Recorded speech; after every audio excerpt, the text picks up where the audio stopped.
can be free. You can live and work anywhere in the world. You can be independent from routine and not answer to anybody. This is the life of a successful trader. Many aspire to it but few succeed. An amateur looks at a quote screen and sees millions of dollars sparkle in front of his face. He reaches for the money and loses. He reaches again and loses more. Traders lose because the game is hard, or out of ignorance, or from lack of discipline. If any of these ail you, I wrote this book for you. Welcome back to our YouTube channel, Trade Like channel. We bring you audiobooks, books by traders who have survived the market's ever-changing environment and have prospered, some by reinventing systems, others by getting back to basics. Whether a novice trader, professional or somewhere in between, these books will provide the advice and strategies needed to prosper today and well into the future. Today our audiobook titled The New Trading for a Living by best-selling author Dr. Alexdander Elder adds to that list. Please like, subscribe and share. Chapter 1. 1. Trading the Last Frontier. How I began to trade. In the summer of 1976, I drove from New York to California. I took along a few books on psychiatry. I was a first-year psychiatric resident, several histories, and put a paperback copy of Engel's How to Buy Stocks into the trunk of my old Dodge. Little did I know that a dog-eared paperback, borrowed from a lawyer friend, would in due time change the course of my life. That friend, incidentally, had a perfect reverse golden touch. Any investment he touched went underwater. But that's another story. I gulped down the Engel book in campgrounds across America, finishing it on a Pacific beach in La Jolla. I had known nothing about the stock market, and the idea of making money by thinking gripped me. I grew up in the Soviet Union in the days when it was, in the words of a former U.S. president, an evil empire. I hated the Soviet system and wanted to get out, but emigration was forbidden. I entered college at 16, graduated medical school at 22, completed my residency, and then took a job as a ship's doctor. Now I could break free. I jumped the Soviet ship in Abidjan, Ivory Coast. I ran to the U.S. Embassy through the clogged, dusty streets of an African port city, chased by my ex-crewmates. The embassy put me in a safe house and then on a plane to New York. I landed at Kennedy Airport in February 1974, arriving from Africa with $25 in my pocket. I spoke some English, but did not know a soul in this country. I had no idea what stocks, bonds, futures, or options were, and sometimes got a queasy feeling just from looking at the American dollar bills in my wallet. In the old country, a handful of them could buy you 3 years in Siberia. Reading How to Buy Stocks opened a whole new world for me. When I returned to New York, I bought my first stock. It was KinderCare. A very bad thing happened. I made money on my first trade and then the second one, leaving me with the delusion that making money in the markets was easy.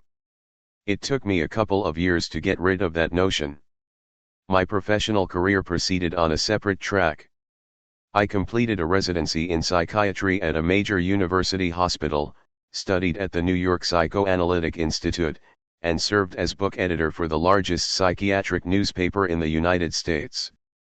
I still have my license, but my professional practice these days is at most an hour or two per month.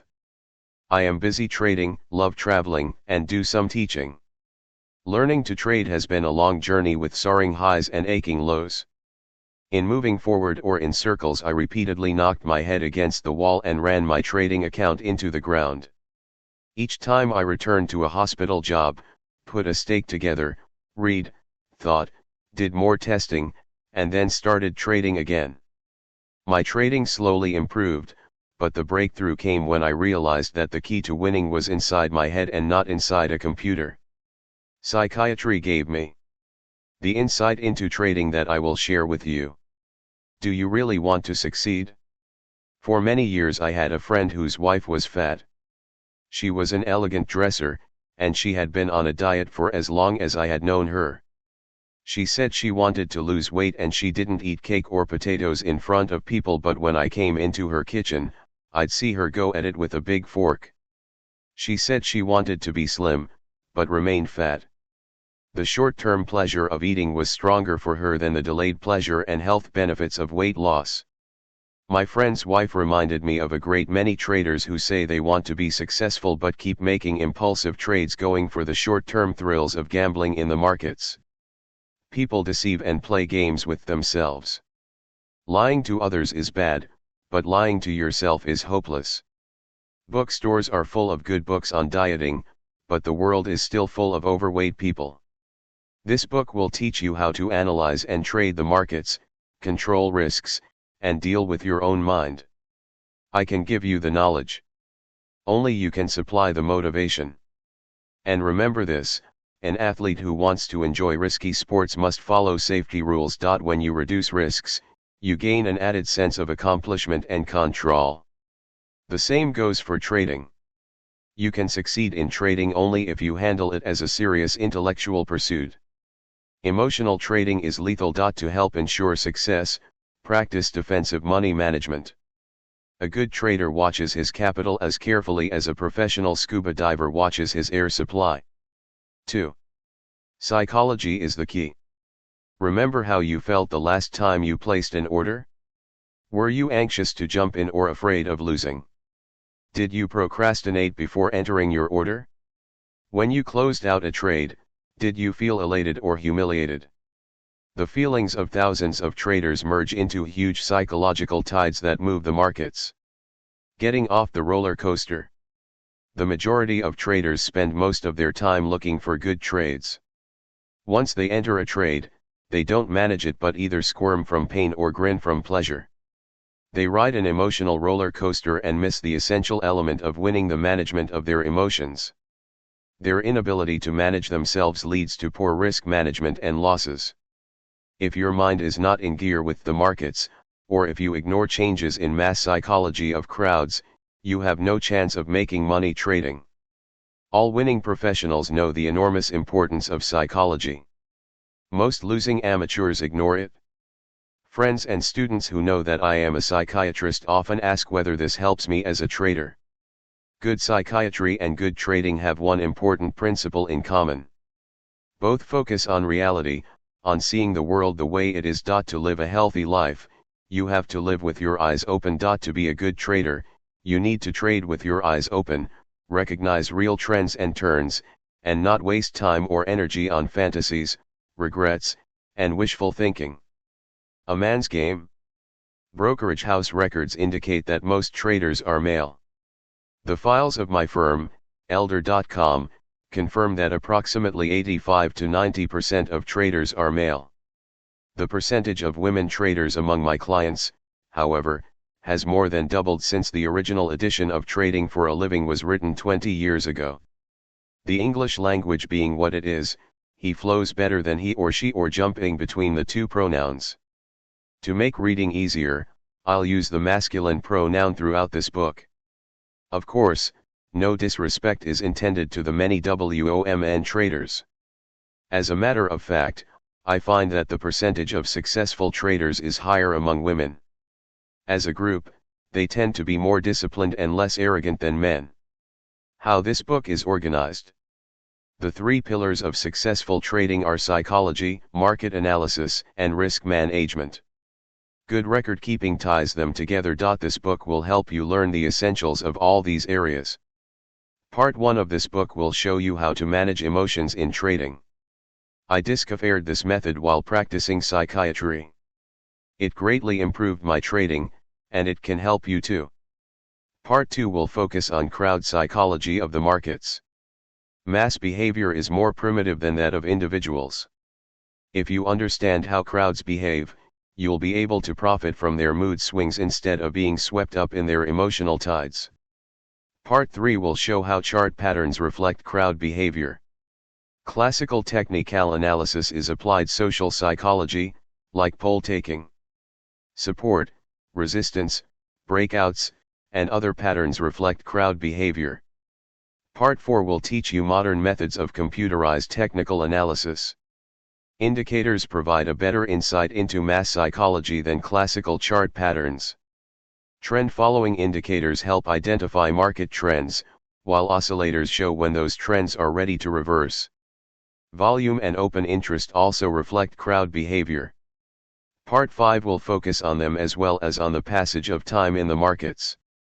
Crowds have short attention spans, and a trader who relates price changes to time gains a competitive advantage.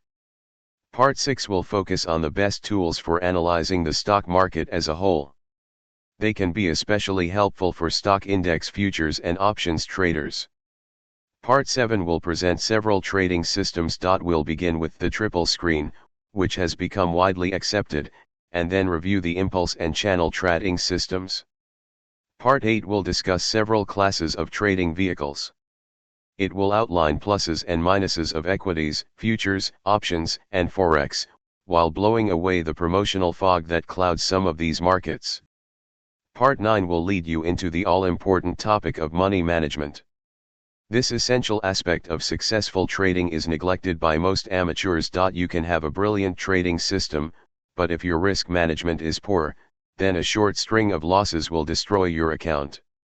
Armed with the iron triangle of risk control and other tools, you'll become a safer and more effective trader.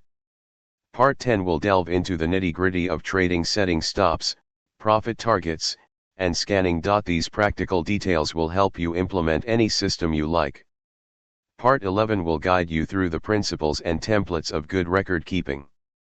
The quality of your records is the single best predictor of your success. I'll offer you free downloads of the templates I like to use. Last but not least, this book has a separate study guide. It asks over 100 questions, each linked to a specific section of the book. All questions are designed to test your level of understanding and discover any blind spots. After you finish reading each section of this book, it'll make sense to turn to the study guide and answer questions relevant to that section. If test results turn out to be less than excellent, don't hurry, reread that section of the book, and retake the test. You are about to spend many hours with this book. When you find ideas that look important to you, test them in the only way that matters on your own market data and in your own trading. You will make this knowledge your own only by questioning and testing it. 3. The odds against you. Why do most traders lose and wash out of the markets? Emotional and mindless trading are big reasons, but there is another. Markets are actually set up so that most traders must lose money. The trading industry slowly kills traders with commissions and slippage. You pay commissions for entering and exiting trades. Slippage is the difference between the price at which you place your order and the price at which it gets filled. When you place a limit order, it is filled at your price or better, or not at all. When you feel eager to enter or exit and place a market order, it's often filled at a worse price than prevailed when you placed it. Most amateurs are unaware of the harm done by commissions and slippage, just as medieval peasants could not imagine that tiny invisible germs could kill them. If you ignore slippage and deal with a broker who charges high commissions, you're acting like a peasant who drinks from a communal pool during a cholera epidemic. The trading industry keeps draining huge amounts of money from the markets. Exchanges, regulators, brokers, and advisors live off the markets, while generations of traders keep washing out. Markets need a fresh supply of losers just as builders of the ancient pyramids needed a fresh supply of slaves. Losers bring money into the markets, which is necessary for the prosperity of the trading industry. A minus-sum game. Winners in a zero-sum game make as much as losers lose. If you and I bet $20 on the direction of the next 100-point move in the Dow, one of us will collect $20 and the other will lose $20. A single bet has a component of luck, but the more knowledgeable person will keep winning more often than losing over a period of time. People buy the industry's propaganda about trading being a zero-sum game, take the bait, and open accounts. They don't realize that trading is a minus-sum game. Winners receive less than what losers lose because the industry drains money from the markets. For example, roulette in a casino is a minus-sum game because the casino sweeps away between 3 and 6% of every bet. This makes roulette unwinnable in the long run. You and I can get into in a minus-sum game if we make the same $20 bet on the next 100-point move in the Dow through brokers. When we settle, the loser will be out $23, and the winner will collect only $17, while two brokers will smile on their way to the bank. Commissions and slippage are to traders what death and taxes are to all of us. They take some fun out of life and ultimately bring it to an end. A trader must support his broker and the machinery of exchanges before he collects a dime. Being simply better than average is not good enough. You have to be head and shoulders above the crowd to win a minus-sum game. Commissions. Commissions have become much smaller in the past 2 decades. 20 years ago, there were still brokers who charged one-way commissions of between 0.5% and 1% of trade value. Buying 1,000 shares of GE at $20 a share, with a total value of $20,000, would have set you back $100 to $200 on the way in and again on the way out. Fortunately for traders, commission rates have plummeted. The extortionate rates haven't completely disappeared. While preparing this book for publication, I received an email from a client in Greece with a small AC account whose broker, a major European bank, charged him a $40 minimum on any trade. I told him of my broker whose minimum for 100 shares is only $1. Without proper care, even seemingly small numbers can raise a tall barrier to success. Look at a fairly active trader with a $20,000 account, doing one round-trip trade per day, 4 days a week. Paying $10 one way, by the end of the week he'll spend $80 in commissions, $40 for entries and $40 for exits. If he does that 50 weeks per year, if he lasts that long, by the end of the year he will have spent $4,000 on commission. That would be 20% of his account. George Soros, a top money manager, delivers an average 29% annual return. He wouldn't be where he is if he paid 20% a year in commissions. Even a small commission can build up a major barrier to success. I've heard brokers chuckle as they gossiped about clients who beat their brains out just to stay even with the game. Shop for the lowest possible commissions. Don't be shy about bargaining for lower rates. I've heard many brokers complain about a shortage of customers, but not many customers complain about the shortage of brokers. Tell your broker it is in his best interest to charge you low commissions because you will survive and remain a client for a long time. Design a trading system that will trade less often. In my own trading, I maintain one major account with a broker who charges me $7.99 for unlimited size trades and another with a broker who charges a penny a share, with a $1 minimum. When I trade expensive stocks, where I buy fewer than 800 shares, I give that order to the penny a share broker, otherwise, I go with the $7.99 per trade broker. A beginning trader, making his first steps, should look for a penny a share broker.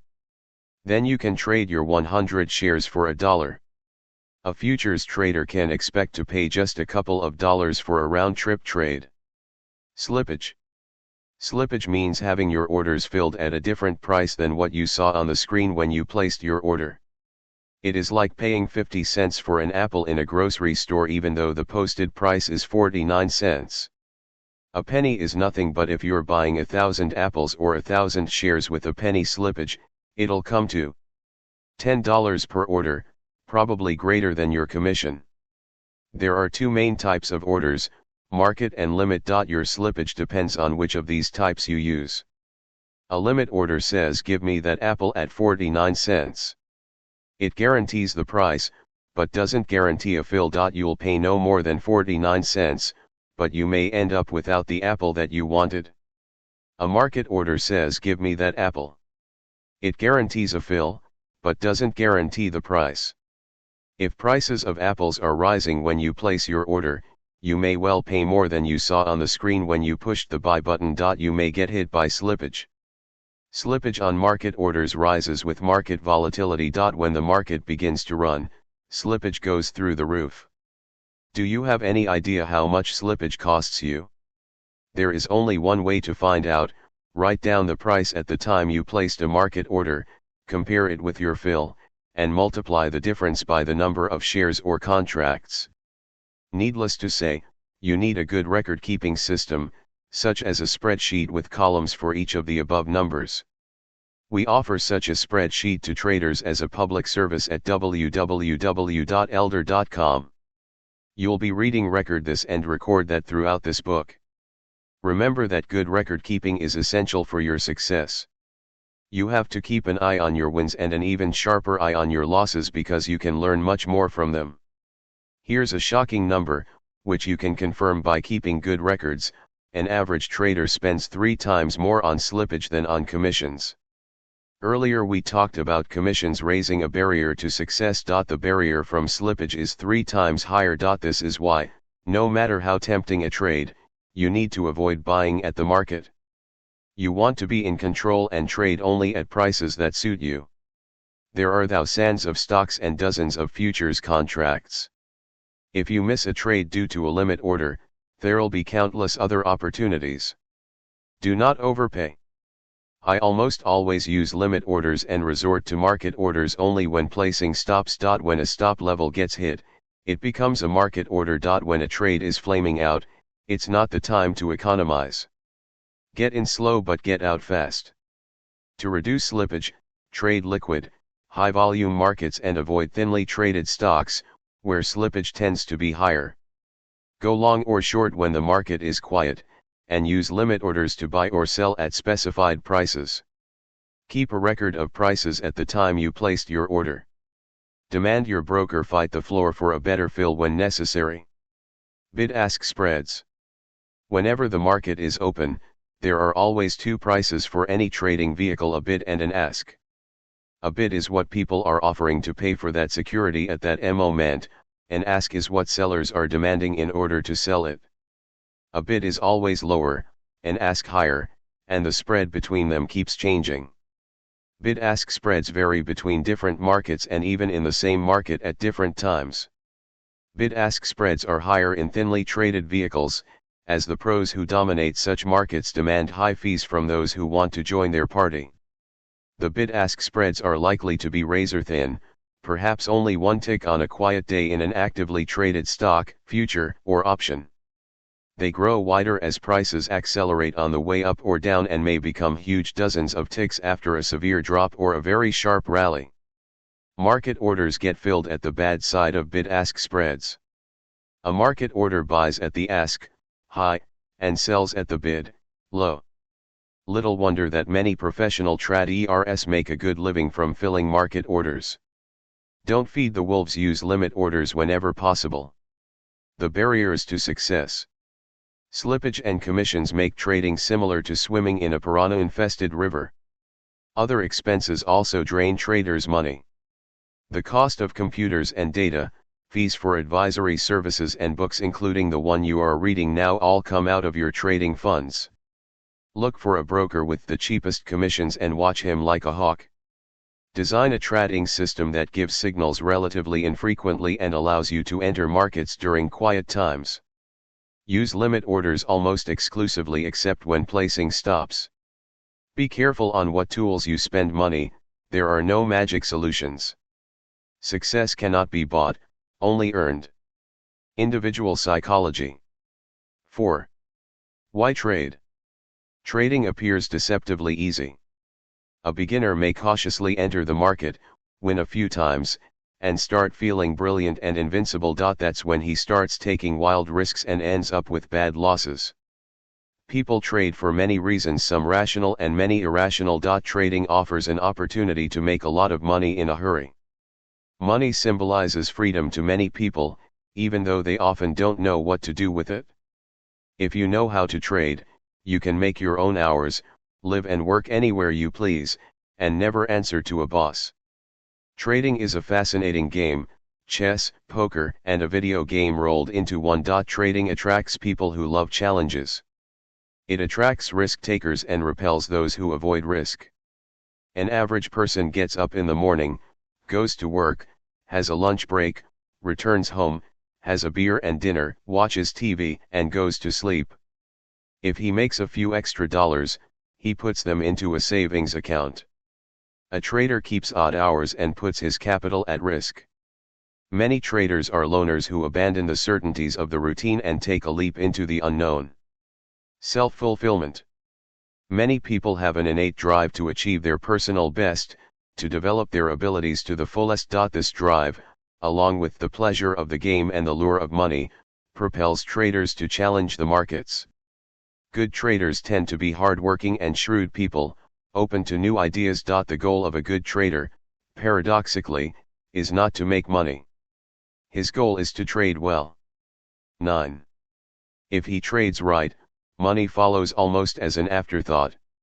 Successful traders keep honing their skills as they try to reach their personal best. A professional trader from Texas invited me to his office and said, "If you sit across the table from me while I day trade, you won't be able to tell whether I am $2,000 ahead or $2,000 behind on that day." He has risen to a level where winning does not elate him and losing does not deflate him. He is so focused on trading right and improving his skills that money no longer influences his emotions. The trouble with self-fulfillment is that many people have self-destructive streaks.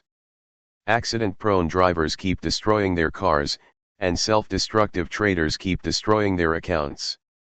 Markets offer vast opportunities for self-sabotage, as well as for self-fulfillment.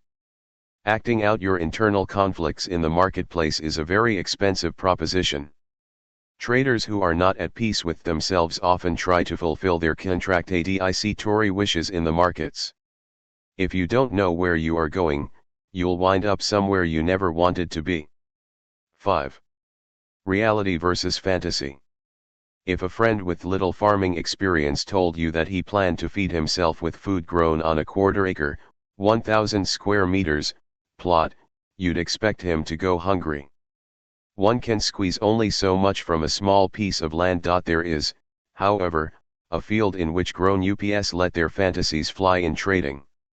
A former employee told me that he planned to support himself trading a $6,000 account. When I tried to show him the futility of his plan, he quickly changed the topic. He was a bright analyst, but refused to see that his intensive farming plan was suicidal. In his desperate effort to succeed, he'd have to take on large positions, and the slightest wiggle of the market will quickly put him out of business. A successful trader is a realist. He knows his abilities and limitations. He sees what's happening in the markets and knows how to react. He analyzes the markets without cutting corners, observes himself, and makes realistic plans. A professional trader cannot afford illusions. Once an amateur takes a few hits and gets a few margin calls, he swings from cocky to fearful and starts developing strange ideas about the markets. Losers buy, sell, or avoid trades due to their fantastic ideas. They act like children who are afraid to pass a cemetery or look under their bed at night because they are afraid of ghosts. The unstructured environment of the market makes it easy to develop fantasies. Most people who grow up in Western civilization have several similar fantasies. They are so widespread that when I studied at the New York Psychoanalytic Institute, there was a course called Universal Fantasies. For example, many people have a fantasy in childhood that they were adopted. This fantasy seems to explain the unfriendly and impersonal world. It consoles a child but prevents him from being aware of a reality he'd rather not see, that his parents aren't that good. Our fantasies influence our behavior, even if we aren't consciously aware of them. In talking to hundreds of traders, I keep hearing several universal fantasies. They distort reality and stand in the way of trading success. A successful trader must identify his fantasies and get rid of them. The brain myth. Losers who suffer from the brain myth will tell you, "I lost because I didn't know trading secrets." Many have a fantasy that successful traders have some secret knowledge. That fantasy helps support a lively market in advisory services and ready-made trading systems. A demoralized trader may whip out his credit card to buy access to trading secrets.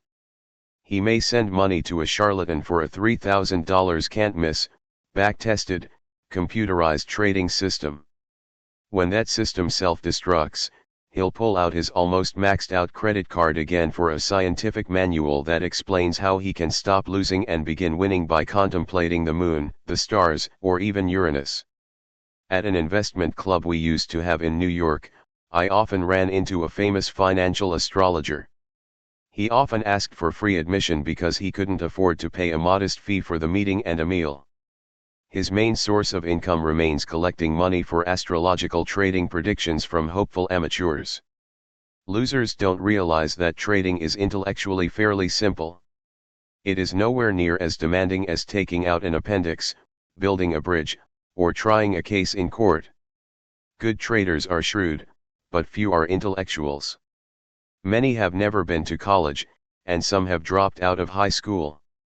Intelligent and hard-working people who have succeeded in their careers often feel drawn to trading. Why do they fail so often?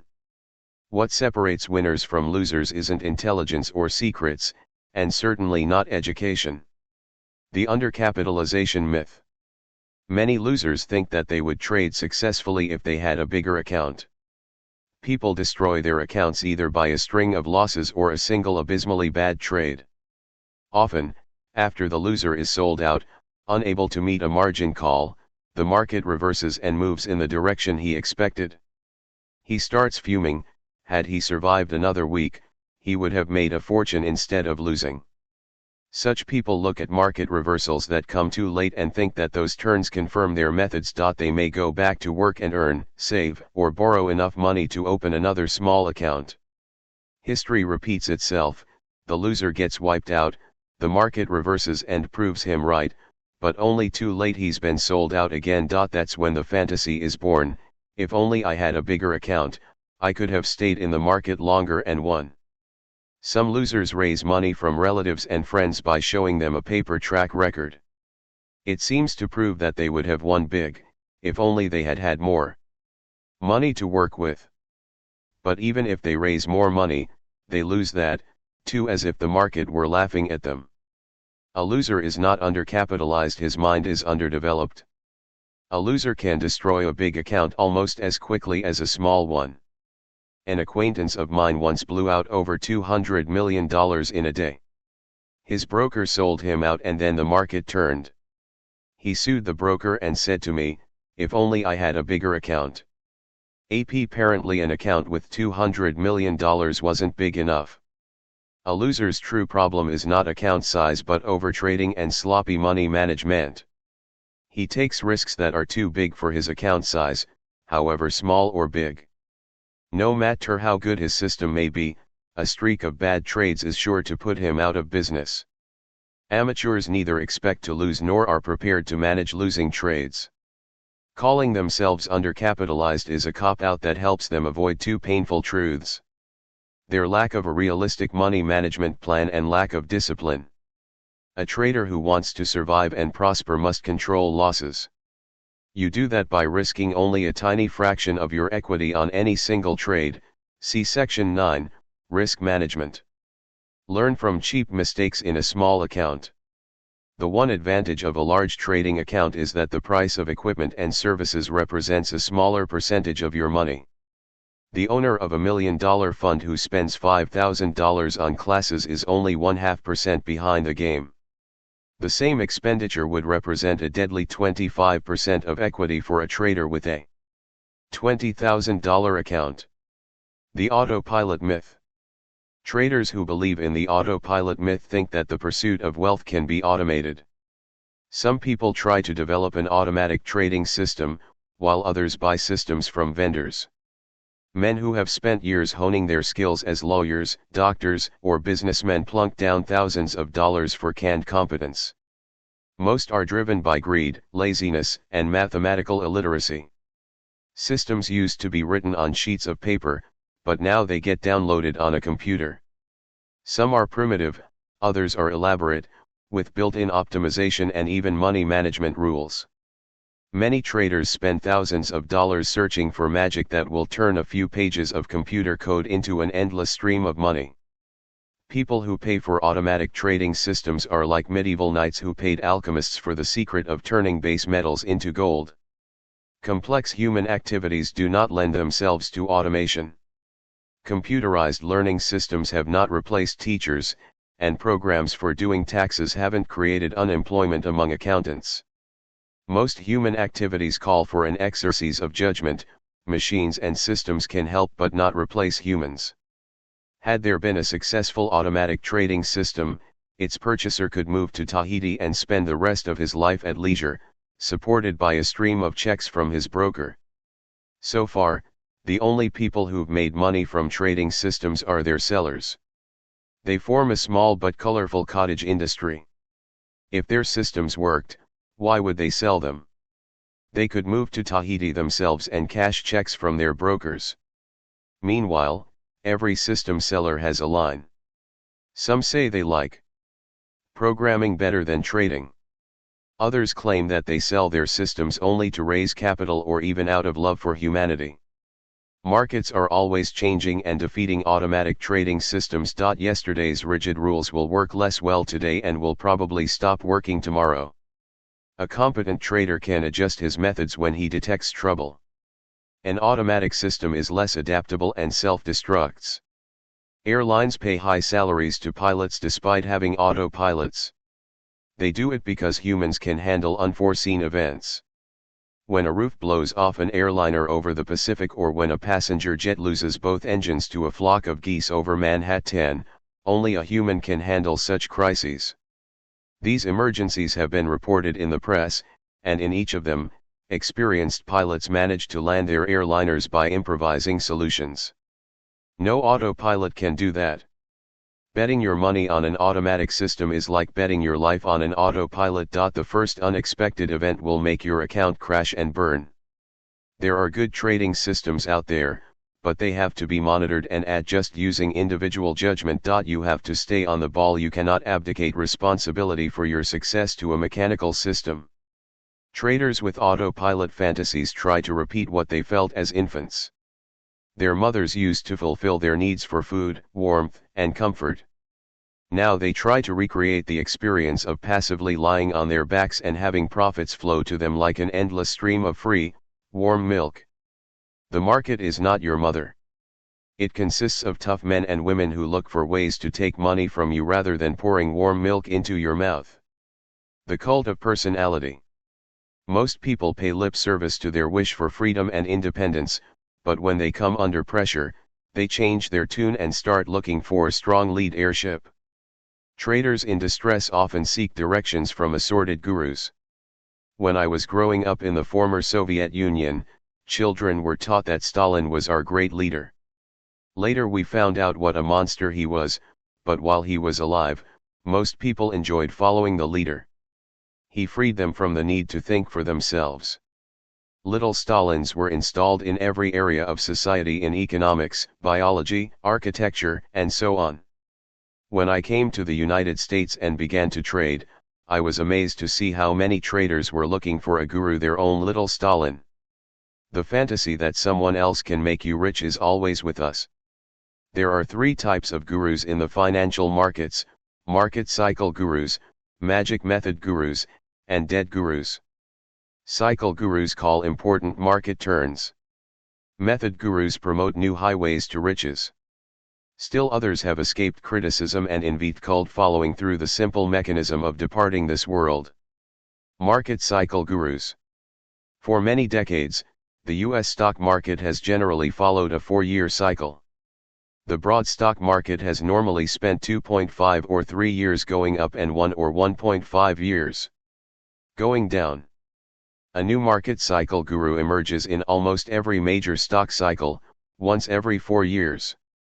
A guru's fame tends to last for 2 to 3 years. The reigning period of each guru coincides with a major bull market in the United States. A market cycle guru forecasts rallies and declines. Each correct forecast increases his fame and prompts even more people to buy or sell when he issues his pronouncements. A market cycle guru has a pet theory about the market. That theory: cycles, volume, Elliott wave, whatever, is usually developed several years prior to reaching stardom. At first, the market refuses to follow an aspiring guru's pet theory. Then the market changes and for several years comes in gear with the guru's calls. That is when the guru's star rises high above the marketplace. Compare this to what happens to fashion models as public tastes change. One year, blondes are popular, another year, redheads. Suddenly, last year's blonde star is no longer wanted for the front cover of a major magazine. Everybody wants a dark model, or a woman with a birthmark on her face. A model doesn't change, public tastes do. Gurus always come from the fringes of market analysis. They are never establishment analysts. Institutional employees play it safe, afraid to stick their necks out, and almost never achieve spectacular results. A market cycle guru is an outsider with a unique theory. A guru remains famous for as long as the market behaves according to his theory, usually for less than the duration of one 4-year market cycle. At some point, the market changes and starts marching to a different tune. A guru continues to use old methods that worked so well in the past and loses his following. When the guru's forecasts stop working, public admiration turns to hatred. It's impossible for a discredited market cycle guru to return to stardom. All market cycle gurus have several traits in common.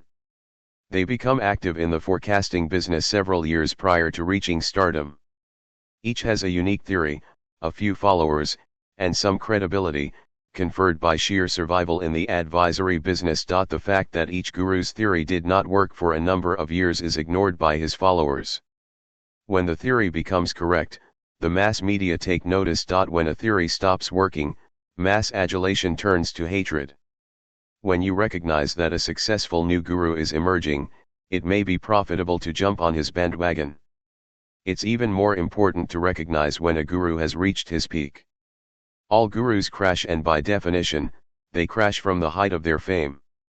When a guru becomes accepted by the mass media, it's a good sign that he has reached his crest. The mainstream media is wary of outsiders. When several mass magazines devote space to a hot market guru, you know that his end is near. Mass psychology being what it is, new gurus will continue to emerge. Magic method gurus.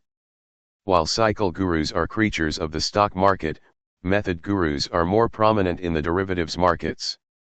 A method guru erupts on the financial scene after discovering a new analytic or trading method. Traders always look for an edge, an advantage over fellow traders. Like knights shopping for swords, they are willing to pay handsomely for their trading tools. No price is too high if it lets them tap into a money pipeline. A magic method guru sells a new set of keys to market profits: speed lines, cycles, market profile, etc.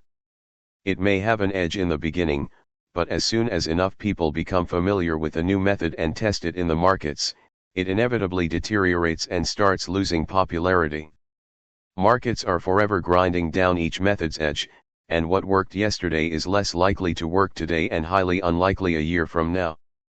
Oddly enough, even in this era of global communications, reputations change slowly. A guru whose image has been destroyed in his own country can make money peddling his theory overseas. That point has been made to me by a guru who compared his continued popularity in Asia to what happens to faded American singers and movie stars. They are unable to attract an audience in the United States, but they can still make a living singing abroad. Dead gurus. The third type of a market guru is a dead guru. His books are reissued, his market courses are scrutinized by new generations of eager traders, and the legend of the dear departed analyst's prowess and personal wealth grows posthumously. The dead guru is no longer among us and cannot capitalize on his fame. Other promoters profit from his reputation and expired copyrights. One dear departed guru is R.N. Elliott, but the best example of such a legend is W.D. Gann. Various opportunists sell Gann courses and Gann software. They claim that Gann was one of the best traders who ever lived, that he left a $50 million estate, and so on. I interviewed W.D. Gann's son, an analyst for a Boston bank. He told me that his famous father could not support his family by trading but earned his living by writing and selling instructional courses. He could not afford a secretary and made his son work for him.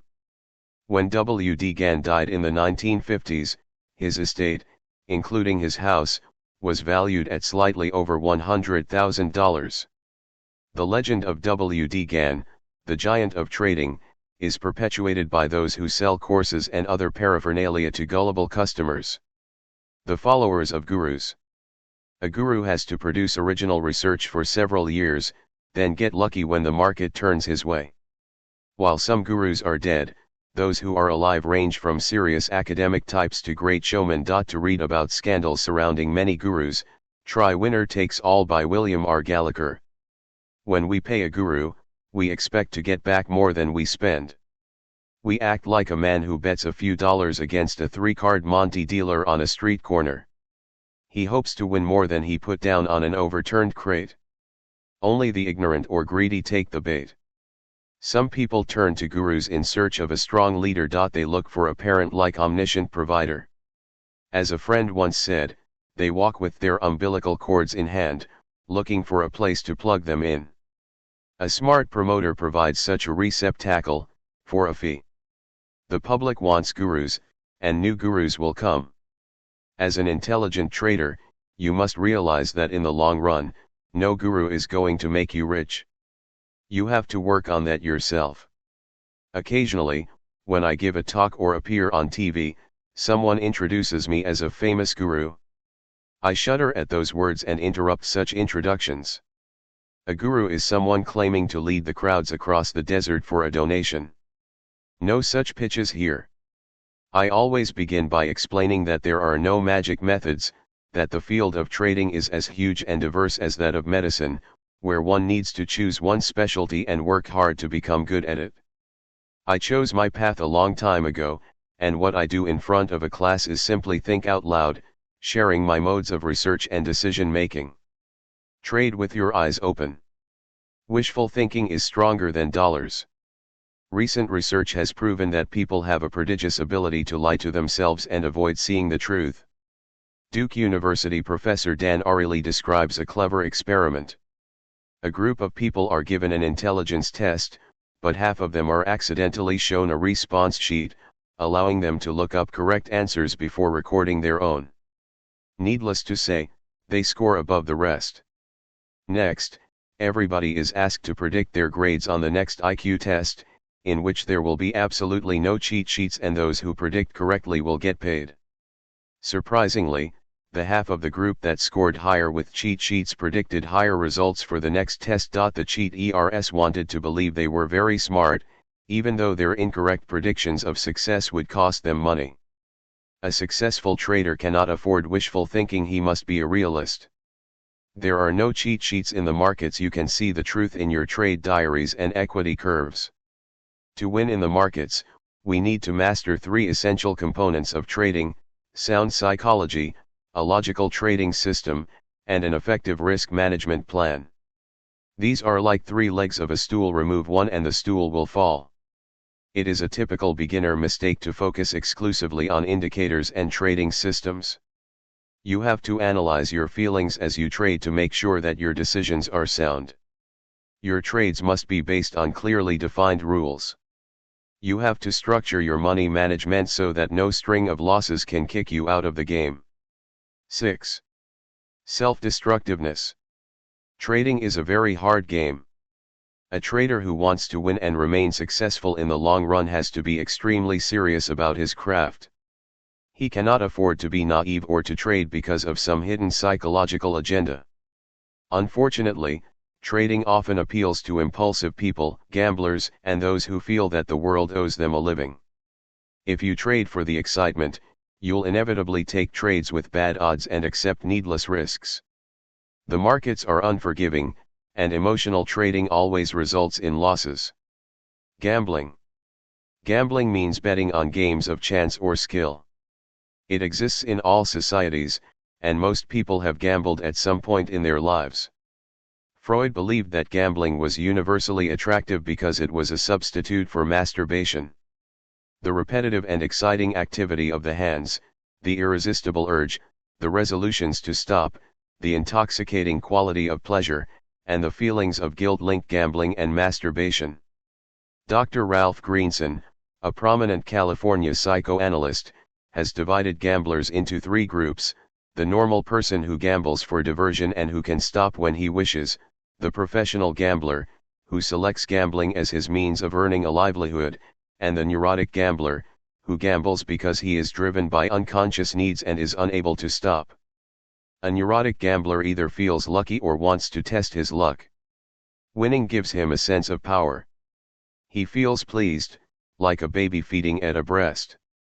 In the end, a neurotic gambler always loses because he tries to recreate that omnipotent feeling of bliss instead of concentrating on a realistic long-term game plan.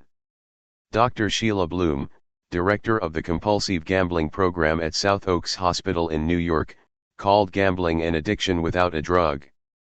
Most gamblers are men who gamble for the action. Women tend to gamble as a means of escape. Losers usually hide their losses and try to look and act like winners, but are plagued by self-doubt. Trading stocks, futures, and options gives a gambler a high, while looking more respectable than betting on the ponies. Gambling in the financial markets has a greater aura of sophistication than playing numbers with a bookie. Gamblers feel happy when trades go in their favor.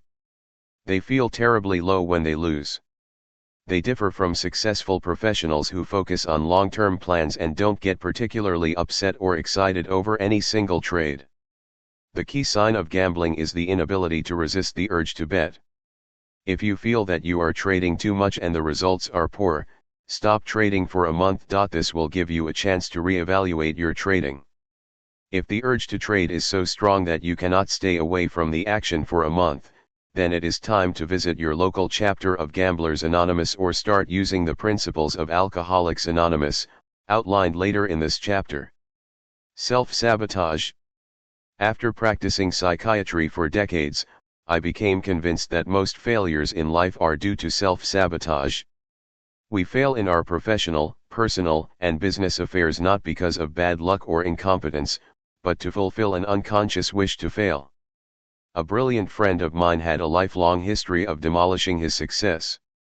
As a young man, he was a successful pharmacist but lost his business, became a broker and rose near the top of his firm but was sued, turned to trading but busted out while disentangling himself from previous disasters.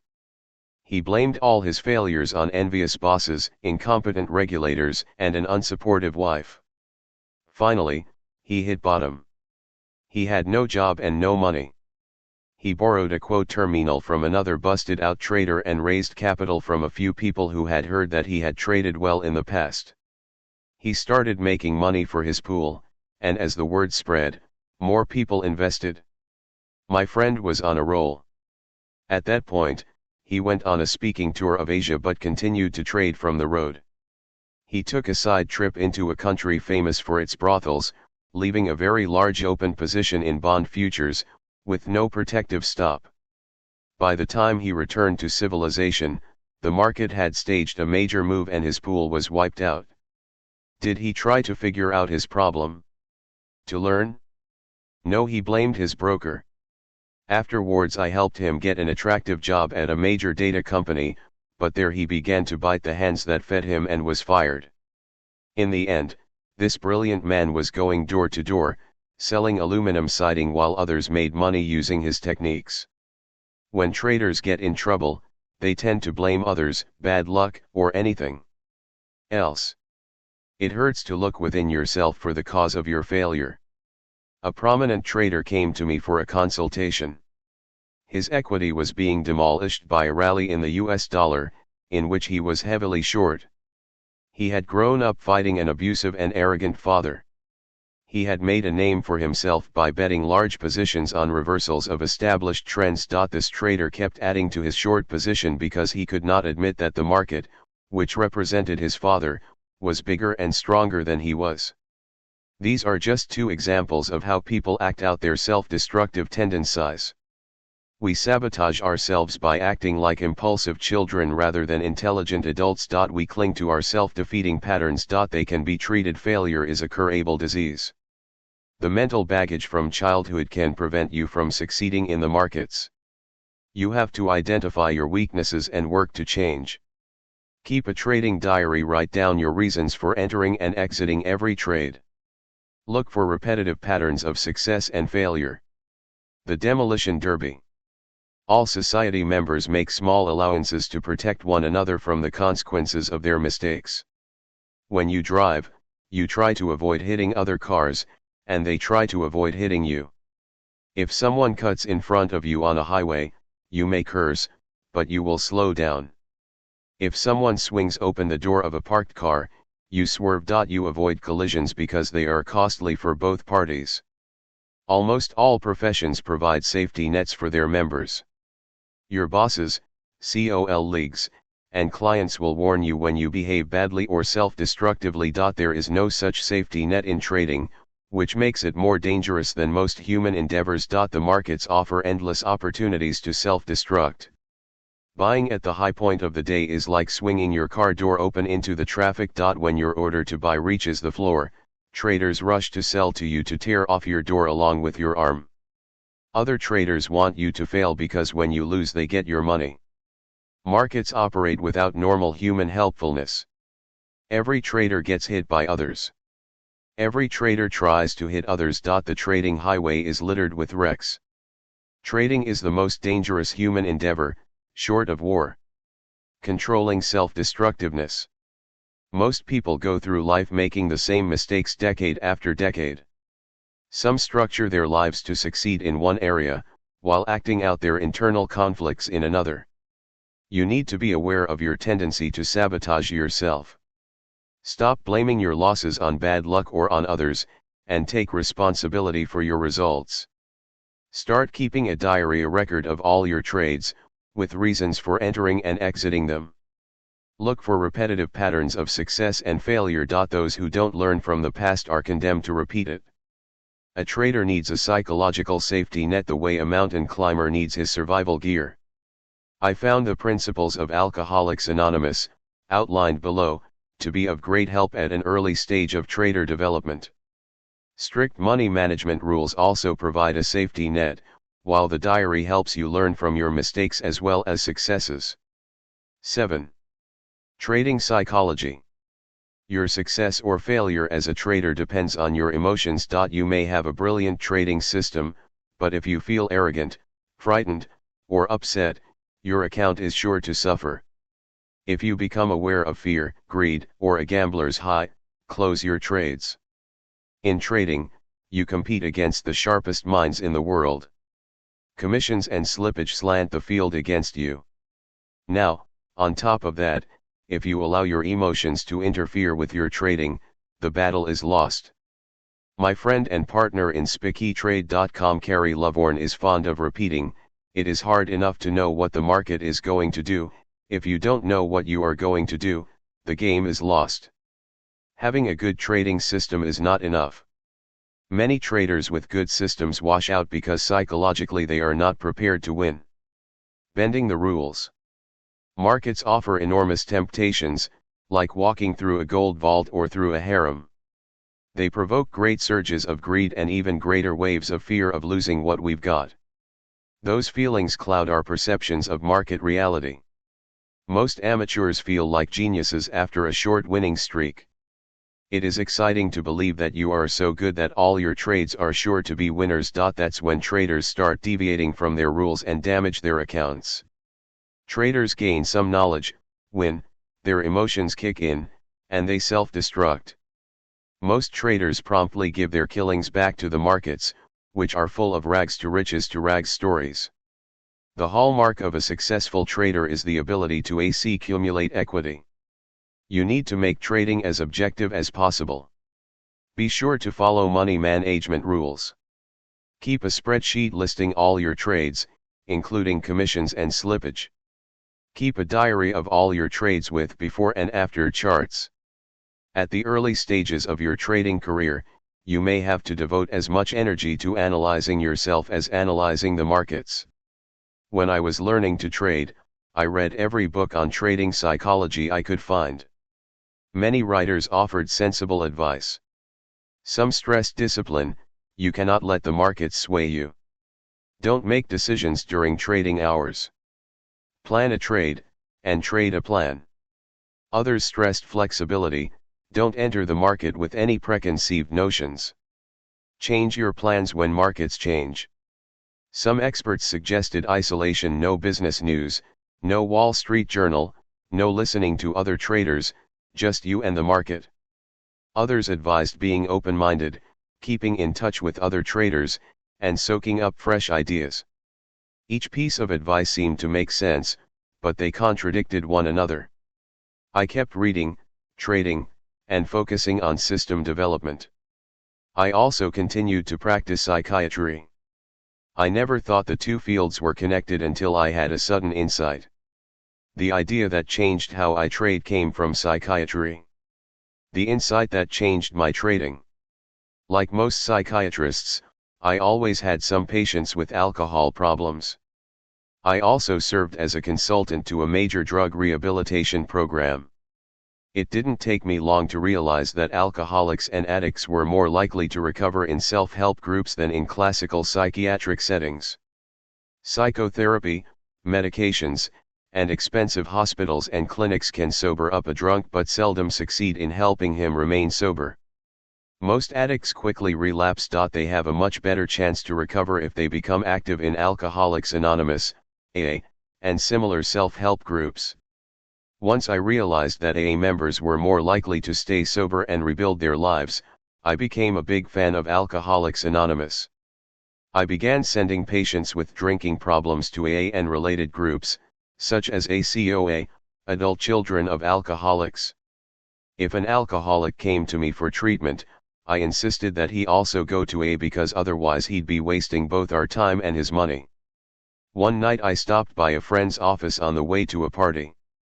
We had 2 hours before it began, and my friend, who was a recovering alcoholic, said, "Do you want to take in a movie or go to an AA meeting?" I had sent many patients to AA but had never been to a meeting, since I have never had a drinking problem. I jumped at a chance to attend an AA meeting. It was a new experience. The meeting was held at a local YMCA. A dozen men and a few women sat on folding chairs in a plain room. The meeting lasted an hour. I was amazed by what I heard. These people seemed to talk about my trading. They talked about alcohol, but as long as I substituted the word loss for alcohol, most of what they said applied to me. My account equity was swinging up and down in those days. I left that meeting knowing that I had to handle my losses the way AA handles alcoholism. 8. Trading lessons from AA. Almost any drunk can stay sober for a few days until the urge to drink drives him back to the bottle. He cannot resist as long as he continues to think and feel like an alcoholic. Sobriety begins inside a person's mind.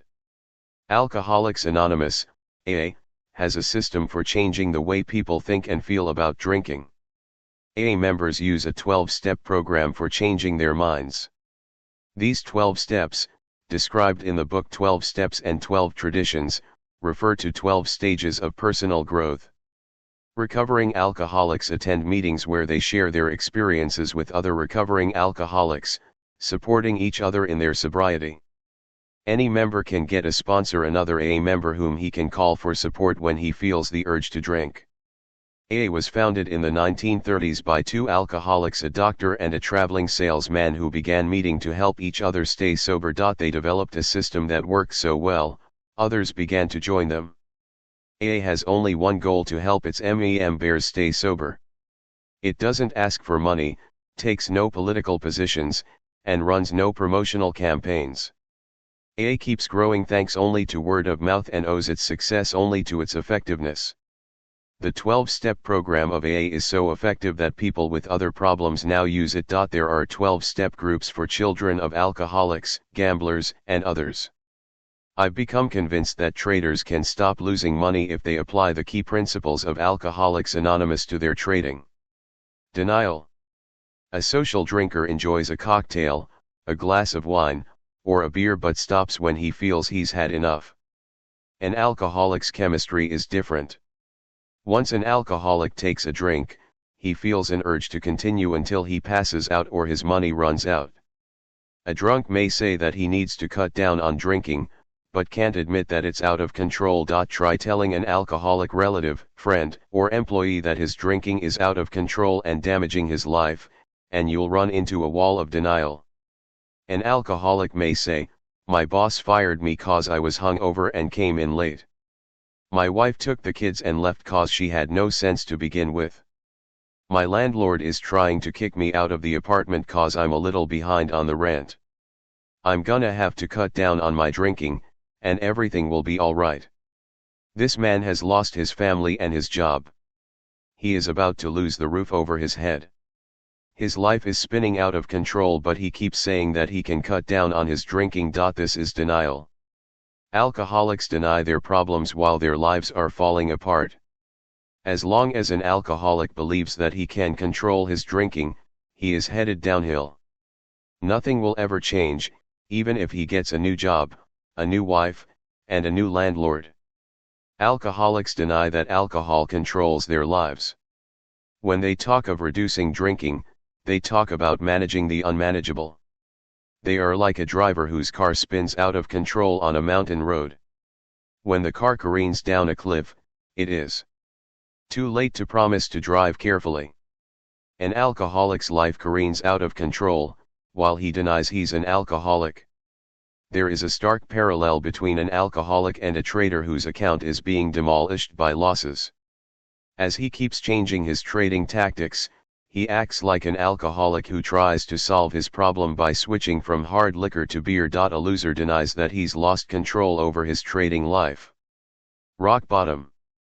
A drunk can begin his journey to recovery only after he admits that he is an alcoholic.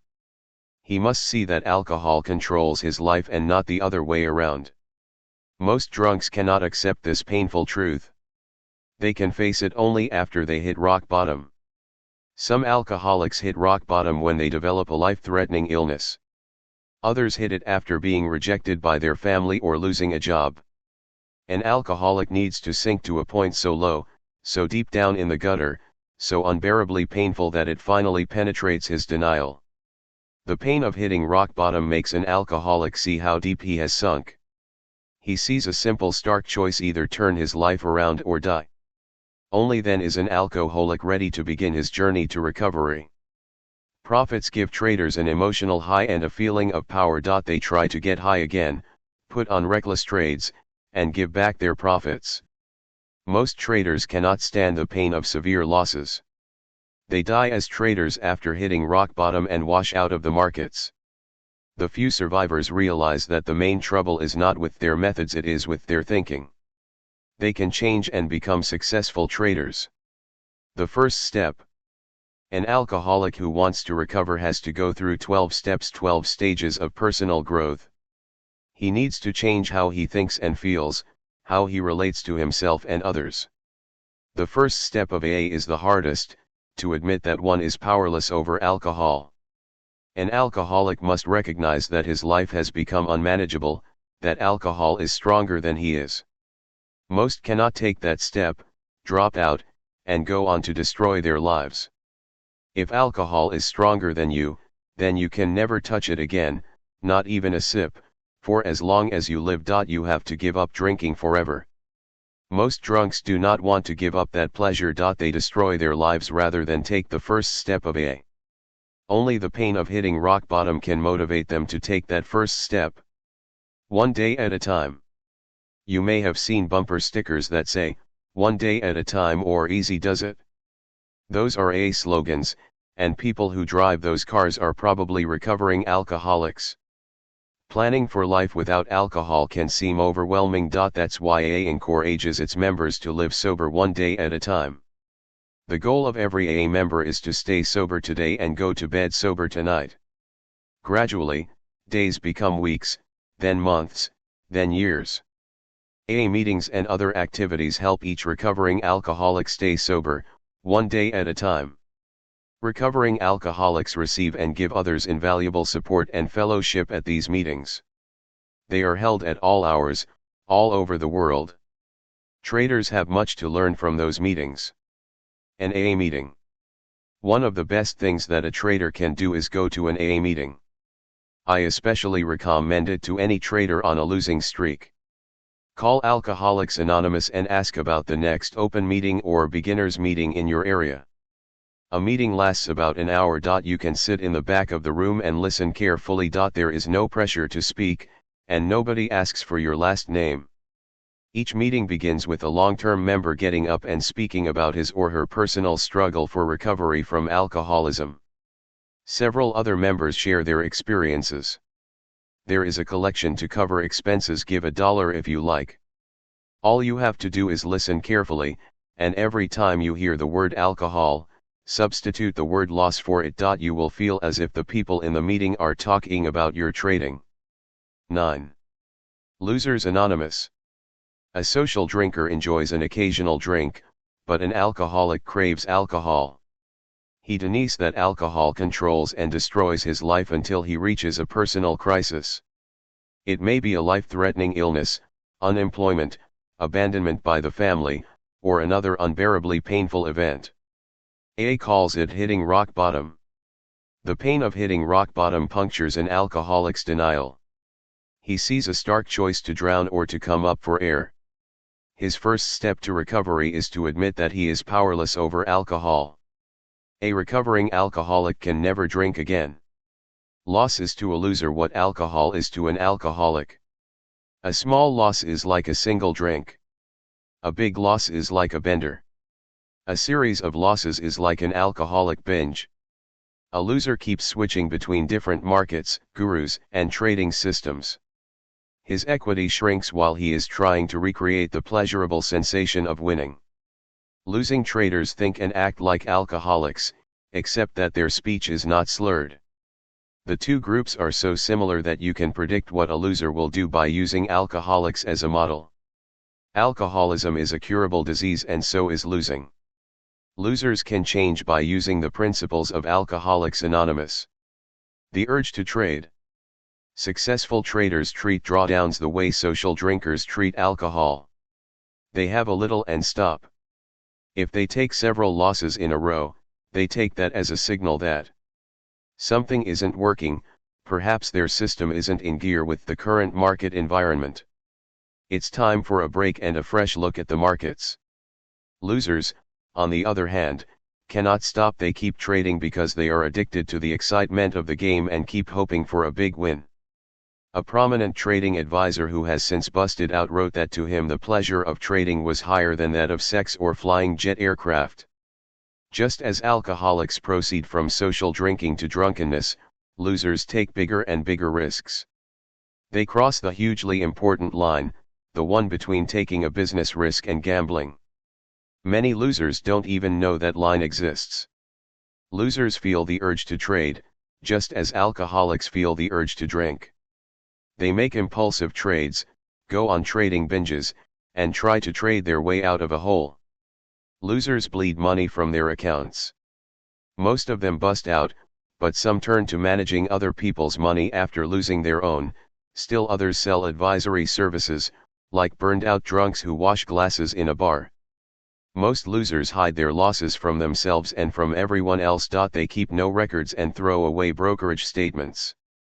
A loser is like an alcoholic who doesn't want to know how many ounces of liquor he drank. Into the hole. A loser trades in a fog and doesn't know why he keeps losing. If he knew, he would have done something about it and become a winner. A loser tries to manage his trading the way an alcoholic tries to manage his drinking. Losers' desperate hopes for magic solutions help advisors sell their services to the public.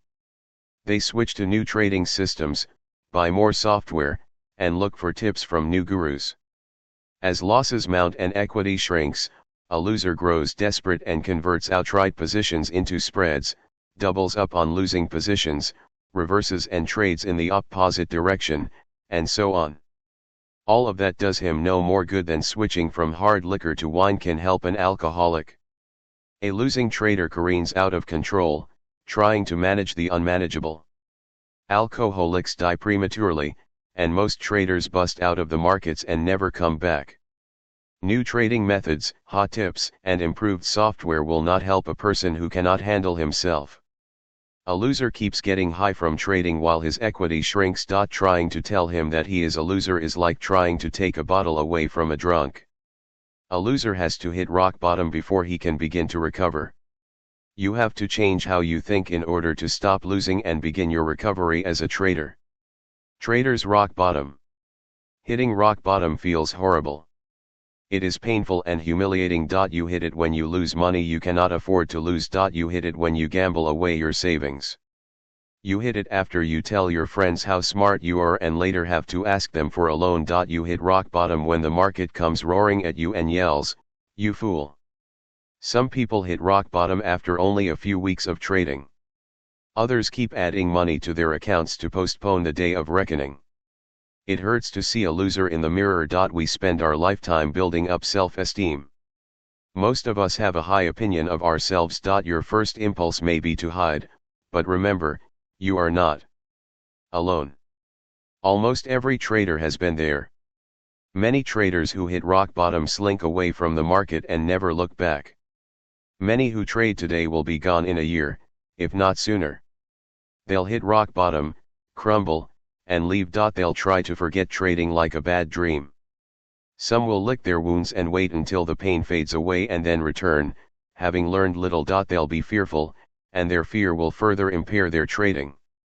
Fortunately, some traders will recoil from rock bottom to begin the process of change and growth. For these individuals, the pain of hitting rock bottom will break the vicious cycle of getting high from winning and then losing everything and crashing. When you admit that your personal problem causes you to lose, you can begin building a new trading life. You can start developing the discipline of a winner. Trader's first step.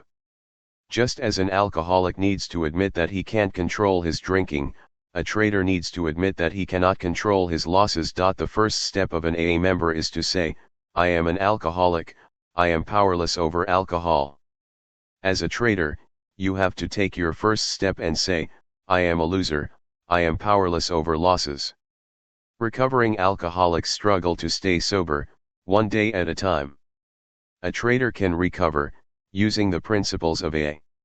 Now you have to struggle to trade without losses, one day at a time. You may say that's impossible. What if you buy, and the market immediately declines?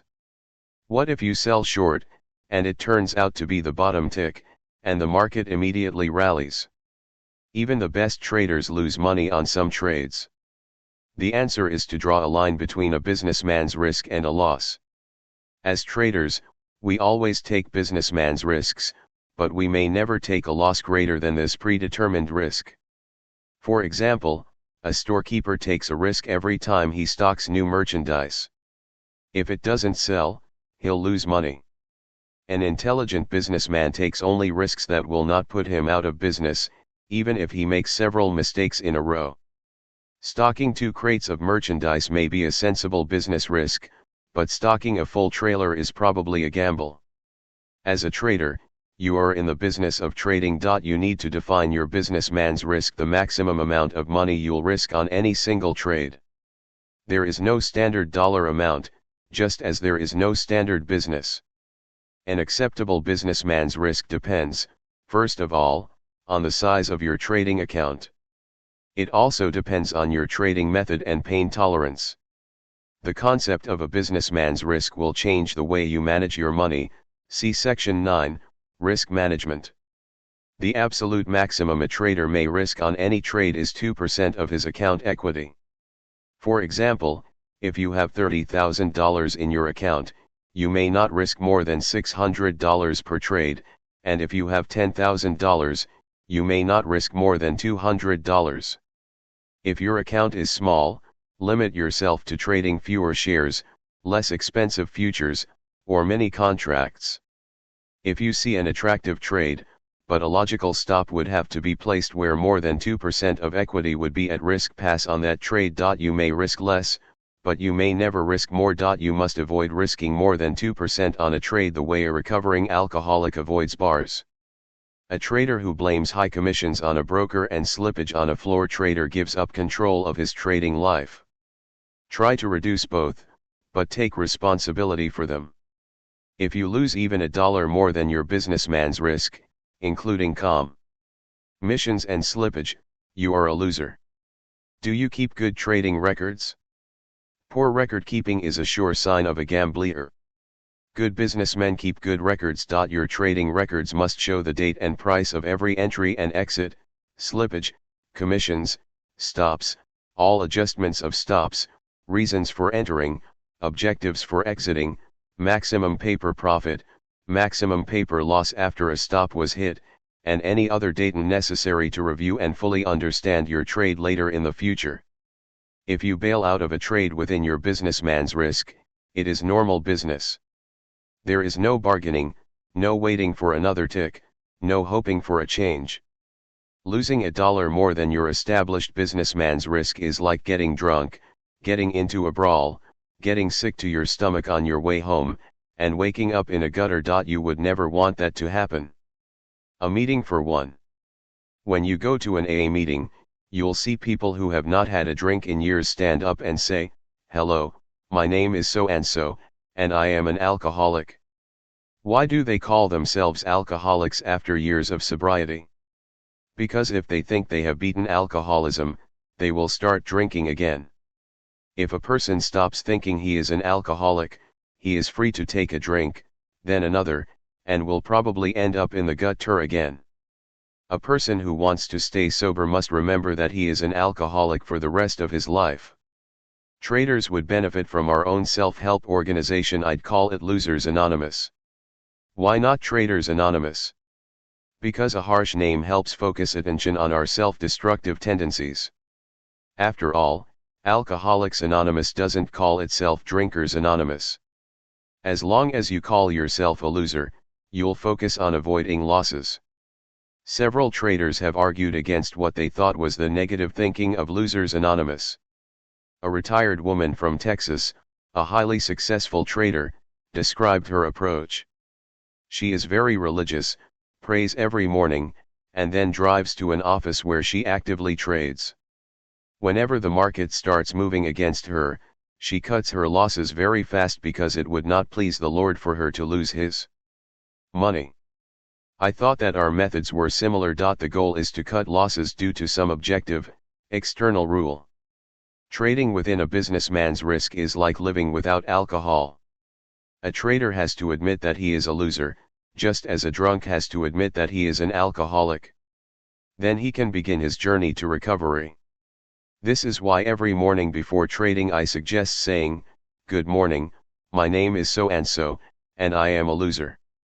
I have it in me to do serious financial damage to my account." This is like an AA meeting. It keeps your mind focused on the first principles. Even if you take thousands of dollars out of the market today, tomorrow you say, "Good morning, my name is so and so and I am a loser."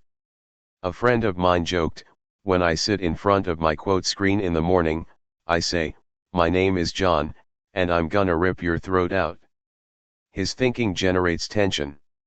Losers Anonymous thinking generates serenity. A trader who feels serene and relaxed can focus on looking for the best and safest trades. When a sober man and a drunk enter a race, you know who is more likely to win.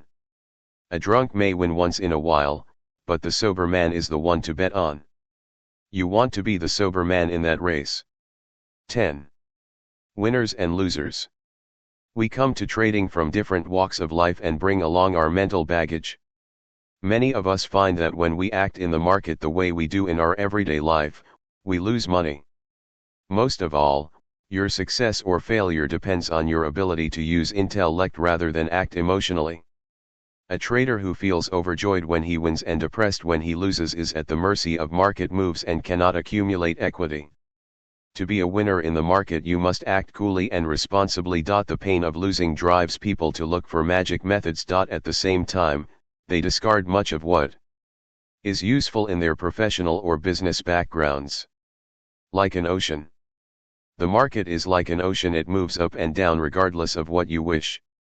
You may feel joy when you buy a stock and it explodes in a rally. You may feel drenched with fear when you go short, but the market rises, melting your equity with every uptick. Those feelings have nothing to do with the market, they exist only inside of you. The market doesn't know you exist. You can do nothing to influence it. The ocean doesn't care about your welfare, but it has no wish to hurt you either. You can only control your behavior. A sailor cannot control the ocean, but he can control himself. He can study currents and weather patterns, learn good sailing techniques, and gain experience. He can learn when to sail and when to stay in the harbor. A successful sailor uses his intelligence. An ocean can be useful. You can fish in it and use its surface to get to other islands. An ocean can be dangerous. You can drown in it. The more rational your approach, the more likely you are to get what you want. On the other hand, when you act out your emotions, you cannot focus on the reality of the ocean. A trader has to study trends and reversals in the market the way a sailor studies the ocean. He must trade on a small scale while learning to handle his account. You can never control the market, but you can learn to control yourself. After a string of profitable trades, a beginner may feel he can walk on water. He starts taking wild risks and blows up his account. On the other hand, an amateur who takes several losses in a row often feels so demoralized that he cannot place an order even when his system gives him a signal to buy or sell. If trading makes you feel elated or frightened, you cannot fully use your intellect. When joy sweeps you off your feet, you will make irrational trades and lose. When fear grips you, you'll miss profitable trades. A sailor whose boat is being battered by ocean winds battens his sails, reduces sail area. The first remedy for a trader battered by the market is to reduce the size of his trades. Trade small while you're learning or when feeling stressed. A professional trader uses his head and stays calm. Only amateurs become excited or depressed. Emotional trading is a luxury that nobody can afford. Emotional trading. Most people crave excitement and entertainment. Singers, actors, and professional athletes command much higher incomes than such mundane workmen as physicians, pilots, or college professors. People love to have their nerves tickled. They buy lottery tickets, fly to Las Vegas, and slow down to gawk at road accidents. Emotional trading can be very addictive. Even those who drop money in the markets receive a fantastic entertainment value.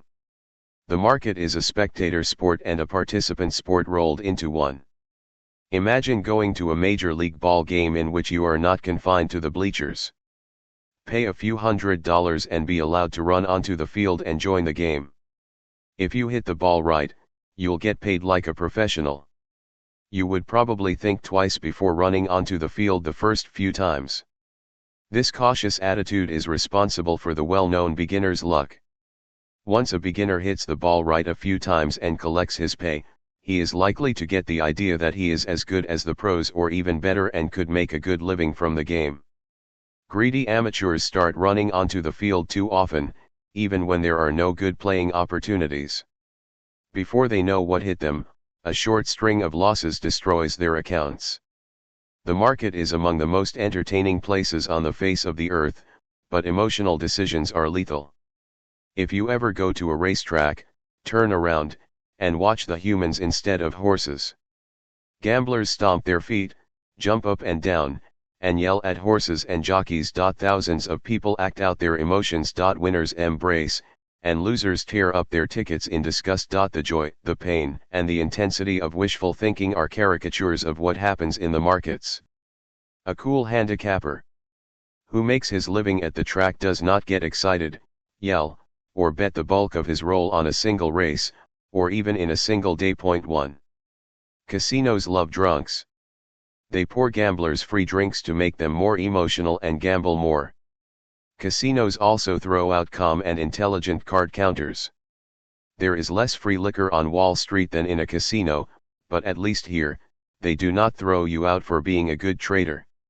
In charge of your life. When a monkey hurts its foot on a tree stump, he flies into a rage and kicks the piece of wood. You laugh at a monkey, but do you laugh at yourself when you act like him? If the market drops while you are long, you may double up on your losing trade or else flip and go short, trying to get even. This is acting emotionally instead of using your intellect. What's the difference between a trader trying to get back at the market and a monkey kicking a tree stump?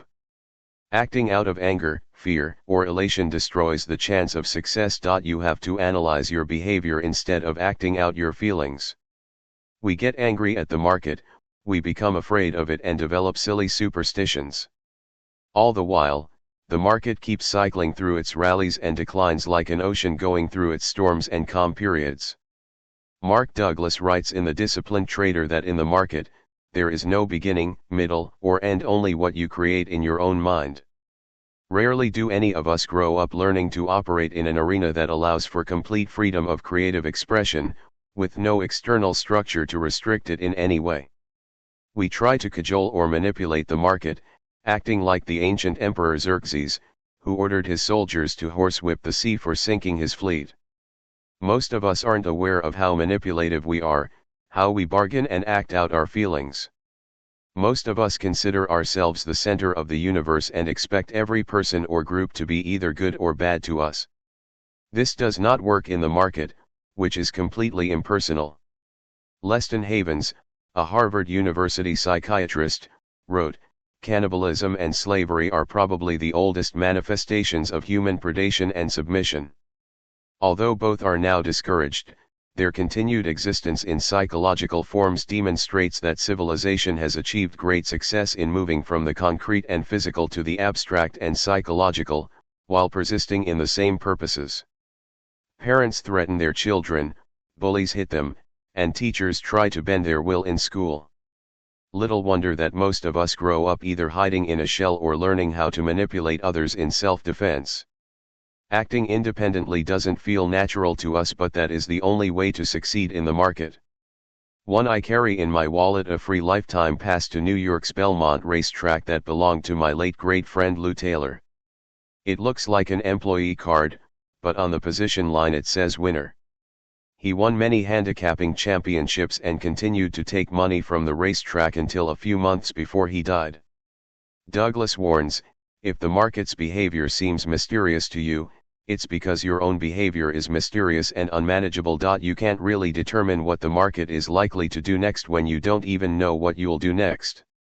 Ultimately, the one thing you can control is yourself. As a trader, you have the power either to give yourself money or to give your money to other traders. He adds, the traders who can make money consistently, approach trading from the perspective of a mental discipline. All of us have our own demons to exorcise on the journey to becoming successful traders. Here are several rules that worked for me as I grew from a wild amateur into an erratic semi-professional and finally into a calm professional trader. You may change this list to suit your personality. 1. Decide that you are in the market for the long haul, that is, you want to be a trader even 20 years from now. 2. Learn as much as you can.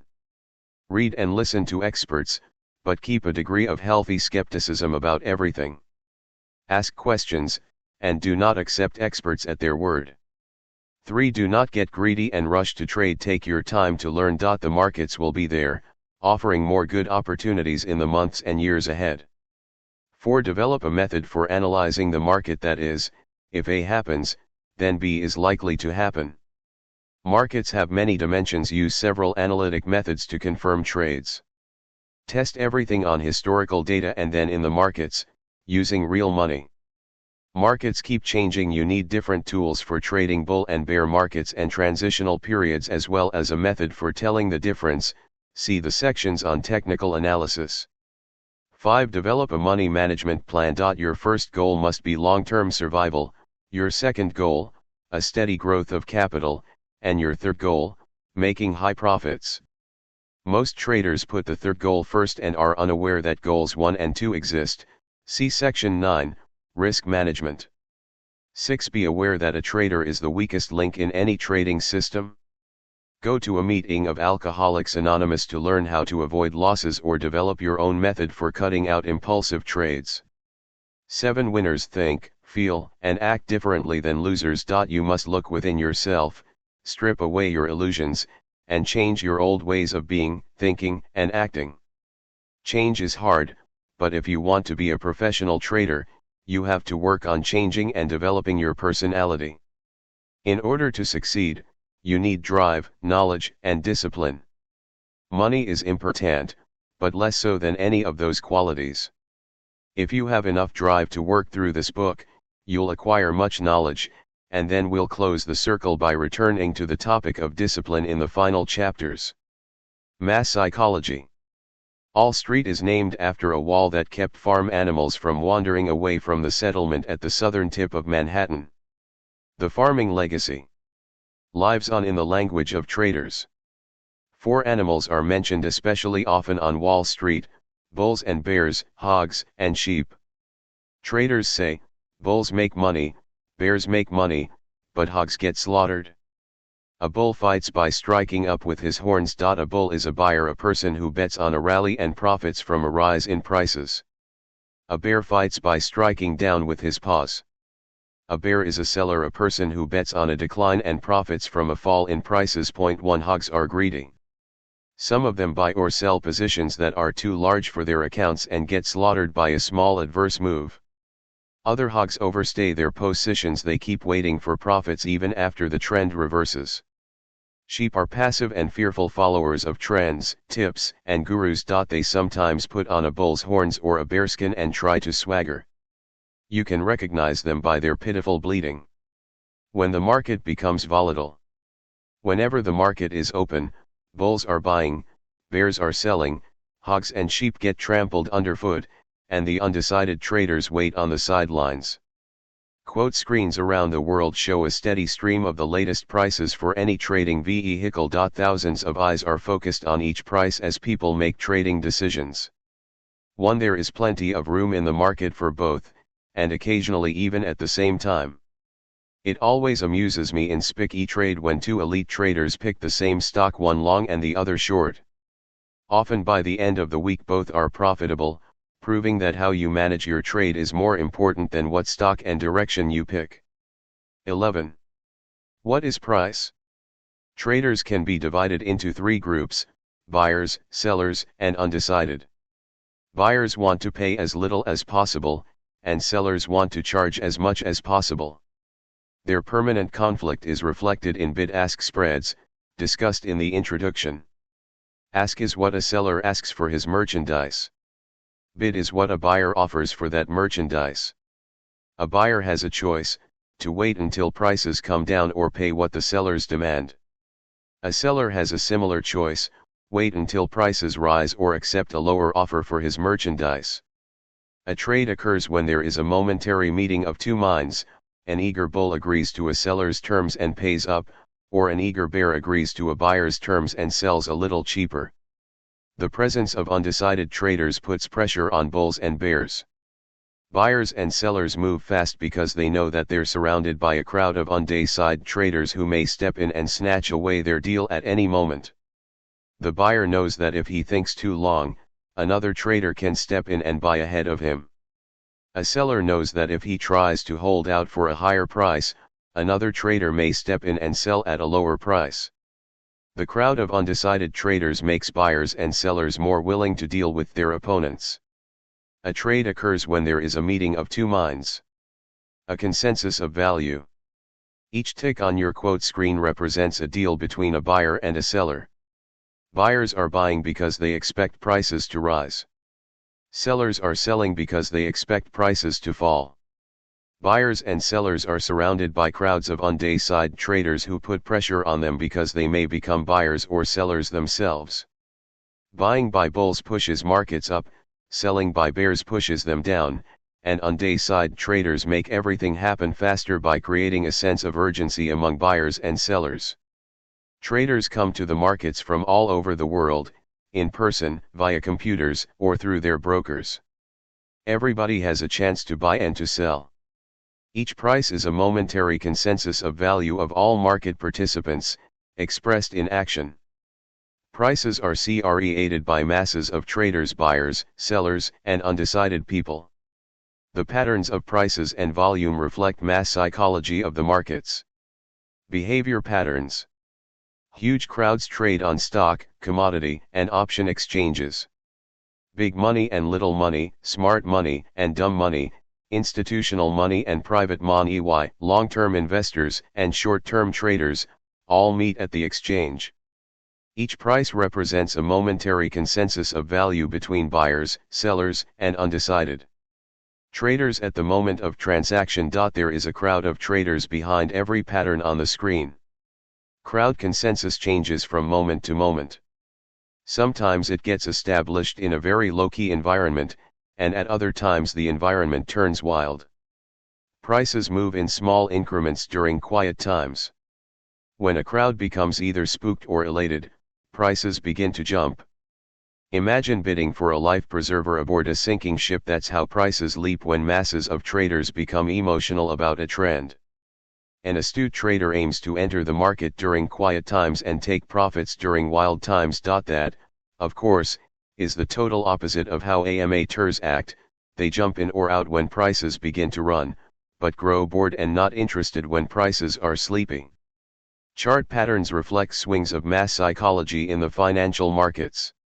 Each trading session is a battle between bulls, who make money when prices rise, and bears, who profit when they fall. The goal of a serious technical analyst is to discover the balance of power between bulls and bears and bet on the winning group. If bulls are much stronger, you should buy and hold. If bears are much stronger, you should sell and sell short. If both camps are about equal in strength, a wise trader stands aside. He lets bulls and bears fight with each other, and enters a trade only when he is reasonably sure which side is likely to win. Prices and volume, along with the indicators that track them, reflect crowd behavior. Technical analysis is similar to poll taking. Both combine science and art. They are partly scientific because we use statistical methods and computers. They are partly artistic because we use personal judgment and experience to interpret our findings. 12. What is the market? What's the reality behind market quotes, numbers, and graphs? When you check prices in your newspaper, follow ticks on your screen, or plot an indicator on a chart, what exactly are you looking at? What is this market that you want to analyze and trade? Amateurs act as if the market is a giant happening, a ball game in which they can join the professionals and make money. Traders from a scientific or engineering background often treat the market as a physical event and apply the principles of signal processing, noise reduction, etc. By contrast, all professional traders know full well that the market is a huge mass of people. Every trader tries to take money from others by outguessing them on the probable direction of the market. The members of the market crowd live on different continents, but are brought together by modern telecommunications in the pursuit of profit at each other's expense. The market is a huge crowd of people. Each member of the crowd tries to take money from others by outsmarting them. The market is a uniquely harsh environment because everyone is against you, and you are against everyone. Not only is the market harsh, you have to pay whenever you enter and exit. You have to jump over the barriers of commissions and slippage before you can collect a dime. The moment you place an order, you owe your broker a commission. You're behind the game the moment you enter. Market makers try to hit you with slippage when your order arrives for execution. They try to take another bite out of your account when you exit.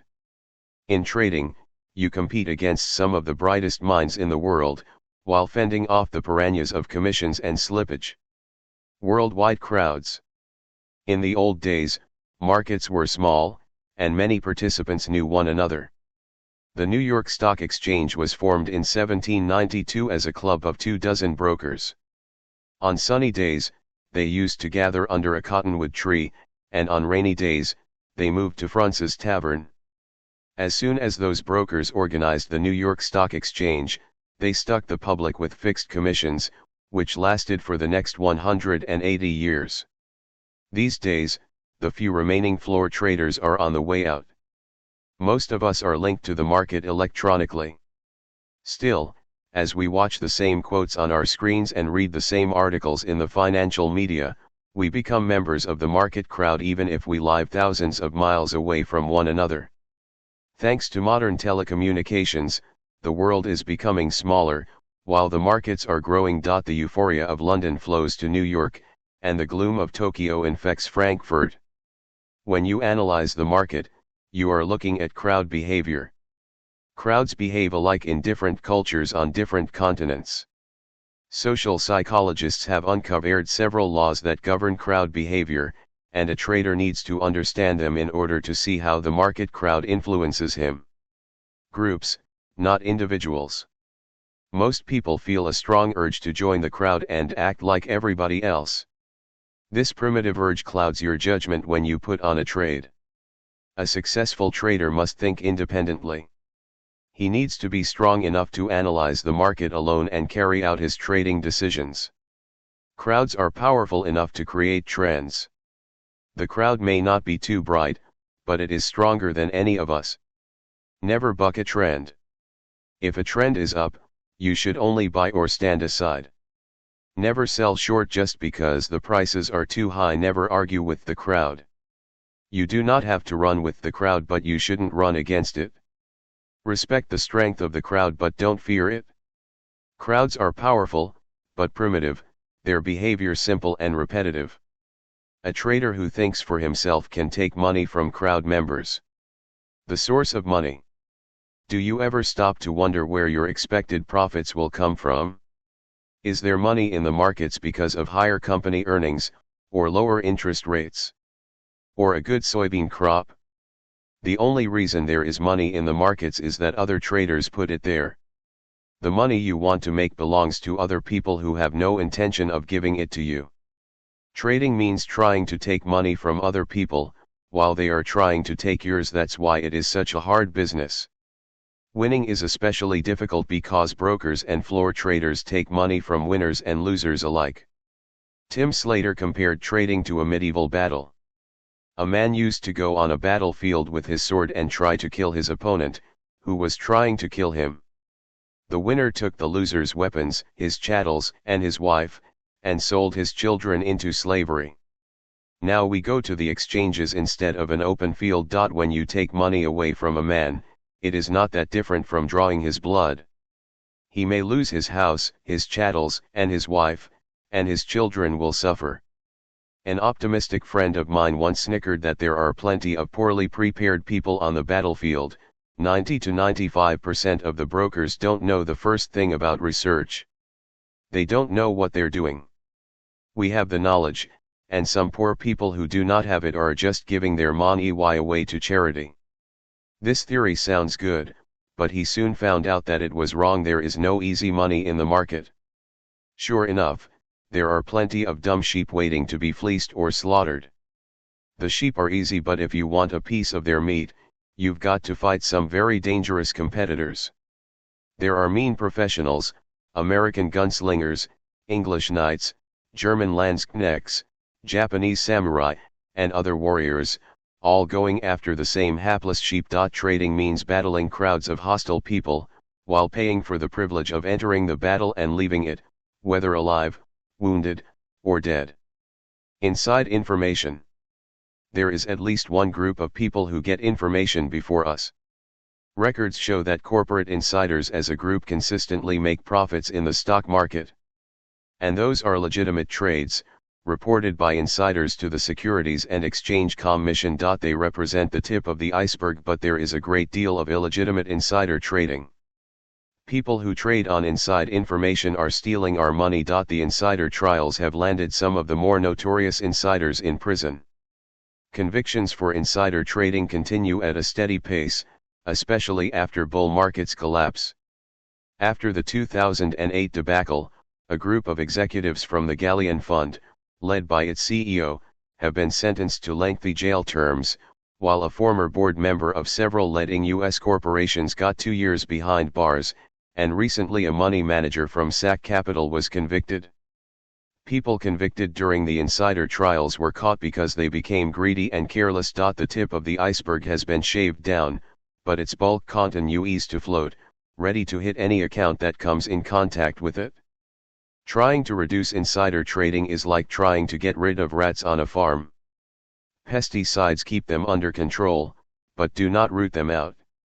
A retired chief executive of a publicly traded firm explained to me that a smart man does not trade on inside information but gives it to his golfing buddies at a country club.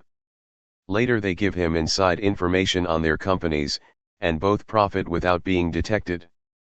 The insider network is safe as long as its members follow the same code of conduct and don't get too greedy.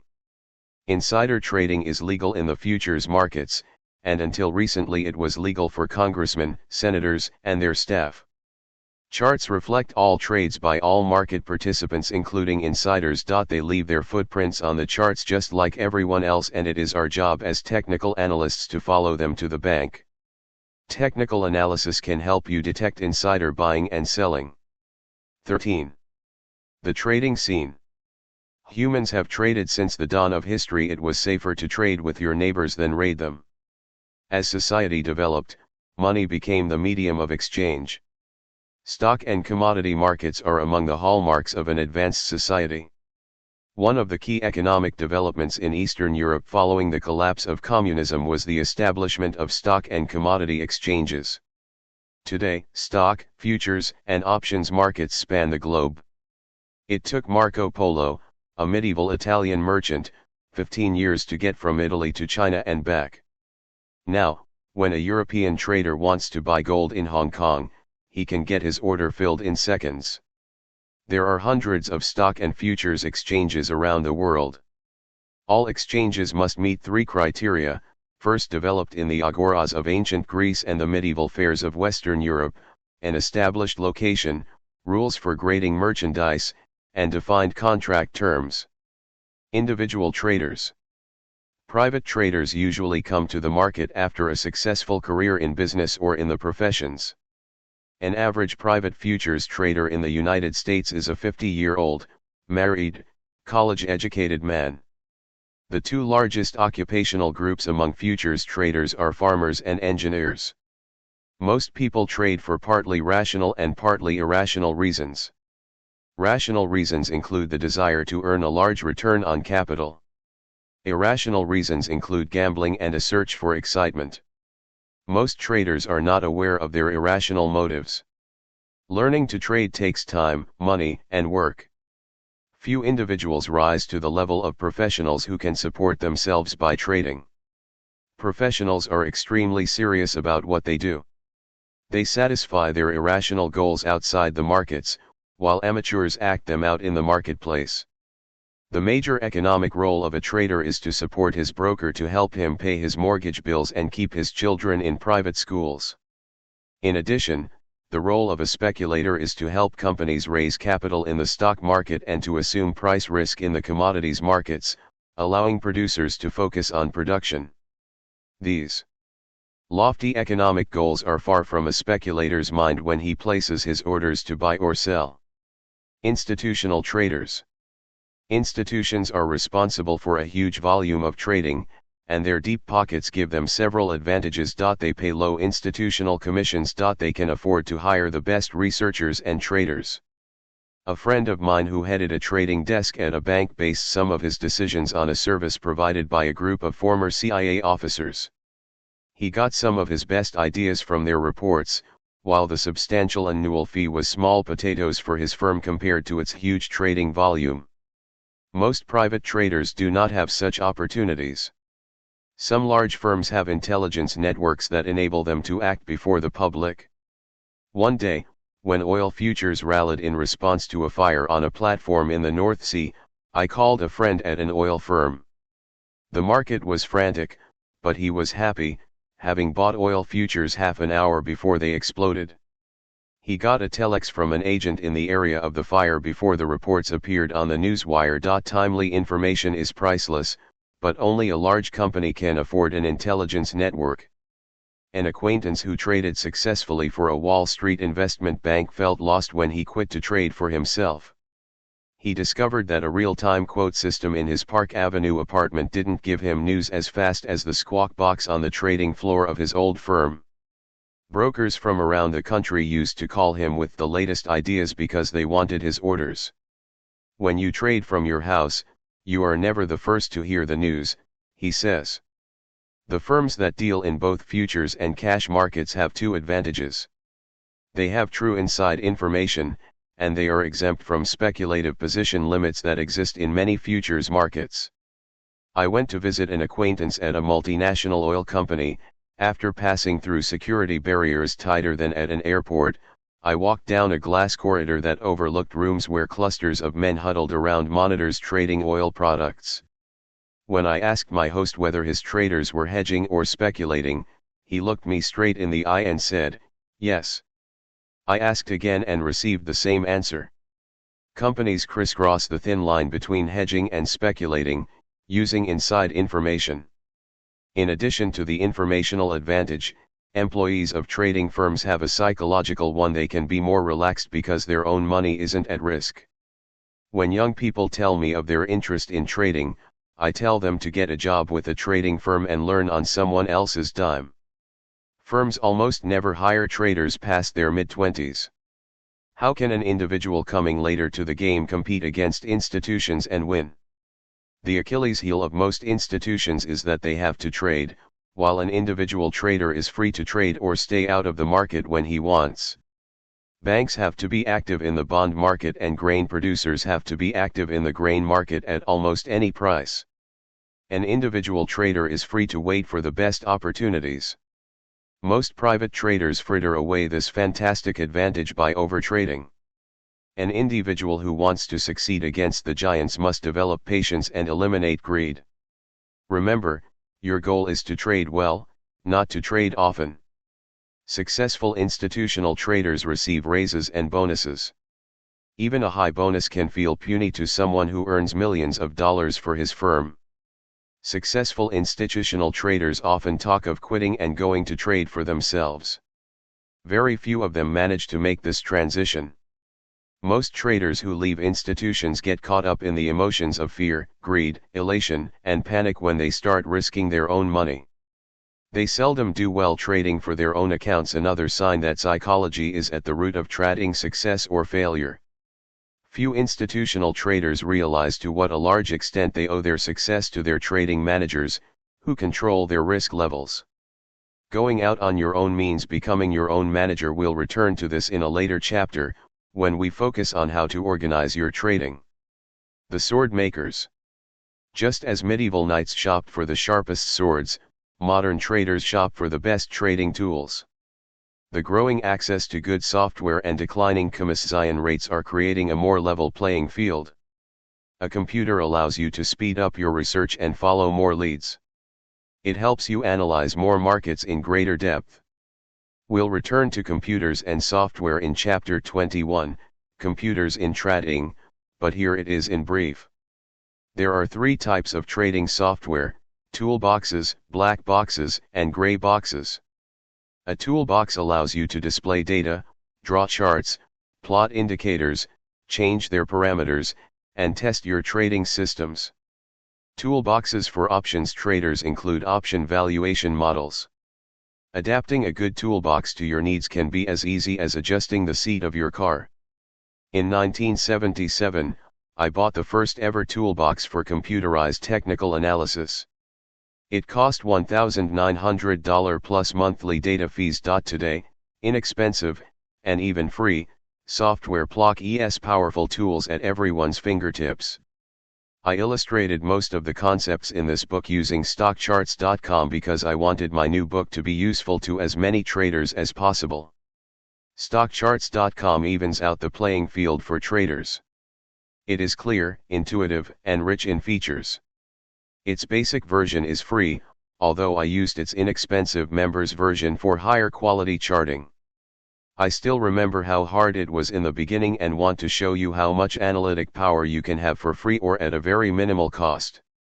What goes on inside a black box is secret. You feed it data, and it tells you what and when to buy and sell. It is like magic, a way to make money without thinking. Black boxes are usually sold with excellent historical track records. This is only natural because they were created to fit old data. Markets keep changing, and black boxes keep blowing up, but new generations of losers keep buying them.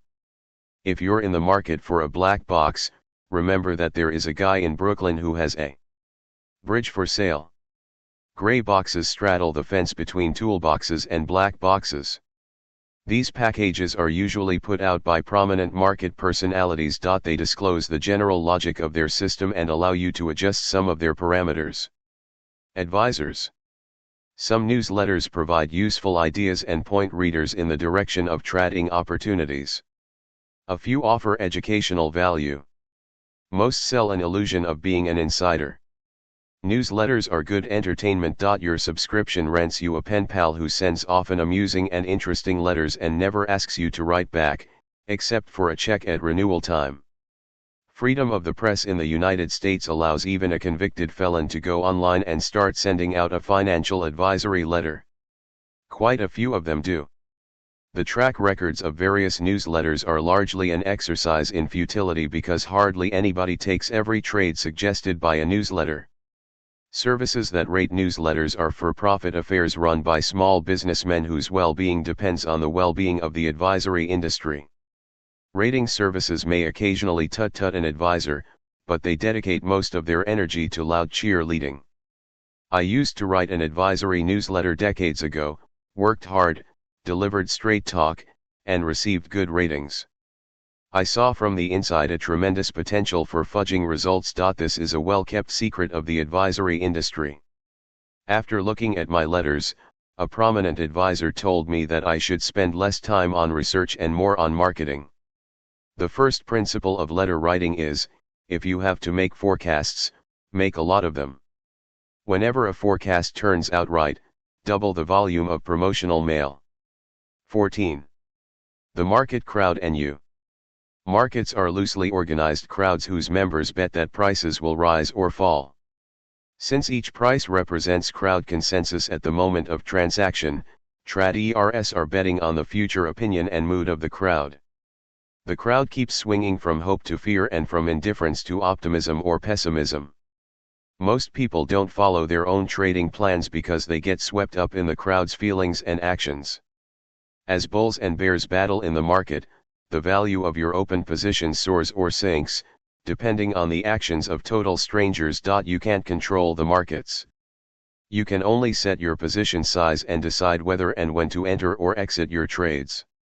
Most traders feel jittery entering a trade. Their judgment becomes clouded after they join the crowd. Caught up in crowd emotions, many traders deviate from their plans and lose money. Experts on crowds. Charles Mackay, a Scottish barrister, wrote his classic book, Extraordinary Popular Delusions and the Madness of Crowds, in 1841.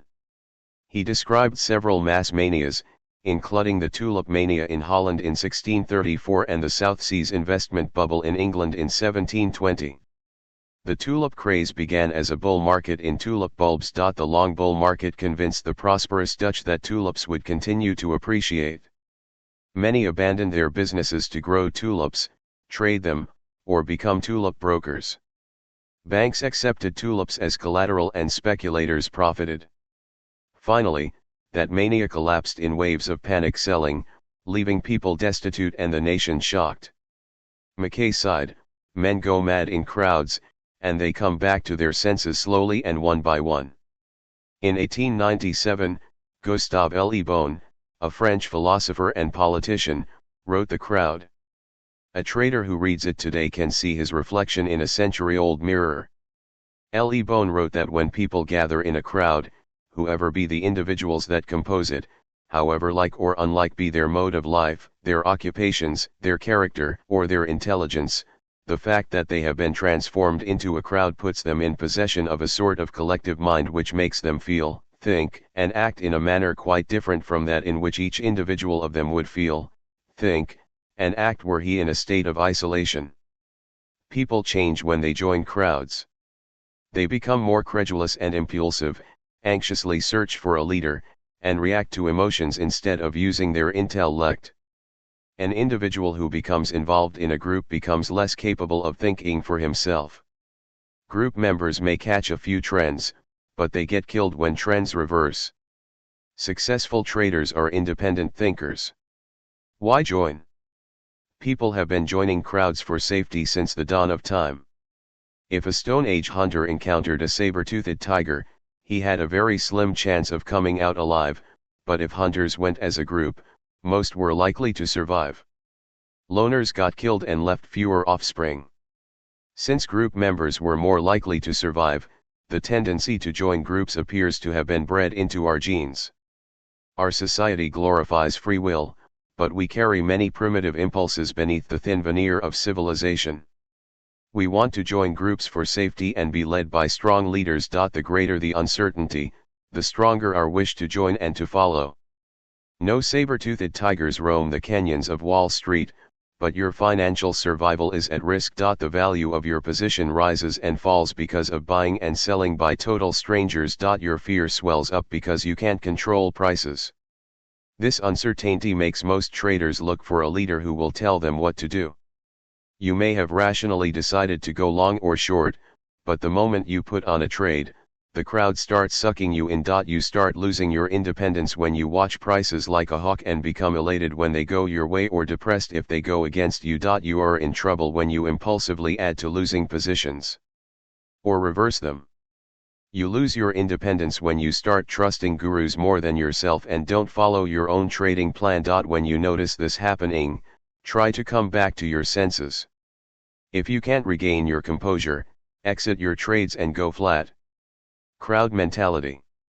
When people join crowds, their thinking becomes primitive and they become more prone to act on impulse.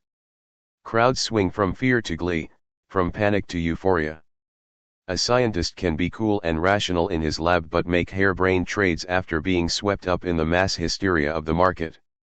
A group can suck you in, whether you trade from a crowded brokerage office or a remote mountaintop. When you let others influence your trading decisions, your chance of success goes up in smoke. Group loyalty was essential for a prehistoric hunter's survival. Joining a union can help even an incompetent performer keep his job. The market is different, joining a group tends to hurt you. Many traders are puzzled why markets reverse immediately after they dump their losing position. This happens because crowd members are gripped by the same fear and everybody dumps at the same time. Once the selling fit has ended, the market has nowhere to go but up. Optimism returns to the marketplace, and the crowd forgets fear, grows greedy, and goes on a new buying binge. The crowd is bigger and stronger than you. No matter how smart you are, you cannot argue with the crowd. You have only one choice: to join the crowd or to act independently. Crowds are primitive, and your trading strategies should be simple. You don't have to be a rocket scientist to design a winning trading method. If the trade goes against you, cut your losses and run. Never argue with the crowd, simply use your judgment to decide when to join and when to leave. Your human nature leads you to give up your independence under stress. When you put on a trade, you feel the desire to imitate others, overlooking objective signals. This is why you need to write down and follow your trading system and money management rules. They represent your rational individual decisions, made before you entered a trade. Who leads? An inexperienced trader may feel intense joy when prices move in his favor. He may feel angry, depressed, and fearful when prices move against him, anxiously waiting to see what the market will do to him next. Traders become crowd members when they feel stressed or threatened. Battered by emotions, they lose their independence and begin imitating other group members, especially the group leader. When children feel frightened, they want their parents and other grown ups to tell them what to do. They transfer that attitude to teachers, doctors, ministers, bosses, and assorted experts. Traders turn to gurus, trading system vendors, newspaper columnists, and other market leaders.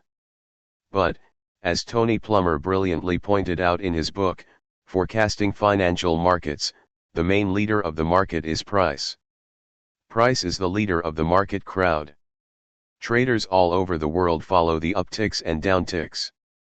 Price seems to say to traders, "Follow me, and I'll show you the way to riches." Most traders consider themselves independent. Few of us realize how strongly we focus on the behavior of our group leader. A trend that flows in your favor symbolizes a strong and generous parent calling you to share a meal. A trend that goes against you feels like dealing with an angry and punishing parent. Being gripped by such feelings, it's easy to overlook objective signals that tell you to stay or to exit a trade. You may feel happy or frightened, bargain or beg forgiveness while avoiding the rational act of accepting reality and getting out of a losing trade. Independence. You need to base your trades on a carefully prepared plan instead of jumping in response to price changes. A proper plan is a written one. You need to know exactly under what conditions you will enter and exit a trade. Don't make decisions on the spur of the moment, when you are vulnerable to being sucked in by the crowd. You can succeed as a trader only when you think and act as an individual. The weakest part of any trading system is the trader himself. Traders fail when they trade without a plan or deviate from their plans. Plans are created by reasoning individuals. Impulsive trades are made by sweaty group members. You have to observe yourself and notice changes in your mental state as you trade.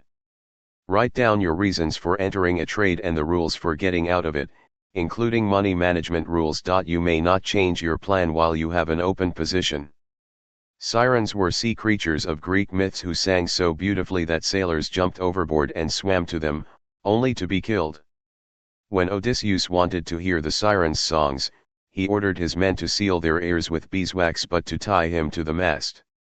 Odysseus heard the siren's song but survived because he couldn't jump overboard. You ensure your survival as a trader when on a clear day you tie yourself to the mast of a trading plan and money management rules.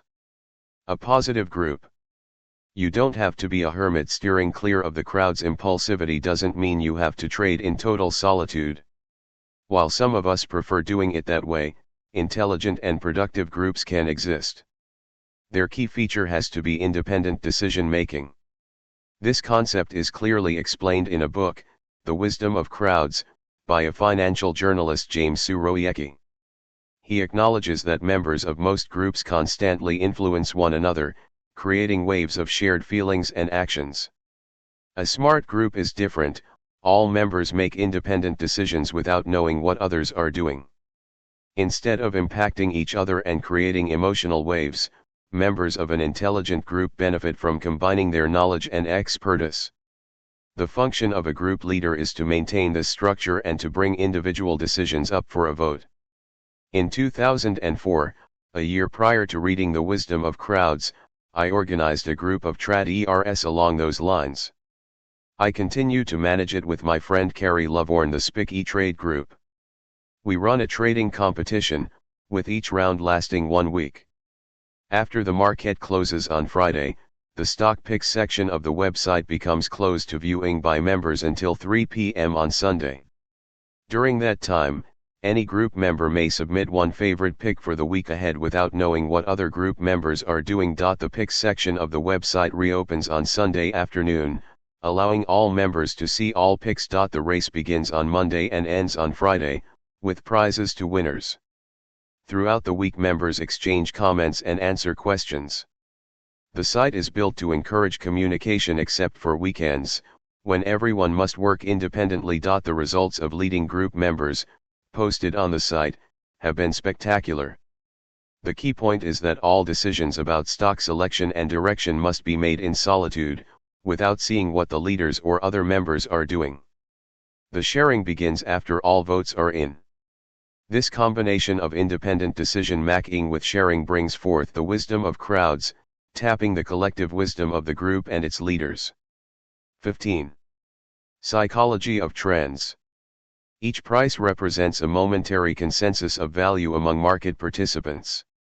Each tick reflects the latest vote on the value of a trading vehicle. Any trader can put in his 2 cents worth by giving an order to buy or sell, or by refusing to trade at the current level. Each price bar or candle reflects a battle between bulls and bears. When buyers feel strongly bullish, they buy more eagerly and push markets up. When sellers feel strongly bearish, they sell more actively and push markets down. Charts are a window into mass psychology. When you analyze charts, you analyze the behavior of trading masses. Technical indicators help make this analysis more objective. Technical analysis is for-profit social psychology. Strong feelings. Ask a trader why prices went up, and you'll probably get a stock answer: more buyers than sellers. This isn't true. The number of shares or futures contracts bought and sold in any market is always equal. If you want to buy 100 shares of Google, someone has to sell them to you. If you want to sell 200 shares of Amazon, someone has to buy them from you. This is why the number of shares bought and sold is equal in the stock market. Furthermore, the number of long and short positions in the futures markets is always equal. Prices move up or down not because of different numbers but because of changes in the intensity of greed and fear among buyers and sellers. When the trend is up, bulls feel optimistic and don't mind paying up. They buy high because they expect prices to rise even higher. Bears feel afraid in an uptrend, and they agree to sell only at a higher price. When greedy and optimistic bulls meet fearful and defensive bears, the market rallies. The stronger their feelings, the sharper the rally. The rally ends only when bulls start losing their enthusiasm. When prices slide, bears feel optimistic and don't quibble about selling short at lower prices. Bulls are fearful and agree to buy only at a discount. While bears feel like winners, they continue to sell at lower prices, and the downtrend continues. It ends when bears start feeling cautious and refuse to sell at lower prices. Rallies and declines. Few traders are purely rational human beings. There is a great deal of emotion in the markets. Most participants act on the principle of monkey see, monkey do. The waves of fear and greed sweep up bulls and bears. The sharpness of any rally depends on how traders feel. If buyers feel just a little stronger than sellers, the market rises slowly. When they feel much stronger than sellers, the market rises fast. It is the job of a technical analyst to find when buyers are strong and when they start running out of steam. Short sellers feel trapped by rising markets, as their profits melt and turn into losses. When short sellers rush to cover, a rally can become parabolic. Fear is a much stronger emotion than greed. 2 Rallies driven by short covering are especially sharp, although they do not last very long. Markets fall because of fear among bulls and greed among bears. Normally bears prefer to sell short on rallies, but if they expect to make a lot of money on a decline, they don't mind shorting on the way down. Fearful buyers agree to buy only below the market. As long as short sellers are willing to meet those demands and sell at a bid, the decline will continue. As bulls' profits melt and turn into losses, they panic and sell at almost any price. They are so eager to get out that they hit the bids under the market. Markets can drop fast when hit by panic selling. Price shocks. Loyalty to the leader is the glue that holds groups together. Group members expect leaders to inspire and reward them when they are good but punish them when they are bad. Some leaders are very authoritarian, others quite democratic and informal, but every group has a leader. A leaderless group can't exist. Price functions as the leader of the market crowd. Fear is 3 times stronger than greed, according to research cited by Professor Daniel Kahneman, a Nobel Prize-winning behavioral economist, whose findings we'll return to again in this book. Winners feel rewarded when price moves in their favor, and losers feel punished when it moves against them. Crowd members remain blissfully unaware that by focusing on price they create their own leader. Traders who feel mesmerized by prices create their own idols. When the trend is up, bulls feel rewarded by a bountiful parent. The longer an uptrend lasts, the more confident they feel. When a child's behavior is rewarded, he continues to do what he did. When bulls make money, they add to long positions. While new bulls enter the market, bears feel they are being punished for selling short. Many of them cover shorts, go long, and join the bulls. Buying by happy bulls and covering by fearful bears pushes up trends higher. Buyers feel rewarded, while sellers feel punished. Both feel emotionally involved, but few traders realize that they are creating the uptrend and setting up their own leader. Eventually a price shock occurs, a major sale hits the market, and there aren't enough buyers to absorb it. The uptrend takes a dive. Bulls feel mistreated, like children whose father slapped them during a meal, but bears feel encouraged. A price shock plants the seeds of an uptrend's reversal. Even if the market recovers and reaches a new high, bulls feel more skittish and bears become bolder.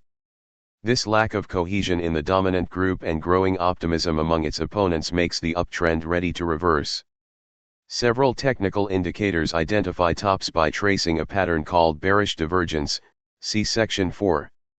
It occurs when prices reach a new high but the indicator reaches a lower high than it did on the previous rally. Bearish divergences mark the ends of uptrends and some of the best shorting opportunities.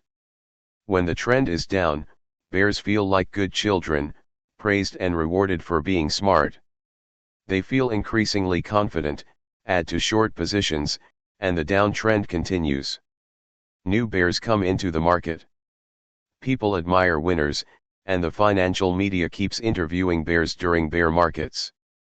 Bulls lose money in downtrends, making them feel bad. They start dumping their positions, and some of them switch sides to join bears. Their selling pushes markets lower. After a while, bears grow confident and bulls feel demoralized. Suddenly, a price shock occurs. A cluster of buy orders soaks up all available sell orders and lifts the market. Now bears feel like children whose father has lashed out at them in the midst of a happy meal. A price shock plants the seeds of a downtrend's eventual reversal because bears become more fearful and bulls grow bolder. When a child begins to doubt that Santa Claus exists, he'll seldom believe in Santa again. Even if bears recover and prices fall to a new low, several technical indicators will help identify their weakness by tracing a pattern called a bullish divergence. It occurs when prices fall to a new low but an indicator traces a shallower bottom than during the previous decline. Bullish divergences identify some of the best buying opportunities. Social psychology. Free will makes individual behavior hard to predict. Group behavior is more primitive and easier to track. When you analyze markets, you analyze group behavior. You need to identify the direction in which groups are running and their changes of speed. Groups suck us in and cloud our judgment. The problem for most analysts is that they get caught in the emotional pull of the groups they try to analyze. The longer a rally continues, the more analysts get caught up in mass bullishness, ignore danger signs, and miss the eventual reversal. The longer a decline goes on, the more analysts get caught up in bearish gloom and ignore bullish signs. This is why it helps to have a written plan for analyzing markets. We have to decide in advance what indicators we will watch, how we will interpret them, and how we'll act. Professionals use several tools for tracking the intensity of the crowd's feelings. They watch the crowd's ability to break through recent support and resistance levels. Floor traders used to listen to the changes in pitch and volume of the roar on the exchange floor. With floor trading rapidly receding into history, you'll need special tools for analyzing crowd behavior. Fortunately, your charts and indicators reflect mass psychology in action. A technical analyst is an applied social psychologist, usually armed with a computer. 16. Managing versus forecasting. I once ran into a very fat surgeon at a seminar. He told me that he had lost $250,000 in 3 years trading stocks and options. When I asked him how he made his trading decisions, he sheepishly pointed to his ample gut. He gambled on hunches and used his professional income to support his habit. There are two alternatives to gut feel, one is fundamental analysis, the other is technical analysis. Fundamental analysts study the actions of the Federal Reserve, follow earnings reports, examine crop reports, and so on. Major bull and bear markets reflect fundamental changes in supply and demand. Still, even if you know those factors, you can lose money trading if you are out of touch with intermediate and short-term trends, which depend on the crowd's emotions.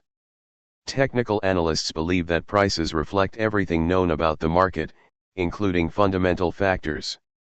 Each price represents the consensus of value of all market participants, large commercial interests and small speculators, fundamental researchers and technicians, insiders and gamblers. Technical analysis is a study of mass psychology. It is partly a science and partly an art. Technicians use many scientific methods, including mathematical concepts of game theory, probabilities, and so on. They use computers to track indicators. Technical analysis is also an art.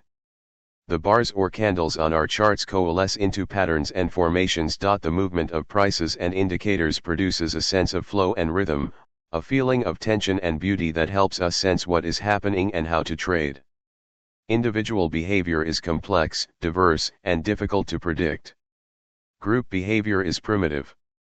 Technicians study the behavior patterns of market crowds. They trade when they recognize patterns that preceded previous market moves. Poll taking. Politicians want to know their chances of being elected or re-elected. They make promises to voters and have poll takers measure a crowd's response. Technical analysis is similar to political poll taking, as both aim to read the intentions of masses. Poll takers do it to help their clients win elections, while technicians do it for financial gain. Poll takers use scientific methods, statistics, sampling procedures, and so on. They also need a flair for interviewing and phrasing questions. They have to be plugged into the emotional undercurrents of their party. Poll taking is a combination of science and art. If a poll taker says he is a scientist, ask him why every major political poll taker in the United States is affiliated with either the Democratic or Republican Party. True science knows no party. A market technician must rise above party affiliation. Be neither a bull nor a bear, but only seek the truth. A biased bull looks at a chart and says, "Where can I buy?" A biased bear looks at the same chart and tries to find where he can go short. A top-flight analyst is free of bullish or bearish biases. There is a trick to help you detect your bias.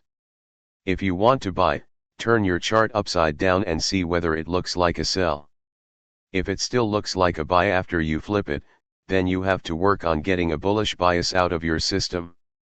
If both charts look like a sell, then you have to work on purging a bearish bias. A crystal ball. Many traders believe that their aim is to forecast future prices. The amateurs in most fields ask for forecasts, while professionals simply manage information and make decisions based on probabilities. Take medicine, for example. A patient is brought to an emergency room with a knife wound and the anxious family members have only two questions: will he survive, and when can he go home? They ask the doctor for a forecast. But the doctor isn't forecasting, he is managing problems as they emerge. His first job is to prevent the patient from dying from shock, and so he gives him painkillers and starts an intravenous drip to replace lost blood. Then he sutures damaged organs. After that, he has to watch against infection. He monitors the trend of the patient's health and takes measures to prevent complications. He is managing, not forecasting. When a family begs for a forecast, he may give it to them, but its practical value is low. To make money trading, you don't need to forecast the future. You have to extract information from the market and find out whether bulls or bears are in control. You need to measure the strength of the dominant market group and decide how likely the current trend is to continue. You need to practice conservative money management aimed at long-term survival and profit accumulation. You must observe how your mind works and avoid slipping into greed or fear. A trader who does all of this will succeed ahead of any forecaster. Read the market, manage yourself.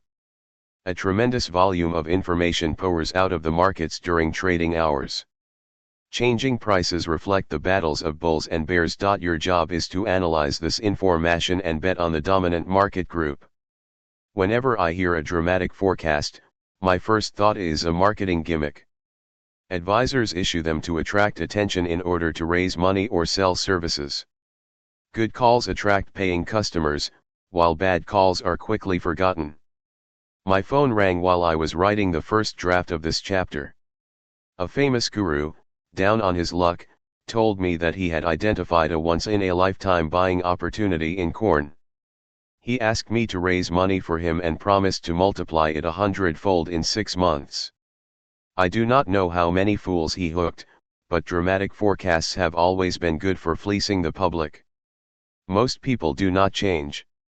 While working on this update 21 years later, I read in the Wall Street Journal that this same guru was recently punished for professional misconduct by the National Futures Association. Use common sense in analyzing markets. When some new development puzzles you, compare it to life outside the markets. For example, indicators may give you buy signals in 2 markets. Should you buy the one that declined a lot before the buy signal or the one that declined a little? Compare this to what happens to a man after a fall. If he falls down a few steps, he may dust himself off and run up again. But if he falls out of a second-story window, he's not going to run anytime soon, he needs time to recover. Successful trading stands on 3 pillars. You need to analyze the balance of power between bulls and bears. You need to practice good money management. You need personal discipline to follow your trading plan and avoid getting high or depressed in the markets. Classical chart analysis. When I bought my first stock, classical charting was the only game in town. I use quad-ruled paper and a sharp pencil to update my charts by hand.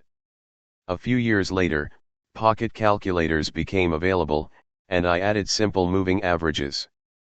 Later, a TI programmable calculator made it possible to insert tiny magnetic strips into its slit to perform more complex calculations, such as exponential moving averages and the directional system. Finally, an Apple personal computer appeared on the scene. You could use its joystick to move a cursor to draw trend lines. In contrast, today's traders have access to immense analytic power at a very low cost.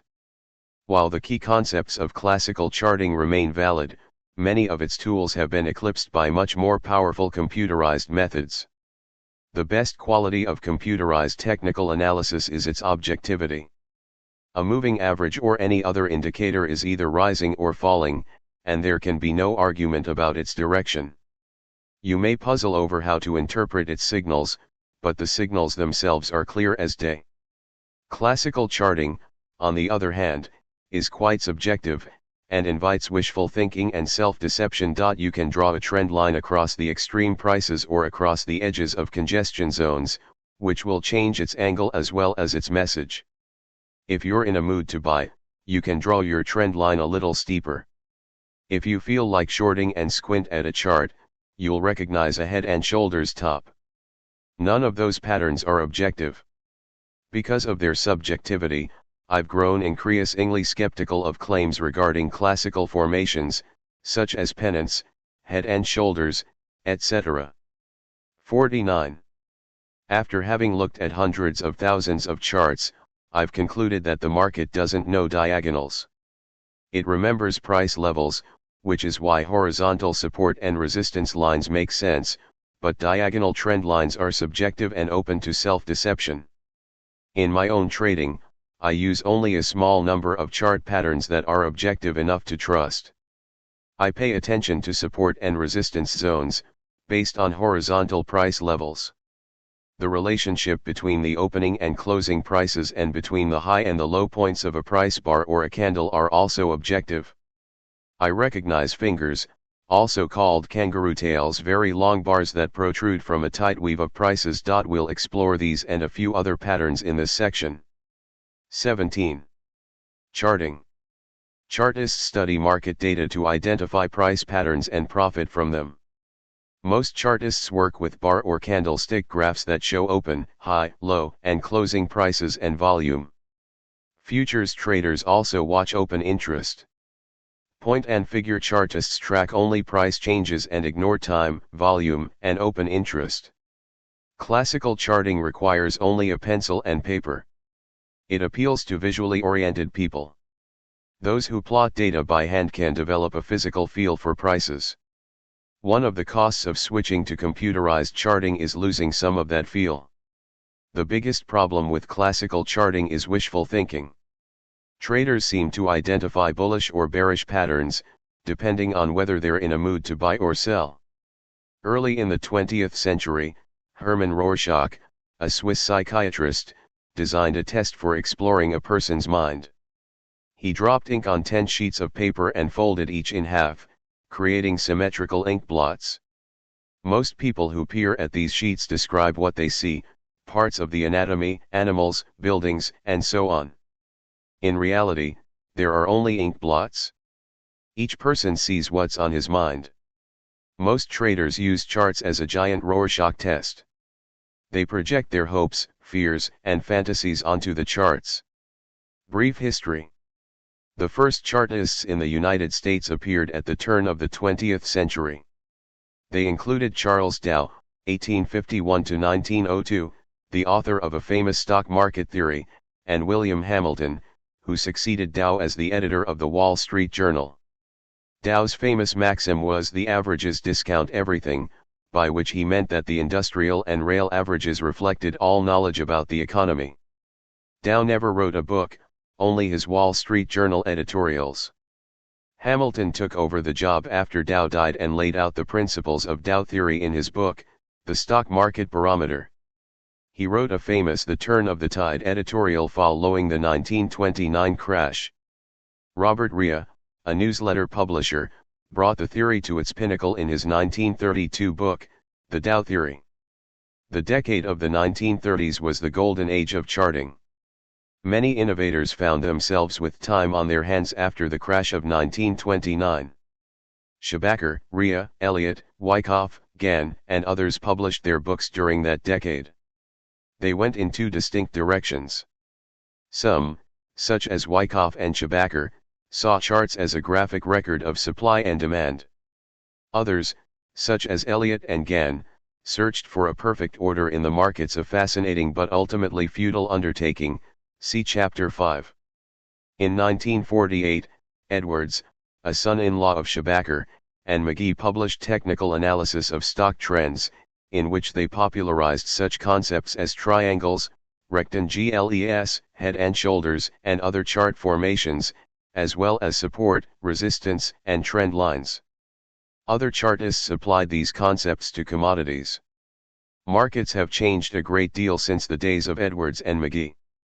In the 1940s, the daily volume of an active stock on the New York Stock Exchange was only several hundred shares, while now it is measured in millions. The balance of power in the stock market has shifted in favor of bulls.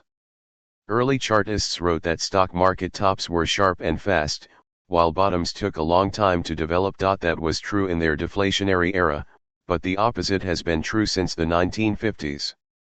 Now bottoms tend to form quickly, while tops tend to take longer. The meaning of a bar chart. Chart patterns reflect the sum of buying and selling, greed and fear among investors and traders. Many charts in this book are daily, with each bar representing one trading day, but the rules for understanding weekly, daily, or intraday charts are remarkably similar. Remember this key principle: each price is a momentary consensus of value of all market participants expressed in action. Based on it, each price bar provides several important pieces of information about the tug-of-war between bulls and bears. Figure 17.1. The opening price of a daily bar tends to reflect the amateur's opinion of value. They read morning papers, find out what happened the day before, perhaps ask for a wife's approval to buy or sell, and place their orders before driving to work. Amateurs are especially active early in the day and early in the week. Traders who researched the relationship between opening and closing prices found that opening prices most often occur near the high or the low of the daily bar. Buying or selling by amateurs early in the day creates an emotional extreme from which prices tend to recoil later in the day. In bull markets, prices often make their low for the week on Monday or Tuesday, when amateurs take profits from the previous week, then rally to a new high on Thursday or Friday. In bear markets, the high for the week is often set on Monday or Tuesday, with a new low toward the end of the week. The closing prices of daily and weekly bars tend to reflect the actions of professional traders. They watch the markets throughout the day, respond to changes, and tend to dominate the last hour of trading. Many of them take profits at that time to avoid carrying trades overnight. The meaning of a bar chart. Opening prices are set by amateurs, whose orders accumulate overnight and hit the market in the morning. Closing prices are largely set by market professionals who trade throughout the day. You can see a reflection of their conflict in how often opening and closing prices occur at the opposite ends of price bars. The high of each bar marks the maximum power of bulls during that bar. The low of each bar marks the maximum power of bears during that bar. Slippage tends to be less when you enter or exit positions during short bars. Professionals as a group usually trade against the amateurs. They tend to buy low openings, sell short higher openings, and unwind their positions as the day goes on. Traders need to pay attention to the relationship between opening and closing prices. If prices closed higher than they opened, then market professionals were probably more bullish than amateurs. If prices closed lower than they opened, then market professionals were probably more bearish than amateurs. It pays to trade with the professionals and against the amateurs. Candlestick charting is based, to a large extent, on the relationship between the opening and closing prices of each bar. If the close is higher, the candle is white, but if it is lower, the candle is black. The high of each bar represents the maximum power of bulls during that bar. Bulls make money when prices go up. Their buying pushes prices higher, and every uptick adds to their profits. Finally, bulls reach a point where they cannot lift prices not even by one more tick. Point 1 The high of a daily bar represents the maximum power of bulls during the day, while the high of a weekly bar marks the maximum power of bulls during the week. The highest point of a bar represents the maximum power of bulls during that bar. 1 tick is the smallest price change allowed for any given trading vehicle. It may be 1 cent or even 1/100th of a cent, depending on the stock, a quarter point for S&P E-minis, 10 cents for gold futures, etc. The low of each bar represents the maximum power of bears during that bar. Bears make money when prices decline. They keep selling short, their selling pushes prices lower, and every downtick adds to their profits. At some point they run out of either capital or enthusiasm, and prices stop falling. The low of a daily bar marks the maximum power of bears during that day, and the low of a weekly bar identifies the maximum power of bears during that week.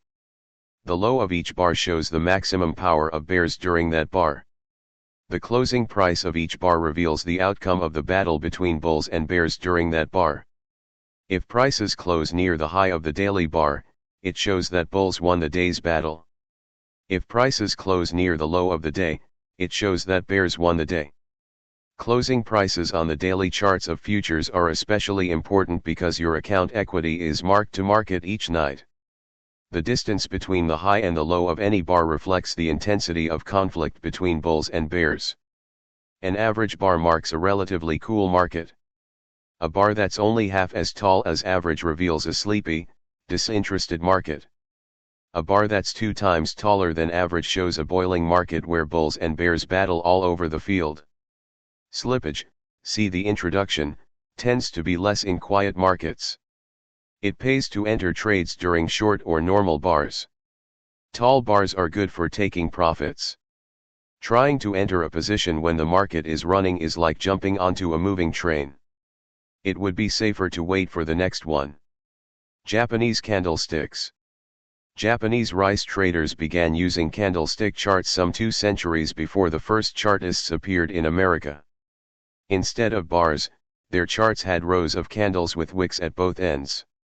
The body of each candle represents the distance between the opening and closing prices. If the closing price is higher than the opening, the body is white, but if the closing price is lower, the body is black. The tip of the upper wick represents the high of the day, while the bottom of the lower wick represents the low of the day. The Japanese consider highs and lows relatively unimportant, according to Steve Nissen, author of Japanese Candlestick Charting Techniques. They focus on the relationship between opening and closing prices and on patterns that include several candles. The main advantage of a candlestick chart is its focus on the struggle between amateurs who control openings and professionals who control closings. Unfortunately, many candlestick chartists neglect Western tools, such as volume and technical indicators. Candlesticks have become quite popular worldwide, and some traders ask me why I continue to use bar charts. I am familiar with candlesticks, but I've learned to trade using bar charts, and I believe that using open high-low close bars plus technical indicators gives me more information. Your choice of a bar or a candlestick chart is a matter of personal preference. All concepts expressed in this book can be used with candlestick as well as bar charts. Efficient markets, random walk, chaos theory, and nature's law. Efficient market theory is an academic notion that nobody can outperform the market because any price at any given moment incorporates all available information. Warren Buffett, one of the most successful investors of the century, commented, I think it's fascinating how the ruling orthodoxy can cause a lot of people to think the earth is flat. Investing in a market where people believe in efficiency is like playing bridge with someone who's been told it doesn't do any good to look at the cards. The logical flaw of efficient market theory is that it equates knowledge with ascension. People may have knowledge, but the emotional pull of the crowd often leads them to trade irrationally. A good analyst can detect repetitive patterns of crowd behavior on his charts and exploit them. Random walk theorists claim that market prices change at random. Sure, there is a fair bit of randomness or noise in the markets, just as there is randomness in any crowd. Still, an intelligent observer can identify repetitive behavior patterns of a crowd and make sensible bets on their continuation or reversal. People have memories, they remember past prices, and their memories influence their decisions to buy or sell. Memories help create support under the market and resistance above it. Random walkers deny that memories influence our behavior. As Milton Friedman pointed out, prices carry information about the availability of supply and the intensity of demand.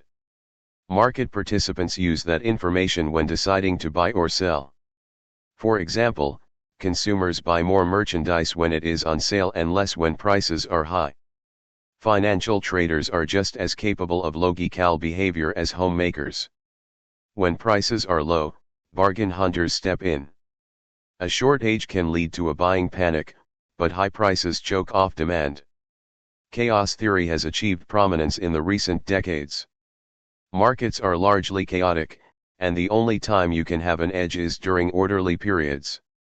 In my view, markets are chaotic much of the time, but out of that chaos, islands of order and structure keep emerging and disappearing. The essence of market analysis is recognizing the emergence of orderly patterns and having enough courage and conviction to trade them.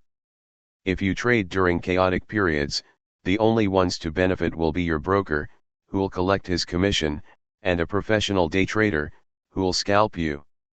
The key point to keep in mind is that once in a while a pattern emerges from chaos. Your system should recognize this transition, and that's when you should put on a trade. Earlier we spoke about the one great advantage of a private trader over profession, he may wait for a good trade instead of having to be active each day. The chaos theory confirms that message. The chaos theory also teaches us that orderly structures that emerge from chaos are fractal. The sea coast appears equally jagged whether you look down on it from space or an airplane, from a standing position or on your knees through a magnifying glass. Market patterns are fractal as well. If I show you a set of charts of the same market, having removed time markings, you will not be able to tell whether it is monthly, weekly, daily, or a 5-minute chart. Later in this book, chapter 39, we'll return to this theme, and you'll see why it is so important to analyze markets in more than one time frame. We'll have to make sure that buy or sell messages in both time frames confirm each other, because if they don't it means that the market is too chaotic and we should stand aside. Nature's law is the rallying cry of a clutch of mystics who claim there is a perfect order in the markets, which they'll reveal to you for a price. They say that markets move like clockwork in response to immutable natural laws. R.N. Elliott even titled his last book Nature's Law. The perfect order crowd gravitates to astrology, numerology, conspiracy theory, and other superstitions. Next time someone talks to you about natural order in the markets, ask him about astrology. He'll probably jump at the chance to come out of the closet and talk about the stars. The believers in perfect order in the markets claim that tops and bottoms can be predicted far into the future. Amateurs love forecasts, and mysticism is a great marketing gimmick. It helps sell courses, trading systems, and newsletters. Mystics, random walk academics, and efficient market theorists have one trait in common. They are equally divorced from the reality of the markets. 18. Support and resistance. A ball hits the floor and bounces. Toss it up, and it'll drop after hitting the ceiling. Support and resistance are like a floor and a ceiling, with prices sandwiched between them. Understanding support and resistance is essential for understanding price trends. Rating their strength helps you decide whether the trend is likely to punch through or to reverse. Support is a price level where buying is strong enough to interrupt or reverse a downtrend. When a downtrend hits support, it bounces like a diver who hits the bottom and pushes away from it. Support is represented on a chart by a horizontal line connecting two or more bottoms, figure 18.1. Resistance is a price level where selling is strong enough to interrupt or reverse an uptrend. When an uptrend hits resistance, it acts like a man who hits his head on a branch while climbing a tree. He stops and may even tumble down. Resistance is represented on a chart by a horizontal line connecting two or more tops. It is better to draw support and resistance lines across the edges of congestion areas where the bulk of the bars stopped rather than across extreme prices. Those congestion zones show where masses of traders have changed their minds, while the extreme points reflect only panic among the weakest traders. Minor support or resistance causes trends to pause, while major support or resistance causes them to reverse. Traders buy at support and sell at resistance, making their effectiveness a self-fulfilling prophecy. Support and resistance. Draw horizontal lines across the upper and lower edges of congestion areas. The bottom line marks the level of support at which buyers overcome sellers. The upper line identifies resistance, where sellers overpower buyers. Support and resistance areas often switch roles. Note how after a decisive upside breakout in Area 1 prices hit resistance, but when they broke above that level it turned into a zone of support, marked 2. The strength of these barriers increases each time prices touch them and bounce away. Beware of false breakouts from support and resistance. They are marked by letter F on this chart. Amateurs tend to follow breakouts, while professionals tend to trade against them. At the right edge of the chart, NFLX is rallying from support at the level where its previous rally ran into resistance. How do we identify trends? Not by trend lines. My favorite tools are exponential moving averages that we'll review in the next section. Trend lines are wildly subjective. They are among the most self-deceptive tools. Trend identification is an area in which computerized analysis is miles ahead of classical charting. Memories, pain, and regret. Our memories of previous market turns prompt us to buy and sell at certain levels. Buying and selling by crowds create support and resistance. Support and resistance exist because people have memories. If traders remember that prices have recently stopped falling and turned up from a certain level, they are likely to buy when prices approach that level again. If traders remember that an uptrend has recently reversed after rising to a certain peak, they tend to sell and go short when prices approach that level again. For example, all major rallies in the stock market from 1966 until 1982 ended whenever the Dow Jones Industrial Average rallied into the area between 950 and 1050. That resistance zone was so strong that traders named it a graveyard in the sky. Once the bulls rammed the market through that level, it became a major support area. In recent years, we saw a similar occurrence in gold, whose chart is shown here, figure 18.2. It hit the level of $1,000 per ounce 4 times, dropping after each resistance turns into support. Notice how gold hit its overhead resistance at the $1,000 per ounce level 5 times. Usually, reversals occur on the first, second, or third hit. When a market hits the same level for the 4th time, it shows that it really wants to go that way. Gold broke above $1,000 per ounce on its 5th attempt. Afterwards, gold made 2 attempts to pull down to its old resistance level, in areas marked 6 and 7.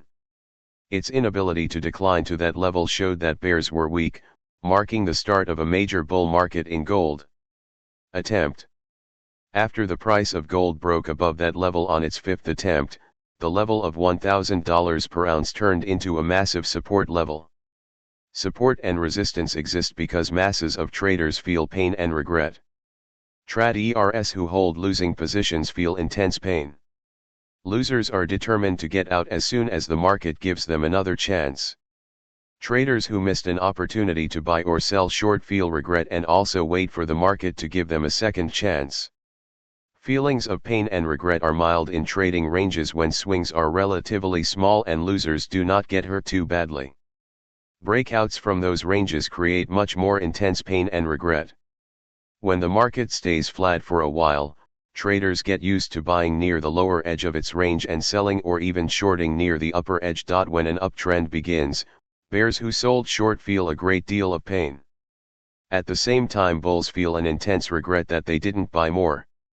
Both are determined to buy if the market declines to the breakout point and gives them a second chance to cover shorts or to get long. The pain of bears and regret of bulls makes them eager to buy, creating support during reactions in an uptrend. When prices break down from a trading range, bulls who bought are in pain, they feel trapped and wait for a rally to get out even. Bears, on the other hand, regret that they haven't shorted more, they wait for a rally as a second chance to sell short. Bulls' pain and bears' regret create resistance, a ceiling above the market in downtrends. The strength of support and resistance depends on the strength of feelings among masses of traders. Strength of support and resistance. The longer prices stay in a congestion zone, the stronger the emotional commitment of bulls and bears to that area. A congestion area hit by several trends is like a battlefield with craters from explosions. Its defenders have plenty of cover and are likely to slow down any attacking force. When prices approach that zone from above, it serves as support. When prices rally into it from below, it acts as resistance. A congestion area can reverse those roles, serving as either support or resistance. The strength of those zones depends on three factors: their length, height, and the volume of trading that has taken place in them. You can visualize these factors as the length, the width, and the depth of a congestion zone. The longer a support or resistance area, its length of time or the number of hits it took, the stronger it is. Support and resistance, like good wine, become better with age.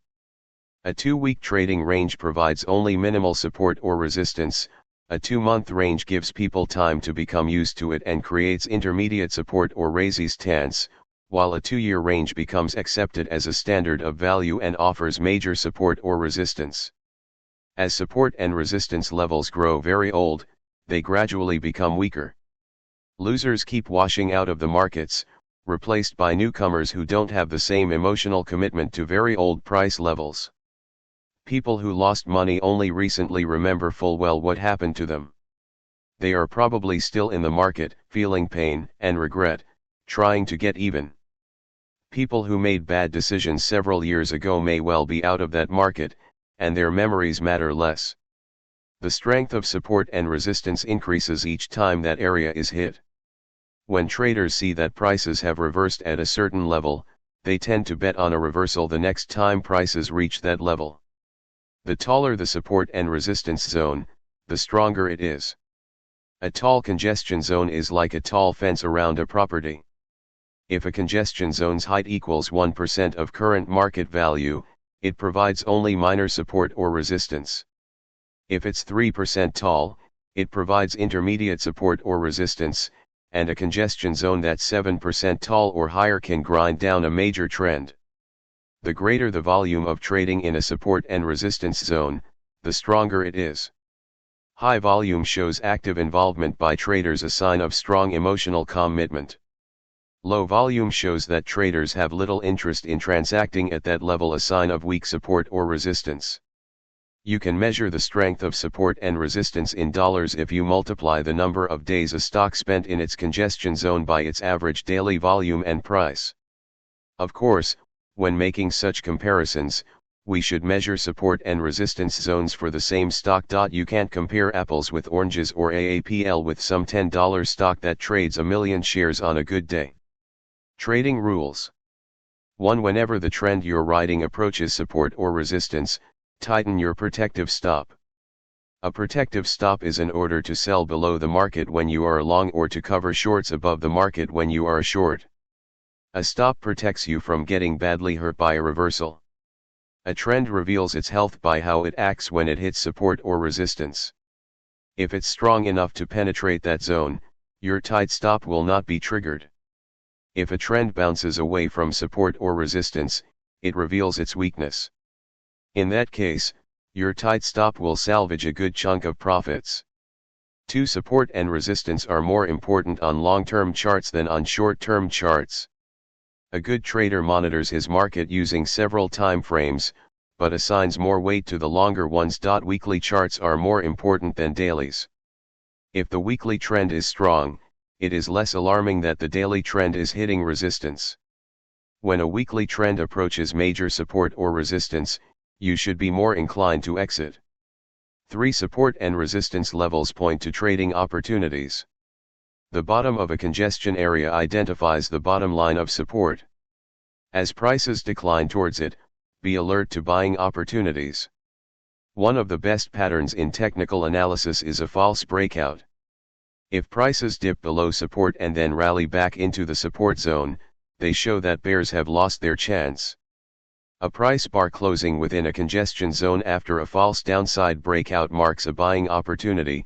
Set a protective stop in the vicinity of the bottom of the recent false downside breakout. Similarly, a true upside breakout should not be followed by a pullback into the range, just as a rocket is not supposed to sink back to its launching pad. A false upside breakout gives a signal to sell short as a price bar returns into the congestion zone. When shorting, place a protective stop near the top of the false breakout, figure 18.3. On placing stops, experienced traders tend to avoid placing them at round number bears. If I buy a stock near $52 and want to protect my position in the area of 51, I'll put a stop a few cents below $51. If I go long at 33.70 in a day trade and want to protect my position in the area of $33.50, I'll put that stop a few cents below $33.50. Because of a natural human tendency to use round numbers, clusters of stops accumulate there. I prefer to place my stops at the far ends of such clusters. True and false breakouts. Markets spend more time in trading ranges than in trends.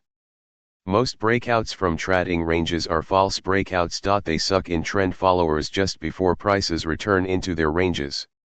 False breakouts hurt amateurs, but professional traders love them. Professionals expect prices to fluctuate most of the time, without going anywhere far. They wait until an upside breakout stops reaching new highs or a downside breakout stops making new lows. Then they pounce, fade the breakout, trade against it. False breakouts. On the left, a chart of Eldorado Gold Corp., EGO, shows a false downside breakout during gold bears' final attempt to push gold stocks lower in December 2013. Prices opened sharply below support, having gapped down from the previous day's close. From there, a rally began. Notice a pullback to the support line a week later, marked by a green arrowhead. Such pullbacks don't always occur, but when they do, they offer an excellent opportunity to hop aboard a new trend. On the right, a chart of the euro, represented here by $XEU, shows how an uptrend culminated in a false upside breakout.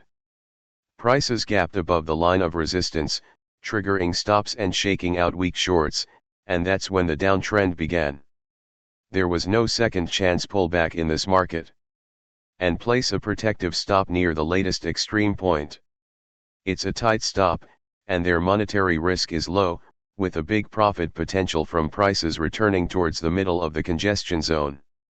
The risk/reward ratio is so good that professionals can afford to be wrong half the time and still come out ahead of the game. The best time to buy an upside breakout on a daily chart is when your analysis of the weekly chart suggests that a new uptrend is developing.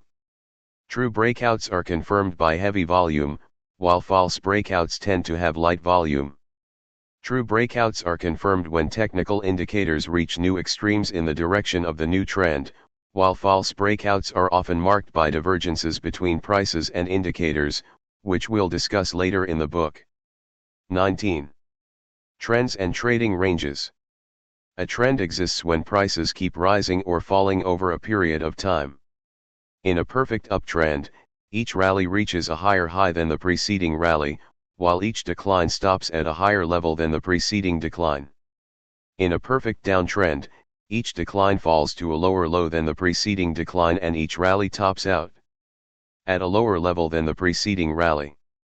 In a trading range, most rallies stop at about the same high level, and declines peter out at about the same low level. Perfect patterns, of course, aren't that common in financial markets, and multiple deviations make life harder for analysts and traders. Figure 19.1. Even a quick look at most charts reveals that markets spend most of the time in trading ranges. Trends and trading ranges call for different tactics. When you go long in an uptrend or sell short in a downtrend, you have to give that trend the benefit of the doubt and use a wider stop, so as not to be shaken out easily. In a trading range, on the other hand, you have to use tight stops, be nimble and close out positions at the slightest sign of a reversal. Another difference in trading tactics between trends and ranges is the handling of strength and weakness. You have to follow strength during trends, buy in uptrends and short in downtrends. When prices are in a trading range, you aim to do the opposite, buy weakness and sell strength. Trend and the trading range. A pattern of higher tops and higher bottoms defines uptrends, while a pattern of lower bottoms and lower tops defines downtrends. In the middle of this chart of Facebook Incorporated, FB, you see a downtrend defined by 3 lower lows, marked 1, 3, and 5, and 2 lower highs, marked 2 and 4. Notice the downtrend of a slow 22-day exponential moving average, which we'll review in Chapter 22, confirming the price downtrend. Its upturn signaled an upside reversal, confirmed by new price peaks 6 and 8. We've looked at false breakouts in the previous chapter, and you can see them again in action here. False breakouts occur when prices cross their support or resistance lines, spend 1 or 2 days beyond that line, and then return, marking a failed move in the direction of the breakout. Afterwards prices tend to turn in the opposite direction. Here, a false downside breakout, followed by the upturn of a moving average, gave a strong buy signal. We see a mirror image of this pattern after the top 8. There are 2 false upside breakouts, and after the second one, the moving average turns down, giving a sell signal. At the right edge of the chart, prices are pulling back up to their declining moving average. Such patterns tend to create good opportunities for selling short. Mass psychology. When the trend is up, bulls are more eager than bears, and their buying forces prices higher. If bears manage to push prices down, bulls return to bargain hunt. They stop the decline, and force prices to rise again. A downtrend occurs when bears are more aggressive and their selling pushes markets down. Whenever a flurry of buying lifts prices, bears sell short into that rally, stop it, and send prices to new lows. When bulls and bears are about equal in strength, prices stay in a trading range. When bulls manage to push prices up, bears sell short into that rally and prices fall. As they decline, bargain hunters step in and buy. Then, as bears cover shorts, their buying helps fuel a rally. The cycle can go on for a long time. A trading range is like a fight between 2 equally strong street gangs. They push one another back and forth, but neither can control the city block. A trend is like a fight in which a stronger gang chases the weaker gang down the street. Every once in a while the weaker gang stops and puts up a fight, but then turns and runs again. Crowds spend most of their time aimlessly milling around, which is why markets spend more time in trading ranges than in trends. A crowd has to become agitated and surge to create a trend. Crowds do not stay excited for long, they go back to aimlessness. Professionals tend to give the benefit of the doubt to trading ranges. The hard right edge. Trends and ranges are easy to see in the middle of a chart, but as you get close to its right edge, the picture becomes increasingly foggy. The past is fixed and clear, but the future is fluid and uncertain. Trends are easy to recognize on old charts, but, unfortunately, our brokers don't allow us to trade in the past. We have to make trading decisions at the hard right edge. By the time a trend becomes perfectly clear, a good chunk of it is already gone. Nobody will ring a bell when a trend dissolves into a trading range. Many chart patterns and indicator signals contradict one another at the right edge of the chart. You have to base your decisions on probabilities in an atmosphere of uncertainty. Most people feel very uncomfortable dealing with uncertainty. When their trade doesn't go the way their analysis suggested, they hang on to losing positions, waiting for the market to turn and make them whole. Trying to be right is an unaffordable luxury in the markets. Professional traders get out of losing trades fast. When the market deviates from your analysis, you have to cut losses without fuss. Methods and techniques. Keep in mind that there is no single magic method to clearly and reliably identify all trends and trading ranges. It pays to combine several analytic tools.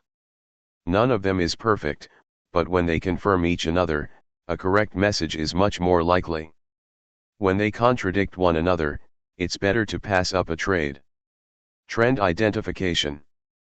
The single most important identifier of any trend is the pattern of its highs and lows. Look, for example, at this daily chart of Union Pacific Corp., UNP. Once it broke out of its trading range, its highs, marked by horizontal green lines, kept reaching higher and higher. Similarly, its reaction lows, marked by red horizontal lines, kept bottoming out at higher and higher levels. Trying to draw a trend line would be a very subjective exercise because the bottoms of UNP did not line up in a straight line. The 22-day exponential moving average, EMA, represented by a red line superimposed on prices, confirms the uptrend by its steady rise. Notice excellent buying opportunities, signaled by quick price dips to their moving average. We'll return to this pattern in Chapter 22. The directional system, described in Chapter 24, signaled the start of a new trend when the average directional index, ADX, fell below 20 and then rallied above that level and penetrated above the lower directional line, marked by a vertical green arrow. MACD histogram, described in Chapter 23, identified a very powerful trend when it rallied to its highest peak in several months, marked by a diagonal green arrow. Near the right edge of the chart the trend is up, while prices are slightly below their recent high. A pullback to the EMA is likely to create a fresh buying opportunity. 1. Analyze the pattern of highs and lows. When rallies keep reaching higher levels and declines keep stopping at higher levels, they identify an uptrend. The pattern of lower lows and lower highs identifies a downtrend, and the pattern of irregular highs and lows points to a trading range, figure 19.1. 2. Plot a 20 to 30 bar exponential moving average, see Chapter 22. The direction of its slope identifies the trend. If a moving average has not reached a new high or low in a month, then the market is probably in a trading range. 3. When an oscillator, such as MACD histogram, see Chapter 23, rises to a new peak, it identifies a powerful trend and suggests that the latest market top is likely to be retested or exceeded. 4. Several market indicators, such the directional system, see Chapter 24, help identify trends. The directional system is especially good at catching early stages of new trends, figure 19.2. Trade or wait. Having identified an uptrend, you need to decide whether to buy immediately or wait for a dip. If you buy fast, you'll get in gear with the trend, but on the minus side, your stops are likely to be farther away, increasing your risk. If you wait for a dip, your risk will be smaller, but you'll have 4 groups of competitors: longs who want to add to their positions, shorts who want to get out even, traders who never bought, such as yourself, and traders who sold too early but are eager to buy again. The waiting areas for pullbacks are notoriously crowded. Furthermore, a deep pullback may signal the beginning of a reversal rather than a buying opportunity. The same reasoning applies to shorting in downtrends. If the market is in a trading range and you're waiting for a breakout, you'll have to decide whether to buy in anticipation of a breakout, during a breakout, or on a pullback after a valid breakout. If you aren't sure, consider entering in several steps: buy a third of the planned position in anticipation, a third on a breakout, and a third on a pullback. Whatever method you use, remember to apply the key risk management rule: the distance from your entry to the protective stop, multiplied by position size, can never be more than 2% of your account equity, see Chapter 50. No matter how attractive a trade, pass it up if it would require putting more than 2% of your account at risk. Finding good entry points is extremely important in trading ranges. You have to be very precise and nimble because the profit potential is limited. A trend is more forgiving of a sloppy entry, as long as you trade in the right direction. Old traders chuckle, don't confuse brains with a bull market. Specific risk management tactics are different for trends and trading ranges. When trend trading, it pays to put on smaller positions with wider stops. You'll be less likely to get shaken out by any counter-trend moves, while still controlling risk. You may put on bigger positions in trading ranges but with tighter stops. Conflicting time frames. Markets move in several time frames at the same time, see Chapter 32. They move simultaneously, and sometimes in the opposite directions on 10-minute, hourly, daily, weekly and monthly charts. The market may look like a buy in one time frame but a sell in another. Even indicator signals in different time frames of the same stock may contradict one another. Which will you follow? Most traders ignore the fact that markets move in different directions at the same time in different time frames. They pick one time frame, such as daily or hourly, and look for trades there. That's when trends from other time frames sneak up on them and wreak havoc with their plans. Those conflicts between signals in different time frames of the same market are one of the great puzzles in market analysis. What looks like a trend on a daily chart may show up as a blip on a flat weekly chart. What looks like a flat trading range on a daily chart shows rich uptrends and downtrends on an hourly chart, and so on. The sensible course of action is this: before examining a trend on your favorite chart, step back to explore the charts in a time frame one order of magnitude greater than your favorite. This search for a greater perspective is one of the key principles of the triple screen trading system, which we'll discuss in a later chapter. When professionals are in doubt, they look at the big picture, while amateurs tend to focus on the short-term charts. Taking a longer view works better and is a lot less nerve-wracking. 20. Kangaroo tails. Just when you think a runaway trend will keep on going, pop, a 3-bar pattern forms a kangaroo tail that flags a reversal. A kangaroo tail too consists of a single, very tall bar, flanked by 2 regular bars, that protrudes from a tight weave of prices. Upward pointing kangaroo tails flash sell signals at market tops, while downward pointing kangaroo tails occur at market bottoms, figure 20.1. While daily charts are shown in the illustration, you can find kangaroo tails on the charts of all time frames. The longer the time frame, the more meaningful its signal. A kangaroo tail on a weekly chart is likely to lead to a more significant move than a tail on a 5-minute chart. Kangaroo tails, also called fingers, are on my short list of reliable chart formations. They leap at you from the charts and are easy to recognize. If you doubt whether a kangaroo tail is present, assume it is not. Real kangaroo tails are unmistakable. They occur in the broad market indexes as well as individual stocks, futures, and other trading vehicles.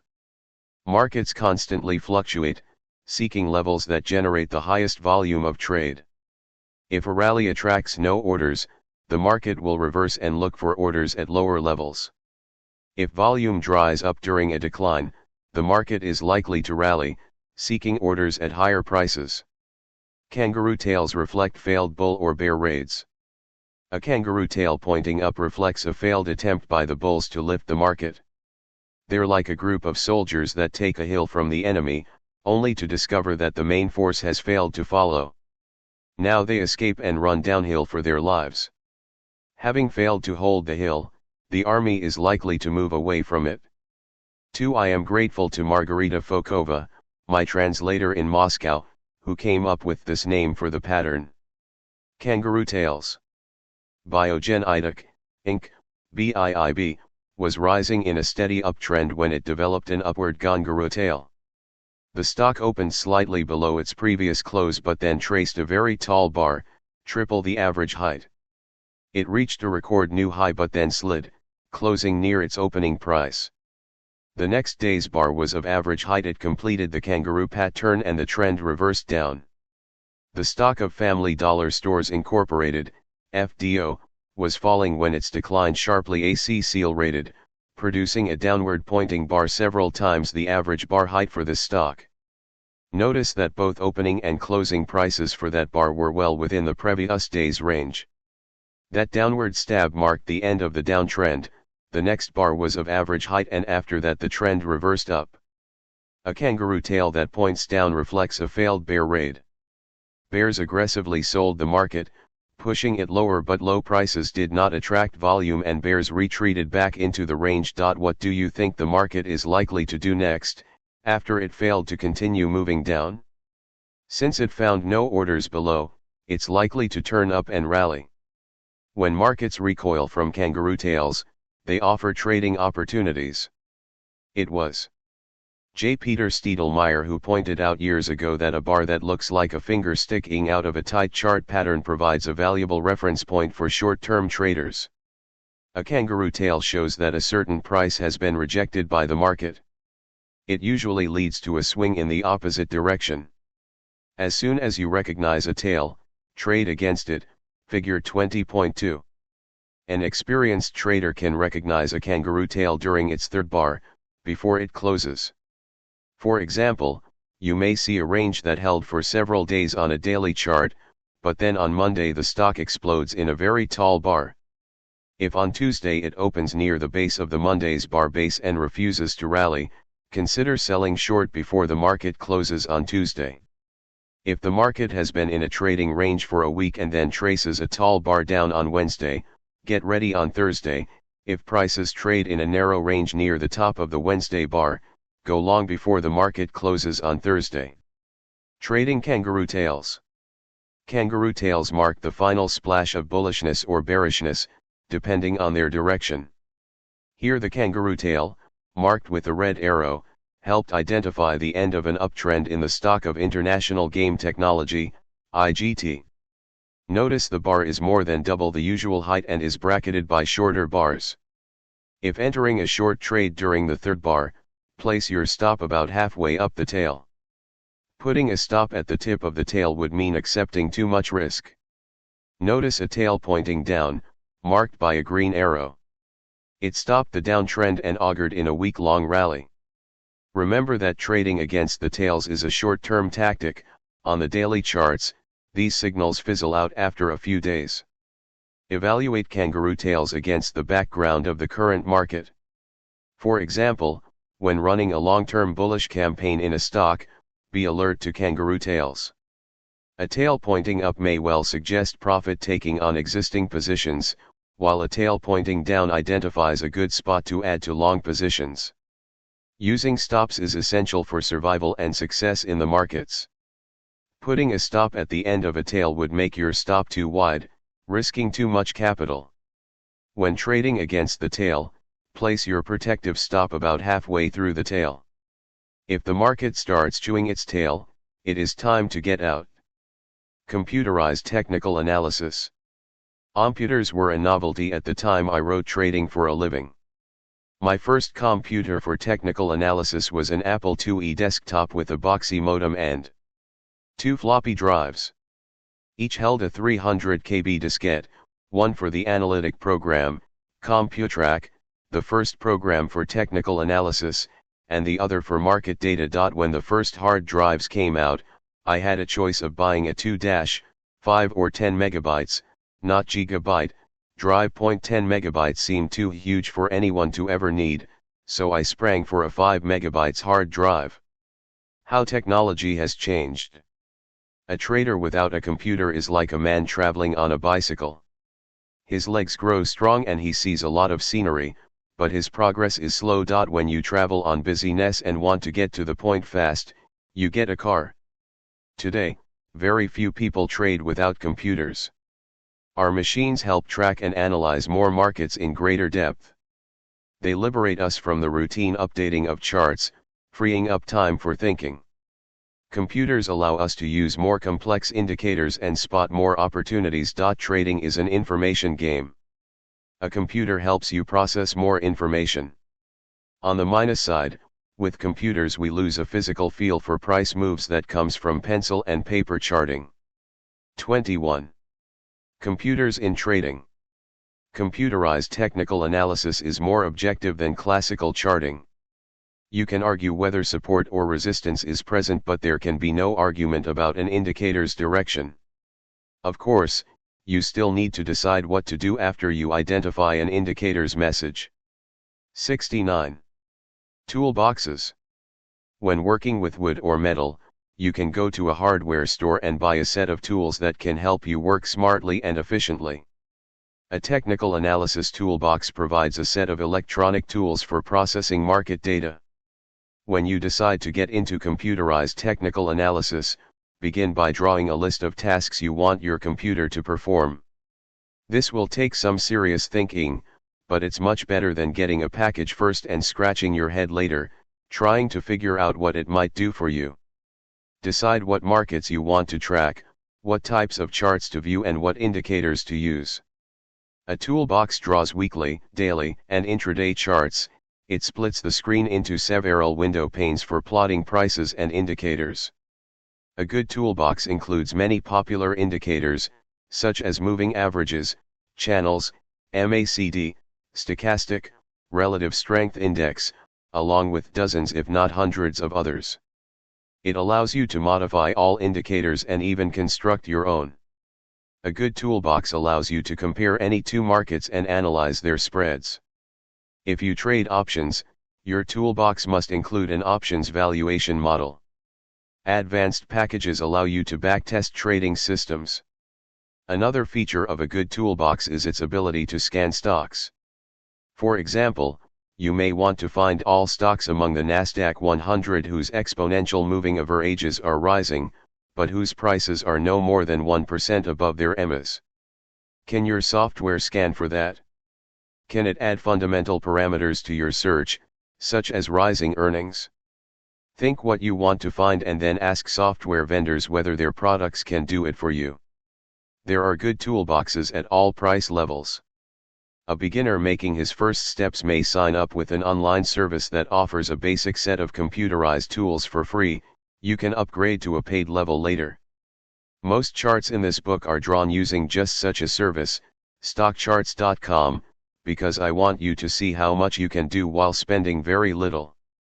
Some traders find that sufficient, while many of us buy programs that reside on our computers, allowing greater customization. With prices of software in a steady decline, you don't have to worry too much. Buy something simple and inexpensive and upgrade later. It's a date, not a marriage. Once you've decided what package to use, you may want to hire somebody who already uses it to help you set it up on your machine. This can save a great deal of time and energy for inexperienced users. A growing number of brokerage firms offer free analytic software to their clients. The price is right, but they tend to have two serious limitations. First, for legal reasons, they make their software very hard to modify, and second, it only works online. Traders often ask how to add my indicators to their brokerage software, and the usual answer is you can't. Most brokerage house programs enable you to place and change your orders using the same analytic software. This can be quite handy and useful for day traders, but less important for longer-term traders. Be sure to disable a common feature that shows your equity gains or losses in real time. Watching dollars jump up or down at every tick is stressful and distracting. As the song goes, never count your money. While you're sitting at the table, there'll be time enough for counting when the dealing's done. Focus on prices and indicators instead of watching dollars and thinking what you can buy with them. Technical analysis software is constantly changing and evolving. A book is not the right place for software recommendations. My firm Elder.com maintains a brief software guide, which we periodically update and email to any trader who asks for it, as a public service. As mentioned earlier in this book, most programs for technical analysis fall into one of three groups: toolboxes, black boxes, and gray boxes. Toolboxes are for serious traders, black boxes are for people who believe in Santa Claus, and gray boxes are in between. When considering a new software package, be sure to know which group it belongs to. Black boxes and gray boxes. Black box software is pure magic. It tells you what and when to buy and sell without telling you why. You download the data and push a button. Lights blink, gears click, and a message lights up, telling you what to do. Magic. Black boxes always come with impressive track records that show profitable past performance. Every black box eventually self-destructs because markets keep changing. Even systems with built-in optimization don't survive because we don't know what kind of optimization will be needed in the future. There is no substitute for human judgment. The only way to make money from a black box is to sell one. Most black boxes are sold by hustlers to gullible or insecure traders. Each black box is guaranteed to fail, even if sold by an honest developer. Complex human activities, such as trading, cannot be automated. Machines can help but not replace humans. Trading with a black box means using a slice of someone else's intelligence, as it existed at some point in the past. Markets change, and experts change their minds, but a black box keeps churning out its buy and sell signals. It would have been funny if it wasn't so expensive for losers. A gray box generates trading signals based on proprietary formulas. Unlike a black box, it discloses its general principles and allows you to adjust its parameters to some degree. The closer a gray box is to a toolbox, the better it is. Computers. While online programs can run on any computer, most standalone programs are written for the Windows environment. Some traders run them on Macs, using emulation software. There are even programs for tablets, such as iPads. Technical analysis software tends to be not very demanding of processing power, but still, it makes sense to get the most modern machine so that it remains useful for years. Many day traders like to use multiple screens for a multidimensional view of the markets and the ability to watch several trading vehicles at once. Since I like to travel, I carry a small external screen that helps me monitor markets and trade from the road. It's the size of my laptop but much thinner and attaches to it with a USB cable, without a power cord. Market data.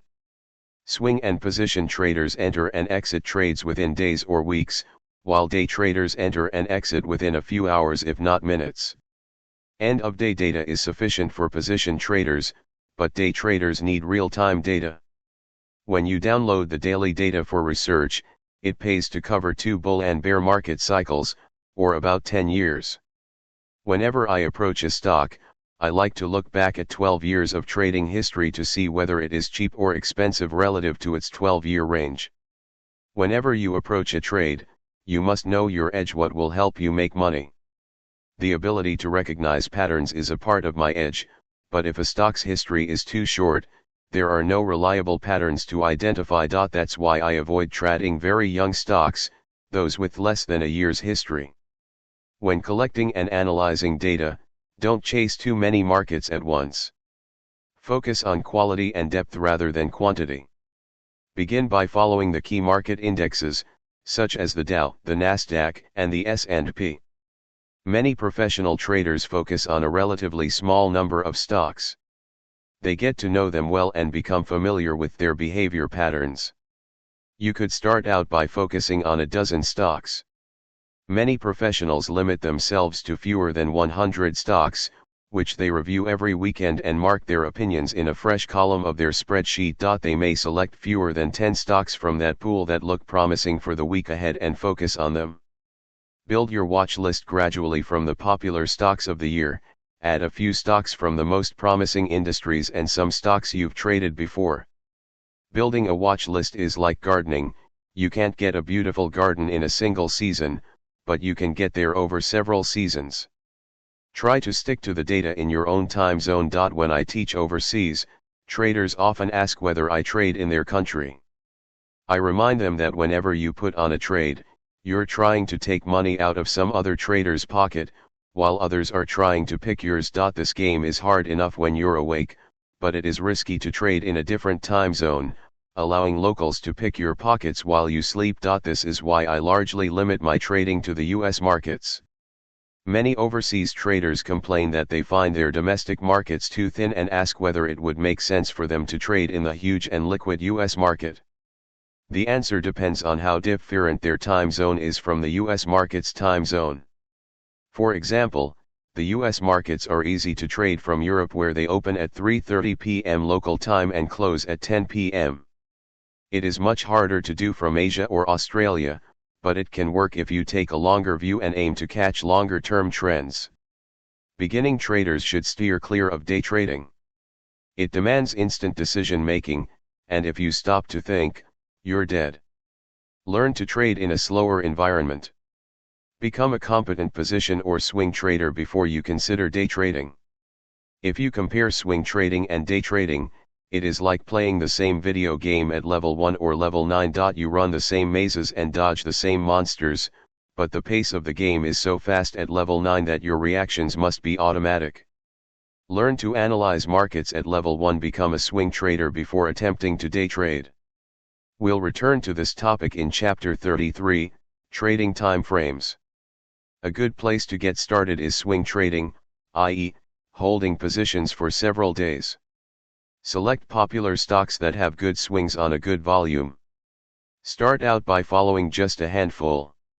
Some swing traders who hold positions for only a few days use real-time data for timing entries and exits, while others manage quite well with end-of-day data. 3 major groups of indicators. Indicators help identify trends and reversals. They are more objective than chart patterns and provide insight into the balance of power between bulls and bears. A great challenge is that various indicators may contradict one another. Some of them work best in trending markets, others in flat markets. Some are good at catching turning points, while others are better at riding trends. That's why it pays to select a small number of indicators from various groups and learn to combine them. Many beginners look for a silver bullet, a single magic indicator, but markets are too complex to be handled with a single tool. Others try to poll a multitude of indicators and average their signals. The results of such a poll will be heavily skewed by the indicators you select. Most indicators are based on the same 5 pieces of data: open, high, low, close, and volume. Prices are primary, indicators are derived from them. Using 10, 20, or 50 indicators will not deepen your analysis because they share the same base.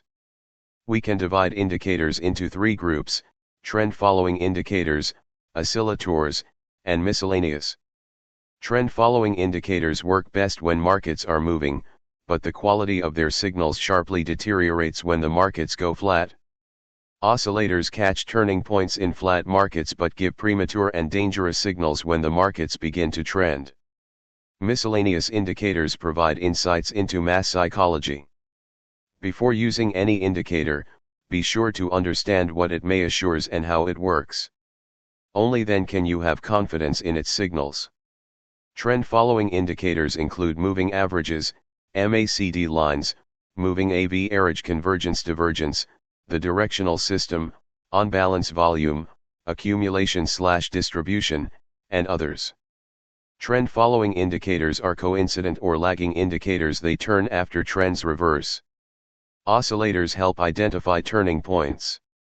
They include MACD histogram, force index, stochastic, rate of change, momentum, the relative strength index, Elder-Ray-Williams %R, and others. Oscillators are leading or coincident indicators that often turn ahead of prices. Miscellaneous indicators provide insights into the intensity of bullish or bearish camps. They include the new high, new low index, the put-call ratio, bullish consensus, commitments of traders, and others. They can be leading or coincident indicators. It pays to combine several indicators from different groups so that their negative features cancel each other out, while their positive features remain undisturbed. This is the aim of the triple screen trading system, see Chapter 39. As we begin to explore indicators, a few words of caution. Sometimes their signals are very clear, while at other times they are quite vague. I've learned long ago to enter trades only when indicator signals grab me by the face. If I find myself squinting at a chart while trying to understand its signals, I flip the page and move to the next stock. If you look at a familiar indicator but can't understand its message, it is most likely because the stock you're trying to analyze is in a chaotic stage, see Chapter 17. If indicator signals aren't clear, don't start massaging them or piling on more indicators, but simply leave that stock alone for the time being and look for another one. One of the great luxuries of private traders is that no one pushes us to trade. We can wait for the best and clearest signals. As you read about the signals of different indicators, remember that you cannot base trading decisions on a single indicator. We need to select several indicators we understand and trust and combine them into a trading system. In the following chapters, we'll be exploring indicators, while later in the book we'll see how to build your own system from them. 22. Moving averages. Wall Street old-timers say that moving averages were brought to the financial markets after World War II. Anti-aircraft gunners used moving averages to sight guns on enemy planes, and after the war, applied this method to moving prices. The two early experts on moving averages were Richard Donkian and J. M. Hurst, neither apparently a gunner. Donkian was a Merrill Lynch employee who developed trading methods based on moving average crossovers. Hurst was an engineer who applied moving averages to stocks in his classic book, The Profit Magic of Stock Transaction Timing. A moving average, MA, reflects the average value of data in its time window. A 5-day MA shows the average price for the past 5 days, a 20-day MA for the past 20 days, and so on. Connecting each day's MA value gives you a moving average line. Simple MA equals P1 plus P2 plus Pn, where P is the price being averaged. N is the number of days in the moving average, selected by the trader. The level of a moving average reflects values that are being averaged and depends on the width of the MA window. Suppose you want to calculate a 3-day simple moving average of a stock. If it closes at 19, 21, and 20 on 3 consecutive days, then a 3-day simple MA of closing prices is 20, 19 plus 21 plus 20, divided by 3. Suppose that on the 4th day the stock closes at 22. It makes its 3-day MA rise to 21, the average of the last 3 days, 21 plus 20 plus 22, divided by 3. There are 3 main types of moving averages: simple, exponential, and weighted. Simple MAs used to be popular because they were easy to calculate in pre-computer days, and both Donkian and Hurst used them. Simple MAs, however, have a fatal flaw: they change twice in response to each price. Twice as much bark. First, a simple MA changes when a new piece of data comes in. That's good, we want our MA to reflect the latest prices.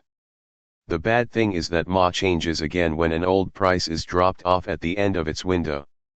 When a high price is dropped, a simple MA ticks down. When a low price is dropped, a simple MA rises. Those changes have nothing to do with the current reality of the market. Imagine that a stock hovers between 80 and 90, and its 10-day simple MA stands at 85 but includes one day when the stock reached 105. When that high number is dropped at the end of the 10-day window, the MA will dive, as if in a downtrend. That meaningless dive has nothing to do with the current trend. When an old piece of data gets dropped off, a simple moving average jumps. This problem is worse with short MAs but not so bad with long MAs. If you use a 10-day MA, those drop-offs can really shake it because each day constitutes 10% of the total value. On the other hand, if you use a 200-day MA, where each day is responsible for only 0.5%, dropping off a day isn't going to influence it a lot. Still, a simple MA is like a guard dog that barks twice, once when someone approaches the house, and once again when someone walks away from it. After a while, you don't know when to believe that dog. This is why a modern computerized trader is better off using exponential moving averages, which we'll discuss later in this chapter. Market psychology. Each price is a snapshot of the current consensus of value among all market participants, see Chapter 11. Still, a single price doesn't tell you whether the crowd is becoming more bullish or bearish, just as you can't tell from a single photo whether a person is an optimist or a pessimist. If, on the other hand, You take a daily photo of a person for 10 days, bring them to a lab, and order a composite picture. It'll reveal that person's typical features. You can monitor trends in that person's mood by updating that composite photo each day. A moving average is a composite photograph of the market. It combines prices for several days. The market consists of huge crowds, and the MA slope identifies the direction of mass inertia. A moving average represents an average consensus of value for the period of time in its window. The most important message of a moving average is the direction of its slope. When it rises, it shows that the crowd is becoming more optimistic, bullish. When it falls, it shows that the crowd is becoming more pessimistic, bearish. When prices rise above a moving average, the crowd is more bullish than before. When prices fall below a moving average, the crowd is more bearish than before. Exponential moving averages. An exponential moving average, EMA, is a better trend-following tool because it gives greater weight to the latest data and responds to changes faster than a simple MA. At the same time, an EMA doesn't jump in response to dropping old data.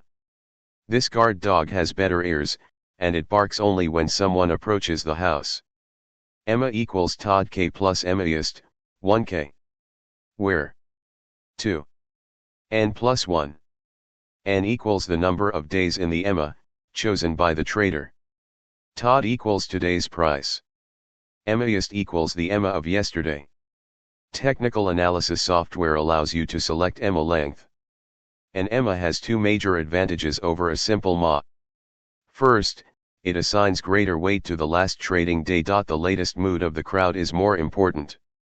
In a 10-day EMA, the last closing price is responsible for 18% of EMA value, while in a simple MA all days are equal. Second, EMA does not drop old data the way a simple MA does. Old data slowly fades away, like a mood of the past lingering in a composite photo. Choosing the length of a moving average. It pays to monitor your EMA slope because a rising line reflects bullishness and a declining one bearishness. A relatively narrow window makes an EMA more sensitive to price changes. It catches new trends sooner, but leads to more whipsaws. A whipsaw is a rapid reversal of a trading signal. An EMA with a wider time window produces fewer whipsaws but misses turning points by a wider margin. You can take several approaches to deciding how long to make your moving average or any other indicator. It would be nice to tie EMA length to a price cycle if you can find it. A moving average should be half the length of the dominant market cycle. If you find a 22-day cycle, use an 11-day moving average. If the cycle is 34 days long, then use a 17-day moving average. Trouble is, cycles keep changing and disappearing. There is no single magic best number for the EMA window. Good indicators are robust, not too sensitive to small changes in their parameters. When trying to catch longer trends, use a longer moving average. You need a bigger fishing rod to catch a bigger fish. A 200-day moving average works for long-term stock investors who want to ride major trends. Most traders can use an EMA between 10 and 30 days. A moving average should not be shorter than 8 days to avoid defeating its purpose as a trend-following tool. Among the numbers I like are 22 because there are approximately 22 trading days in a month and 26 half of the number of trading weeks in a year. Creating individualized parameters for every trading vehicle is practical only if you track a tiny handful of stocks or futures. Once their number reaches double digits, individualized parameters create confusion. It is better to have a yardstick that's 1 yard long and use the same parameters for all your moving averages in the same time frame. Don't change indicator parameters while looking for trades. Fiddling with parameters to obtain signals you'd like to see robs your indicators of their most valuable feature, their objectivity. It is better to set your parameters and live with them. Trading rules. Beginning traders try to forecast the future. Professionals don't forecast, they measure the relative power of bulls and bears, monitor the trend, and manage their positions. Moving averages help us trade in the direction of the trend. The single most important message of a moving average comes from the direction of its slope, figure 22.1. It reflects the market's inertia. When an EMA rises, it is best to trade the market from the long side, and when it falls, it pays to trade from the short side. 1. When an EMA rises, trade that market from the long side. Buy when prices dip near the moving average. Once you are long, place a protective stop below the latest minor low, and move it to the break-even point as soon as prices close higher. 2. When the EMA falls, trade that market from the short side. Sell short when prices rally toward the EMA and place a protective stop above the latest minor high. Lower your stop to break even as prices drop. 3. When the EMA goes flat and only wiggles a little, it identifies an aimless, trendless market. Do not trade using a trend-following method. An exponential moving average, EMA. The direction of the slope of a moving average helps identify trends of trading vehicles, such as the Walt Disney Company, DIS. Old traders used to follow fast and slow Ma crossovers. The favorite approach of Donkian, one of the originators of trading with moving averages, was to use crossovers of 4-, 9-, and 18-day MOS. Trading signals were given when all three MOS turned in the same direction. His method, like other mechanical trading methods, only worked during strongly trending markets. Trying to filter out whipsaws with mechanical rules is self-defeating. Filters reduce profits as much as losses. An example of a filter is a rule that requires prices to close on the other side of Ma not once, but twice, or to penetrate Ma by a certain margin. Mechanical filters reduce losses, but they also diminish the best feature of a moving average, its ability to lock onto a trend at an early stage. A trader must accept that an EMA, like any other trading tool, has good and bad sides. Moving averages help you identify and follow trends, but they lead to whipsaws in trading ranges. We will look for an answer to this dilemma in the chapter on the triple screen trading system. More on moving averages. Moving averages often serve as support and resistance. A rising Ma tends to serve as a floor below prices, and a falling Ma serves as a ceiling above them. That's why it pays to buy near a rising Ma, and sell short near a falling Ma. Moving averages can be applied to indicators as well as prices. For example, some traders use a 5-day moving average of volume.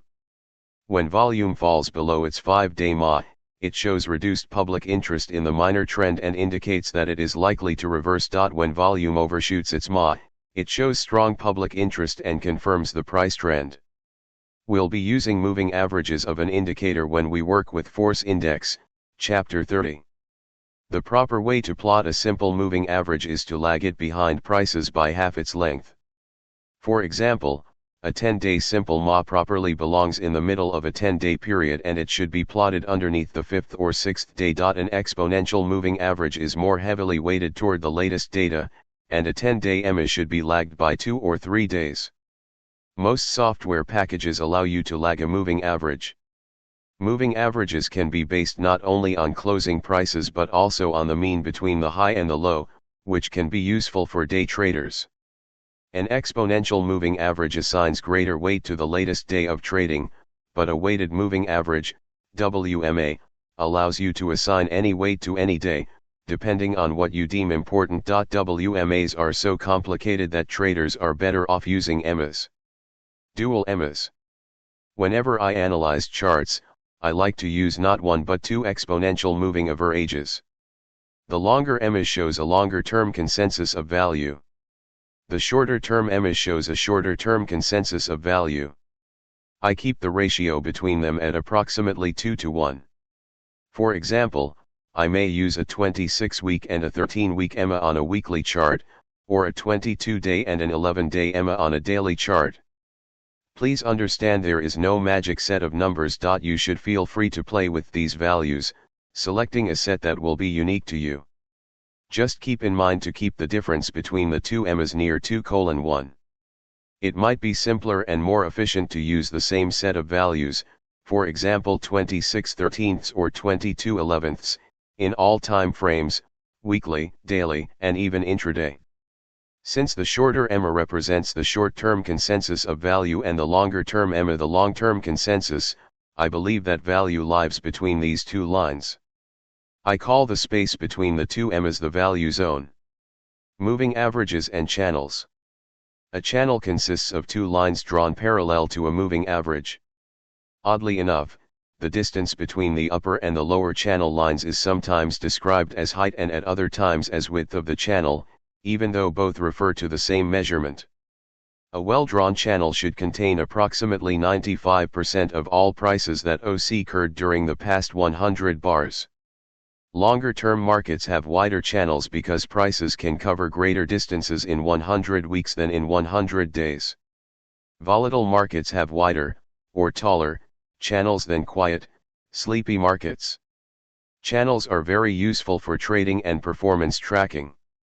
We'll review the first in Chapter 41, Channel Trading Systems, and the second in Chapter 59, Trade Journal Measuring Your Performance. Prices, values, and the value zone.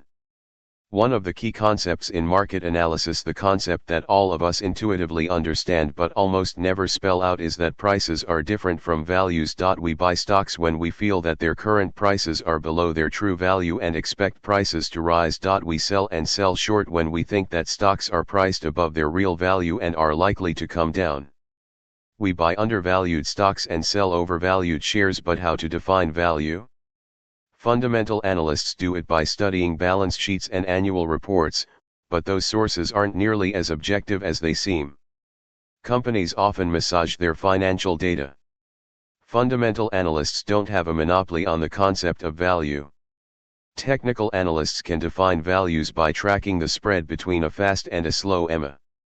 One of these EMAs reflects a short-term and the other a long-term consensus of value. Value lives in the zone between the two moving averages. Figure 22.2. Very important, it's impossible to trade successfully with just a single indicator or even a pair of moving averages. Markets are too complex to extract money from them with a single tool. We need to build a trading system using several indicators as well as analyze markets in more than one time frame. Keep this in mind as we review EMAs and the value zone. A short-term MA identifies a short-term consensus of value, while a long-term MA reflects a long-term consensus of value. Value lives in the zone between the two moving averages. Select the parameters for this pair so that the long-term average is approximately twice the length of the short-term EMA. Looking at a chart, you can immediately tell which EMA is longer or shorter. The fast one hugs prices more closely, while the slow one moves more slowly. The slow EMA helps identify the trend, while the fast MA sets the boundary of the value zone. When looking to buy a stock, it pays to do it in the value zone, rather than overpay and buy above value. Similarly, when shorting, it pays to wait for a rally into the value zone to establish a short position rather than sell short when prices collapse. During the uptrend shown on this chart, you can see pullbacks to value, offering attractive buying opportunities in areas marked 1, 2, 3, and 4. The downward reversal of the slow EMA marks the end of the uptrend. At the right edge of the chart, the trend is down, while a pullback to value in area 5 offers a shorting opportunity. Various indicators, they are the building blocks of trading systems, which we'll review later in the book. Keeping this in mind will help you become a more rational trader. Once you know how to define value, you can aim to buy at or below value and sell above value. We'll return to look for trading opportunities in overvalued and undervalued markets when we examine price channels or envelopes in Chapter 41 on the channel trading system. 23. Moving average convergence divergence, MACD lines and MACD histogram. Moving averages help identify trends and their reversals. A more advanced indicator was constructed by Gerald Appel, an analyst and money manager in New York. Moving average convergence divergence, or MACD for short, consists of not one, but three exponential moving averages. It appears on the charts as two lines whose crossovers give trading signals. How to create MACD? The original MACD indicator consists of two lines, a solid line, called the MACD line, and a dashed line, called the signal line. The MACD line is made up of two exponential moving averages, EMAs. It responds to changes in prices relatively quickly. The signal line smooths the MACD line with another EMA. It responds to changes in prices more slowly. In Appel's original system, buy and sell signals were given when the fast MACD line crossed above or below the slow signal line. The MACD indicator is included in most programs for technical analysis. To see RE8 MACD by hand. 1. Calculate a 12-day EMA of closing prices. 2. Calculate a 26-day EMA of closing prices. 3. Subtract the 26-day EMA from the 12-day EMA, and plot their difference as a solid line. This is the fast MACD line.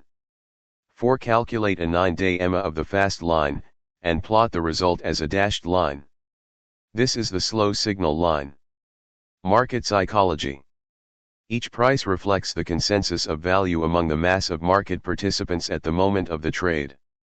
A moving average represents an average consensus of value for a selected period of time. It is a composite photo of mass consensus.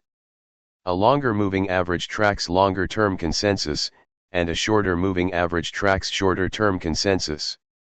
Crossovers of the MACD and signal lines identify shifts in the balance of power of bulls and bears.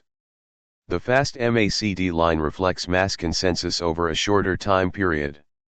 The slow signal line reflects mass consensus over a longer period. When the fast MACD line rises above the slow signal line, it shows that bulls dominate the market, and it is better to trade from the long side. When the fast line falls below the slow line, it shows that bears dominate the market and it pays to trade from the short side. Trading rules for MACD lines. Crossovers of the MACD and signal lines identify changes of market tides. Trading in the direction of a crossover means going with the flow of the market. This system generates fewer trades and whipsaws than mechanical systems based on a single moving average. 1. When the fast MACD line crosses above the slow signal line, it gives a buy signal. Go long, and place a protective stop below the latest minor low. 2. When the fast line crosses below the slow line, it gives a sell signal. Go short, and place a protective stop above the latest minor high, figure 23.1. Bottoms A, B, and C of ABX could be seen as an inverted head and shoulders bottom. Still, our technical indicators deliver much more objective messages than classical chart patterns. More on MACD lines.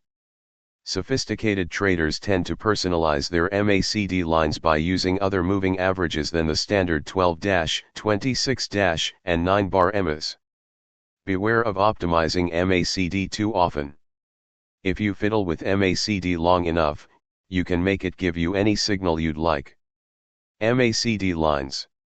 Barrick Gold Corporation, ABX, which has the largest market capitalization of all U.S.-listed gold companies, was dragged down in 2012 and 2013 by the bear market in gold. Notice the sell signal, marked by a red vertical arrow, when the fast line crossed below the slow line. That signal reversed more than a year later, when the fast line crossed above the slow line, marked with a green vertical arrow.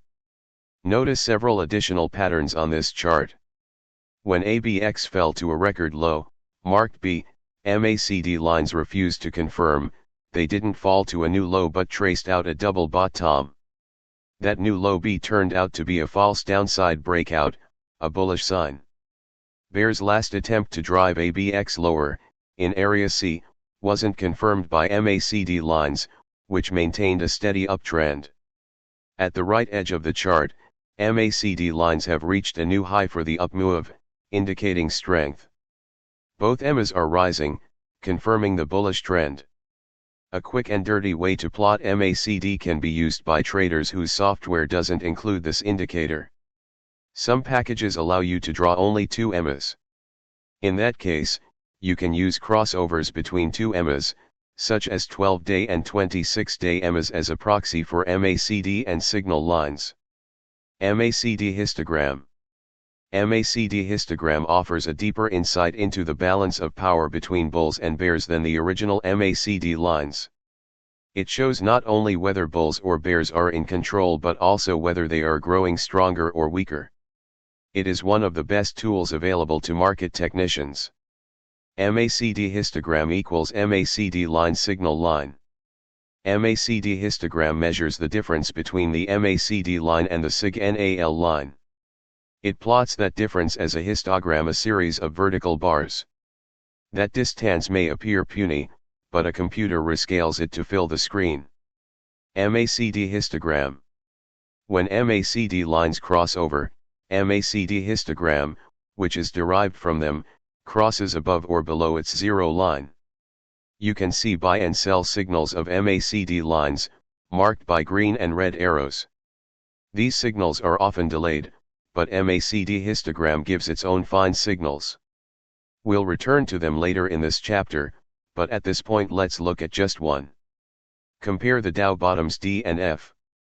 The second bottom was slightly lower. It turned out to be a false downside breakout, but the corresponding bottom of MACD histogram was more shallow than the first, warning that bears were weaker than before and an upside reversal was likely to occur. If the fast line is above the slow line, MACD histogram is positive and plotted above the zero line. If the fast line is below the slow line, MACD histogram is negative and plotted below the zero line. When the two lines touch, MACD histogram equals 0. When the spread between the MACD and signal lines increases, MACD histogram becomes taller or deeper, depending on its direction. When the two lines draw closer, MACD histogram becomes shorter. The slope of MACD histogram is defined by the relationship between any two neighboring bars. If the last bar is higher, like the height of letters M, the slope of MACD histogram is up. If the last bar is lower, like the depth of letters P, then the slope of MACD histogram is down. Market psychology. MACD histogram reveals the difference between long-term and short-term consensus of value. The fast MACD line reflects market consensus over a shorter period. The slow signal line reflects market consensus over a longer period. MACD histogram tracks the difference between them. The slope of MACD histogram identifies the dominant market group. ARISing MACD histogram shows that bulls are becoming stronger. A falling MACD histogram shows that bears are becoming stronger.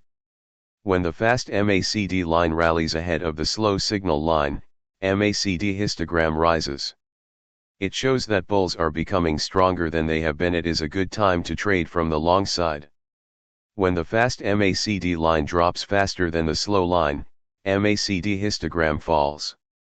It shows that bears are becoming stronger. It's a good time to trade from the short side. When the slope of MACD histogram moves in the same direction as prices, the trend is safe. When the slope of MACD histogram moves in a direction opposite to that of prices, the health of the trend is in question. The slope of MACD histogram is more important than its position above or below the center line. It is best to trade in the direction of the slope of MACD histogram because it shows whether bulls or bears dominate the market.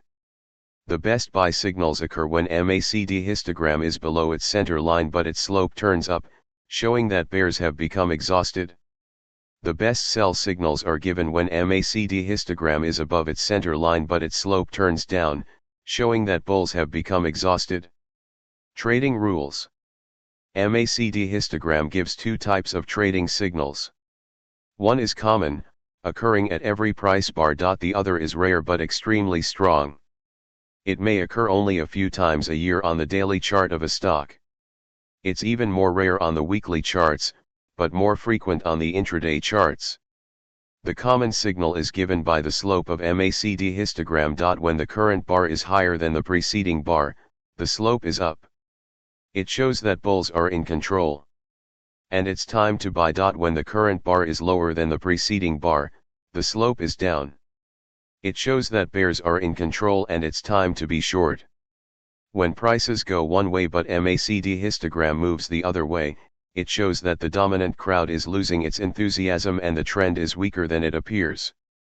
1 buy when MACD histogram stops falling and ticks up. Place a protective stop below the latest minor low. 2 sell short when MACD histogram stops rising and ticks down. Place a protective stop above the latest minor high.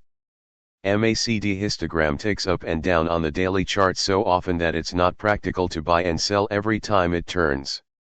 The changes of slope of MACD histograms are much more meaningful on the weekly charts, which is why it is included in the triple screen trading system, see Chapter 39. A combination of an exponential moving average and MACD histogram helps create the impulse system, described in Chapter 40. When to expect a new peak or valley. A record peak for the past 3 months of daily MACD histogram shows that bulls are very strong and prices are likely to rise even higher. A record new low for MACD histogram for the past 3 months shows that bears are very strong and lower prices are likely ahead.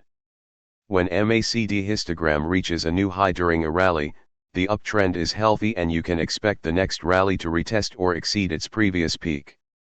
If MACD histogram falls to a new low during a downtrend, it shows that bears are strong and prices are likely to retest or exceed their latest low.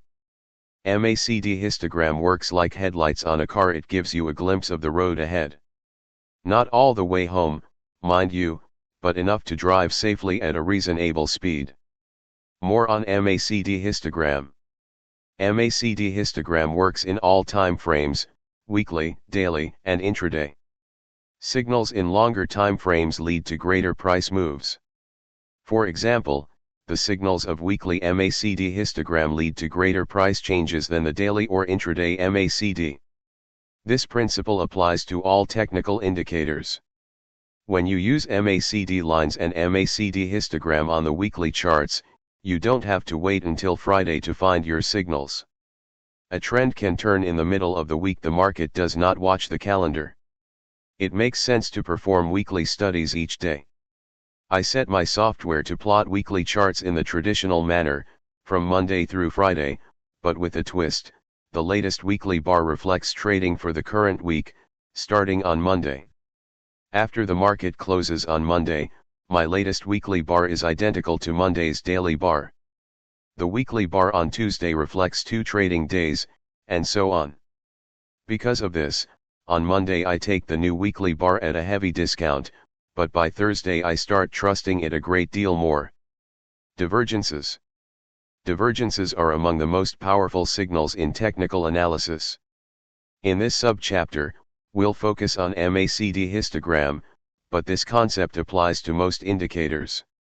Divergences between MACD histogram and prices are infrequent, but they give some of the most powerful signals. They often mark major turning points. They don't occur at every important top or bottom, but when you see one, you know that a big reversal is probably at hand. Bullish divergences occur towards the ends of downtrends. They identify market bottoms. A classical bullish divergence occurs when prices and the oscillator both fall to a new low, rally, with the oscillator rising above its zero line, then both fall again. This time, prices drop to a lower low, but an oscillator traces a higher bottom than during its previous decline. Such bullish divergences often precede sharp rallies. A bullish divergence. Here you see a divergence that signaled the 2007 to 2009 bear market bottom, giving a strong buy signal right near the lows. In Area A, the Dow appeared in a free fall, as Lehman Brothers went bust and waves of selling hit the market. The record low A of MACDH indicated that bears were extremely strong and that the price bottom A was likely to be retested or exceeded. In Area B, MACDH rallied above its center line, breaking the back of the bear. Notice that the brief rally reached the value zone between the 2 moving averages. This is a fairly common target for bear market rallies. In Area C, the Dow slid to a new bear market low, but MACDH traced a much more shallow low. Its uptick completed a bullish divergence, giving a strong buy signal. I'm showing you this weekly chart of DJIA and its MACD histogram as a perfect example of a divergence. It deserves to be pinned to a wall near your trading desk. You won't always get such a perfect picture, but the closer you get to it, the more reliable it'll be. Notice that the breaking of the center line between 2 indicator bottoms is an absolute must for a true divergence. MACD histogram has to cross above that line before skidding to its second bottom. If there is no crossover, there is no divergence. Another key point, MACDH gives a buy signal when it ticks up from the second bottom. It does not have to cross above the center line for the second time. The buy signal occurs when MACDH, still below zero, simply stops declining and traces out a bar that is less negative than its preceding bar. This divergence of MACD histogram in figure 23.3 was reinforced when MACD lines traced a bullish pattern between the bottoms A and C, with the second bottom more shallow than the first. Such patterns of MACD lines are quite rare. They indicate that the coming uptrend is likely to be especially strong, even though we cannot call them divergences because this indicator has no zero line. The rally that began in 2009 lasted almost a year before its first meaningful correction. Also, we can't call the pattern of lower indicator tops after the bottom C a divergence. The lower tops reflect a gradual weakening of the uptrend with the passage of time. In order to count as a divergence, MACD histogram has to cross and recross its zero line. Bearish divergences occur in uptrends. They identify market tops. A classical bearish divergence occurs when prices reach a new high and then pull back, with an oscillator dropping below its zero line. Prices stabilize and rally to a higher high, but an oscillator reaches a lower peak than it did on a previous rally. Such bearish divergences usually lead to sharp breaks. A bearish divergence shows that bulls are running out of steam, prices are rising out of inertia, and bears are ready to take control. Valid divergences are clearly visible. They seem to jump at you from the charts. If you need a ruler to tell whether there is a divergence, assume there is none. Figure 23.4. The previous chart featured a striking bullish divergence at the 2009 stock market bottom. Now, for a similarly striking illustration of a massive bearish divergence, let's roll back the clock and examine the 2007 bull market top. Notice that the breaking of the center line between the two indicator tops is an absolute must for a true divergence. MACD histogram has to drop below its zero line before rising to the second top. Another key point, MACDH gives a sell signal when it ticks down from the second top. We don't need to wait for it to cross below the center line again. The sell signal occurs when MACDH, still above zero, simply stops rising and traces out a bar shorter than the preceding bar. The message of a bearish divergence in figure 23.4 was reinforced by MACD lines, which traced a bearish pattern between the tops X and Z. The second top of a bearish divergence. In area X, the Dow rallied to a new bull market high and MACD histogram rallied with it, rising above its previous peak and showing that bulls were extremely strong. This indicated that the price peak X was likely to be retested or exceeded. Note that the top X of MACDH, despite its complex form, was not a divergence because the valley in its middle never sank below zero. In area Y, MACDH fell below its center line, breaking the back of the bull. Notice that prices punched below the value zone between the two moving averages. This is a fairly common target for bull market breaks. Notice also a kangaroo tail at the bottom Y. In area Z, the Dow rallied to a new bull market high, but the rally of MACDH was feeble, reflecting the bull's weakness. Its downtick from peak Z completed a bearish divergence, giving a strong sell signal and auguring in the nastiest bear market in a generation. MACD lines was more shallow than the first, confirming the bearish divergence of MACDH. Such patterns of MACD lines tell us that the coming downtrend is likely to be especially severe. Missing right shoulder divergences in which the second peak fails to cross the zero line are quite rare, but produce very strong trading signals. An experienced trader can look for them, but they are definitely not for beginners.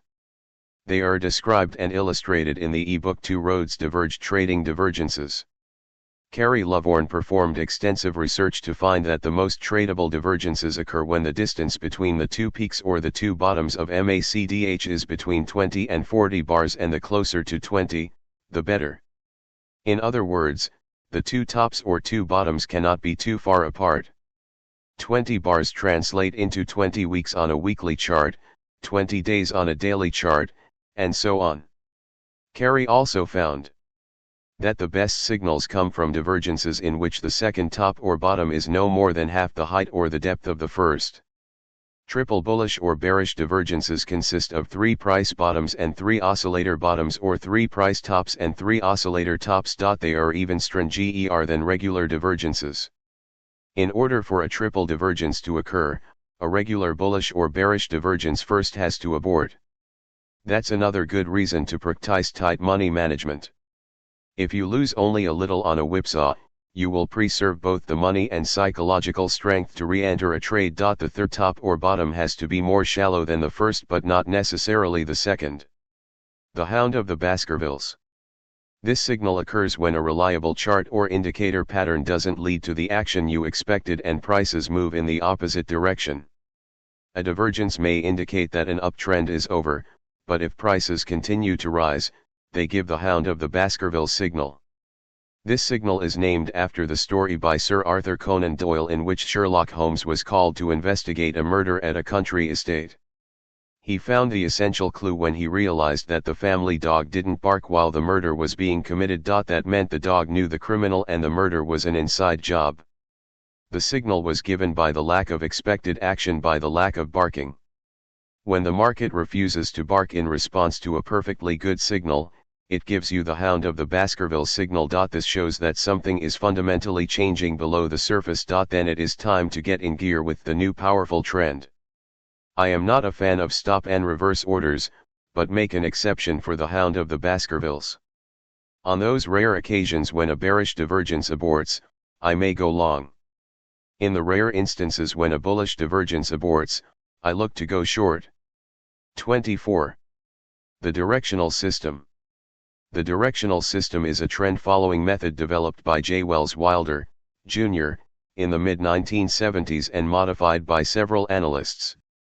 It identifies trends and shows when a trend is moving fast enough to make it worth following. It helps traders to profit by taking chunks out of the middle of important trends. How to construct the directional system. Directional movement is defined as the portion of today's range that is outside of the previous day's range. The directional system checks whether today's range extends above or below the previous day's range and averages that data over a period of time. These complex calculations are best performed on a computer. The directional system is included in most programs for technical analysis. Directional movement is the largest part of today's range that is outside of yesterday's range. 1. If today's range extends above yesterday's range, directional movement is positive, plus DM. 2. If today's range extends below yesterday's range, directional movement is negative, DM. 3. If today's range is inside of yesterday's range or extends above and below it by equal amounts, there is no directional movement, DM equals 0. If today's range extends both above and below yesterday's range, DM is positive or negative, depending on which part of the outside range is larger. 4. On a limit up day, plus DM equals the distance from today's close to yesterday's high. On a limit down day, DM equals the distance from today's close to yesterday's low. 1. Identify directional movement, DM, by comparing today's high-low range with yesterday's high-low range. Directional movement is the largest part of today's range outside of yesterday's range. There are 4 types of DM, figure 24.1. DM is always a positive number, plus DM and DM refer simply to movement above or below yesterday's range. To identify the true range, TR, of the market you analyze. TR is always a positive number, the largest of the following 3. A. The distance from today's high to today's low. B. The distance from today's high to yesterday's close. C. The distance from today's low to yesterday's close. 3. Calculate daily directional indicators, plus D and D. They allow you to compare different markets by expressing their directional movement as a percentage of each market's true range. Each D is a positive number, plus D equals 0 on a day with no directional movement up, D equals 0 on a day with no directional movement down. Plus D equals plus dm. D equals dm. 4. Calculate smoothed directional lines, plus D13 and D13. Smooth plus D and D are created with moving averages. Most software packages allow you to pick any period for smoothing, such as a 13-day moving average. You get two indicator lines, smoothed positive and negative directional lines, plus D13 and D13. Both numbers are positive. They are usually plotted in different colors. The relationship between positive and negative lines identifies trends. When plus D13 is on top, it shows that the trend is up, and when D13 is on top, it shows that the trend is down. The crossovers of plus D13 and D13 give buy and sell signals. 5. Calculate the average directional indicator, ADX. This unique component of the directional system shows when a trend is worth following. ADX measures the spread between directional lines plus D13 and D13. It is calculated in 2 steps. A. Calculate the daily directional indicator DX. DX equals plus D13 D13 plus D13 plus D13. For example, if plus D13 equals 34 and D13 equals 18, then dx equals 34 18 100 equals 30.77, rounded off to 31. B. Calculate the average directional indicator ADX by smoothing dx with a moving average, such as a 13-day EMA. During a persistent trend, the spread between two smoothed directional lines increases, and ADX rises. ADX declines when a trend reverses or when a market enters a trading range. It pays to use trend-following methods only when ADX is rising. Crowd behavior. The directional system tracks changes in mass bullishness and bearishness by measuring the capacity of bulls and bears to move prices outside of the previous day's range. If today's high is above yesterday's high, it shows that the market crowd is more bullish. If today's low is below yesterday's low, it shows that the market crowd is more bearish. The relative positions of directional lines identify trends. When the positive directional line is above the negative directional line, it shows that bullish traders dominate the market.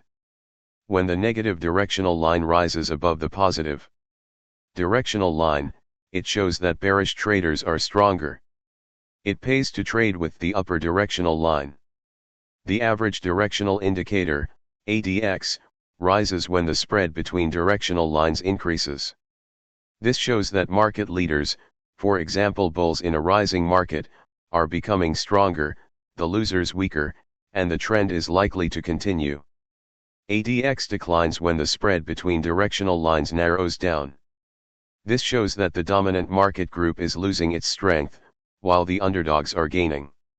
It suggests that the market is in turmoil, and it's better not to use trend following methods. Figure 24.2 ANV Daily, 22-day EMA, Directional System, 13. Chart by StockCharts.com. Directional System. Swings between strength and weakness are a typical market feature. Strong stock groups grow weak while the weak ones become strong, and then they swap roles again. Gold and silver stocks were the two weakest stock industry groups in 2013, but they began bottoming out in December. Allied Nevada Gold Corp., ANV, was one of several stocks I began buying at that time. The low at point A was $3.07, at point B the stock dipped to $3.01 and recoiled, leaving behind a false downside breakout, and at point C it retested support by declining to $3.08 and from there it was off to the races, with its EMA turning up. The directional system gave its buy signal during the bar marked with a vertical green arrow. The green bullish directional line was above the red bearish line, while the ADX penetrated above the red line. You may find a similar shorting signal in the lettered area, but a discretionary trader doesn't trade every signal he sees, shorting a stock near $3 that has already declined from $45 would mean chasing a very old trend. Near the right edge you see a pullback to value, offering a good opportunity to add to the long position. Trading rules. 1. Trade only from the long side when the positive directional line is above the negative one. Trade only from the short side when the negative directional line is above the positive one. The best time to trade is when the ADX is rising, showing that the dominant group is getting stronger. 2. When ADX declines, it shows that the market is becoming less directional. There are likely to be many whipsaws. When ADX points down, it is better not to use a trend following method. 3. When ADX falls below both directional lines, it identifies a flat, sleepy market. Do not use a trend following system but get ready to trade, because major trends emerge from such lulls. 4. The single best signal of the directional system comes after ADX falls below both directional lines. The longer it stays there, the stronger the base for the next move. When ADX rallies from below both directional lines, it shows that the market is waking up from a lull. When ADX rises by 4 steps, i.e., from 9 to 13, from its lowest point below both directional lines, it rings a bell on a new trend, figure 24.2. It shows that a new bull market or bear market is being born, depending on what directional line is on top. 5. When ADX rallies above both directional lines, it identifies an overheated market. When ADX turns down from above both directional lines, it shows that the major trend has stumbled. It is a good time to take profits on a directional trade. If you trade large positions, you definitely want to take partial profits. Market indicators give hard signals and soft signals. For example, when a moving average changes direction, it is a hard signal. A downturn of ADX is a soft signal. Once you see ADX turn down, you ought to be very careful about adding to positions. You should start taking profits, reducing positions, and looking to get out. Average true range help from volatility. Average true range, ATR, is an indicator that averages true ranges, described in how to construct the directional system above, over a selected period of time, such as 13 days. Since volatility is a key factor in trading, you can track it by plotting a set of ATR lines above and below a moving average. They will help you visualize current volatility and you can use that for decision making. Carrie Loveorn likes to plot 3 sets of lines around a moving average, at 1, 2, and 3 ATRs above and below an EMA. These can be used for setting up entry points and stops, as well as profit targets, figure 24.3. Entries. In the chapter on moving averages, we saw that it was a good idea to buy below value below the EMA. But how far below? Normal pullbacks tend to bottom out near the -1 ATR. Stops. You want your stop to be at least 1 ATR away from your entry. Anything less than that would place your stop within the zone of normal market noise. Figure 24.3. Lulu Daily, 21 EMA, volume with 8 EMA, ATR channels. Chart by trade station. ATR channels. This diary of a trade, Lululemon Athletica Incorporated, Lulu, was posted by Carrie in SpicEtrade.com, where we post diaries of our trades. It shows using ATR channels for profit taking. Lulu gapped down on a wide range bar on September 18 after an earnings announcement. There was no downside follow-through, and as the stock rallied, Carrie drew a horizontal line at the midpoint of its tall bar A, which tends to serve as short-term support. As Lulu pulled back, its daily ranges narrowed, and volume dried up in area B. Carrie bought Lulu at $72.02 on Monday, September 30, during bar C, as it recovered from a false downside breakout. He took profits on January 3 of his position at $73.70 later that day, as Lulu came within a few cents of +1 ATR. On Thursday, during bar D, Lulu hit its +2 ATR at $76.63, and Carrie exited another 1/3 of his position. He took the remaining 1/3 near the mid-range of bar D, making it likely to be hit by a random short-term move. Placing your stop further away makes it more likely that only a real reversal can hit your stop. Targets. After you buy a stock, depending on how bullish it appears to you, you can place an order to take profits at +1, +2, or even +3 adverse. Carey likes to get out of his winning positions in several steps, placing orders for taking profits for 1/3 at 1 ATR, another third at 2 ATR, and the rest at 3 ATR. It is highly unusual for any market to trade outside of 3 ATRs 3 times AV average true range for a long time. Those tend to be the extreme moves. Whenever you see a market trade outside of its 3 ATRs, either up or down, it is reasonable to expect a pullback. ATR channels work not only with prices. We can also use them to bracket technical indicators to help identify the extreme levels where trends are likely to reverse. I use ATR channels on the weekly charts of Force Index. 25. Oscillators. While trend-following indicators, such as MACD lines or directional system, help identify trends, oscillators help catch turning points. Whenever masses of traders become gripped by greed or fear, they surge, but after a while their intensity fizzles out. Oscillators measure the speed of any surge and show when its momentum is starting to break. Oscillators identify emotional extremes of market crowds. They allow you to find unsustainable levels of optimism and pessimism. Professionals tend to fade those extremes. They bet against deviations and for a return to normalcy. When the market rises and the crowd gets up on its hind legs and roars from greed, professionals get ready to sell short. They get ready to buy when the market falls and the crowd howls in fear. Oscillators help us time those trades. Overbought and oversold. Overbought means a market is too high and ready to turn down. An oscillator becomes overbought when it reaches a high level associated with tops in the past. Oversold means a market is too low and ready to turn up. An oscillator becomes oversold when it reaches a low level associated with bottoms in the past. Be sure to remember that those aren't absolute levels. An oscillator can stay overbought for weeks when a new strong uptrend begins, giving premature sell signals. It can stay oversold for weeks in a steep downtrend, giving premature buy signals. Knowing when to use oscillators and when to rely on trend-following indicators is a hallmark of a mature analyst. See Chapter 39. We can mark overbought and oversold oscillator levels by horizontal reference lines. Place those lines so that they cut across only the highest peaks and the lowest valleys of that oscillator for the past 6 months. The proper way to draw those lines is to place them so that an oscillator spends only about 5% of its time beyond each line. Readjust these lines once every 3 months. When an oscillator rises or falls beyond its reference line, it helps identify an unsustainable extreme, likely to precede a top or a bottom. Oscillators work spectacularly well in trading ranges, but they give premature and dangerous signals when a new trend erupts from a range.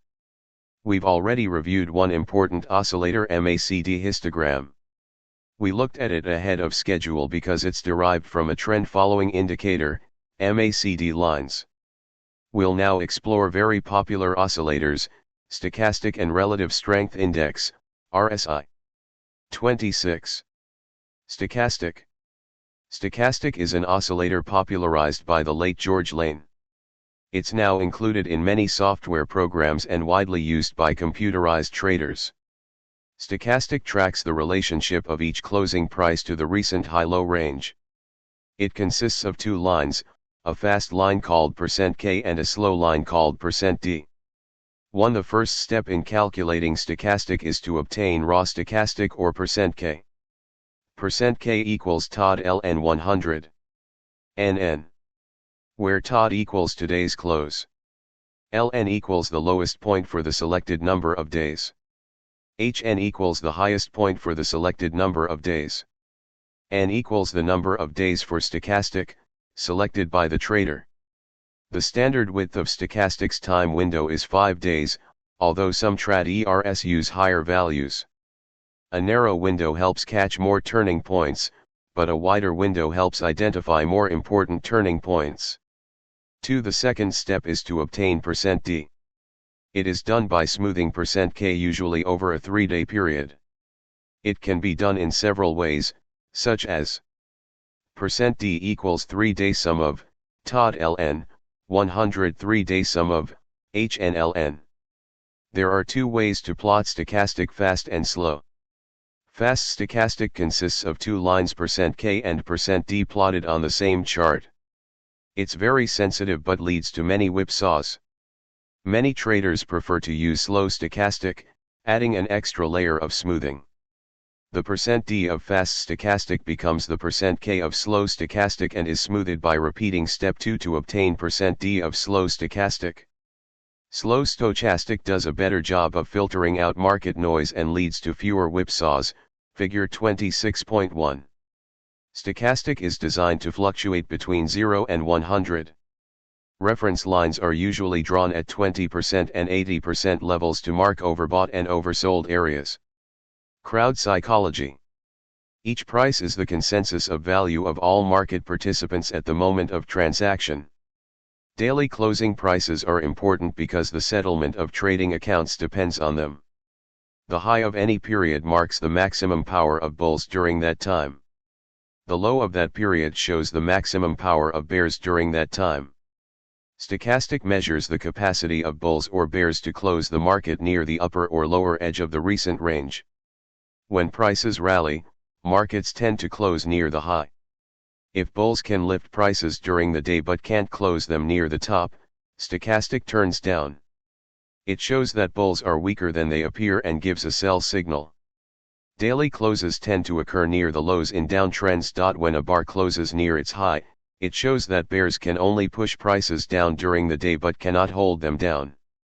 An upturn of stochastic shows that bears are weaker than they appear and flashes a buy signal. Stochastic. This chart of Chevron Corporation, CVX, illustrates both helpful and dangerous aspects of stochastic.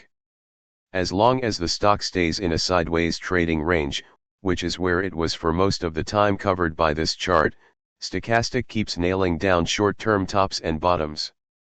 Stochastic gives buy signals, marked here with vertical green arrows, when it rises above its lower reference line. It gives sell signals, marked by vertical red arrows, by sinking below its upper reference line. Those signals are reinforced by broad, downsloping stochastic tops, marked by diagonal black arrows. A careful reader will find several instances of false breakouts in figure 26.1 that reinforce stochastic signals. Using stochastic signals during a trading range is like going to a cash machine. That machine stops working and eats your card after a trend erupts from the trading range. A sharp downtrend near the right edge overrides the stochastic buy signal. A trader may rely on stochastic in a trading range, but should use protective stops because the last trade in a range always creates a loss when a trend begins. We'll focus on stop placement in Chapter 54. Trading rules. Stochastic shows when bulls or bears become stronger or weaker. This information helps decide whether bulls or bears are likely to win the current fight. It pays to trade with winners and against losers. Stochastic gives three types of trading signals, listed here in the order of importance: divergences, the level of stochastic lines, and their direction. Divergences. The most powerful buy and sell signals of stochastic are given by divergences between this indicator and prices. 1. A bullish divergence occurs when prices fall to a new low, but stochastic traces a higher bottom than during its previous decline. It shows that bears are losing strength and prices are falling out of inertia. As soon as stochastic turns up from its second bottom, it gives a strong buy signal: go long and place a protective stop below the latest low in the market. The best buy signals occur when the first bottom is below the lower reference line and the second above it. 2. A bearish divergence occurs when prices rally to a new high, but stochastic traces a lower top than during its previous rally. It shows that bulls are becoming weaker and prices are rising out of inertia. As soon as stochastic turns down from the second top, it gives a sell signal: go short and place a protective stop above the latest price peak. The best sell signals occur when the first top is above the upper reference line and the second below. Overbought and oversold. When stochastic rallies above its upper reference line, it shows that the market is overbought. It means that a stock or even the entire market is unusually high and ready to turn down. When stochastic falls below its lower reference line, it shows that a stock or even the entire market is oversold, too low and ready to turn up. These signals work fine during trading ranges but not when a market develops a trend. In uptrends, stochastic quickly becomes overbought and keeps giving sell signals while the market rallies. In downtrends, it quickly becomes oversold and keeps giving premature buy signals. It pays to combine stochastic with a long-term trend following indicator, see Chapter 39. The triple screen trading system allows traders to take buy signals from daily stochastic only when the weekly trend is up. When the weekly trend is down, it allows traders to take only sell signals from daily stochastic. 1. When you identify an uptrend on a weekly chart, wait for daily stochastic lines to decline below their lower reference line. Then, without waiting for their crossover or an upturn, place a buy order above the high of the latest price bar. Once you are long, place a protective stop below the low of the trade day or the previous day, whichever is lower. The shape of stochastic's bottom often indicates whether a rally is likely to be strong or weak. If the bottom is narrow and shallow, it shows that bears are weak and the rally is likely to be strong. If it is deep and wide, it shows that bears are strong and the rally is likely to be weak. It is better to take only strong buy signals. 2. When you identify a downtrend on a weekly chart, wait for daily stochastic lines to rally above their upper reference line. Then, without waiting for their crossover or a downturn, place an order to sell short below the low of the latest price bar. By the time stochastic lines cross over, the market is often in a free fall. Once you are short, place a protective stop above the high of the trade day or the previous day, whichever is higher. The shape of stochastic's top often indicates whether a decline is likely to be steep or sluggish. A narrow top of stochastic shows that bulls are weak and a severe decline is likely. A stochastic top that is high and wide shows that bulls are strong. It is safer to pass up that sell signal. 3. Do not buy when stochastic is overbought, and don't sell short when it is oversold. This rule filters out most bad trades. Line direction. When both stochastic lines are headed in the same direction, they confirm the short-term trend. When prices rise and both stochastic lines rise, the uptrend is likely to continue. When prices slide and both stochastic lines fall, the short-term downtrend is likely to continue. More on stochastic. You can use stochastic in any time frame, including weekly, daily, or intraday.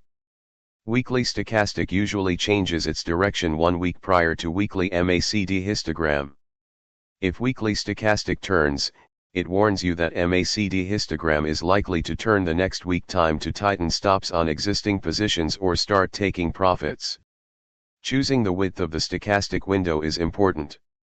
Shorter-term oscillators are more sensitive. Longer-term oscillators turn only at important tops and bottoms.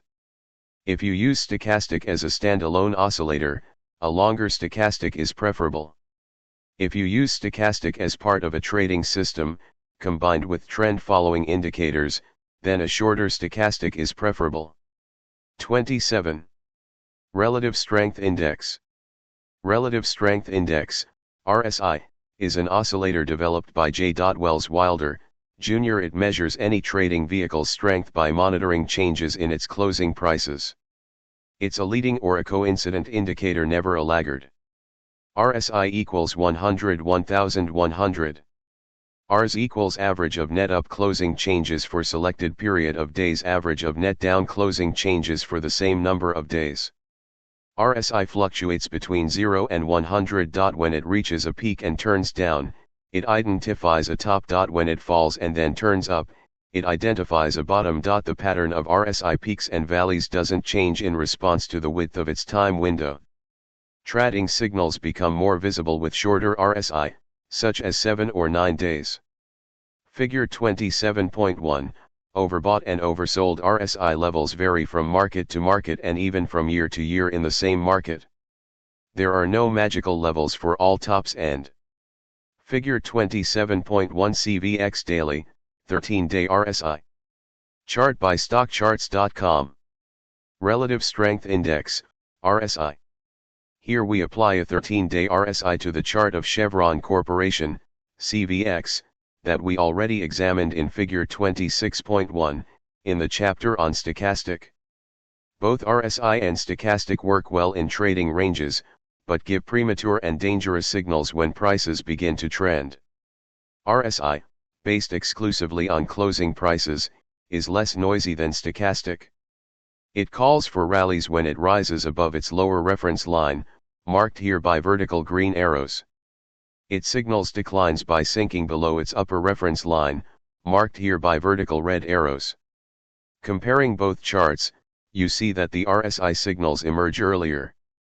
A very powerful sell signal is given by a bearish divergence of RSI, marked here by a diagonal solid arrow and a dashed red arrow. The stock rallied to a new high, while RSI couldn't reach its upper reference line, pointing to that rally's hidden weakness. The sharp break near the right edge pushes prices lower despite the RSI buy signal. To avoid getting hurt, we must use protective stops because the last trade in a range can easily create a loss when a new trend begins. Bottoms. Oversold and overbought signals are like hot and cold readings on a window thermometer. The same temperature levels mean different things in summer or winter. Horizontal reference lines must cut across the highest peaks and the lowest valleys of RSI. They are often drawn at 30% and 70%. Some traders use 40% and 80% levels in bull markets or 20% and 60% in bear markets. Use the 5% rule, draw each line at a level beyond which RSI has spent less than 5% of its time in the past 4 to 6 months. Adjust reference lines once every 3 months. Mass psychology. Each price represents the consensus of value of all market participants at the moment of transaction. The closing price reflects the most important consensus of the day because the settlement of traders' accounts depends on it. When the market closes higher, bulls make money and bears lose. When the market closes lower, bears make money and bulls lose. Traders pay more attention to closing prices than to any other prices of the day. In the futures markets, money is transferred from losers to winners' accounts at the end of each trading day. RSI shows whether bulls or bears are stronger at closing time, the crucial money counting time in the market. Trading rules.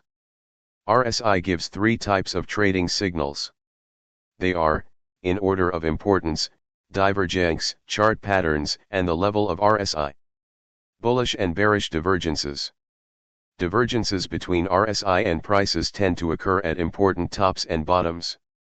They show when the trend is weak and ready to reverse. 1. Bullish divergences give buy signals. They occur when prices fall to a new low but RSI makes a higher bottom than during its previous decline. Buy as soon as RSI turns up from its second bottom, and place a protective stop below the latest minor price low. Buy signals are especially strong if the first RSI bottom is below its lower reference line and the second bottom is above that line. 2. Bearish divergences give sell signals. They occur when prices rally to a new peak but RSI makes a lower top than during its previous rally. Sell short as soon as RSI turns down from its second top, and place a protective stop above the latest minor high. Sell signals are especially strong if the first RSI top is above its upper reference line and the second top is below it. Charting patterns. RSI often breaks through support or resistance a few days ahead of prices, providing hints of likely trend changes. RSI trend lines are usually broken 1 or 2 days before price trend changes. 1. When RSI breaks above its downtrend line, place an order to buy above the latest price peak to catch an upside breakout. 2. When RSI breaks below its uptrend line, place an order to sell short below the latest price low to catch a downside breakout. RSI levels. When RSI rises above its upper reference line, it shows that bulls are strong but the market is overbought and entering its sell zone. When RSI declines below its lower reference line, it shows that bears are strong but the market is oversold and entering its buy zone. It pays to buy using overbought signals of daily RSI only when the weekly trend is up. It pays to sell short using sell signals of daily RSI only when the weekly trend is down, see chapter 39. 1. Buy when RSI declines below its lower reference line and then rallies above it. 2. Sell short when RSI rises above its upper reference line and then crosses below it. When we analyze markets, we deal with only a few numbers: the opening, high, low, and closing prices for each bar, plus volume, and also open interest for derivatives, such as futures and options. A typical beginner error is shopping for indicators. A trader may feel bullish about the stock market, but then he notices that the moving averages of the Dow and the S&P are still declining. Their bearish message doesn't sit well with him. He starts scrolling through his software menu and finds several oscillators, such as stochastic or RSI. Sure enough, they look oversold, which is normal in a downtrend. The eager beginner takes those oversold readings as a signal to buy. The downtrend continues, he loses money and then complains that technical analysis didn't work. It is much better to use only a small number of indicators with a strict hierarchy for their analysis, including multiple time frames. We'll return to this essential topic in the chapter on the triple screen trading system. Volume and time. Any traders focus exclusively on price quotes, but while those are extremely important, there's more to the market than price. Volume of transactions provides a valuable additional dimension. Joseph Granville, a pioneer of volume studies, was fond of saying volume is the steam that makes the choo-choo go. Another hugely important factor of market analysis is time. Markets live and move in different time frames at the same time. No matter how carefully you analyze the daily chart, its trend can be upended by a move that erupts from another time frame. In this section we'll focus on volume and volume-based indicators. We'll also look into tying all market decisions to their time frames. 28. Volume. Volume reflects the activity of traders and investors. Each unit of volume represents actions of two individuals. One sells a share or a contract and another buys that share or a contract. Daily volume is the number of shares or contracts traded in one day, figure 28.1. Traders usually plot volume as a histogram: vertical bars whose height reflects each day's volume. They usually draw it underneath prices. Changes in volume show how bulls and bears react to price swings and provide clues to whether trends are likely to continue or to reverse. Some traders ignore volume. They think that prices already reflect all information known to the market. They say, "You get paid on price and not on volume." Volume. Sotheby's Holdings Incorporated, BID, is the world's biggest publicly traded auction house. It provides a window into what the world's big money is doing in terms of their conspicuous consumption. This company's business was buoyed in 2013 by the influx of new money from Asia, but the stock hit its head on the ceiling during that year's last quarter. In areas A and B, volume increased during the rally, confirming the uptrend and calling for higher prices ahead. In areas C and D, volume flashed warning signs for the bulls. It shrank during each rally attempt. Notice false upside breakouts in those areas and an atypical form of a kangaroo tail in area C. Rising volume near the right edge confirms the power of bears. Professionals, on the other hand, know that analyzing volume can help them understand markets deeper and trade better. Volume depends on the size of the trading crowd and the activity levels of buyers and sellers. If you compare volumes of two markets, you'll see which is more active or liquid. You are likely to receive better fills and suffer less slippage in liquid markets than in thin, low volume markets. There are three ways to measure volume. 1. The actual number of shares or contracts traded. For example, the New York Stock Exchange reports volume this way. This is the most objective way of measuring volume. 2. The number of trades that took place. Some international exchanges report volume this way. This method is less objective because it doesn't distinguish between a 100-share trade and a 5,000-share trade. 3. Tick volume is the number of price changes during a selected period of time, such as 10 minutes or an hour. It is called tick volume because most changes equal one tick. Some exchanges don't report intraday volume, forcing day traders to use tick volume as a proxy for real volume. A note to Forex traders: since that market is decentralized and reports no volume, you can use the volume of currency futures as its proxy. Futures of all major currencies, measured against the US dollar, are traded in Chicago and on the electronic exchanges. We can assume that their volume trends are reasonably similar to those in the Forex markets, since both respond to the same market forces. Crowd psychology. Volume reflects the degree of financial and emotional involvement, as well as pain, among market participants. A trade begins with a financial commitment by two persons. The decision to buy or sell may be rational, but the act of buying or selling creates an emotional commitment in most people. Buyers and sellers crave to be right. They scream at the market, pray, or use lucky talismans. The level of volume reflects the degree of emotional involvement among traders. Each tick takes money away from losers and gives it to winners. When prices rise, longs make money and shorts lose. When prices fall, shorts gain and longs lose. Winners feel happy and elated, while losers feel depressed and angry. Whenever prices move, about half of the traders are hurting. When prices rise, bears are in pain, and when prices fall, bulls suffer. The greater the volume, the more pain in the market. Traders react to losses like frogs to hot water. If you throw a frog into a hot pail, it'll jump in response to sudden pain, but if you put a frog into cool water and heat it slowly, you can boil it alive.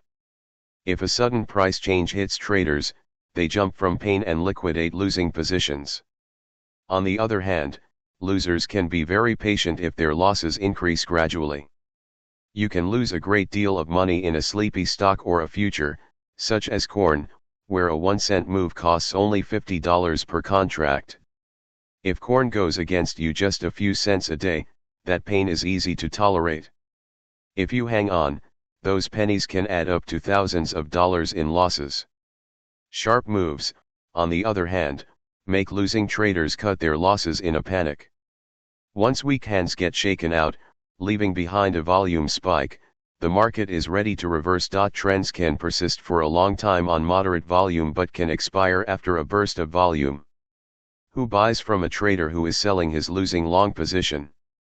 It may be a short seller who wants to cover and take profits. It may be a bargain hunter who steps in because prices are too low. A bottom picker takes over the position of a loser who washed out. He either catches the bottom or becomes the next loser. Who sells to a trader who buys to cover his losing short position? It may be a savvy investor who takes profits on his long position. It also may be a top picker who sells short because he thinks that prices are too high. He assumes the position of a loser who covered his shorts, and only the future will tell whether he is right or wrong. When shorts give up during a rally, they buy to cover and push the market higher. Prices rise, flush out even more shorts, and the rally feeds on itself. When longs give up during a decline, they sell, pushing the market lower. Falling prices flush out even more longs, and the decline feeds on itself. Losers who give up on their trades propel. Trends. A trend that moves on steady volume is likely to persist. It shows that new losers are replacing those who washed out. When volume falls, it shows that the supply of losers is running low and a trend is ready to reverse. It happens after enough losers catch on to how wrong they are. Old losers keep bailing out, but fewer new ones come in. Falling volume is a sign that the trend is about to reverse. A burst of extremely high volume also gives a signal that a trend is nearing its end. It shows that masses of losers are bailing out. You can probably recall holding a losing trade longer than you should have. Once the pain became intolerable and you got out, the trend reversed and the market went the way you expected, only without you. This happens time and again because most humans react to stress similarly and bail out at roughly the same time. Professionals don't hang on while the market beats them up. They quickly close out losing trades and reverse or wait on the sidelines, ready to re-enter. Volume spikes are more likely to signal an imminent reversal of a downtrend than an uptrend. Volume spikes in downtrends reflect explosions of fear. Fear is a powerful but short-term emotion. People run fast, dump shares, and then the trend is likely to reverse. Volume spikes in uptrends are driven by greed, which is a slower-moving, happy emotion. There may be a slight pause in an uptrend after a volume spike, but then the trend is quite likely to resume. Volume usually stays relatively low in trading ranges because there is relatively little pain. People feel comfortable with small price changes, and flat markets can drag on a long time. A breakout is often marked by a dramatic increase in volume because losers run for the exits. A breakout on low volume shows little emotional commitment to a new trend. It indicates that prices are likely to return into their trading range. Rising volume during a rally shows that more buyers and short sellers are pouring in. Buyers are eager to buy even if they have to pay up, and shorts are eager to sell to them. Rising volume shows that losers who leave are being replaced by a new crop of losers. When volume shrinks during a rally, it shows that bulls are becoming less eager, while bears are no longer running for cover. The intelligent bears have left long ago, followed by weak bears who could not take the pain. Falling volume shows that fuel is being removed from the uptrend and it's ready to reverse. When volume dries up during a decline, it shows that bears are less eager to sell short, while bulls are no longer running for the exits. The intelligent bulls have sold long ago, and the weak bulls have been shaken out. Falling volume shows that the remaining bulls have greater pain tolerance. Perhaps they have deeper pockets or bought later in the decline, or both. Falling volume identifies an area in which a downtrend is likely to reverse. This reasoning applies to all time frames. As a rule of thumb, if today's volume is higher than yesterday's, then today's trend is likely to continue. Trading pointers. The terms high volume and low volume are relative. What's low for Amazon may be very high for a less popular stock, while what's low for gold is high for platinum. And so on. We compare volumes of different stocks, futures, or options only when selecting higher volume trading vehicles. Most of the time, we compare current trading volume of a stock to its average volume. As a rule of thumb, high volume for any given market is at least 25% above its average for the past 2 weeks, while low volume is at least 25% below average. One high volume confirms trends. If prices rise to a new peak and volume reaches a new high, then prices are likely to retest or exceed that peak. 2. If the market falls to a new low and the volume reaches a new high, that bottom is likely to be retested or exceeded. A very high volume climax bottom is almost always retested on low volume, offering an excellent buying opportunity. 3. If volume shrinks while a trend continues, that trend is ripe for a reversal. When a market rises to a new peak on lower volume than its previous peak, look to take profits on a long position and slash or for a shorting opportunity. This technique does not work as well in downtrends because a decline can persist on low volume. There is a saying on Wall Street, it takes buying to put prices up, but they can fall of their own weight. 4. Watch volume during reactions against the trend. When an uptrend is punctuated by a decline, volume often picks up in a flurry of profit taking. When that dip continues but volume shrinks, it shows that bulls are no longer running or that selling pressure is spent. When volume dries up, it shows that the reaction is nearing its end and the uptrend is ready to resume. This identifies a good buying opportunity. Major downtrends are often punctuated by rallies that begin on heavy volume. Once weak bears have been flushed out, volume shrinks and gives a signal to sell short. 29. Volume-based indicators. Several indicators help clarify volume's trading signals. For example, a 5-day EMA of volume can identify volume's trends. A rising EMA of volume affirms the current price trend, while a declining one points to the price trend's weakness. This and other volume-based indicators provide more precise timing signals than volume bars. They include on-balance volume and accumulation/distribution, described below. Force Index combines price and volume data to help identify areas where prices are likely to reverse. On balance volume. On balance volume, OBV, is an indicator designed by Joseph Granville and described in his book, New Strategy of Daily Stock Market Timing. Granville used OBV as a leading indicator of the stock market, but other analysts applied it to futures. OBV is a running total of volume. Each day's volume is added or subtracted, depending on whether prices close higher or lower than on the previous day. When a stock closes higher, it shows that bulls won the day's battle. That day's volume is added to OBV. When a stock closes lower, it shows that bears won the day, and that day's volume is subtracted from OBV. If prices close unchanged, OBV stays unchanged. On balance volume often rises or falls before prices, acting as a leading indicator. Crowd psychology. Prices represent the consensus of value, but volume represents the emotions of market participants. It reflects the intensity of traders' financial and emotional commitments, as well as pain among losers, which is what OBV helps to track.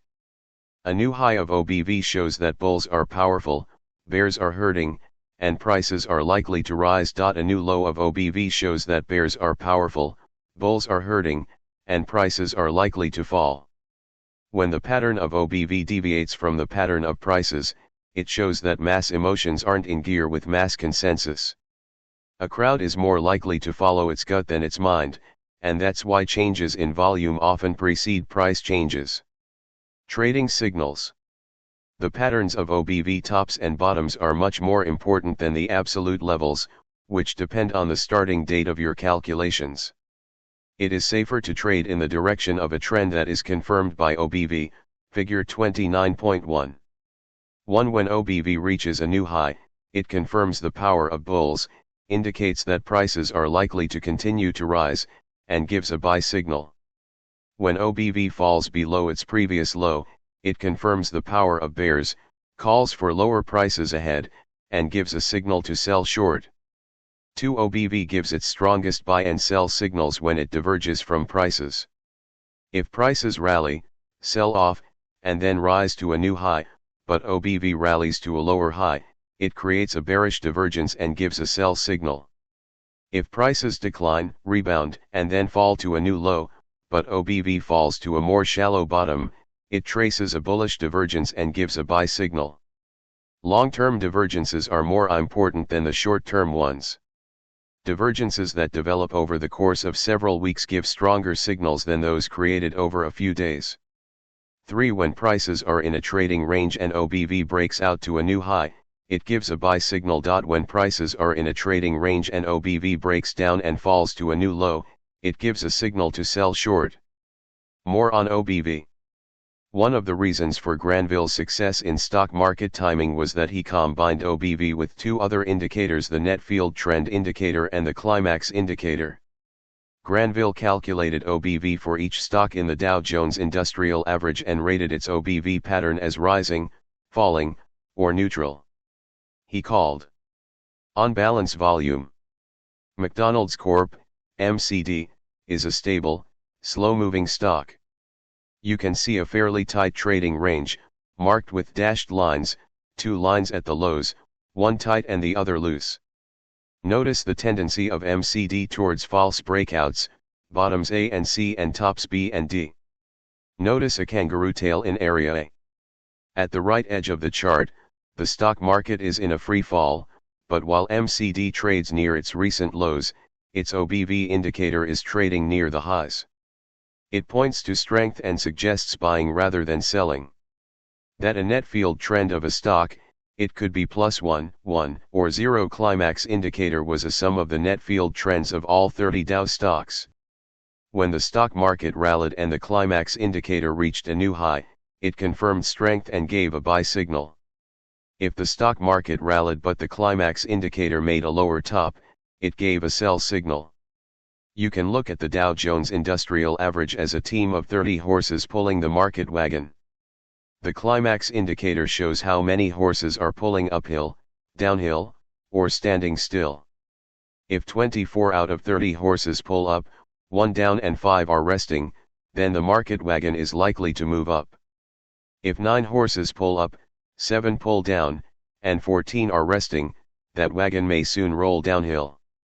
Remarkably, Granville did his calculations by hand. Now, of course, OBV, the net field trend indicator, and the climax indicator can be easily programmed. It would be 1. I visited Granville in 2005 in Kansas City. Not only did he do all his calculations by hand, he avoided going online, as he was suspicious of pervasive snooping, and that was years before the disclosures of government spying. He disconnected his computer from the internet until it was time to send out his newsletter. Granville monitored intraday prices by tuning his TV into CNBC with the sound turned off and a towel draped over the upper portion of the screen, so that all he could see was the tape, running along the bottom of his screen. Worthwhile to apply them to a database that includes all stocks of the S&P 500 index. This method may produce good signals for trading the S&P 500 futures and options. Accumulation/distribution. This indicator was developed by Larry Williams and described in his 1973 book, How I Made $1 Million. It was designed as a leading indicator for stocks, but several analysts applied it to futures. The unique feature of accumulation/distribution, A/D, is that it tracks the relationship between opening and closing prices, in addition to volume. Its concept is similar to that of Japanese candlesticks, which at the time Williams wrote his book weren't known to Western traders. Accumulation/distribution is more finely calibrated than OBV because it credits bulls or bears with only a fraction of each day's volume, proportionate to the degree of their win for the day. A/D equals close open volume. If prices close higher than they opened, then bulls won the day, and A/D is positive. If prices close lower than they opened, then the bears won, and A/D is negative. If prices close where they opened, then nobody won, and A/D is 0. A running total of each day's A/D creates a cumulative A/D indicator. For example, if today's high-low spread was 5 points but the distance from the open to the close was 2 points, then only 2/5 of today's volume is credited to the winning camp. Just as with OBV, the pattern of A/D highs and lows is important, while its absolute level simply depends on the starting date. When the market rises, most people focus on new highs, but if prices open higher and close lower, then A/D, which tracks their relationship, turns down. It warns that the uptrend is weaker than it appears. If, on the other hand, A/D ticks up while prices are down, it shows that bulls are gaining strength. Crowd behavior. Opening prices reflect pressures that have built up while the market was closed.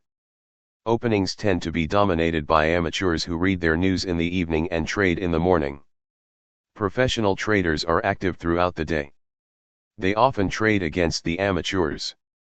As the day goes on, waves of buying and selling by amateurs as well as slow-moving institutions gradually subside. Professionals tend to dominate the markets at closing time. Closing prices are especially important because the settlement of trading accounts depends on them. A/D tracks the outcomes of daily battles between amateurs and professionals. It ticks up when prices close higher than they opened when professionals are more bullish than amateurs. It ticks down when prices close lower than they opened when professionals are more bearish than amateurs. It pays to bet with the professionals and against the amateurs. Trading rules. When the market opens low and closes high, it moves from weakness to strength. That's when A/D rises and signals that market professionals are more bullish than amateurs, and the upmove is likely to continue. When A/D falls, it shows that market professionals are more bearish than amateurs. When the market weakens during the day, it's likely to reach a lower low in the days to come. The best trading signals are given by divergences between A/D and prices. 1. If prices rally to a new high but A/D reaches a lower peak, it gives a signal to sell short. This bearish divergence shows that market professionals are selling into the rally. 2. A bullish divergence occurs when prices fall to a new low but A/D bottoms out at a higher low than during its previous decline. It shows that market professionals are using the decline for buying, and a rally is coming, figure 29.2. Accumulation/distribution. Coming events cast their shadows before is an old proverb with a lot of meaning for technical analysts. Google Incorporated, Goog, was trending lower for months, but the uptrend of the accumulation/distribution index, A/D, showed that big money was buying. The stock has fallen lower at point B than at A, but the A/D index traced out a much higher bottom. Just as important, it broke out to a new high, marked with a vertical green arrow, before prices gapped up following a surprisingly good earnings announcement. Somebody knew what was coming, and their massive buying was identified by the A/D accumulation pattern and its upside breakout. Technical analysis helps even out the imbalance of knowledge between outsiders and insiders. More on accumulation/distribution. When you go long or short, following a divergence between A/D and price, remember that even market professionals can go wrong. Use stops and protect yourself by following the Hound of the Baskervilles rule, see chapter 23. There are important parallels between A/D and Japanese candlestick charts, since both focus on the differences between opening and closing prices. A/D goes further than candlesticks by taking volume into account. 30. Force Index. Force Index is an oscillator developed by this author. It combines volume with prices to discover the force of bulls or bears behind every rally or decline. Force Index can be applied to any price bar for which we have volume data, weekly, daily, or intraday. It brings together three essential pieces of information: the direction of price change, its extent, and the volume during that change. It provides a practical way of using volume for making trading decisions. Point 2. Force Index can be used in its raw form, but its signals stand out much more clearly if we smooth it with a moving average. Using a short EMA of Force Index helps pinpoint entry and exit points. Using a longer EMA helps confirm trends and recognize important reversals. How to construct Force Index. The force of every move is defined by three factors: direction, distance, and volume. 1. If prices close higher than the close of the previous bar, the force is positive. If prices close lower than the close of the previous bar, the force is negative. 2. The greater the change in price, the greater the force. 3. The bigger the volume, the greater the force. Force Index equals volume today, close yesterday. A raw force index can be plotted as a histogram, with a horizontal center line at a zero level. If the market closes higher, force index is positive and rises above the center line. If the market closes lower, force index is negative and extends below the center line. If the market closes unchanged, force index is zero. The histogram of a raw force index is very jagged. This indicator gives much better trading signals after being smoothed with a moving average, see chapter 22. To remember, we're talking about the force of market crowds, not the formula in physics. A 2-day EMA of force index provides a minimal degree of smoothing. It is useful for finding entry points into the markets. It pays to buy when the 2-day EMA is negative and sell when it's positive, as long as you trade in the direction of the trend. A 13-day EMA of force index tracks longer-term changes in the force of bulls and bears. When the 13-day EMA crosses above the center line, it shows that bulls are in control and suggests trading from the long side. When the 13-day EMA turns negative, it shows that bears are in control and suggests trading from the short side. Divergences between a 13-day EMA of force index and prices identify important turning points. Trading psychology. When the market closes higher, it shows that bulls won the day's battle, and when it closes lower, it shows that bears carried the day. The distance between today's and yesterday's closing prices reflects the margin of victory by bulls or bears. The greater this distance, the larger the victory achieved. Volume reflects the degree of emotional commitment by market participants, see Chapter 28. High volume rallies and declines have more inertia and are more likely to continue. Prices moving at high volume are like an avalanche that gathers speed as it rolls. Low volume, on the other hand, shows that the supply of losers is thin, and a trend is probably nearing an end. Prices reflect what market participants think, while volume reflects the strength of their feelings.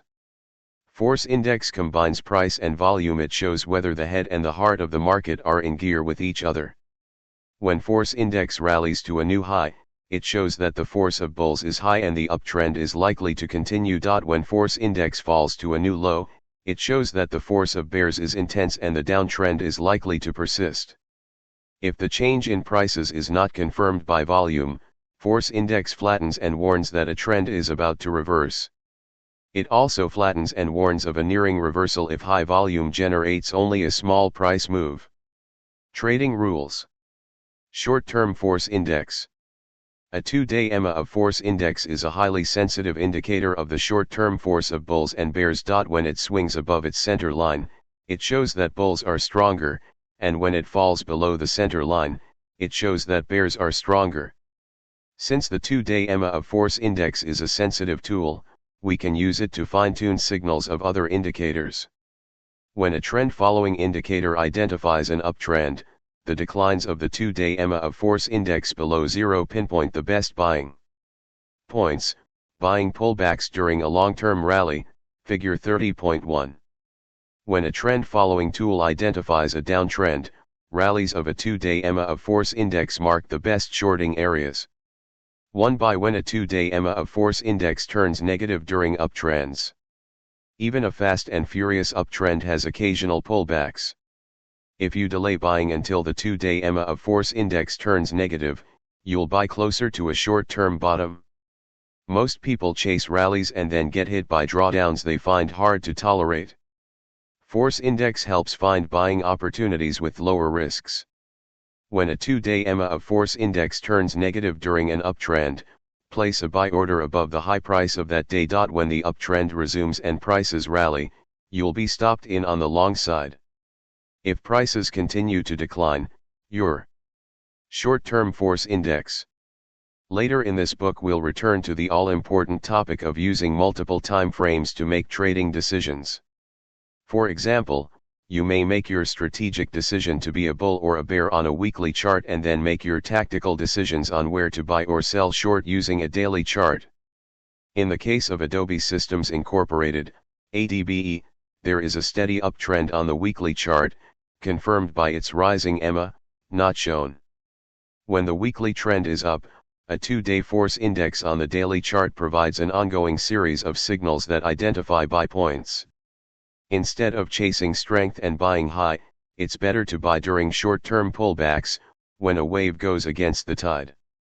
Those waves are marked by the 2-day force index dropping below zero.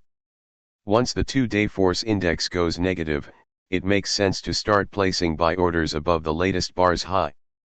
This will ensure you'll be stopped into a long trade as soon as the down wave loses its power. Order will not be executed. Keep lowering your buy order to near the high of the latest bar. Once your buy stop is triggered, place a protective stop below the latest minor low. This tight stop is seldom touched in a strong uptrend, but it'll get you out early if the trend is weak. 2. Sell short when a 2-day EMA of force index turns positive in a downtrend. When trend-following indicators identify a downtrend, wait until the 2-day EMA of force index turns positive. It reflects a quick splash of bullishness, a shorting opportunity. Place an order to sell short below the low of the latest price bar.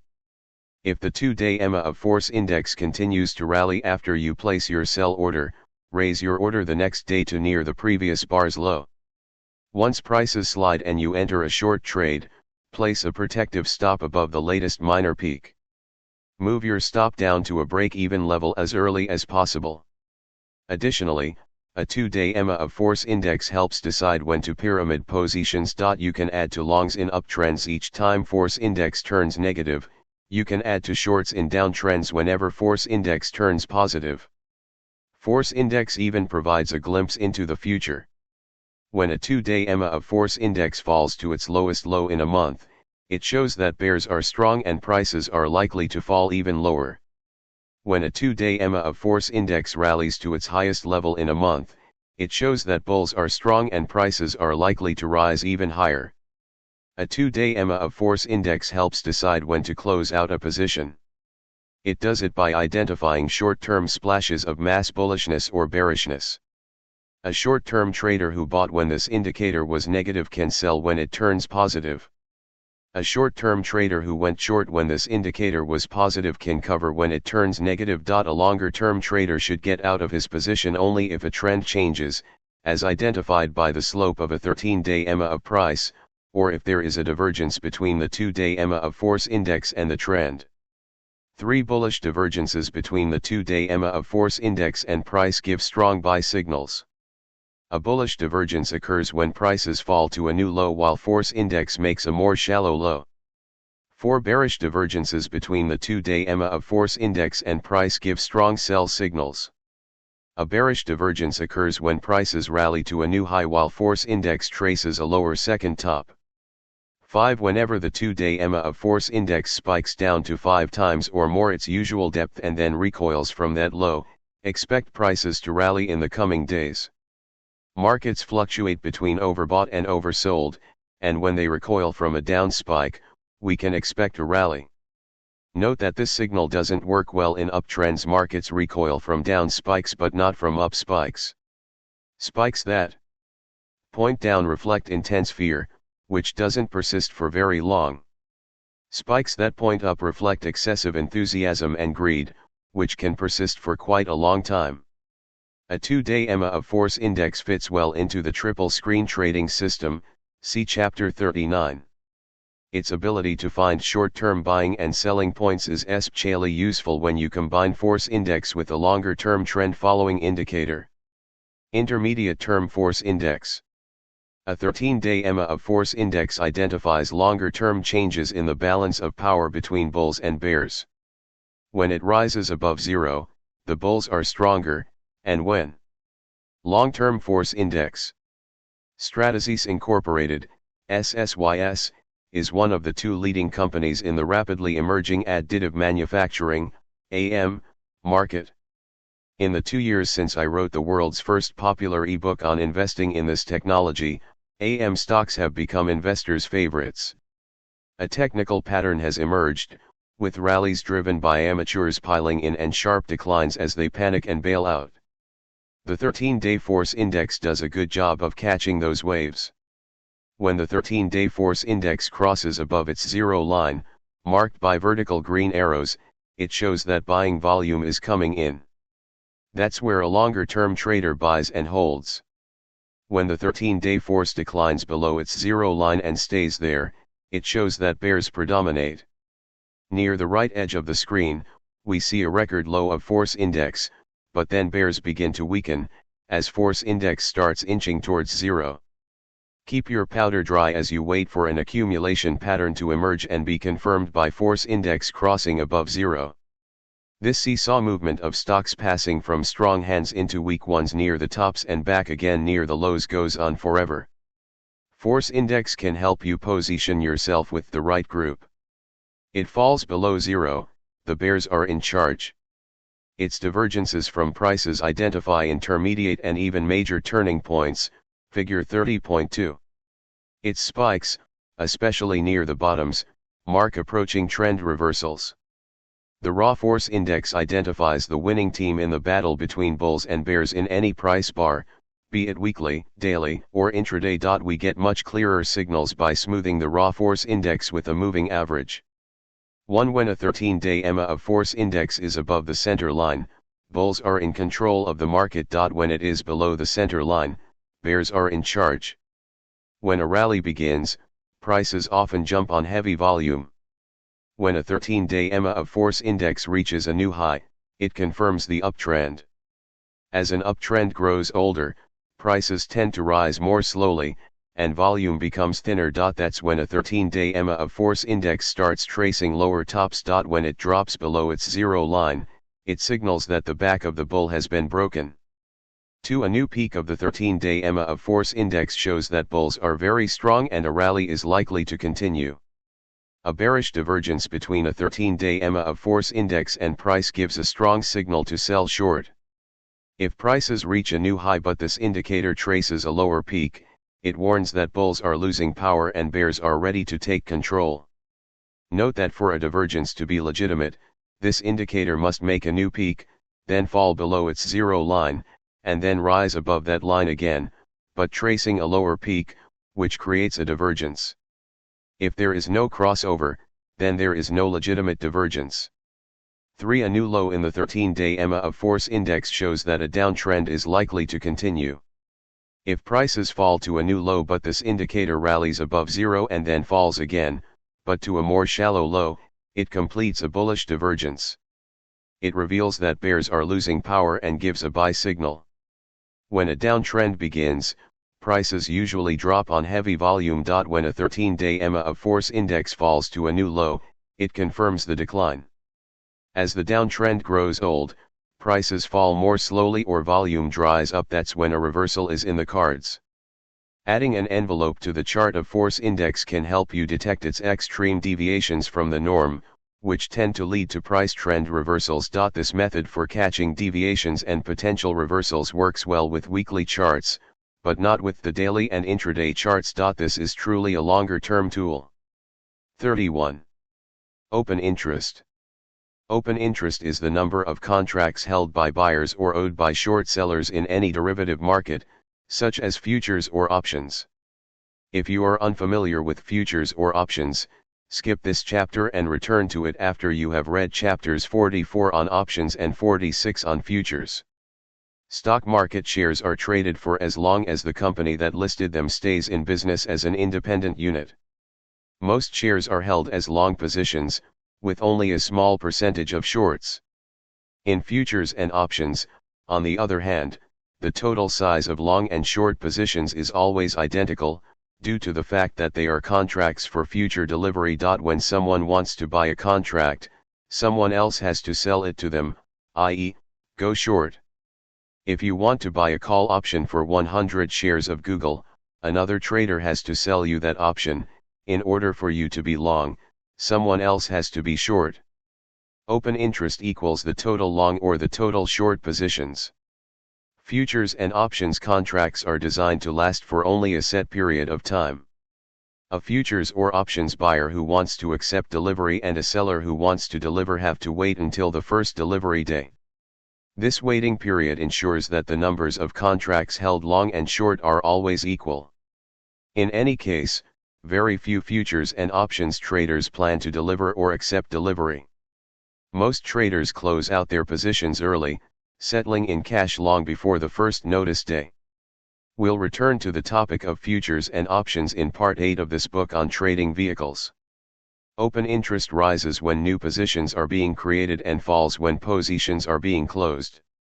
For example, if open interest in April COMEX gold futures is 20,000 contracts, it means that bulls are long and bears short 20,000 contracts. If open interest rises to 20,200, it means that the net of 200 new contracts have been created, both bought and sold short. Open interest falls when a bull who is long sells to a bear who is short but wants to cover his short position. As both of them get out, open interest falls by the size of their trade, since one or more contracts disappear from that market. If a new bull buys from an old bull that is getting out of his long position, open interest remains unchanged. Nor does the open interest change when a new bear sells to an old bear who wants to buy to cover his short position. In summary, open interest rises when fresh blood enters that market and falls as current bulls and bears start leaving that market, as illustrated in the table below. Buyer-seller open interest. New buyer new seller increases. New buyer former buyer sells unchanged. Former seller buys to cover new seller unchanged. Former seller buys to cover former buyer sells decreases. Technicians usually plot open interest as a line below price bars, figure 31.1. Open interest in any market varies from season to season because of massive hedging by industrial users and producers at different stages of the annual production cycle. Open interest gives important messages when it deviates from its seasonal norm. Crowd psychology. It takes one bull and one bear to create a futures or options contract. A bull who believes that prices will rise buys a contract. A bear who thinks that prices are going to drop goes short by selling a contract for future delivery. With the trade between a open interest. Open interest, OI, reflects the number of all short or long positions in any futures or options market. Since the two are equal in the derivatives markets, OI reflects the degree of conviction among bulls and bears. Rising OI shows that the conflict between bulls and bears is becoming more intense and confirms the exiting trend. Falling OI, on the other hand, shows that losers are leaving the market, while the winners are cashing in. It signals that the trend is nearing its end. Near the left edge of this chart of March 2014 Treasury Notes Futures, TYH14, the trend is down, but the declining OI warns bears not to overstay the downtrend. OI bottomed out in Area A, T notes in Area B, and in Area C, both were in clear uptrends, with rising OI calling for higher prices ahead. OI topped out in Area D, and while prices continue to rise in Area E, the new downtrend of OI serves up a warning to the bulls near the right edge of the chart. Not all charts of open interest look as smooth and clear as this one. Serious traders don't expect to find a magic tool of a single indicator. They use several indicators and act only when their messages confirm one another. New bull and a new bear, open interest rises by the number of contracts they traded. A single trade is unlikely to move any market, but when thousands of traders make similar trades, they propel or reverse market trends. Open interest reflects the intensity of conflict between bulls and bears. It depends on their willingness to maintain long and short positions. When bulls and bears don't expect the market to move in their favor, they close out their positions, reducing open interest. There are two people on the opposite sides of every trade, and one of them will be hurt when prices change. In a rally, bears will get hurt, and in a decline, bulls will suffer. As long as the losers hold on, hoping and hanging on to their positions, open interest doesn't change. A rise in open interest shows that a crowd of confident bulls is facing down a crowd of equally confident bears. It points to a growing disagreement between the two camps. One group is sure to lose, but as long as potential losers keep pouring in, the trend will continue. These ideas have been clearly put forth in L. D. Belleville's classic book, Charting Commodity Market Price Behavior. It takes conviction among both bulls and bears to maintain a trend. Rising open interest shows that both camps keep adding to their positions. If they strongly disagree about the future course of prices, then the supply of losers is growing, and the current trend is likely to persist. An increase in open interest gives a green light to the existing trend. If open interest rises during an uptrend, it shows that longs are buying while bears are shorting because they believe that the market is overvalued. They are likely to run for cover when the uptrend squeezes them harder, and their buying will propel prices higher. If open interest rises during a downtrend, it shows that shorts are aggressively selling, while bottom pickers are buying. Those bargain hunters are likely to bail out when falling prices hurt them, and their selling will push prices even lower. When a bull is convinced that prices are going higher and decides to buy, but a bear is afraid to sell short, that bull can buy only from another bull who bought earlier and now wants to cash out. Their trade creates no new contract, and open interest stays unchanged. When open interest goes flat during a rally, it shows that the supply of losers has stopped growing. When a bear is convinced that prices are going lower and wants to sell short, but a bull is afraid to buy from him, that bear can sell only to another bear who shorted earlier and now wants to cover, take profits and leave. Their trade creates no new contract, and open interest does not change. When open interest stays flat during a decline, it shows that the supply of bottom pickers isn't growing. Whenever open interest flattens out, it flashes a yellow light, a warning that the trend is aging and the best gains are probably behind. When a bull decides to get out of his long position, a bear decides to cover his short position, and the two trade with one another, a contract disappears, and open interest shrinks. Falling open interest shows that losers are bailing out, while winners are taking profits. When the disagreement between bulls and bears decreases, the trend is ripe for a reversal. Falling open interest shows that winners are cashing in and losers are giving up hope. It signals that the trend is approaching its end. Trading rules. 1. When open interest rises during a rally, it confirms the uptrend and gives a green light to add to long positions. It shows that more short sellers are coming into the market. When they bail out, their short covering is likely to push the rally higher. When open interest rises as prices fall, it shows that bottom pickers are active in the market. It gives a green light to shorting because those bargain hunters are likely to push prices lower when they throw in the towel. If open interest rises when prices are in a trading range, it's a bearish sign. Commercial hedgers are much more likely to sell short than speculators. A sharp increase in open interest while prices are flat shows that savvy hedgers are probably shorting the market. You want to avoid trading against those who likely have better information than you. 2. If open interest falls while prices are in a trading range, it identifies short covering by major commercial interests and gives a buy signal. When commercials start covering shorts, they show that they expect the market to rise. When open interest falls during a rally, it shows that winners and losers alike are becoming cautious. Longs are taking profits, and shorts are covering.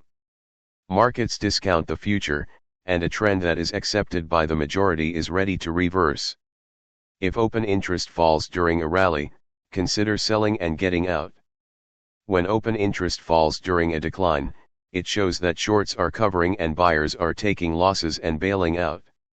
If open interest falls while prices slide, take profits on short positions.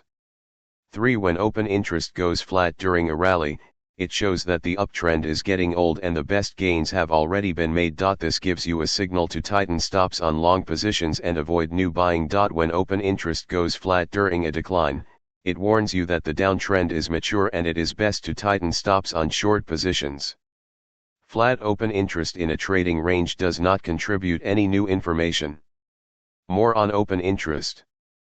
The higher the open interest, the more active the market, and the less slippage you risk when getting in and out of positions. Short-term traders should focus on the contracts with the highest open interest. In the futures markets, the highest open interest tends to be in the front months. As the first notice day approaches and open interest of the front month begins to drop, while open interest in the next month begins to rise, it signals to roll over your position into the next month. 32. Time. Most people conduct their lives as if they will live forever repeating the same mistakes, not learning from the past, and hardly ever planning for the future. Freud showed that the unconscious mind doesn't have the notion of time. Our deep-seated wishes remain largely unchanged throughout our lives. When people join crowds, their behavior becomes even more primitive and impulsive. Individuals may be ruled by the calendar and the clock, but crowds pay no attention to time. They act out their emotions as if they had all the time in the world. Most traders focus only on changing prices but pay little attention to time. That's just another sign of being caught up in mass mentality. The awareness of time is a sign of civilization. A thinking person is aware of time, while someone who is acting impulsively is not. A market analyst who pays attention to time becomes aware of a dimension hidden from the market crowd. Cycles. Long-term price cycles are a fact of economic life.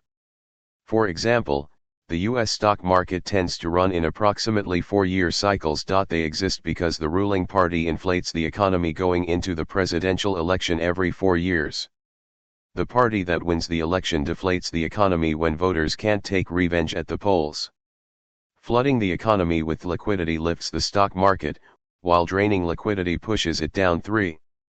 Major cycles in agricultural commodities are due to weather and fundamental production factors, coupled with the mass psychology of producers. For example, when livestock prices rise, farmers breed more animals. When those animals reach the market, prices fall and producers cut back. When the supply is absorbed, scarcity pushes prices up, breeders go to work again, and the bull/bear cycle repeats. This cycle is shorter in hogs than in cattle because pigs breed faster than cows. Long-term cycles can help traders identify market tides. Instead, many traders get themselves in trouble by trying to use short-term cycles to predict minor turning points. Price peaks and valleys often seem to flow in an orderly manner. Traders measure distances between neighboring peaks, and project them into the future to forecast the next top. Then they measure distances between bottoms and extend them into the future to forecast the next low. Cycles put bread and butter on the tables of analysts who sell forecasts. Few of them realize that what appears like a cycle on the charts is often a figment of the imagination. If you analyze price data using a mathematically rigorous program, such as John Ellers's MESA, Maximum Entropy Spectral Analysis, you'll find that approximately 80% of what looks like cycles is simply market noise. A human mind looks for order, and even an illusion of order is good enough for many people. If you look at any river from the air, it appears to have cycles, swinging right and left. Every river meanders in its valley because water flows faster in its middle than near the shores, creating turbulences that force the river to turn. Looking for short-term market cycles with a ruler and a pencil is like searching for water with a divining rod. Profits from an occasional success are erased by many losses due to unsound methods. Indicator seasons. A farmer sows in spring, harvests in late summer, and in the fall, lays in supplies for the winter. There is a time to sow and a time to reap, a time to bet on a warm trend and a time to get ready for a frost. We can apply the concept of seasons to financial markets. Taking a farmer's approach, a trader should look to buy in spring, sell in summer, go short in the fall, and cover in winter. Martin Pring developed the model of seasons for prices, but this concept works even better with technical indicators. Their seasons help recognize the current stage. 3. This cycle was grossly distorted by the Fed's quantitative easing following the 2008 debacle, but it's likely to return, once we crawl out of the Great Recession. Of the market cycle. This simple but effective model helps you buy when prices are low and sell short when they are high, setting you apart from the market crowd. We can define the seasons of many indicators by two factors, their slope as well as their position above or below the center line. For example, let's apply the concept of indicator seasons to MACD histogram, see Chapter 23.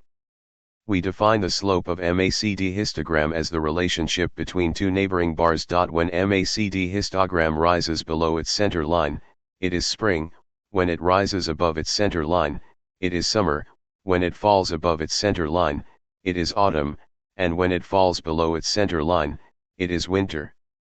Spring is the best season for going long, and autumn is the best season for selling short, figure 32.1. Indicator slope position relative to center line. Season preferred action. Rising below spring, go long. Rising above summer, start selling. Falling above fall, go short. Falling below winter, start covering. When MACD histogram is below its center line but its slope is rising, it is spring in the market. The weather is cool but turning warmer. Most traders expect the winter to return and are afraid to buy. Emotionally, it is hard to buy because the memories of a downtrend are still fresh. In fact, spring is the best time for buying, with the highest profit potential, while risks are relatively small because we can place a protective stop slightly below the market. When MACD histogram rises above its center line, it's summer in the market, and by now most traders recognize the uptrend. It's emotionally easy to buy in summer because bulls have plenty of company. In fact, profit potential in summer is lower than in spring, while the risks are higher because stops have to be farther away from the market due to heightened volatility. When MACD histogram is above its center line but its slope turns down, it's autumn in the market. Few traders recognize that change and keep buying, expecting summer to return. Emotionally, it's hard to sell short in autumn. It requires you to stand apart from the crowd. In fact, autumn is the best time for selling short. When MACD histogram falls below its center line, it's winter in the market. By then, most traders recognize the downtrend. It is emotionally easy to sell short in winter, joining many vocal bears. In fact, the risk-reward ratio is rapidly shifting against bears, as potential rewards are becoming smaller and risks higher because stops have to be placed relatively far away from prices. Just as a farmer must pay attention to the vagaries of weather, a trader needs to stay alert. An autumn on the farm can be interrupted by an Indian summer, and a market can stage a strong rally in the autumn. A sudden freeze can hit the fields in spring, and the market can drop early in a bull move. A trader needs to use several indicators and techniques to avoid getting whipsawed. The concept of indicator seasons focuses a trader's attention on the passage of time. It helps you plan for the season ahead instead of mindlessly following other people. Indicator seasons. We can apply the concept of seasons to most indicators and time frames, including intraday. This can be done with a multitude of trading vehicles, even though this example focuses on the daily MACD histogram of Vertex Pharmaceuticals Incorporated, VRTX, a stock in the Nasdaq 100. Autumn, the indicator is above the center line but falling. This is the best season for establishing shorts. Winter, the indicator drops below its center line. Use weakness to take profits on short positions. Spring, the indicator turns up from below its center line. It is the best time to establish longs. Summer, the indicator rises above its center line. As the weather gets hot, use strength to take profits on long positions. MACD histogram looks very smooth in this example, but be prepared for brief fluctuations, both above and below the center line. Spring can be interrupted by a frost, there can be a warm spell in winter, etc. Market time. We measure time using calendars and watches, but seldom stop to think that our own perceptions of time are far from universal. We keep track of time in human terms, while huge areas of life move on vastly different timelines. For example, we think that the ground under our feet is stable, while in fact continents move constantly. They traverse only a few inches per year, but this is enough to radically change the face of the globe over millions of years. Within shorter time frames, weather patterns change over centuries. Ice ages and warming periods alternate with one another. At the other end of the scale, there are physical particles that survive only a tiny fraction of a second. There are insects that are born, mature, procreate, and die within a single day. Turning to trading, let's keep in mind that time flows at a different speed in the market than it does for us as individuals. The market, composed of huge masses of human beings, moves at a much slower speed. The patterns you recognize on your charts may have predictive value, but the turns they anticipate are likely to occur much later than you expect. The relative slowness of crowds can bedevil even experienced traders. Time and again we find ourselves entering trades too early. Beginners are typically late. By the time they recognize a trend or a reversal, that move had been underway for so long that they miss most, if not all of it. Newbies tend to chase old trends, but the more experienced analysts and traders tend to run into an opposite problem. We recognize approaching reversals and emerging new trends from far away and jump in too soon. We often buy before the market finishes tracing a bottom or sell short well before it completes a top. By getting in too early we can end up losing money in trends that are too slow to turn. What should we do? First of all, you need to become aware that the market time is much slower than your own. Second, consider not putting on a trade when you notice an early reversal signal. A better signal may well emerge later, especially at market tops, which take longer to form than bottoms. It pays not to be greedy and trade a smaller size. A smaller position is easier to hold while a reversal is taking its sweet time. Be sure to use multiple time frames for market analysis. This is the essence of triple screen, the system we'll review in a future chapter. The factor of 5. Most beginners casually pick a time frame that looks good to them. It can be a daily or a 10-minute chart, or any other, and ignore others. Few are aware of the fact that the market lives in multiple time frames. It moves simultaneously on monthly, weekly, daily, and intraday charts, often in opposite directions. The trend may be up on the daily charts but down on the weeklies, and vice versa. Which of them will you follow? And what will you do about the intraday charts, which may well contradict either the weeklies or the dailies? Most traders ignore all time frames except for their own until a sudden move from outside of their time frame hits their account. Keep in mind that neighboring time frames are linked by the factor of approximately 5. If you start with a monthly chart and proceed to the weekly, you'll notice that there are 4.5 weeks to a month. As you switch from a weekly to a daily chart, you know that there are 5 trading days to a week. Turning to intraday analysis, you may look at an hourly chart and there are approximately 5 to 6 hours to a trading day. Day traders can proceed even further and look at 10-minute charts, followed by 2-minute charts. Each is related to its neighboring time frames by approximately the factor of 5. The proper way to analyze any market is to review at least 2 neighboring time frames. You must always start with the longer time frame for a strategic view and then switch to the shorter time frame for tactical timing. If you like using daily charts, you must first examine weekly charts, and if you want to day trade using 10-minute charts, you first need to analyze hourly charts. This is one of the key principles of the triple screen trading system, see Chapter 39. 33.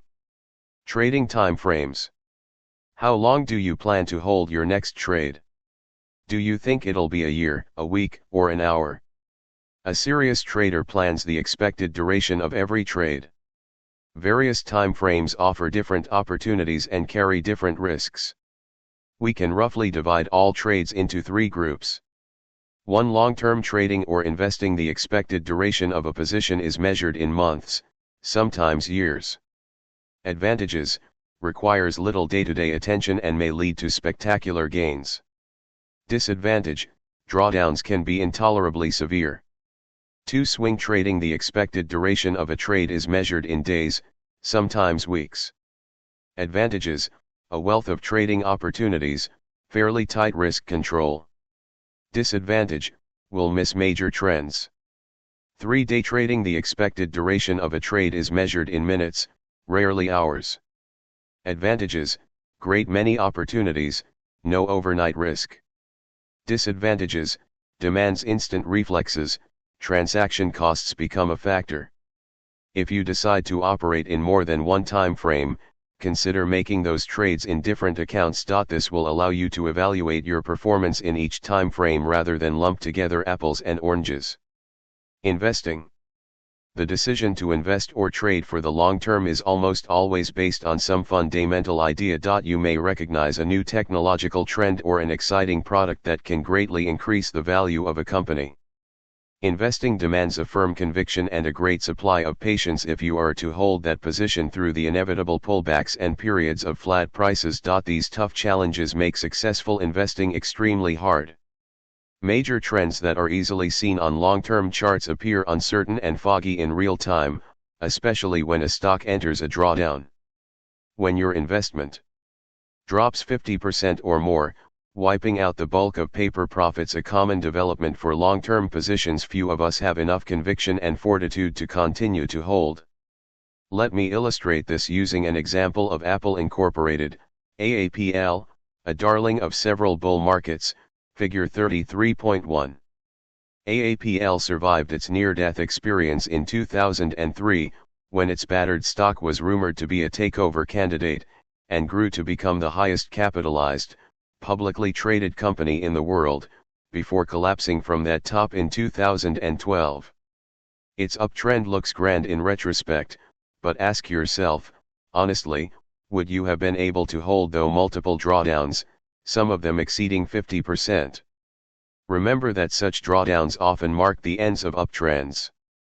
A sensible way to deal with the challenge of investing is to implement your fundamental idea with the help of technical trading tools. When you decide to buy, Check out technical signals to ensure you're getting a relative bargain rather than paying full price. If your investment soars, use technical tools to identify overvalued zones, take your profits there and be ready to repurchase during the inevitable pullbacks. This plan demands a high degree of attention, focus, and perseverance. Figure 33.2 is an example that was taken from my trading diary. Investing. The tremendous challenges of holding an investment, even a market leader like Apple Incorporated, AAPL, can be seen on this 10-year chart. 2003 AAPL collapses below $10. Company's survival in question. Would you buy? 2006 AAPL rallies to $86, then sinks to $51. If you had 1,000 shares, would you hold? Would you sell when it got back above $80 and appeared to stall? 2008 AAPL rallies to $202, drops to $115. If you had 1,000 shares, showing an $87,000 drawdown, would you hold or sell? 2009 AAPL recovers to $192, sinks to $78, below its previous low. Your drawdown is over 50%. Are you holding or cashing out? Technical analysis with fundamentals. 2007 Ford was on the ropes when the new CEO arrived, the man who earlier spearheaded saving Boeing. In the heady atmosphere of a bull market, Ford seemed to have a shot at recapturing its $30 high. I saw a false downside breakout coupled with a bullish divergence and bought. I then grimly held through the bear market. 2011 Ford spiked above its monthly channel, which was narrower at that time, tracking a kangaroo tail, while monthly MACD weakened. I took profits. 2011 as monthly prices stabilized in their value zone, I repurchased my position. Fundamental analysis can help you find a stock that may be worth buying. Use technical analysis to time your entries and exits. Be prepared to buy and sell more than once during a major uptrend. Swing trading. While major trends and trading ranges can last for years, all are punctuated by short-term upswings and downswings. Those moves create multiple trading opportunities, which we can exploit. Many charting examples in this book feature swing trades. I especially recommend swing trading for beginning and intermediate traders. The more trades you make, the more you learn, provided you manage risk and keep good records. Swing trading teaches you faster than long-term investing, whose lessons take years to complete. Swing trading gives you time to think, unlike day trading, which demands instant reactions. Day trading is too fast for beginners. Short-term swings can be substantial enough to generate meaningful profits, without the gut-wrenching drawdowns of position trades. Swing trades don't require watching the screen all day. In SpickyTrade.com, where hundreds of traders compete, most trades last a few days. Some members carry their trades for weeks and even months, while others hop in and out within hours, but the holding period for most members is measured in days. Swing trading hits the sweet spot among time horizons. I piggyback one or more of the Spicky Trade Group's picks almost every week. The chart of HE's in figure 33.3 comes from my diary of one of those trades. My profit in the HE's trade was $1.92 per share. You can calibrate the amount of risk you accept and the size of potential profit by deciding how many shares to trade. We'll address this essential question in Chapter 50, in the section on the iron triangle of risk control. A swing trade. Professional traders are just as comfortable selling short as buying. The signals are similar, but the action quicker. Stocks fall twice as fast as they rise. This chart shows where I shorted the stock of Hess Corporation, HE's, as it was tracking a short-term double top, with bearish divergences in all indicators. I covered and took profits, as prices appeared to stall just below the value zone between the two EMAs, while the indicators became oversold. One of the best learning techniques involves returning to your closed-out trades 2 months later and replacing their charts. Trading signals that looked foggy when you saw them at the right edge of the screen become clear when you see them in the middle of your chart. Now, with the passage of time, you can easily see what worked and what mistakes you may have made. Creating these follow-up charts teaches you what to repeat and what to avoid in the future. Updating the charts of closed trades turns you into your own instructor. The chart and text in Figure 33.4 come from spickytrade.com. Each week the spiker who won that week's competition posts a diary of his trade. Different people use different indicators and parameters. Peter's trade gained almost 11% in 3 days. Of course, we can't allow ourselves to get intoxicated by such numbers. A beginner looks at them, multiplies them. A swing trade near the bottom. This trade was submitted by Peter D., a long-term spiker from the Netherlands. His post was headlined "Fishing near the lows." Weekly conditions, indicators don't show much movement. MACD very shallow but positive and RSI slowly improving. Daily, MACD was about to confirm a positive divergence, and so was RSI. Prices dove last week but stopped near support. I set the initial entry at $3.02, in line with recent lows.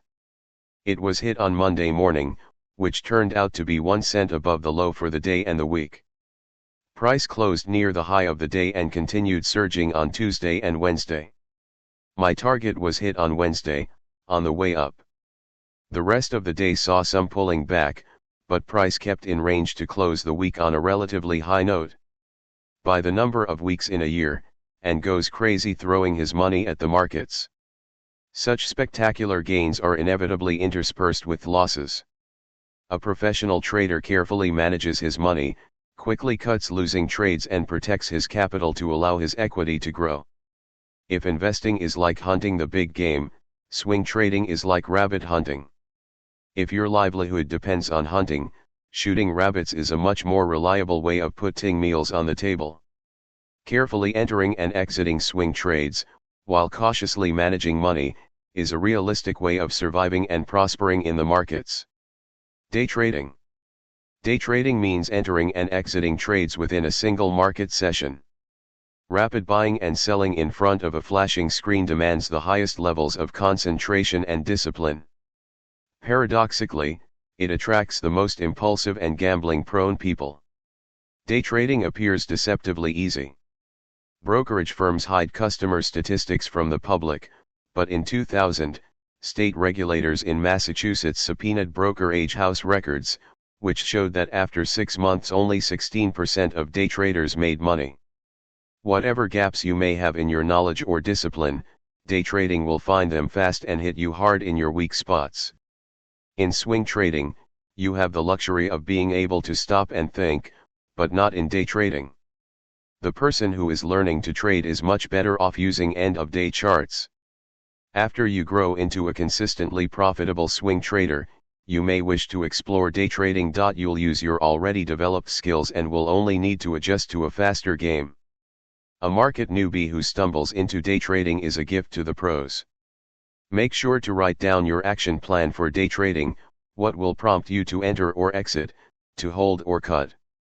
Be prepared to invest plenty of time.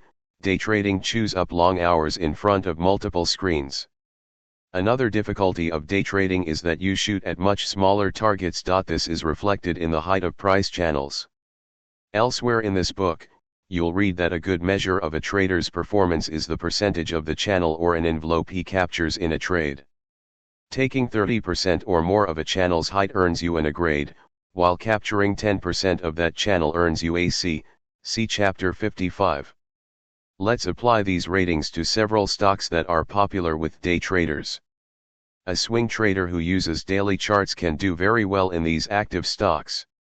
He can really clean up if he is a level trader, but even if he is a C trader, taking only 10% out of a channel, he can stay comfortably ahead of the game while learning to trade.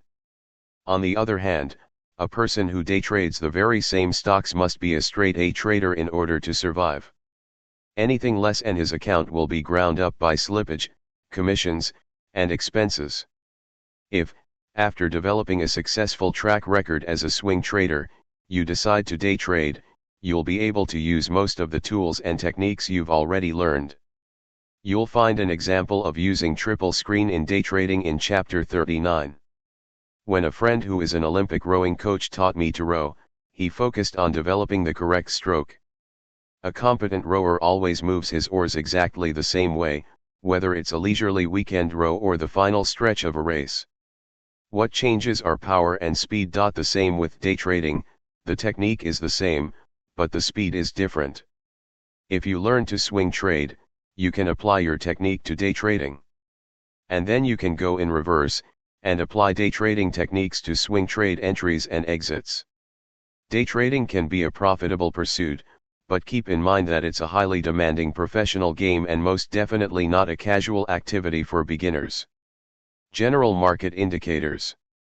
You can use technical indicators reviewed in previous chapters to analyze any trading vehicle, a stock, a future, an index, etc. Such tools as moving averages, MACD, force index, and others, can provide signals for any ticker in any time frame. Now we turn to a different group of tools, general market indicators, which analyze the entire market rather than any specific stock. They are worth following because general market trends are responsible for as much as half the movement in individual stocks. While there are dozens of general market indicators, this is not an encyclopedic review. I'll simply share the tools that help me trade. You may use the same or different tools. Select those that appeal to you and test them on your market data. We can trust only those indicators that we have tested. 34. The new high, new low index. Stocks that reach their highest level in a year on any given day are the leaders in strength. Stocks that fall to their lowest point for that year on the same day are the leaders in weakness. The new high, new low index, NHNL, tracks the behavior of market leaders by subtracting the number of new lows from the new highs. In my experience, NHNL is the best leading indicator of the stock market. 1. In 2012, I wrote an ebook with Carrie Lovorn on the new high, new low index. We publish nightly updates on its signals on spickytrade.com. How to construct NHNL. The new high, new low index is easy to calculate, using information that appears in many online sources and in major newspapers. NHNL equals new highs, new lows. Most data services in the United States report the daily numbers of new highs and new lows, but it is shocking how loosely they define their data. Some are too narrow and track only the NYSE stocks, ignoring other exchanges. Others are too broad and track everything, including interest rate ETFs. My favorite source of reliable data is www.barchart.com. I take their data, subtract new lows from new highs, and plot the result underneath the daily chart of the S&P 500. The task of constructing NHNL is harder for traders outside the United States, in countries where such data isn't reported. There you'll need to do a bit of programming. First, run a daily scan of the database of all stocks in your country to find those that have reached the highest high and the lowest low for the year during the day. Once you have those two lists, take the above formula and apply it to the numbers you found. On the days when there are more new highs than new lows, NHNL is positive and plotted above the center line. On the days when there are more new lows than new highs, NHNL is negative and plotted below the center line. If the numbers of new highs and new lows are equal, NHNL is 0. We normally plot the new high new low index as a line, with a horizontal reference line at a 0 level. While I plot NHNL underneath the S&P 500, keep in mind that it has a much broader reach than the S&P. NHNL includes data from the NYSE, Amex, and Nasdaq, excluding only ETFs, unit investment trusts, closed-end funds, warrant stocks, and preferred securities. The chart of the S&P 500 is there simply for a comparison. Crowd psychology. A stock appears on the list of new highs when it's the strongest it's been in a year. It means that a herd of eager bulls is chasing its shares. A stock appears on the list of new lows when it's the weakest it's been in a year, showing that a crowd of aggressive bears is selling its shares. The new high, new low index compares the numbers of the strongest and the weakest stocks on the exchange. It reveals the balance of power between the leaders in strength and the leaders in weakness. You can visualize all stocks on the New York Stock Exchange, the Nasdaq, or any other exchange as soldiers in a regiment. The new highs and new lows are their officers. The new highs are the officers who lead an attack uphill. The new lows are the officers who are deserting and running downhill. The quality of leadership is a key factor in any conflict. When I was in officer training, they kept telling us that there are no bad soldiers, only bad officers. The new high, new low index shows whether more officers are leading an attack uphill or deserting downhill. Where the officers lead, soldiers follow. The broad indexes, such as the S&P 500, tend to follow the trend of NHNL, figure 34.1. When NHNL rises above its center line, it shows that the bullish leadership is dominant. When NHNL falls below its center line, it shows that bearish leadership is in charge. If the market rallies to a new high and NHNL climbs to a new peak, it shows that bullish leadership is growing and the uptrend is likely to continue. If the market rallies but NHNL shrinks, it shows that the leadership is becoming weak and the uptrend is in danger. A regiment whose officers are starting to desert is likely to retreat. A new low in NHNL shows that the downtrend is well led and likely to persist. If officers are running faster than the men, the regiment is likely to be routed. If stocks fall but NHNL turns up, it shows that officers are no longer running. When officers regain their morale, the whole regiment is likely to rally. Trading rules for NHNL. Traders need to pay attention to three aspects of NHNL: the level of NHNL above or below its center line, the trend of NHNL, and divergences between the patterns of NHNL and prices. NHNL Daily Chart, Yearly Look Back. This chart tracks daily NHNL during a mostly bullish year in the stock market. Still, a very bullish trend gets interrupted by pullbacks. Bearish deterioration patterns of NHNL, marked here by diagonal red arrows, warn you of coming declines. These signals emerge because officers start shifting towards the rear before the soldiers retreat. Declines end and rallies begin when NHNL rallies from negative into positive territory, marked here by purple circles. Those signals work especially well when the S&P is oversold, i.e., near its lower channel line. As always, trading messages are especially strong when independent signals confirm each other. NHNL zero line. The position of NHNL in relation to its center line shows whether bulls or bears are in control.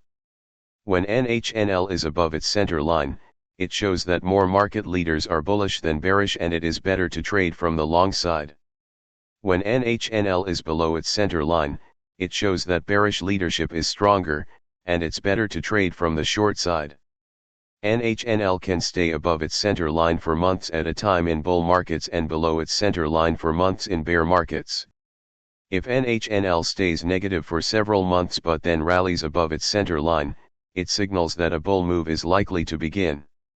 It is time to look for buying opportunities, using oscillators for precise timing. If NHNL stays positive for several months but then falls below its center line, it shows that a bear move is likely to begin. It is time to look for shorting opportunities using oscillators for precise timing. NHNL trends. When the market rallies and NHNL rises, it confirms uptrends. When NHNL declines together with the market, it confirms downtrends. A rise in NHNL shows that it's safe to hold long positions and add to them. If NHNL declines while the broad market stays flat or rallies, it is time to take profits on long trades. When NHNL falls below zero, it shows that bearish leadership is strong and it's safe to hold short positions and even add to them. If the market continues to fall but NHNL rises, it shows that the downtrend is not well led. It's time to cover shorts. 2. If NHNL rises on a flat day, it flashes a bullish message and gives a buy signal. It shows that officers are going over the top while the soldiers are still crouching in their foxholes. When NHNL falls on a flat day, it gives a signal to sell short. It shows that officers are deserting while the troops are still holding their positions. Soldiers aren't stupid. If their officers start running away, they will not stay and fight. NHNL divergences.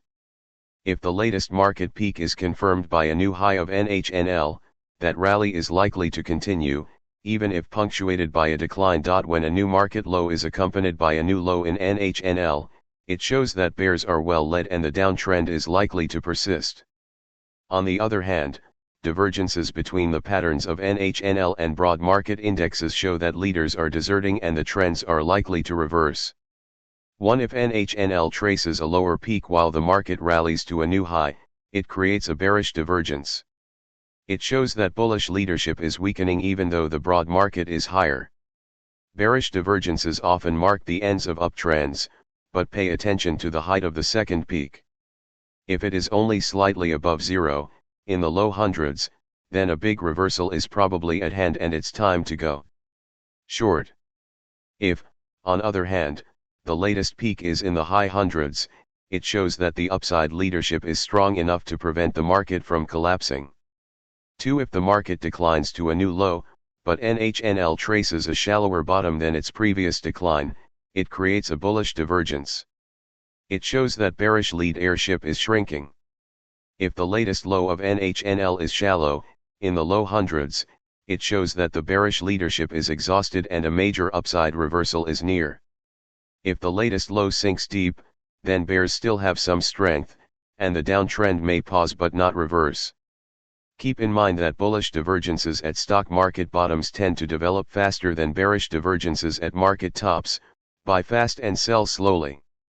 NHNL in multiple time frames and look-back periods. Markets move simultaneously in different time frames. My original work on the NHNL focused on the daily charts with a 1-year look-back period counting stocks that have reached a new high or a new low for their latest 52-week range. I have since added several dimensions for a deeper understanding of this key indicator. Weekly NHNL. The weekly NHNL helps confirm major stock market trends and identify major reversals. I build it from the daily data of barchart.com, mentioned above, by running a 5-day moving total. I plot the result underneath a weekly chart of the S&P 500. The weekly NHNL gives its most important signals when it reaches extreme levels and also by divergences. To understand its logic, keep in mind how the weekly NHNL is constructed. For example, if the weekly NHNL rises to a plus 1,500 level, it means that in each of the past 5 trading days there were on average 300 more new highs than new lows. It takes a period of sustainable bullishness or bearishness to push the weekly NHNL to an extreme. These are the most important signals of weekly NHNL. When it drops below minus 4,000 and then rallies above that level, it delivers major buy signals. When the weekly NHNL rises above plus 2,500, it confirms bull markets. When the tops or bottoms of weekly NHNL diverge from price patterns, they signal important reversals. A drop below 4,000 reflects an unsustainable market panic. To fall that low, the market has to deliver an average of 800 more daily new lows than new highs for 5 days in a row. Such massive panic is not going to last.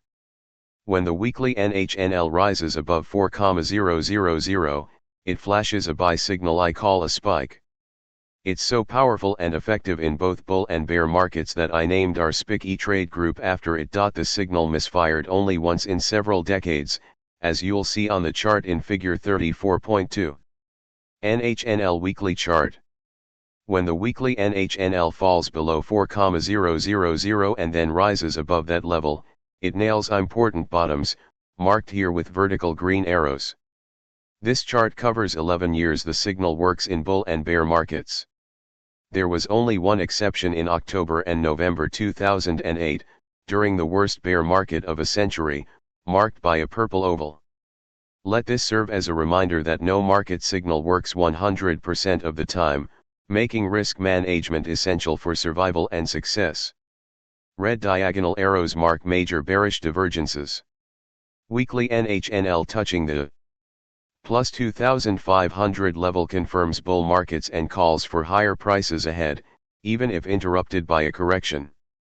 When the weekly NHNL rises to the plus 2,500 level, it confirms bull markets. This indicator never rises this high during bear market rallies. When you see it above that level, you know you're in a bull market, with higher prices likely ahead.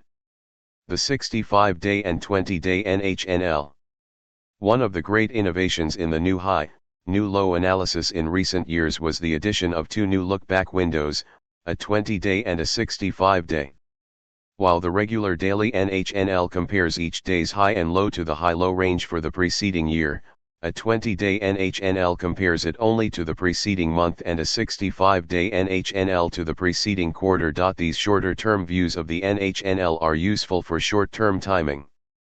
These two new time windows deliver more sensitive signals than the standard year-long NHNL. The logic is simple: before a stock reaches a new high for the year, it must first make a new high for the month and then for the quarter.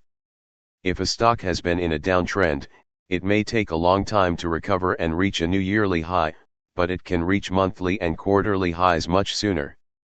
In addition to the usual signals, such as trends and divergences, a very sharp short-term buy signal occurs when the 20-day NHNL drops below -500 and then rallies above that level.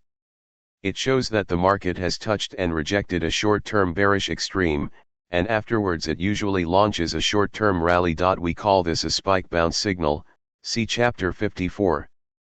Tracking market leaders with the help of NHNL helps improve timing. There are two ways to utilize the new high, new low signals. First, since individual stocks largely depend on broad market trends, we can use NHNL signals to decide when to buy or sell our stocks. Furthermore, we can use NHNL signals to trade vehicles that track the broad market, such as the S&P E-mini futures. 35. Stocks above 50-day MA. This broad stock market indicator is based on the key concepts regarding prices and moving averages, figure 35.1. Each price represents a momentary consensus of value among market participants, while a moving average represents an average consensus of value during its time window. This means that when a stock trades above its MA, the current consensus of value is above average bullish. When a stock trades below its MA, the current consensus of value is below average bearish. When the market is trending higher, the percentage of stocks above their moving averages keeps growing. In a broad downtrend, the number of stocks above their MAs keeps shrinking. Stocks above 50-day MA. When the stocks above their 50-day MA indicator reaches an extreme above 75% or below 25% and then moves away from that level, it shows that the intermediate term trend has reached a likely turning point.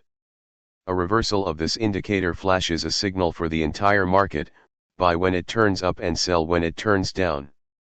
In the latter part of 2013, as the market started going up with almost no pullbacks, buy signals from upside reversals began to occur at levels higher than 25%. These signals don't mark every reversal, no indicator does, but when it flashes its signal, we had better pay attention. This indicator tracks all stocks traded on the New York Stock Exchange, American Exchange, and Nasdaq and calculates how many of them trade above their moving averages. It plots that percentage as a line that fluctuates between 0% and 100%. We can use the pattern of this line to confirm market trends and anticipate reversals. The indicator for tracking the number of stocks above their 50-day MAS is included in many software packages. I like to view it on a weekly chart, where it helps catch intermediate reversals, market turns that augur in trends that last anywhere from several weeks to several months. You don't need to look at this indicator daily, but it can be an important part of weekend homework. In theory, the highest possible reading of this indicator would be 100%, if all stocks rallied above their MAS. Its lowest possible reading of 0% would occur if all stocks were to fall below their MAS.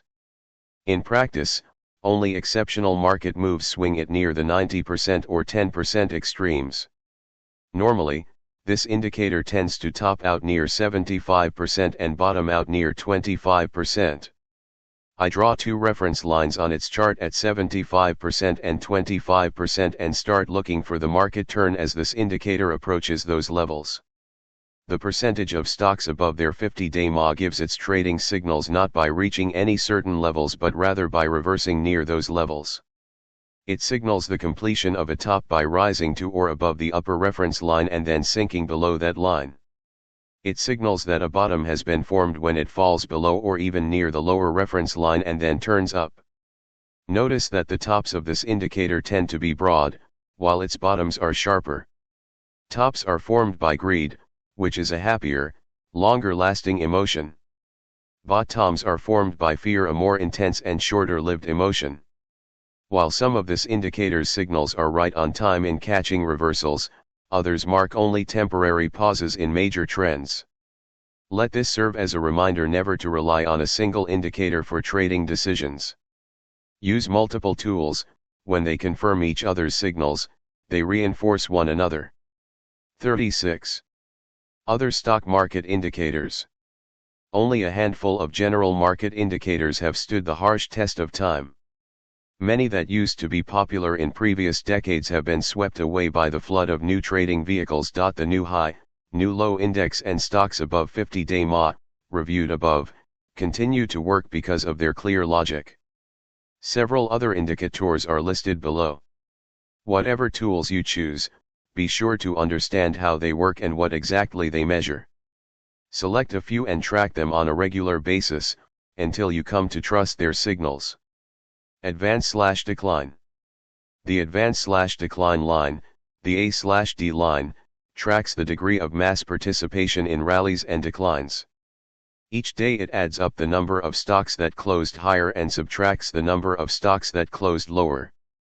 While the Dow Jones Industrials track the behavior of the generals and the new high, new low index focuses on the officers, the A/D line shows whether soldiers are following their leaders.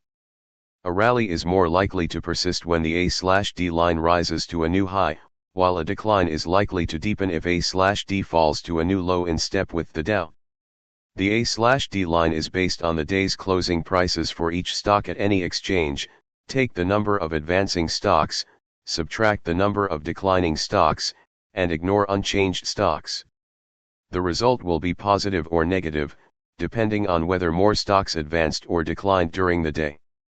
For example, if 4,000 stocks were traded, 2,600 advanced, 900 declined, and 500 were unchanged, then advance/decline equals plus 1,700, 2,600, 900. Add each day's advance/decline figures to the previous day's total to create a cumulative A/D line, figure 36.1. Advance/decline line. The turns of this indicator usually coincide with price turns, but occasionally precede them. This ability to give early warnings makes A/D line worth following. In Area A, prices are scratching the bottom and make a new low, while the uptrend of the A/D line calls for a rally. In Area B, the opposite occurs, prices press higher, while a downturn of the A/D line calls for a decline. In Area C, prices continue to decline, while the A/D line turns up and calls for a rally. Those warnings don't occur at every turning point. Traders should watch for new peaks and valleys in the A/D line rather than its absolute levels, which depend on its starting date. If a new high in the stock market is accompanied by a new high of the A/D line, it shows that the rally has broad support and is likely to continue. Broadly based rallies and declines have greater staying power. If the stock market reaches a new peak, but the A/D line reaches a lower peak than during the previous rally, it shows that fewer stocks are participating, and the rally may be near its end. When the market falls to a new low but the A/D line traces a shallower bottom than during the previous decline, it shows that the decline is narrowing down and the bear move is nearing an end. These signals tend to precede reversals by weeks if not months. The most active stocks indicator, MOS, is an advance/decline line of the 15 most active stocks on the New York Stock Exchange. It used to be listed daily in many newspapers. Stocks appeared on this list when they caught the public's eye. MOS was a big money indicator. It showed whether big money was bullish or bearish.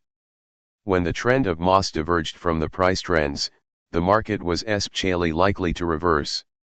Hardly anyone today uses an indicator called TRIN, which was important enough to have its own chapter in the original Trading for a Living. Very few people track an other formerly popular indicator called TIC. Old stock market books are full of fascinating indicators, but you have to be very careful using them today. Changes in the market over the years have killed many indicators. Indicators based on the volume of low-priced stocks lost their usefulness when the average volume of the U.S. stock market soared and the Dow rose tenfold. The member short sale ratio and the specialist short sale ratio stopped working after options became popular. Member and specialist short sales are now tied up in the intermarket arbitrage. Odd-lot statistics lost value when conservative odd-lotters bought mutual funds. The odd-lot short sale ratio stopped working when gamblers discovered puts. 37. Consensus and commitment indicators. Most private traders keep their opinions to themselves, but financial journalists, letter writers, and bloggers spew them forth like open hydrants. Some writers may be very bright, but the financial press as a whole has a poor record of market timing. Financial journalists and letter writers tend to overstay trends and miss turning points. When these groups become intensely bullish or bearish, it pays to trade against them. It's monkey see, monkey do in the publishing business, where a journalist's or an advisor's job may be endangered by expressing an opinion that differs too sharply from his group. Standing alone feels scary, and most of us like to huddle. When financial journalists and letter writers reach a high degree of bullish or bearish consensus, it's a sign that the trend has been going on for so long that a reversal is near.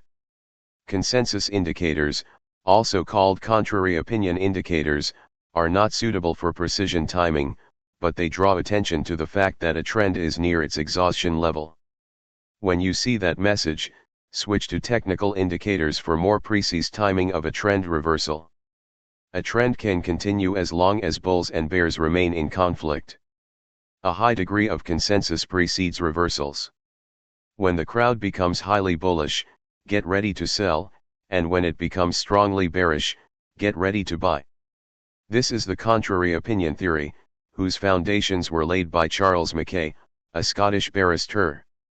His classic book, Extraordinary Popular Delusions and the Madness of Crowds, 1841, describes the infamous Dutch tulip mania and the South Seas bubble in England. Humphrey B. Neal in the United States applied the theory of contrary opinion to stocks and other financial markets. In his book, The Art of Contrary Thinking, he made it clear why the majority must be wrong at the market's turning points. Prices are established by crowds, and by the time the majority turns bullish, there aren't enough new buyers to support a bull market. Abraham W. Cohen, an old New York lawyer whom I met in the early 1980s, came up with the idea of polling market advisors and using their responses as a proxy for the entire body of traders. Cohen was a skeptic who spent many years on Wall Street and saw that advisors as a group performed no better than the market crowd. In 1963, he established a service called Investors Intelligence for tracking letter writers. When the majority of them became bearish, Cohen identified a buying opportunity. Selling opportunities were marked by strong bullishness among letter writers. Another writer, James H. Sabay, applied this theory to commodities, setting up an advisory service called Market Vein. Tracking advisory opinion. Letter writers follow trends out of fear of losing subscribers by missing major moves. In addition, bullishness helps sell subscriptions, while bearish comments turn off subscribers. Even in a bear market, we rarely see more bears than bulls among advisors for more than a few weeks at a time. The longer a trend continues, the louder the letter writers proclaim it. They are most bullish at market tops and most bearish at market bottoms. When the mass of letter writers turns strongly bullish or bearish, it's a good idea to look for trades in the opposite direction. Some advisors are very skilled at double talk. The man who speaks from both sides of his mouth can claim that he was right regardless of what the market did, but editors of tracking services have plenty of experience pinning down such lizards. When the original Trading for a Living came out, only two services tracked advisory opinions: Investors Intelligence and Market Vane. In recent years, there has been an explosion of interest in behavioral economics, and today many services track advisors. My favorite resource is sentimenttrader.com, whose slogan is "Make emotion work for you instead of against you." Jason Goipford, its publisher, does a solid job of tracking mass market sentiment. Signals from the press. To understand any group of people, you must know what its members crave and what they fear. Financial journalists want to appear serious, intelligent, and informed. They are afraid of appearing ignorant or flaky. That's why it's normal for them to straddle the fence and present several sides of every issue. A journalist is safe as long as he writes something like "monetary policy is about to push the market up," unless unforeseen factors push it down. Internal contradiction is the normal state of affairs in financial journalism too. Most financial editors are even more cowardly than their writers. They print contradictory articles and call this presenting a balanced picture. For example, an issue of a major business magazine had an article headline "The winds of inflation are blowing a little harder" on page 19. Another article on page 32 of the same issue was headlined "Why the inflation scare is just that." It takes a powerful and lasting trend to lure journalists and editors down from their fences. This happens only when a tide of optimism or pessimism sweeps up the market near the end of a major trend. When journalists start expressing strongly bullish or bearish views, the trend is ripe for a reversal. This is why the front covers of major business magazines serve as contrarian indicators. When a leading business magazine puts a bull on its cover, it's usually a good time to take profits on long positions, and when a bear graces the front cover, a bottom cannot be too far away. Signals from advertisers. A group of 3 or more ads touting the same opportunity in a major newspaper or magazine warns of an imminent top. This is because only a well-established uptrend can break through the inertia of several brokerage firms. By the time all of them recognize a trend, come up with trading recommendations, produce ads, and place them in a newspaper, that trend is very old indeed. The ads on the commodities page of the Wall Street Journal appeal to the bullish appetites of the least informed traders. Those ads almost never recommend selling. It is hard to get amateurs excited about going short. You'll never see an ad for an investment when its price is low. When 3 or more ads on the same day tout gold or silver, it is time to look at technical indicators for shorting signals. 2. And not only journalism. In 2013, 3 academicians shared a Nobel Prize in economics. The work of one of them showed that the market was efficient and couldn't be timed. The work of another showed that the market was irrational and could be timed. Take your pick and wait for next year's prize. Money pours into penny stocks when the market is up, dries up when it is down. This is reflected in the monthly reports of penny stock volume at the Nasdaq. After markets have hit new highs and the news is good, volume often spikes up for these lottery ticket stocks. When the stock market hits the skids, their volume dries up. A more malignant breed of promoters appeared on the scene in the past decade. Thanks to the internet, pump and dump operators have migrated online. The scammers touting penny stocks know that they need to wait for an uptrend to hook their victims. Whenever a higher than usual number of promo pitches starts showing up in my spam filter, the top can't be too far away. Figure 37.1. Commitments of futures traders. Government agencies and exchanges collect data on buying and selling by various groups of traders and publish summary reports of their positions. It pays to trade with the groups that have a track record of success and against those with track records of persistent failure.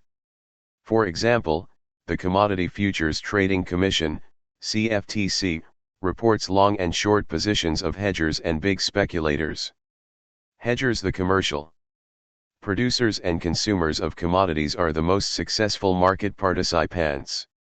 The Securities and Exchange Commission, SEC, reports purchases and sales by corporate insiders. Officers of publicly traded companies know when to buy or sell their shares. Positions of large futures traders, including hedge funds, are reported to the CFTC when their sizes reach the so-called reporting levels. At the time of this writing, if you are long or short 250 contracts of corn or 200 contracts of gold, the CFTC classifies you as a big speculator. Brokers report those positions to the CFTC, which compiles the data and releases summaries on Fridays. The CFTC also sets up the maximum number of contracts a speculator is allowed to hold in any given market. These are called position limits. Those limits are set to prevent very large speculators from accumulating positions that are big enough to bully the markets. The CFTC divides all market participants into three groups: commercials, large speculators, and small speculators. Commercials, also known as hedgers, are firms or individuals who deal in actual commodities in the normal course of their business. In theory, they trade futures to hedge business risks. For example, a bank trades interest rate futures to hedge its loan portfolio, while a food processing company trades wheat futures to offset the risks of buying grain. Hedgers post smaller margins and are exempt from speculative position limits. Large speculators are those whose positions have reached reporting levels. The CFTC reports buying and selling by commercials and large speculators. To find the positions of small traders, you need to take the open interest and subtract from it the holdings of the first two groups.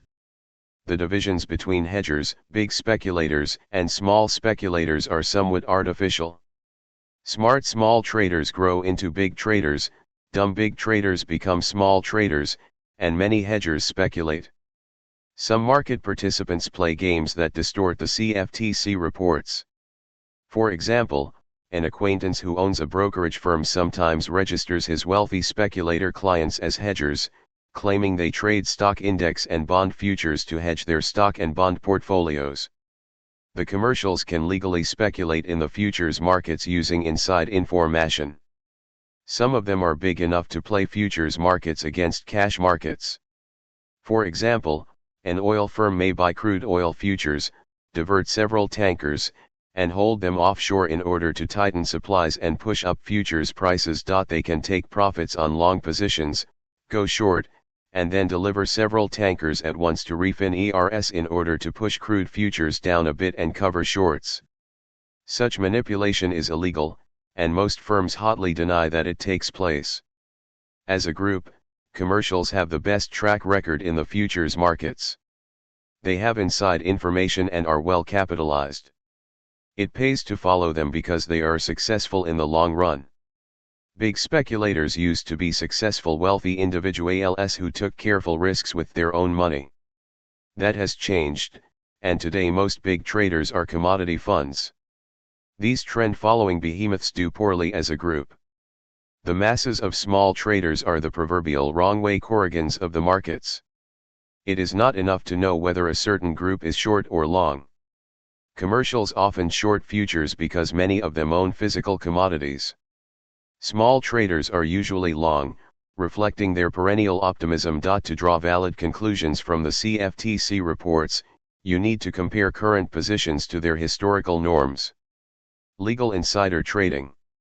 Officers and investors who hold more than 5% of the shares in a publicly traded company must report their buying and selling to the Securities and Exchange Commission. The SEC tabulates insider purchases and sales, and releases this data to the public. Corporate insiders have a long record of buying stocks when they're cheap and selling them high. Insider buying emerges after severe market drops, and insider selling accelerates when the market rallies and becomes overpriced. Buying or selling by a single insider matters little. An executive may sell shares to meet major personal expenses, or he may buy them to exercise stock options.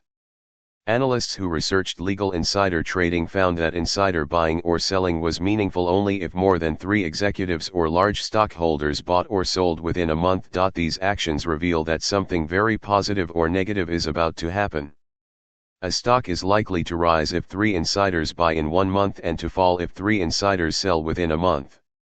Clusters of insider buying tend to have a better predictive value than clusters of selling. That's because insiders are willing to sell a stock for many reasons: diversify cation, buying a second home, sending a kid to college, but they are willing to buy for one main reason: they expect their company's stock to go up.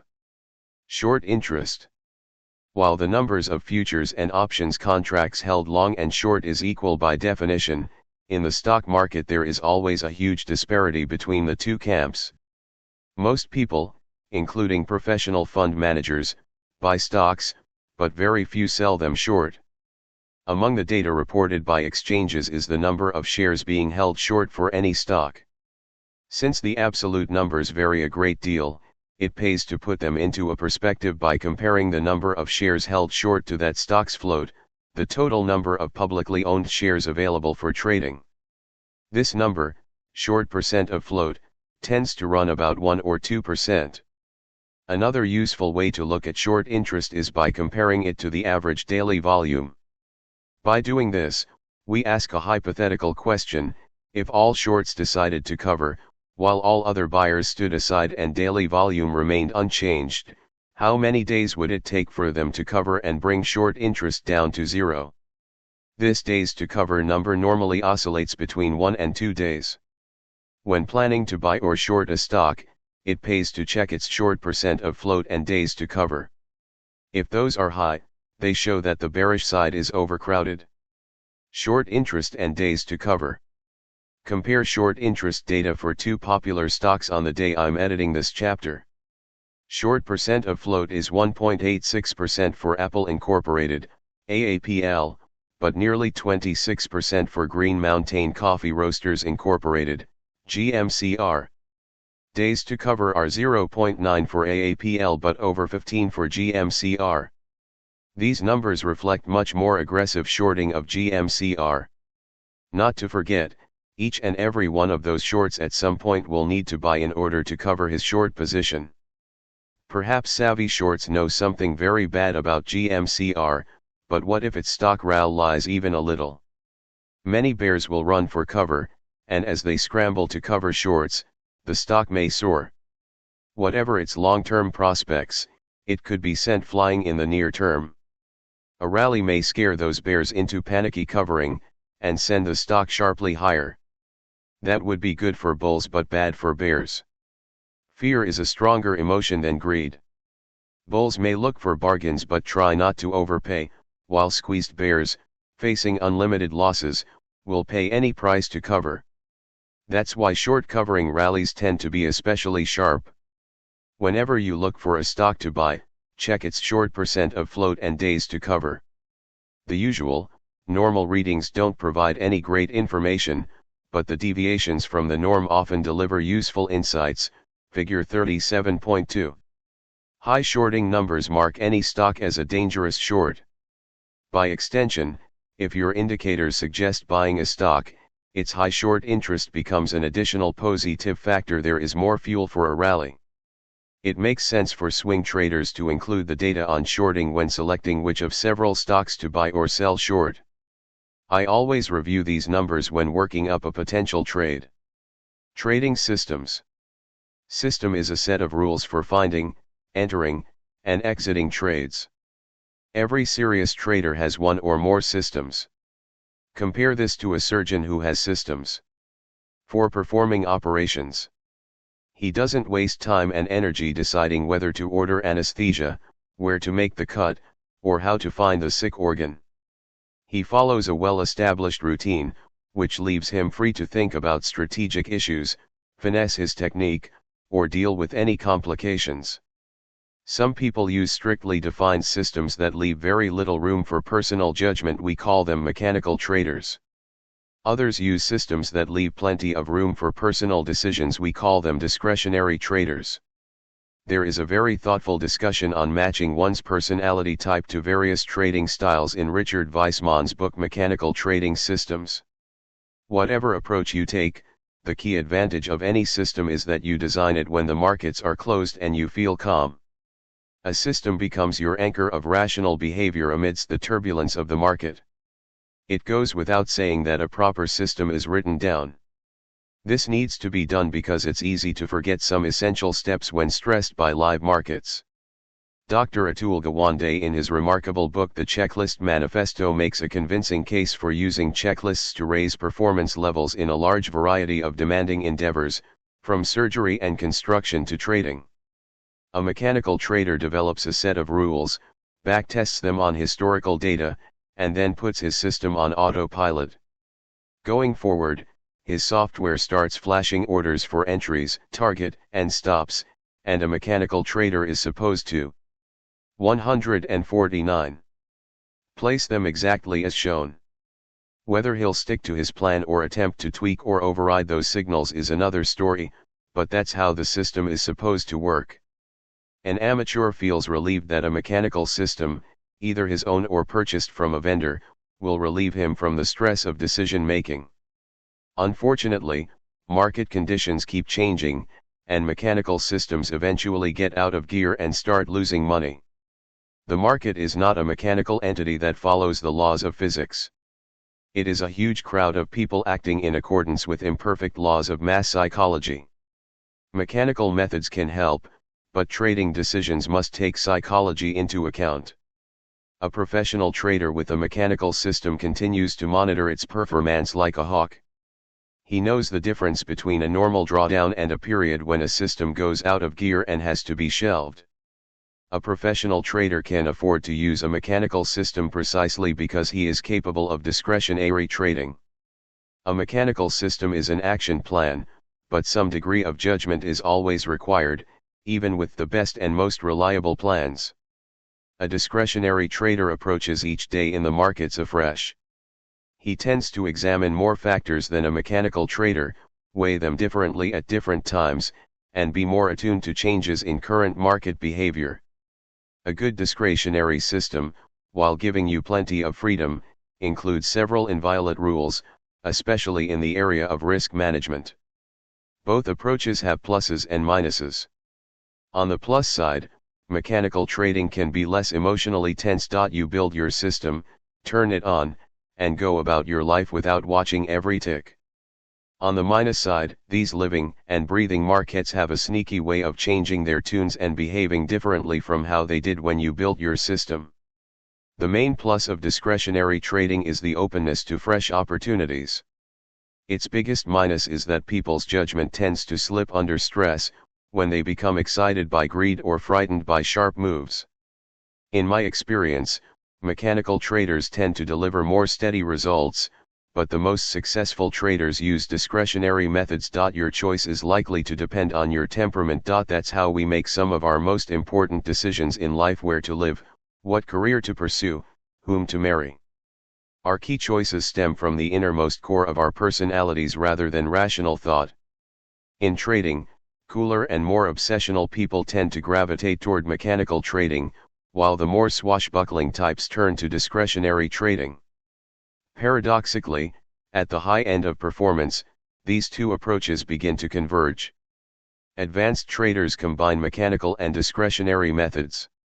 For example, a friend who is a dyed-in-the-wool mechanical trader uses 3 systems in his hedge fund but keeps rebalancing capital allocated to each of them. He shifts millions of dollars from system A to system B or C, and back again. In other words, his discretionary decisions augment his systematic trading. I am a discretionary trader, but follow several strict rules that prohibit me from buying above the upper channel line, shorting below the lower channel line, or putting on trades against the impulse system, described below. These mechanical rules reduce the number of bad discretionary trades. Much of this book deals with discretionary trading, but you can use the tools described in it for mechanical trading. I wrote this book to help both types of traders. 38.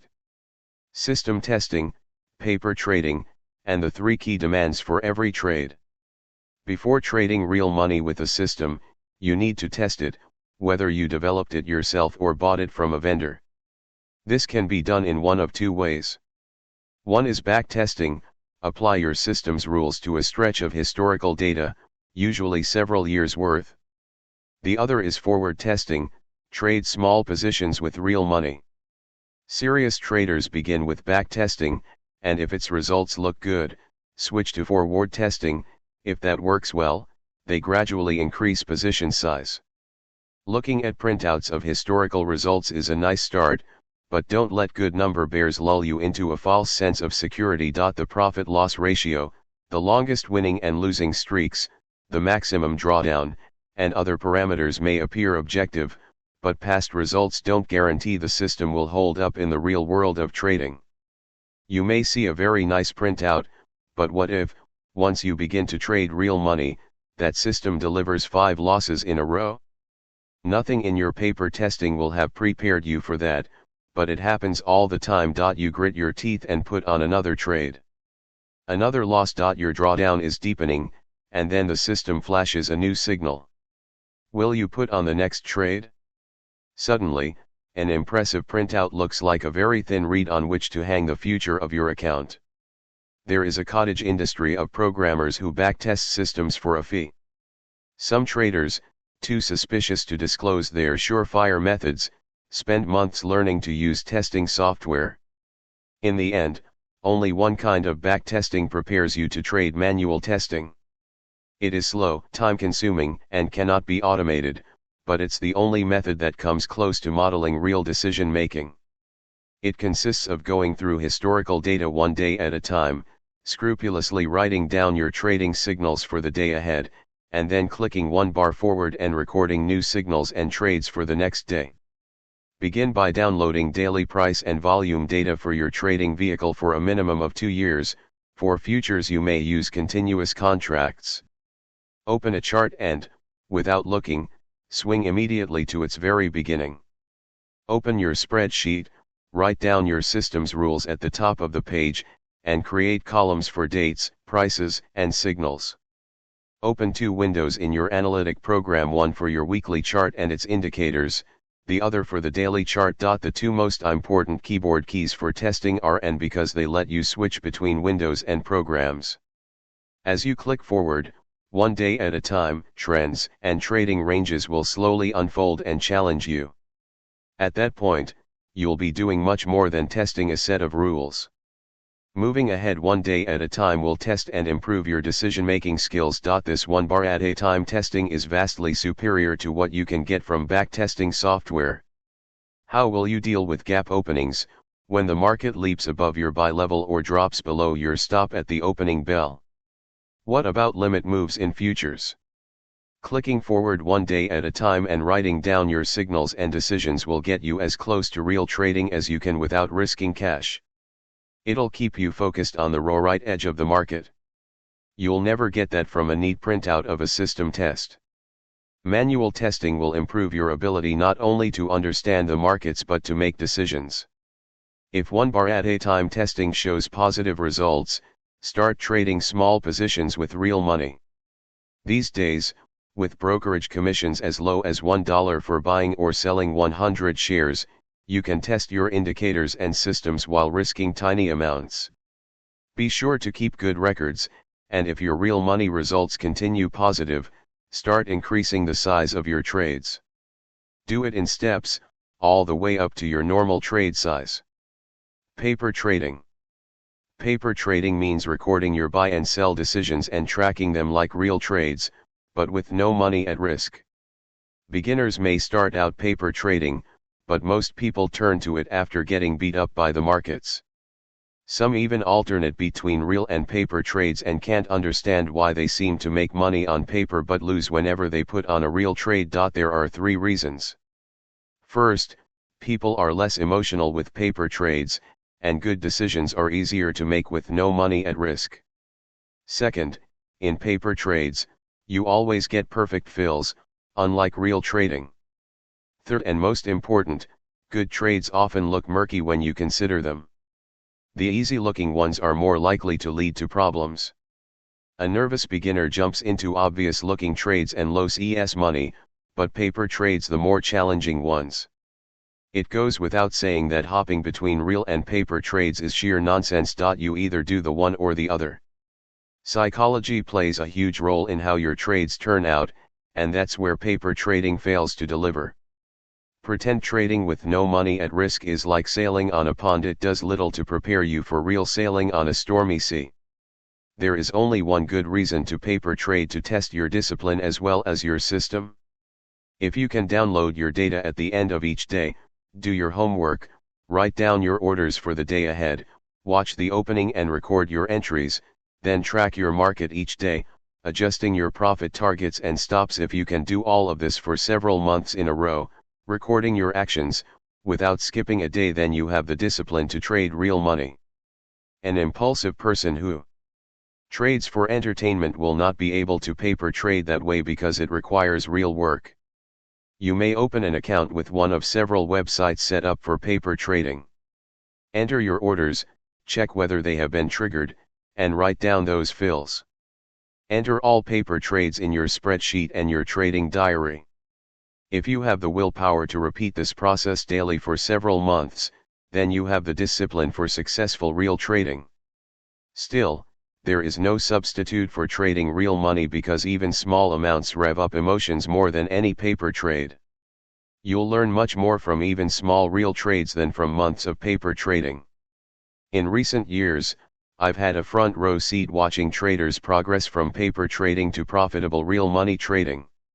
In spickytrade.com, we reduce fees for members who contribute picks, creating an incentive to do homework.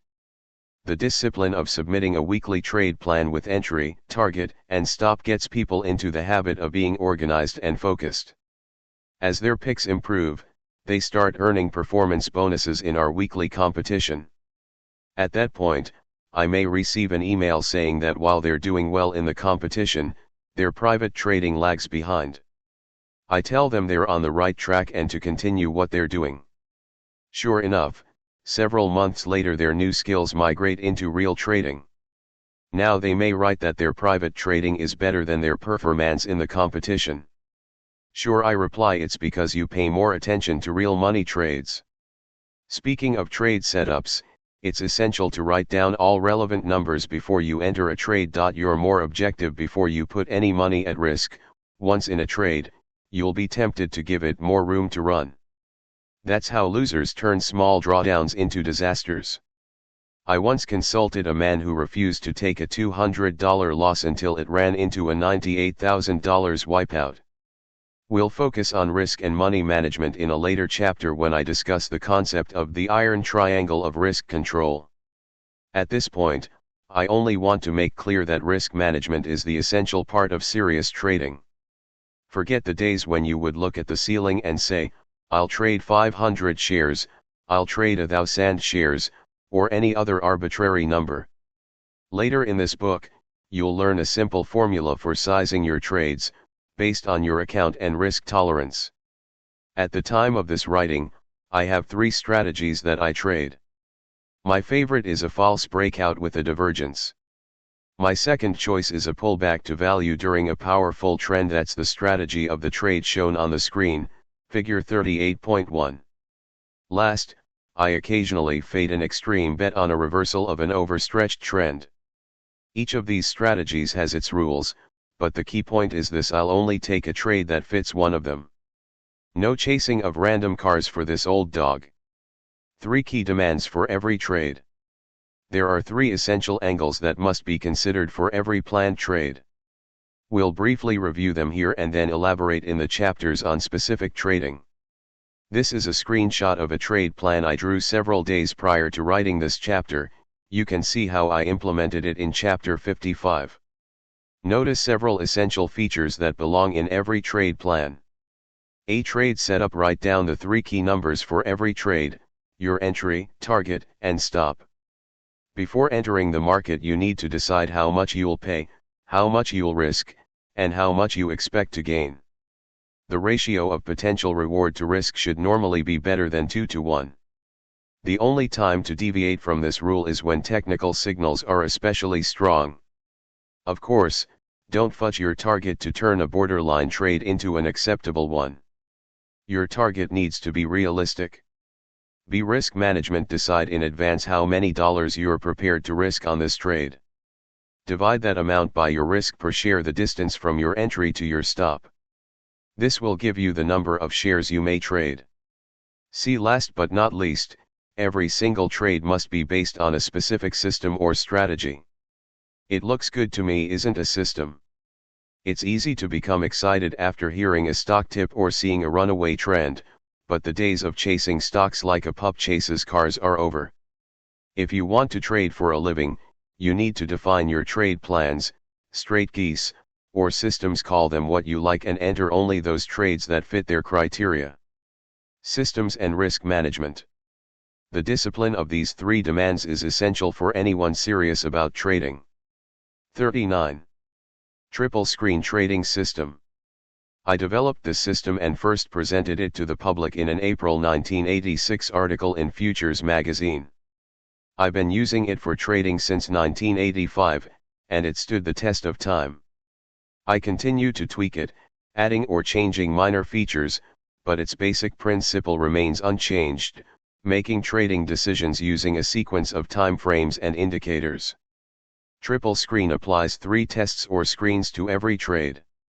Many trades that seem attractive at first are rejected by one or another screen. The trades that pass the triple screen test are much more likely to succeed. The triple screen combines trend-following indicators on long-term charts with counter-trend oscillators on the intermediate charts. It uses special entry techniques for buying or selling short as well as tight money management rules.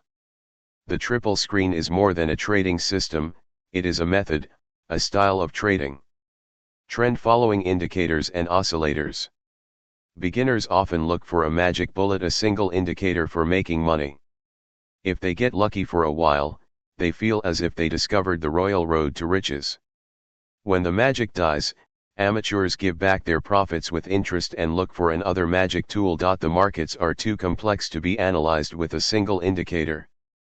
Different indicators give contradictory signals in the same market. Trend-following indicators rise during uptrends and give buy signals, while oscillators become overbought and give sell signals. Trend-following indicators turn down in downtrends and give signals to sell short, but oscillators become oversold and give buy signals.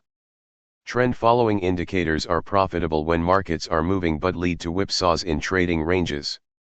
Oscillators are profitable in trading ranges, but give premature and dangerous signals when the markets begin to trend. Traders say, the trend is your friend, and let your profits run. They also say, buy low, sell high. But why sell if the trend is up? And how high is high? Some traders try to average out the signals of trend-following indicators and oscillators, but those votes are easy to rig. Just as Republicans and Democrats in the United States keep redrawing electoral districts to create safe seats, traders keep selecting indicators that deliver the votes they want to see. If you use more trend-following tools, the vote will go one way, and if you use more oscillators, it'll go the other way. A trader can always find a group of indicators telling him what he wants to hear. The triple screen trading system is designed to filter out the disadvantages of trend-following indicators and oscillators, while preserving their strengths. Choosing time frames, the factor of 5. Another major dilemma is that the trend of any trading vehicle can be both up and down at the same time, depending on what charts you use. A daily chart may show an uptrend, while a weekly chart shows a downtrend, and vice versa. We need a system to handle conflicting signals in different time frames. Charles Dow, the author of the Venerable Dow Theory, stated at the turn of the 20th century that the stock market had 3 trends. The long-term trend lasted several years, the intermediate several months, and anything shorter than that was a minor trend. Robert Rhea, the great market technician of the 1930s, compared these 3 trends to a tide, a wave, and a ripple. He recommended trading in the direction of the tide, taking advantage of the waves, and ignoring the ripples. Times have changed, and the markets have become more volatile. Computers are cheap, or even free, live data have created better opportunities to capitalize on faster moves. We need a more flexible definition of time frames. The triple screen trading system is based on the observation that every time frame relates to the larger and shorter ones by approximately a factor of 5, see Chapter 32. Begin by asking yourself, what's your favorite time frame? Do you prefer working with the daily, 10-minute, or any other charts. Whatever time frame is your favorite, the triple screen calls that the intermediate time frame. The long-term time frame is one order of magnitude longer. The short-term time frame is one order of magnitude shorter. Once you select your intermediate time frame, you may not look at it until you examine the longer-term time frame and make your strategic decision there. For example, if you want to carry a trade for several days or weeks, then your intermediate time frame is likely to be defined by the daily charts. Weekly charts are one order of magnitude longer, and they'll determine the long-term time frame for you.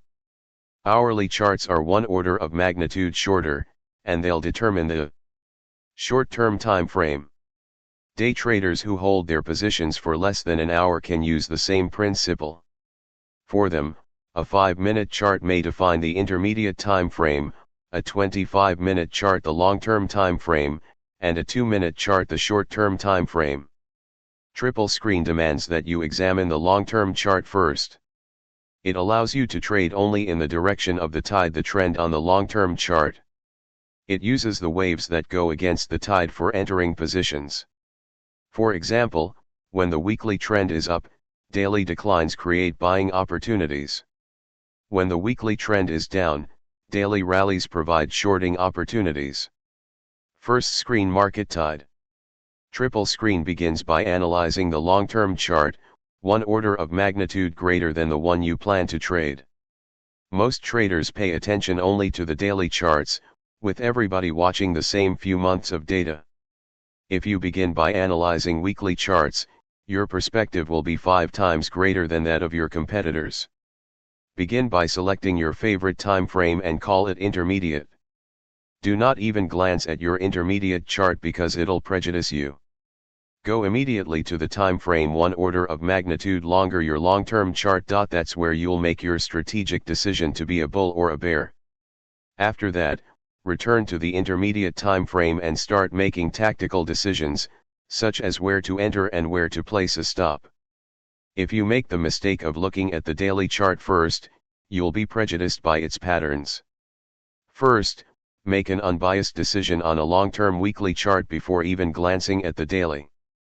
The original version of triple screen used the slope of weekly MACD histogram as its weekly trend following indicator, figure 39.1.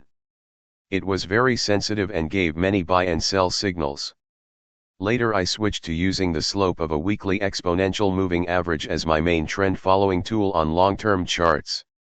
After I invented the impulse system, described in the following chapter, I began to use it for using weekly MACD histogram as the first screen of triple screen. Triple screen requires us to examine weekly charts before even looking at the dailies. The slope of MACD histogram is defined by the relationship between its two latest bars. This indicator flashes a buy signal when its slope turns up and a sell signal when its slope turns down. The best buy signals occur when MACD histogram turns up from below its center line. The best sell signals are given when its slope turns down from above its center line. See indicator seasons in chapter 32. When the slope of MACD histogram turns up, arrows A, C, and E, it allows us to trade only from the long side or stand aside. When that slope turns down, arrows B and D, it allows us to trade only from the short side or stand aside. Note that the buy signals at A and E are of better quality than at C because the signal C occurred above the center line. It is better to buy in spring than in summer. At the right edge of the chart, the uptrend is very strong because the signal E came from a bullish divergence. A double bottom of prices, A and E, was accompanied by a much shallower second bottom of the indicator. The first screen of triple screen. The impulse system combines the best features of the previous two methods. It is not quite as jumpy as MACD histogram but is faster to react than the slope of an EMA. As you'll read in the next chapter, the impulse system colors every bar green when it's bullish, red when bearish, and blue when neutral. The impulse system doesn't tell you what to do. It's a censorship system that signals what you're prohibited from doing. When the impulse system is red, it prohibits you from buying. When it is green, it prohibits you from shorting. Glancing at a weekly chart when you want to buy, you have to wait until it stops being red. Glancing at a weekly chart when you want to sell short, you have to make sure it isn't green. The blue impulse permits you to trade either way. Some traders use other indicators to identify major trends. Steve Nodis wrote an article in Futures magazine showing how he used the directional system as the first screen of triple screen. The principle is the same. You can use most trend following indicators, as long as you analyze the trend on the weekly charts first and then look for trades on the daily charts only in that direction. Screen 1 Summary: identify the weekly trend using a trend following indicator and trade only in its direction. A trader has three choices: buy, sell, or stand aside. The first screen of the triple screen trading system takes away one of those options. It acts as a censor who permits you only to buy or stand aside during major uptrends. It allows you only to sell short or stand aside during major downtrends. You have to swim with the tide or stay out of the water. Second screen Market Wave. The second screen of triple screen identifies the wave that goes against the tide. When the weekly trend is up, daily declines point to buying opportunities. When the weekly trend is down, daily rallies point to shorting opportunities. The second screen applies oscillators, described in a previous section, to the daily charts in order to identify deviations from the weekly trend. Oscillators give buy signals when markets decline and sell signals when they rise. The second screen of the triple screen allows you to take only those signals on the daily charts that put you in gear with the weekly trend. Screen 2, apply an oscillator to a daily chart. Use daily declines during weekly uptrends to find buying opportunities and daily rallies during weekly downtrends to find shorting opportunities. I like using Force Index, described in Chapter 30, for the second screen, but other oscillators, such as RSI, Elder-Ray, or Stochastic also perform well. When the weekly trend is up, triple screen takes only buy signals from daily oscillators but doesn't short their sell signals. The 2-day EMA of Force Index gives buy signals when it falls below its zero line, as long as it doesn't fall to a new multi-week low. When the weekly trend is down, Force Index gives shorting signals when it rallies above its center line, as long as it doesn't rise to a new multi-week high, figure 39.2. Other oscillators, such as Stochastic and RSI, see chapters 26 and 27, give trading signals when they enter their buy or sell zones. For example, when weekly MACD histogram rises but daily stochastic falls below 30, it identifies an oversold area, a buying opportunity. When the weekly MACD histogram declines but daily stochastic rises above 70, it identifies an overbought area, a shorting opportunity. Third screen entry technique. The third screen is your entry technique, and here you have quite a bit of latitude. You can go to an even shorter time frame, especially if you have live data, or you can use the same intermediate time frame. In the original Trading for a Living, I recommended looking for a ripple in the direction of the market tide, buying a breakout above the previous day's high for entering longs or shorting a breakdown below the previous day's low for entering shorts. Daily Force Index. The second screen of triple screen. The 2-day EMA of Force Index is one of several oscillators that can work for the second screen of the triple screen trading system. Force Index marks buying opportunities when it falls below its center line. It marks selling opportunities when it rises above its center line. When the weekly trend is up, marked here with a green horizontal bar, take only buy signals from the daily oscillator for entering long positions. When the weekly trend is down, marked by a red horizontal bar, take only sell signals for entering short positions. Notice a bullish divergence, accompanied by a false downside breakout before the start of the uptrend, marked with a diagonal green arrow. At the right edge of the screen, gold is flying, along with most gold stocks. I'm actively buying them but not gold ETFs. A Traders Camp graduate from Australia wrote the other day, I bought XAU ETF but it is being left far behind by NCM, our biggest gold miner. Is that the normal scenario for ETFs? Yes, sir. The downside of that approach was that the stops were quite wide. Buying a breakout above the previous day's high and placing a stop below that day's low could mean a wide stop after a wide range day, either putting a lot of money at risk or reducing position size. At other times, when the pre-breakout day was very narrow, placing the stop right below its low would expose that trade to the risk of being stopped out by market noise. The breakout technique is still valid, but I seldom use it. With the wide availability of intraday data, I like to switch to 25-minute and 5-minute charts and use day trading techniques for entering my swing trades. If you don't have access to live data and need to place an order in the morning, before leaving for the day, I recommend an alternative approach which I call an average EMA penetration. Almost every rally is penetrated by occasional pullbacks, and you want to make sure how deeply those pullbacks drop below your fast EMA.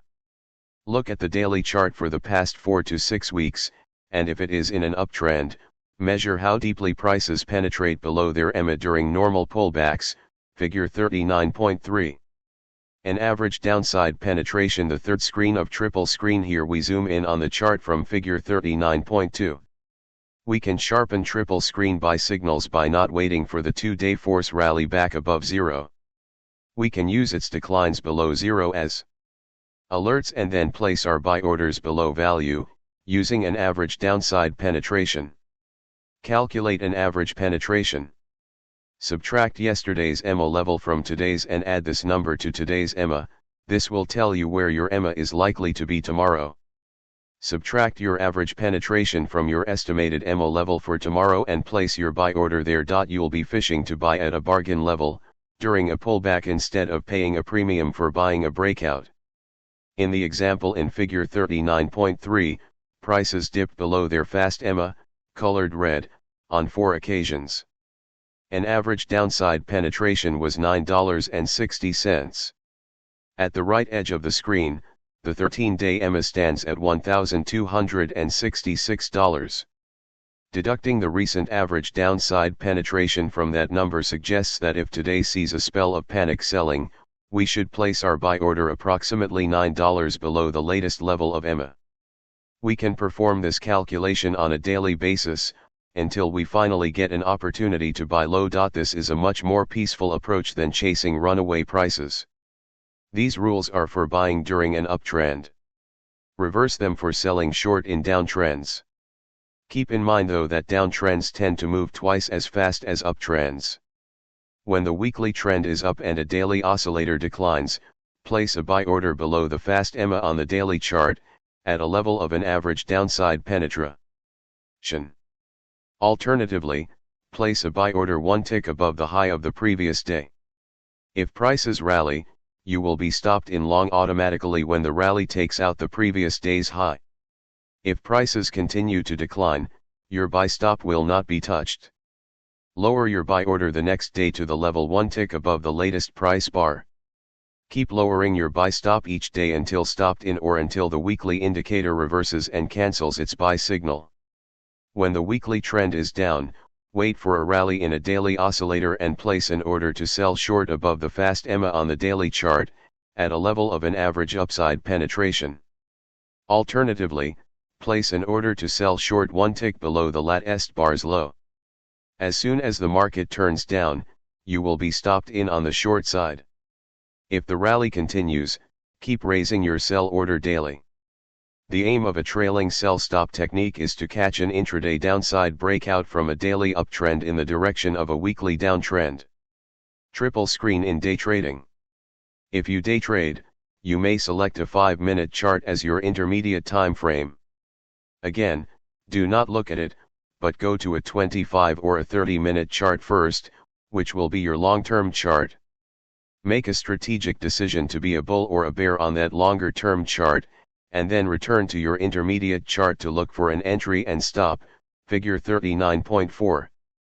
Triple screen in day trading. The shares of Amazon.com, Incorporated, AMZN, are a popular trading vehicle, thanks to their volatility and liquidity.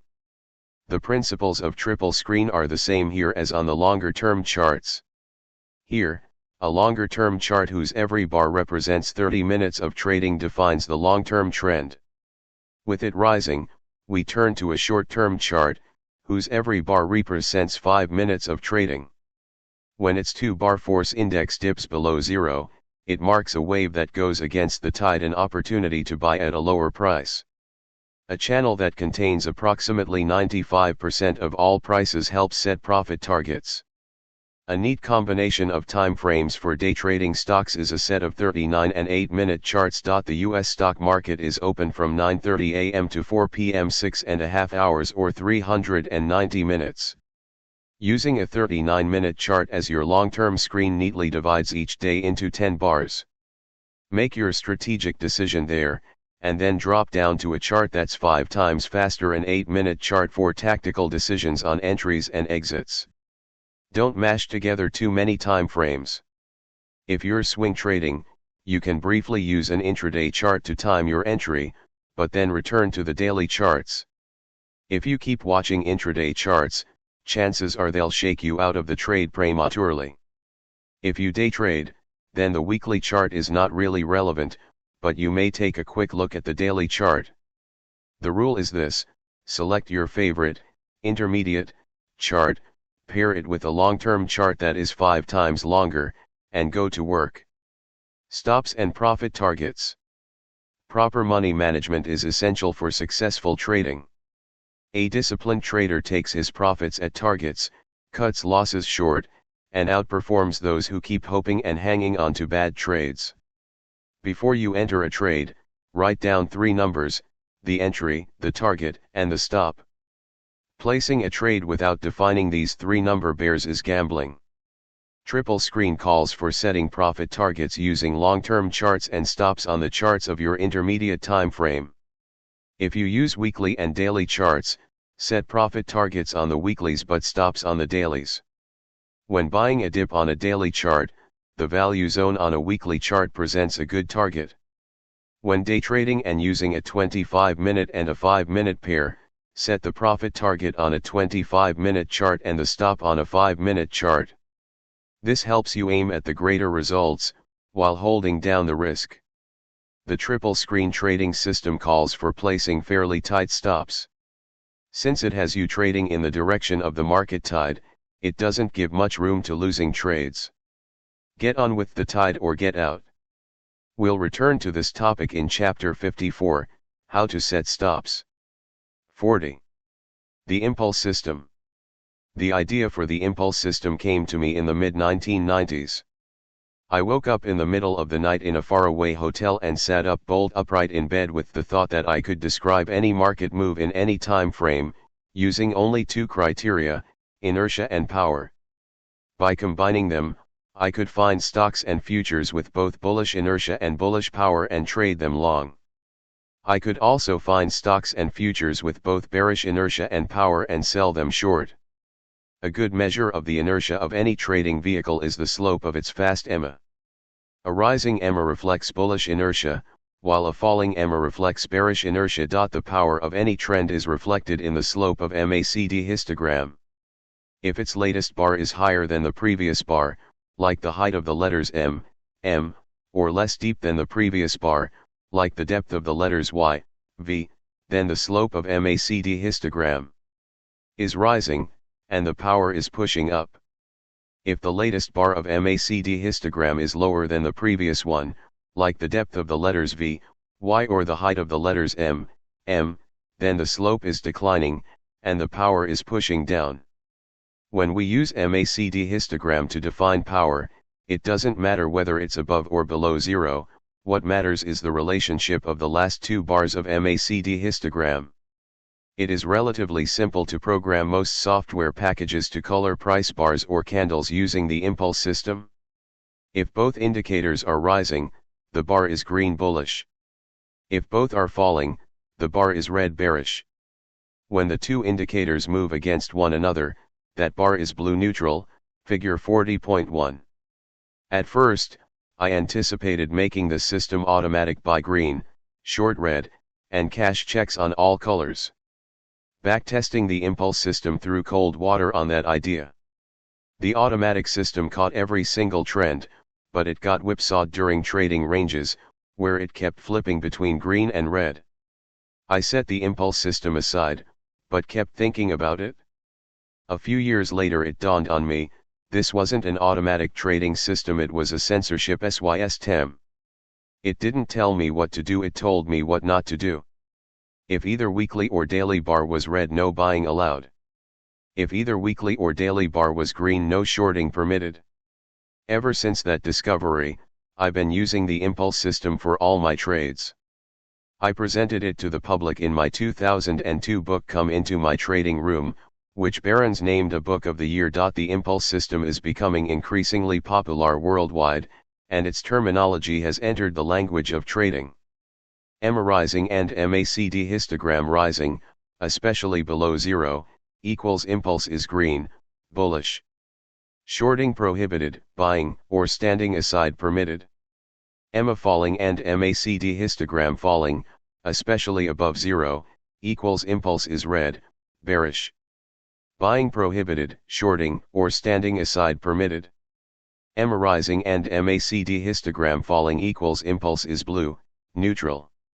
Nothing is prohibited. EMA falling and MACD histogram rising equals impulse is blue, neutral. Nothing is prohibited. And that's how I've been using the impulse system ever since, figure 40.2. It keeps me out of trouble. I may develop my trading plans based on any number of ideas, signals, or indicators, and then the impulse system forces me to wait until it no longer prohibits an entry in the planned direction. In addition, the impulse system helps me recognize when a trend starts weakening and suggests an exit. Entries. Green and red bars of the impulse system show when both inertia and power are pointing in the same direction. At a green bar, bulls are in charge and the uptrend is accelerating. At a red bar, bears are dominant and the downtrend is in full swing. A fast EMA and MACD histogram may stay in gear with each other for only a few bars, but that's when the market travels fast, the impulse is on. Before you start applying the impulse system to your favorite market, remember the triple screen's insistence on analyzing markets in more than one time frame. Select your favorite time frame and call it intermediate. Multiply it by 5 to define your long-term time frame. If your favorite chart is daily, analyze the weekly chart first and make a strategic decision to be a bull or a bear. Use the impulse system to decide when you're permitted to enter long or short positions. If you're a short-term momentum trader, you can buy as soon as both time frames turn green and take profits as soon as one of them fades to blue. When trying to catch market turns, the best trading signals are given not by green or red but by the loss of green or red colors. If a stock is falling, but your analysis indicates that a bottom is near, monitor the impulse system on weekly and daily charts. If even one of them shows red, the downtrend is still in force and buying is not permitted. When both time frames stop being red, they allow you to buy. If you think that a stock is forming a top and is about to turn down, examine the impulse system on both weekly and daily charts. If even one of them is green, it's a sign that the uptrend is still alive, and no shorting is permitted. When the green disappears from both time frames, you may start shorting. The shorter a time frame, the more sensitive its signals. The impulse on a daily chart almost always changes colors ahead of the weekly. When day trading, the 5-minute chart changes colors ahead of a 25-minute chart. If my studies show that the market is bottoming and getting ready to turn up, I wait until the daily chart stops being red and turns blue or even green, then I start watching the weekly chart, which is still red. As soon as it turns from red to blue, it allows me to buy. This technique saves me from buying too soon, while the market is still declining. I use the same approach to shorting. When I think that a top is forming and the daily impulse stops being green and turns blue or even red, I closely monitor the weekly chart. As soon as it loses its green color, it permits me to go short. Waiting. The impulse system. The impulse system can sharpen any method of finding trades, whether technical or fundamental. Let's review an example, using the stock of Stratasys Incorporated, SSYS, one of the two leading stocks in the additive manufacturing industry. In 2012, I published the world's first popular ebook on additive manufacturing in which I called for a boom in its stocks. Vertical green arrows mark bars immediately following red bars. Red prohibits you from buying. The best time to buy is immediately following red's disappearance. You can see how those green arrows pick one intermediate bottom after another, including the buy signal at the right edge of the chart. Having an objective method gives you the confidence to buy as soon as a decline screeches to a halt. The impulse system also suggests good areas for profit taking. Slanted red arrows point to blue bars that occur after a series of green bars far away from value. They indicate that bulls are choking up a good time to cash out and wait for the next buying opportunity. For both time frames to lose the color that is contrary to my plan helps ensure that I trade in gear with the market and not against it. Remember, the impulse system is a censorship system. It doesn't tell you what to do, but it clearly tells you what you're not allowed to do. You're not supposed to go against the censor. Many programs for technical analysis include a feature called conditional formatting. It allows you color price bars or candles depending on the slope of the EMA and MACD histogram. A brilliant programmer in Chicago named John Bruns used this feature when he included the impulse system in toolkits we call Elder Discs 1. If you use a platform that doesn't permit conditional formatting, you can still use the impulse system. Simply observe the slopes of the EMA and MACD histogram. Their combination will tell you what should be the color of the latest bar. If you know how to program, you can add more features to the impulse system. You can test different EMA lengths or MACD settings, looking for those that work best in your market. A day trader can program sound alarms to monitor color changes in several markets without being glued to the screen. Exits. If you're a short-term momentum trader, close out your trade as soon as the COL or of the impulse system stops supporting the direction of your trade, even in one of the two time frames. Usually, the daily MACD histogram turns ahead of the weekly. When it ticks down during an uptrend, it shows that the upside momentum is weakening. When the buy signal disappears, take profits without waiting for a sell signal. Reverse this procedure in downtrends. Cover shorts as soon as the impulse SYSTEM stops being red, even in one of the two time frames. The most dynamic part of the decline is over, and your momentum trade has fulfilled its goal. The impulse system encourages you to enter cautiously but exit fast. This is the professional approach to trading. Beginners tend to do the opposite, jump into trades and then take forever to exit, hoping for the market to turn their way. A swing trader may stay in a trade, even if one of the time frames turns blue. What he should never do is stay in a trade against the color. If you're long, and one of the time frames turns red, it is time to sell and go back to the sidelines. If you're short, and the impulse system turns green, it signals to cover your short position. The impulse system helps identify islands of order in the ocean of market chaos by showing when the crowd, usually so aimless and disorganized, becomes emotional and starts to run. You enter when a trend pattern emerges and exit when it starts to sink back into chaos. 41. Channel trading systems. Market prices tend to flow in channels, like rivers in their valleys. When a river touches the right edge of its valley, it turns left. When it touches the left rim of its valley, it turns right.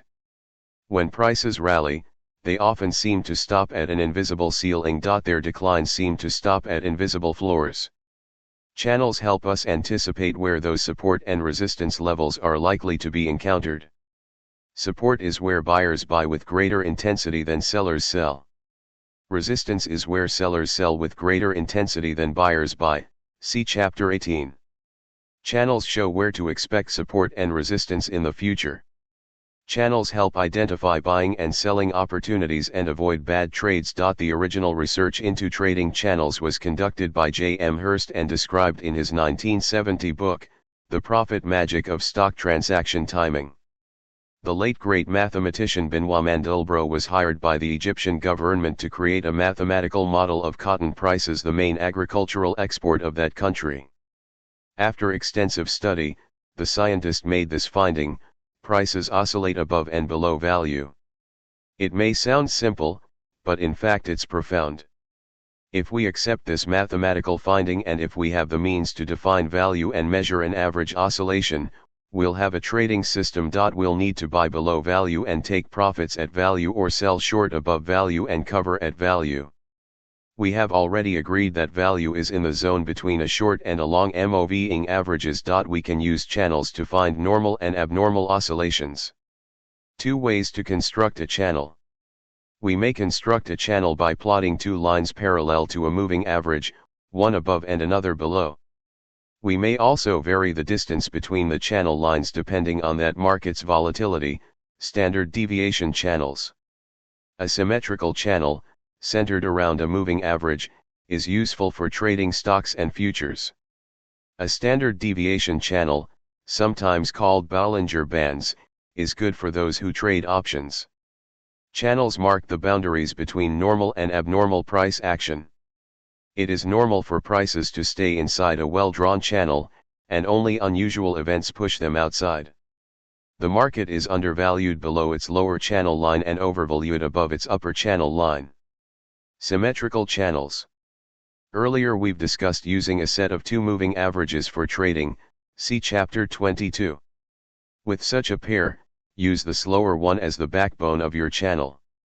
For example, if you use 13-day and 26-day EMAs, draw your channel lines parallel to the 26-day EMA. The width of a channel depends on the coefficient selected by the trader. This coefficient is usually expressed as a percentage of the EMA level. Upper channel line equals EMA plus channel coefficient EMA. Lower channel line equals EMA channel coefficient EMA. When setting a channel for any market, start with 3% or 5% of the EMA and keep adjusting those values until a channel contains approximately 95% of all price data for the past 100 bars, about 5 months on a daily chart. This is similar to trying on a shirt. You look for the one that fits not too loose or too tight, with only your wrists and neck sticking out. Only the extreme prices will protrude outside of a well-drawn channel. Volatile markets require wider channels, while quiet markets require more narrow channels. Cheaper stocks tend to have higher coefficients than expensive ones. Long-term charts require wider channels. As a rule of thumb, weekly channel coefficients are twice as large as daily ones. I used to plot channels by hand until my programmer wrote an add-on for several software packages called an auto envelope. It automatically plots correct channels for any trading vehicle in any time frame, figure 41.1. It's included on Elder disks for several popular programs. Mass psychology. An exponential moving average reflects the average consensus of value in its time window. When prices are near their moving average, the market is fairly valued. When they decline near the lower channel line, the market is undervalued. When prices rise to the upper channel line, the market is overvalued. Channels help find buying opportunities when the market is cheap and shorting opportunities when the market is dear. When prices fall below their moving average, bargain hunters step in. Their buying as well as short covering by bears stops declines and lifts prices. When prices rise above value, sellers see an opportunity to take profits on long positions or go short. Their selling caps the rise. When the market sinks to the bottom of a depression, its mood is about to improve. Once it rises to the height of its mania, it's about to start calming down. A channel marks normal limits of mass optimism and pessimism. The upper channel. Channels, auto envelope. This chart shows several recent months of trading in the March 2014 Euro currency futures, ESH14. Futures are much more transparent and true than the murky forex deals. Whenever I trade currencies, I use currency futures. Warren Buffett refers to the stock market as a manic depressive fellow, and his description applies to non-equity markets. Here you see the euro swinging above and below value. When it rises above the upper channel line, it shows that the market has become manic, marked with a letter M, and when it falls below the lower channel line, it is depressed, marked with a letter D. Buffett observes that the trouble with most people is that they become infected by the mood of Mr. Market. They want to buy when he is manic and sell when he's depressed. Plotting a channel helps you diagnose the market's mania and depression and avoid becoming infected by either. One of my strict rules is never to buy above the upper channel line or sell short below the lower channel line. I may miss a runaway trend because of this restriction, but my safety is greatly increased. At the right edge of the screen, the euro is rising very near its upper channel line. It looks like a manic episode is about to develop. Line shows where bulls run out of steam, while the lower channel line shows where bears become exhausted. At the upper channel line, bears have their backs against the wall as they fight off the bulls. At the lower channel line, bulls have their backs against the wall and fight off the bears. We all fight harder when our backs are against the wall, and that's why channels tend to hold. If a rally shoots out of a channel and prices close above it, it shows that the uptrend is exceptionally strong. When a rally fails to reach the upper channel line, it is a bearish sign, as it shows that bulls are becoming weaker. The reverse applies to downtrends. My friend Carrie Lavorne finessed this idea by plotting not one but 3 sets of channels around a moving average. The width of his channels is driven by average true ranges, see chapter 24. His 3 channels are set at 1, 2, and 3 ATRs away from the moving average. Normal moves tend to stay within 1 ATR channels, while only extreme moves go outside of 3 ATRs, indicating a reversal is near, figure 41.2. Channels help us remain objective, while other traders get swept up in mass bullishness or bearishness. When prices rally to the upper channel line, you see that mass bullishness is being overdone, and it's time to think about selling. When prices drop. Multiple ATR channels. This chart of Real Good Solar Incorporated, RSOL, reflects several months of action. Area A warning. Prices stab outside plus 3 ATRs. The uptrend has reached an extreme. Area B sell. Prices couldn't hold above plus 2 ATRs. Take profits on long positions. Area C alert. Decline stopped at 2 ATRs, a sign of bottoming. Area D alert confirmed. Prices holding above 2 ATRs, bottom is being built. Area E buy. False downside breakout reaches 3 ATRs and rejects that low. Area F warning. Prices stab outside of plus 3 ATRs. Watch whether plus 2 ATRs will hold. Area G warning. Prices stab outside of plus 3 ATRs. Watch whether plus 2 ATRs will hold. Area H another warning. Prices stab outside of plus 3 ATRs. Watch whether plus 2 ATRs will hold. Area I sell. Prices couldn't hold above plus 2 ATRs. Take profits on long positions. Near the lower channel line and everyone turns bearish, you know that it's time to think about buying instead of selling. Trading rules. Amateurs like to bet on long shots. They tend to buy upside breakouts and short, if they ever sell short, downside breakouts. When an amateur sees a breakout, he expects riches from a major new trend. Professionals, on the other hand, tend to trade against deviations and for a return to normalcy. The pros know that most breakouts are exhaustion moves that are soon aborted.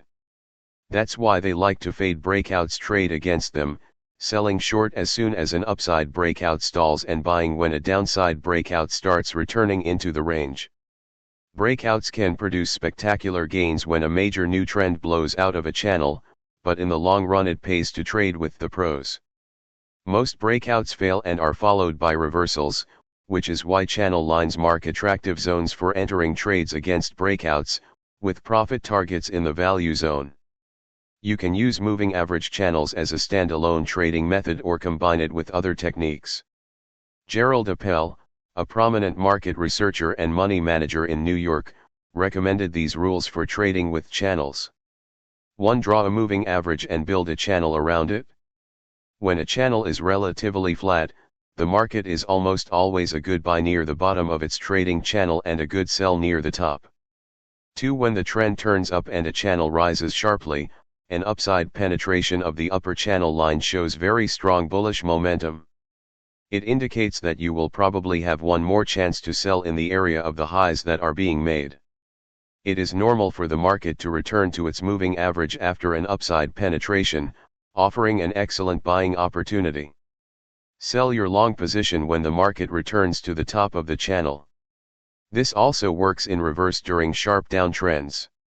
A breakout below the lower channel line indicates that a pullback to the moving average is likely to occur, offering another opportunity to sell short. When prices return to the lower channel line, it is time to cover shorts. The best trading signals are given by a combination of channels and other technical indicators, figure 41.3. Indicators give some of their strongest signals when they diverge from prices. A method for combining channels and divergences was described to me by the late Manning Stoller. 1. A sell signal is given when prices reach the upper channel line, while an indicator, such as MACD histogram, traces a bearish divergence. It shows that bulls are becoming weak when prices are overextended. 2. A buy signal is given when prices reach the lower channel line, while an indicator traces a bullish divergence. It shows that bears are becoming weak when prices are already low. We must analyze markets in multiple time frames. Look for buys on the daily charts when prices are rising on the weeklies. Look for shorting opportunities on the dailies when prices are sinking on the weekly charts. 3. Go long near the moving average when the channel is rising, and take profits at the upper channel line. Go short near the MA when the channel is falling, and take profits at the lower channel line. When a channel rises, it pays to trade only from the long side, buying in the value zone which lies between the fast and slow moving averages, and then selling at the upper channel line. When a channel declines, it pays to short in the value zone and cover at the lower channel line. Combining channels and MACD signals. This chart reflects several months of action in Six Flags Entertainment Corporation, 6. Area A. While prices have reached the lower channel line, a new record low of MACD histogram suggests that this low will be retested or exceeded. Area B. Channel line rejected, rally is likely ahead. Area C. Prices reached their upper channel line and recoiled, reversal is likely. Area D. Buy. Prices have reached the lower channel line, while MACD histogram has traced out a bullish divergence between bottoms A and D, with a break at C.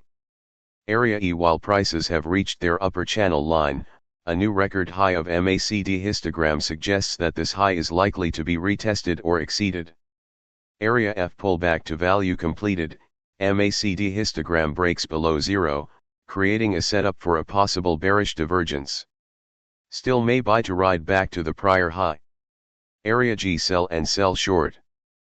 Prices have reached the upper channel line, while MACD histogram has traced out a bearish divergence between tops E and G, with a break at F. Standard deviation channels, Bollinger Bands. The unique feature of these channels is that their width changes in response to market volatility. Their trading rules differ from those of regular channels. 1. Calculate a 21-day EMA. 2. Subtract the 21-day EMA from each closing price to obtain all the deviations from the average. 3. Square each of the deviations and get their sum to obtain the total squared deviation. 4. Divide the total squared deviation by the EMA length to obtain the average squared deviation.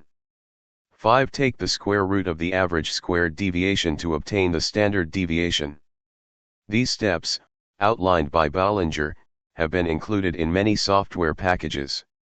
A band becomes wider when volatility increases, but it narrows down when volatility decreases. A narrow band identifies a sleepy, quiet market. Major market moves tend to erupt from flat bases.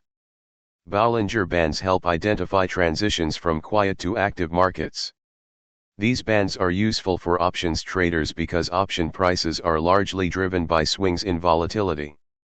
Narrow Bollinger Bands help you buy when volatility is low and options are relatively cheap. Wide bands help you decide to write options when volatility is high and options are expensive. When we return to options in the following chapters, you'll read that buying options is a loser's game. Professional traders write options. Wide Bollinger Bands can signal when to be more active with your writes. If you trade stocks or futures rather than options, it's better to use regular channels as profit targets. Trading is hard enough without trying to shoot at a moving target, such as a Bollinger Band. Trading vehicles. LL trading vehicles are divided into several classes. Their charts may look similar on a computer screen, but don't let their looks deceive you. Each group has its pluses and minuses. They offer different profit opportunities and carry different risks. Choosing what to trade is among your most important market decisions. We'll review the following major groups to help you make a conscious decision on which to focus: stocks, ETFs, options, CFDs, futures, Forex.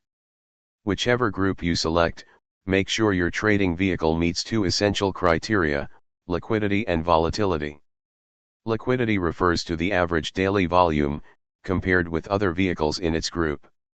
The higher it is, the easier it'll be for you to get in and out of your trades. You may build a profitable position in an illiquid stock, only to lose at the exit due to especially bad slippage. I learned this lesson decades ago, after building a 6,000 share position in a fairly inactive stock. When it began to sag, I decided to sell, and that's when I discovered that its average daily volume was only 9,000 shares. There were so few people trading it that my own sales began to depress its price.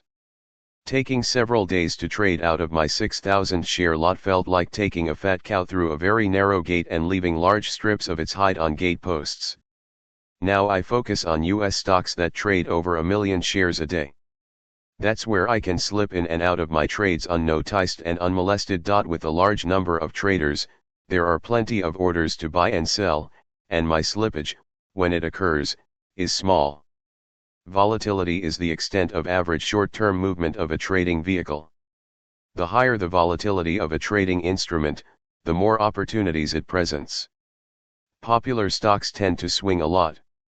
On the other hand, stocks of many utility companies that are quite liquid are very hard to trade because of low volatility. They tend to stay in narrow ranges. There are several ways to measure volatility, but a good practical tool is beta. It compares any vehicle's volatility to its benchmark, such as a broad index. If a stock's beta is 1, it means that its volatility is equal to that of the S&P 500.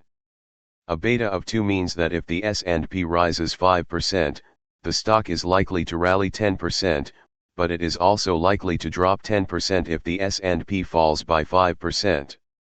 A beta of 0.5 means that the stock is likely to rise or fall by half of the percentage of the S&P.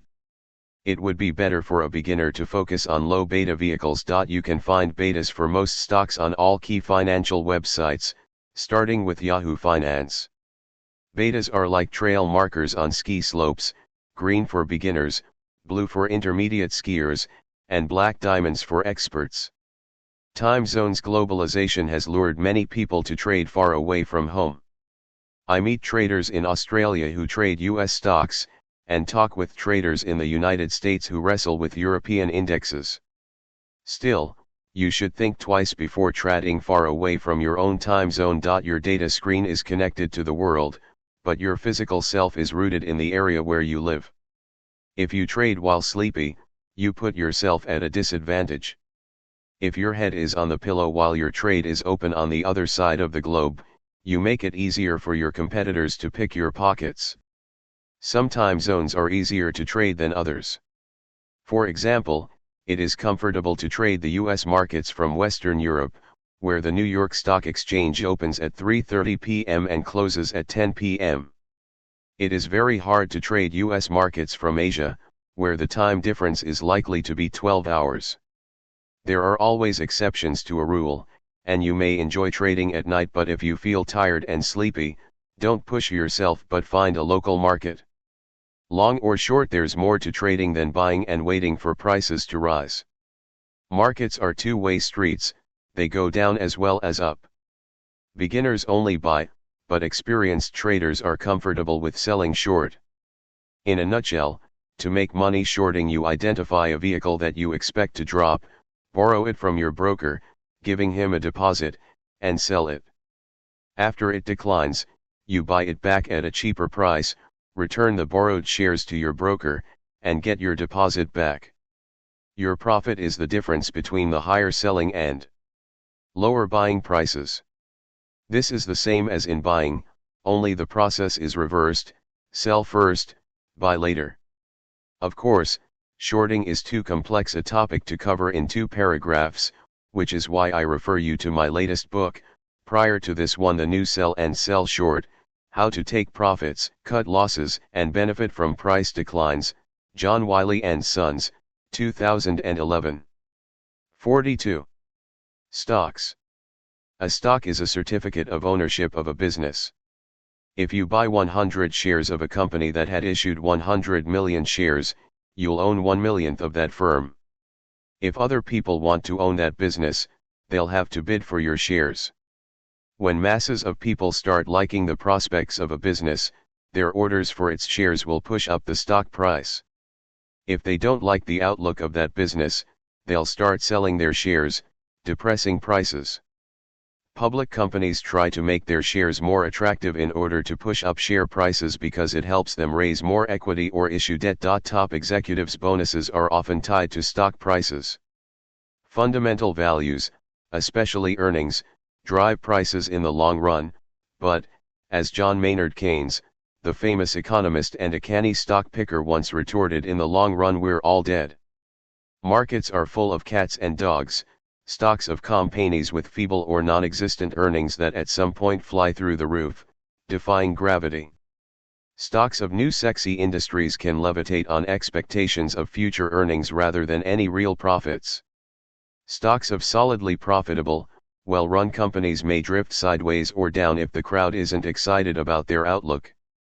Warren Buffett is fond of saying that buying a stock makes you a partner of a manic-depressive fellow he calls Mr. Market. Each day, Mr. Market runs up to you and offers to buy you out or sell his shares to you. Most of the time, you should ignore him because he's crazy, but occasionally Mr. Market becomes so depressed that he offers you his shares for a song, and that's when you should buy. At other times, he becomes so manic that he offers an insane price for your shares, and that's when you should sell. Buffett's idea is brilliant in its simplicity, but hard to implement. Mr. Market's mood is so contagious that it sweeps most of us off our feet. People want to sell when Mr. Market is depressed and buy when he is manic. To be a successful trader, you must stand apart from the crowd. You need to define objective criteria that will help you decide how high is too high and how low is too low. Buffett makes his decisions on the basis of fundamental analysis and a fantastic gut feel. Traders can use the tools of technical analysis described in this book. What stocks will you trade? There are more than 20,000 of them in the United States, and even more abroad. Beginners tend to spread themselves too thin. Afraid to miss an opportunity, they buy scanning software. A person who doesn't have a clear idea of how to trade a single stock will not be helped by tracking thousands. He'll be much better off focusing on a handful of stocks and following them every day. We'll return to the question of stock selection in Part 10, Practical Details. In brief, it's a good idea to limit your pool of trading candidates. That group can be small or large, depending on your skills and available time. A Greek friend of mine calls his watch list of 200 stocks his harem. He's owned every one of them in the past. He reviews them on weekends, selecting fewer than 10 that he may take for a spin in the coming week. I have 2 pools in which I fish for trading ideas. On weekends, I run the 500 component stocks of the S&P 500 through my divergence scanner and zoom in on stocks flagged by that scan, selecting a handful that I'll consider trading during the coming week.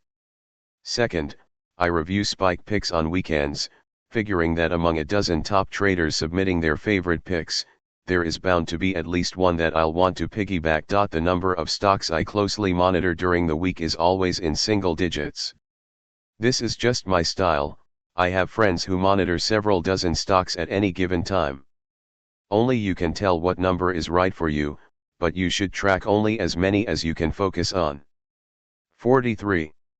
ETFs. An exchange-traded fund, ETF, is an investment vehicle that trades like a stock. Different ETFs hold different types of assets, such as stocks, commodities, or bonds, and they usually trade close to their net asset values. There are ETFs designed to track indexes, sectors, countries, commodities, bonds, futures, and forex.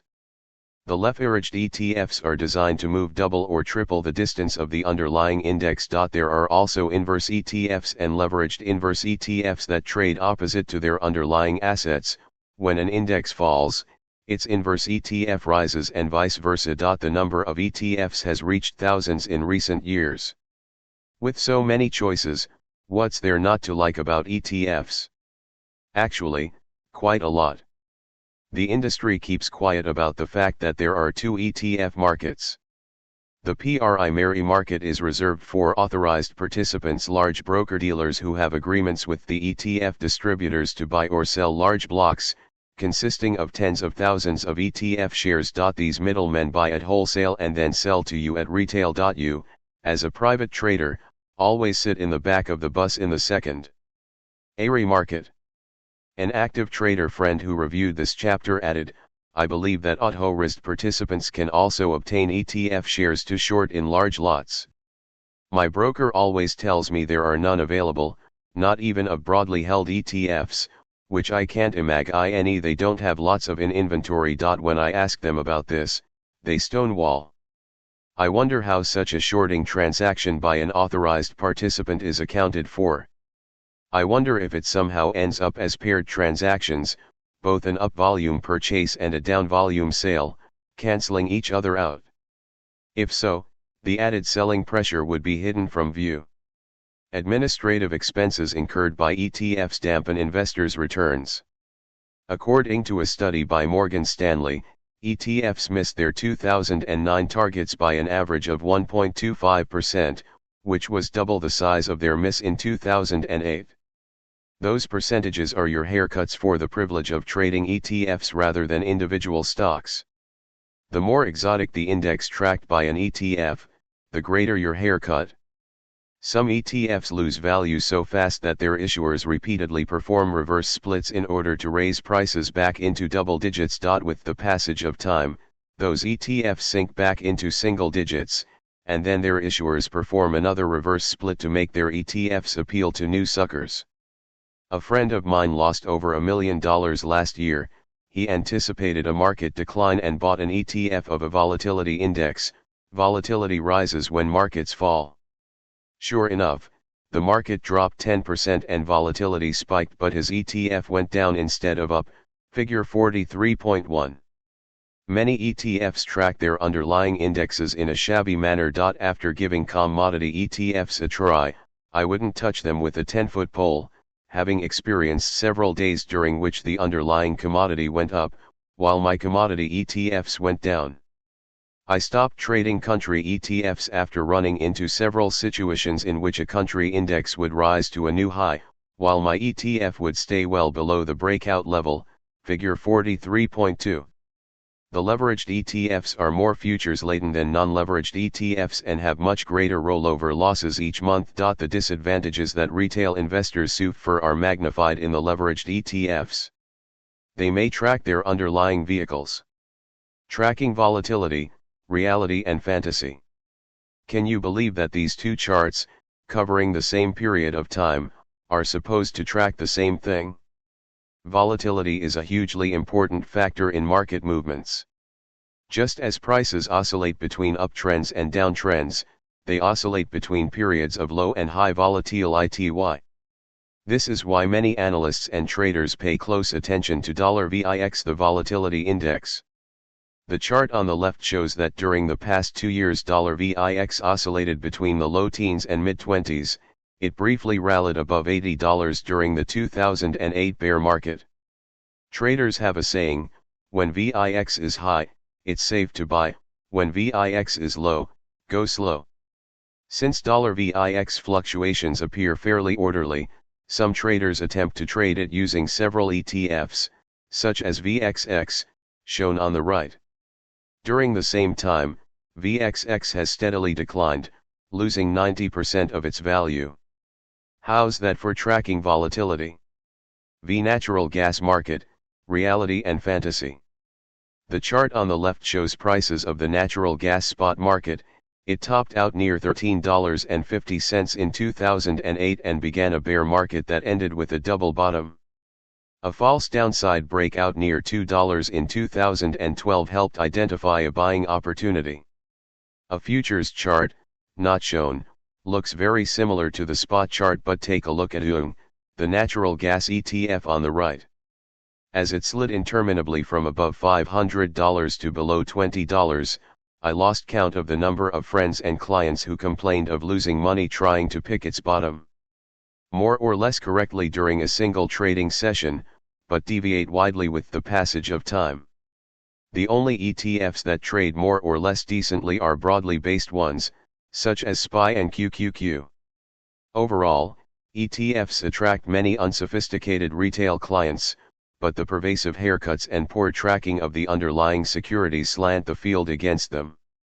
Remember an important principle, Tanstaffel: there ain't no such thing as a free lunch. When it comes to ETFs, buyer beware. 44. Options. An option is a derivative instrument, a bet that another security, such as a stock, an index, or a future will reach a certain price by a certain date. A call gives its holder a right, but not an obligation, to buy a certain quantity of a specified security at a specified price at a specified time. It is a bet on a price increase. A put is a right, but not an obligation, to sell a certain quantity of a specified security at a specified price at a specified time. It is a bet on a price drop. There are two parties in every options trade, a buyer and a seller, also called a writer. Buyers buy options, while writers create options and sell them to buyers. The key point to keep in mind is that option buyers as a group lose money over time, despite occasional lucky trades. At the other end of the table, options writers as a group make steady money despite occasional losses. Writers create options out of thin air to meet demand from option buyers. One of my students, a market maker on the floor of the American Stock Exchange, said to me, "Options are a hope business. You can buy hope or sell hope. I am a professional, I sell hope. I come to the floor in the morning and find what the public hopes for. Then I price that hope and sell it to them. Each option has an exercise price, also called strike price. If a stock fails to reach that price before the exercise date, the option expires worthless and the buyer loses what he paid, while the writer keeps his loot, whose polite name is premium. An option is at the money when the current price of the underlying security equals the exercise price. A call is out of the money when the current price of the underlying security is below the exercise price. A put is out of the money when the current price of the underlying is above the exercise price. The farther out of the money, the cheaper the option. A call is in the money when the current price of the underlying security is above the exercise price. A put is in the money when the current price of the underlying is below the exercise price. An option can be at the money, out of the money, or in the money at different times in its life, as the price of the underlying security fluctuates. The price of every option has two components, an intrinsic value and a time value. An option's intrinsic value rises above zero only when it's in the money. If the exercise price of a call is $80 and the underlying security rises to $83, the intrinsic value of your call will be $3. If the security is at or below $80, the intrinsic value of that call is zero. The other component of an option's price is time value. If the stock trades at $74 and people pay $2 for an $80 call, the entire $2 represents time value.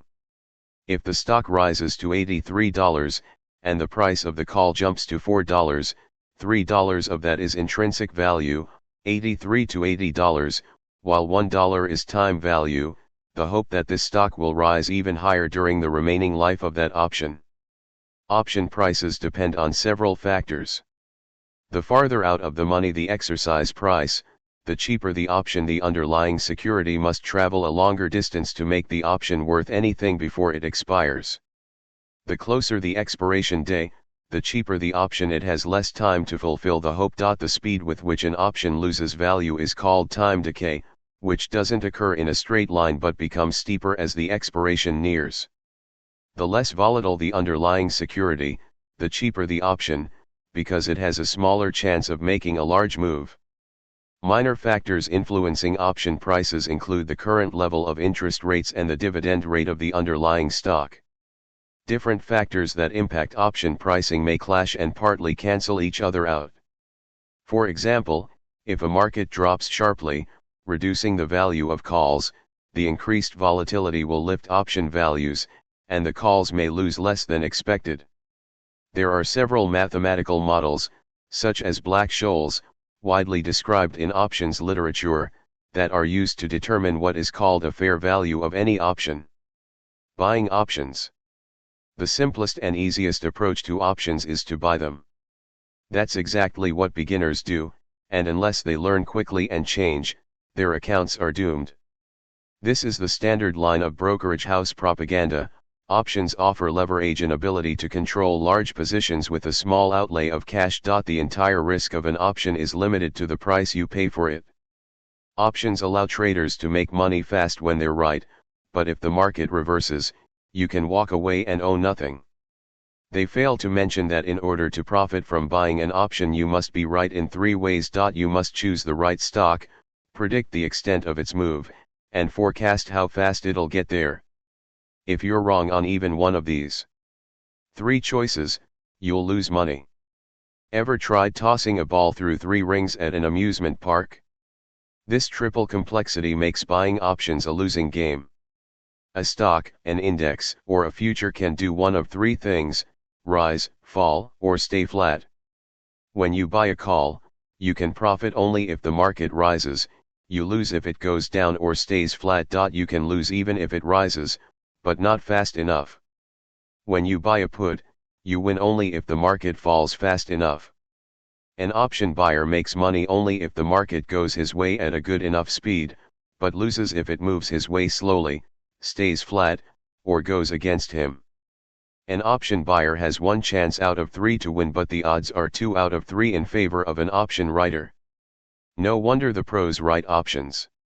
A pro sells a call, and if a stock drops, stays flat, or even rises slowly, that call will expire worth less, and he'll keep the premium.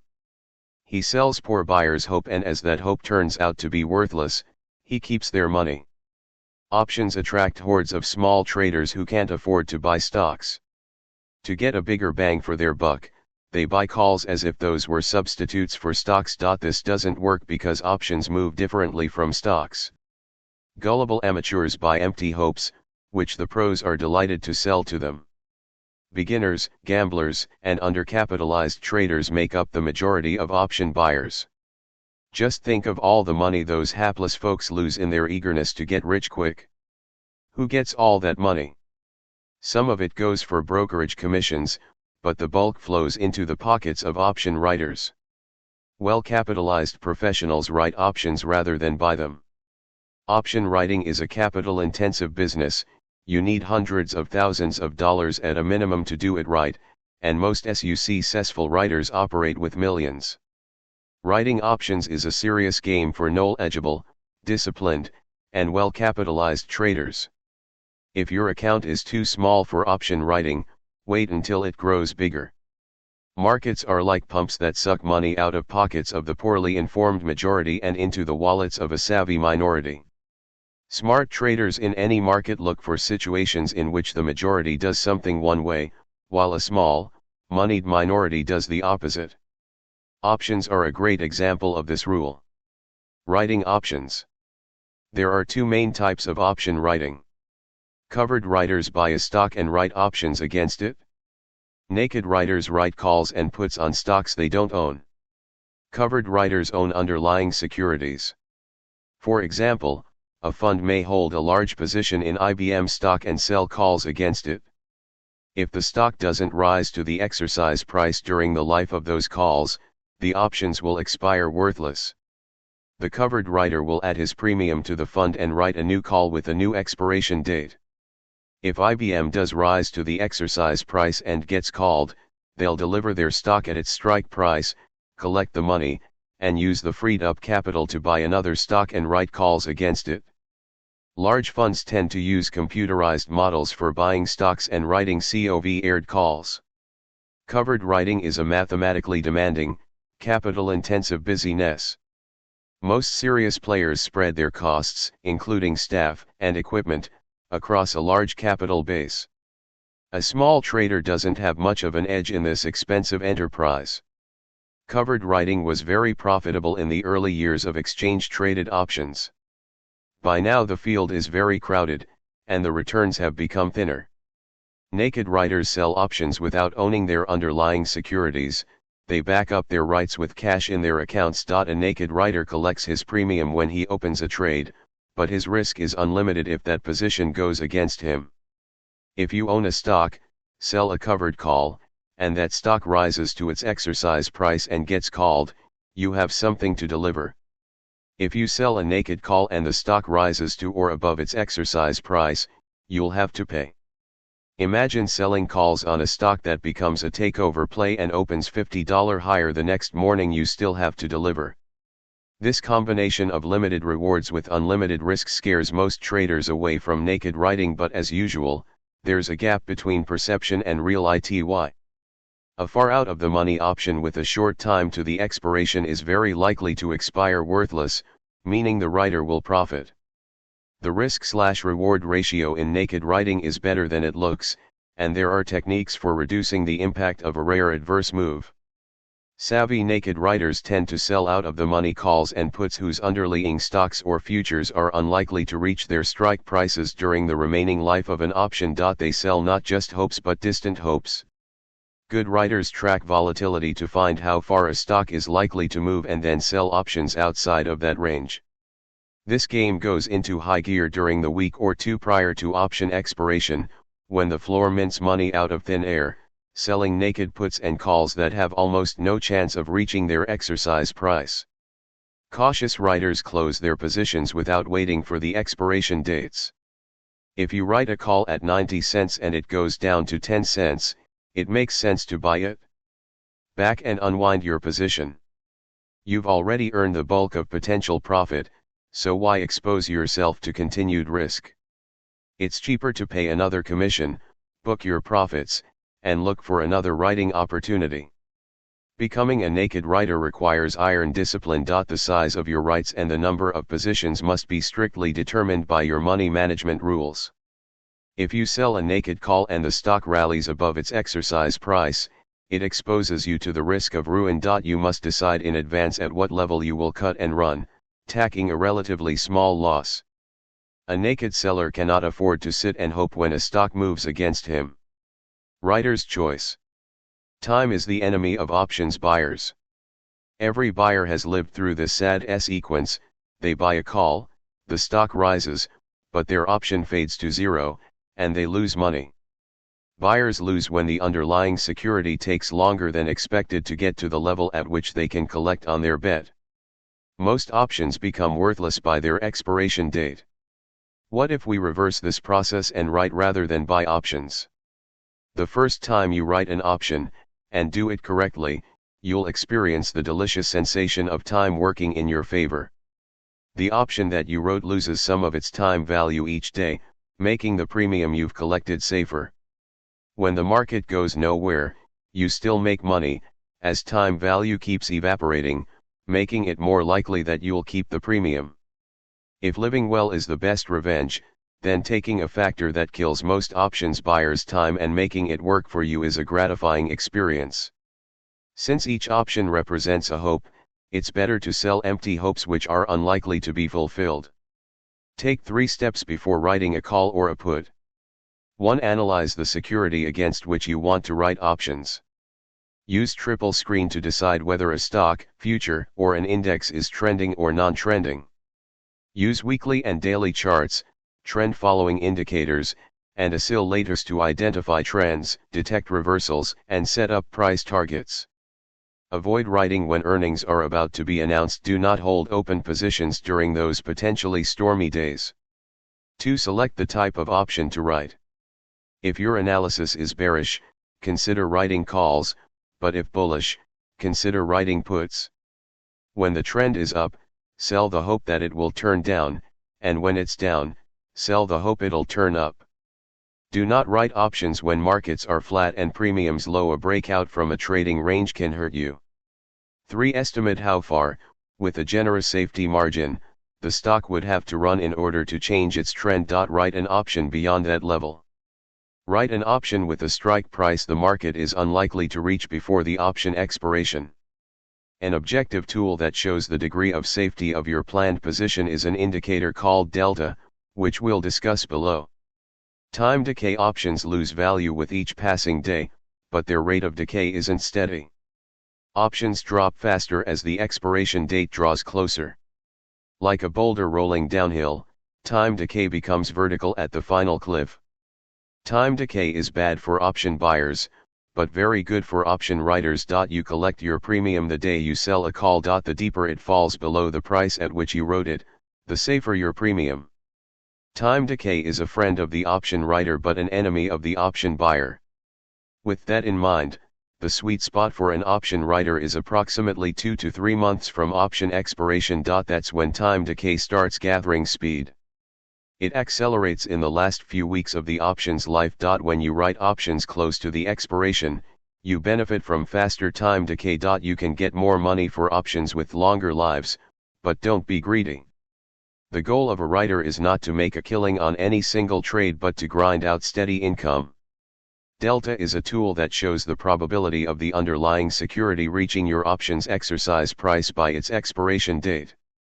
It's one of several options tools, collectively called the Greeks, each is named after a letter of the Greek alphabet.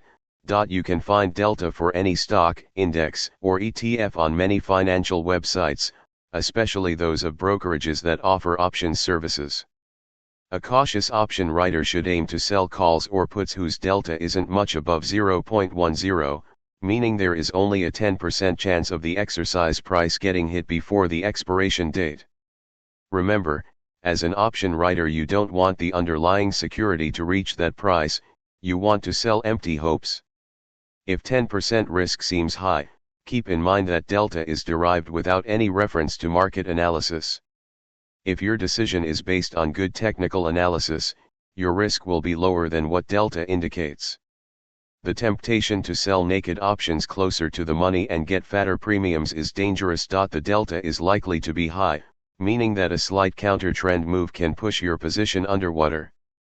If you're going to write options, treat it like writing accident insurance policies.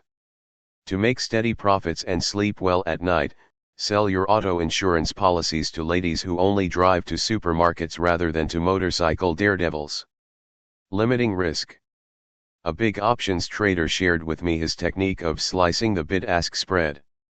He puts in a low bid or a high ask and then starts giving up a penny at a time until somebody bites.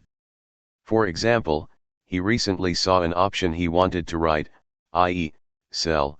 The bid was $1.18 and the ask $1.30, but he had no intention of selling at $1.18 and paying that huge spread.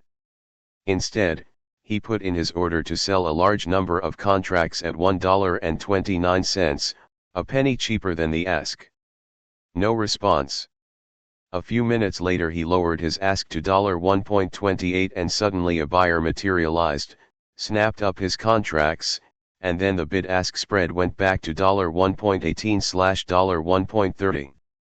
My client finds there are large traders watching from the sidelines, not showing their hand, but willing to trade within the spread.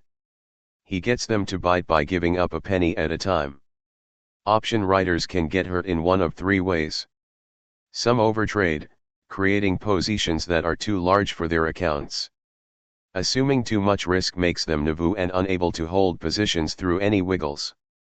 Option writers also get hurt when they fail to run fast enough when an option moves against them. Finally, option writers can get blown out if they don't have a reserve against a major adverse move. The longer you trade, the greater the risk of a catastrophic event.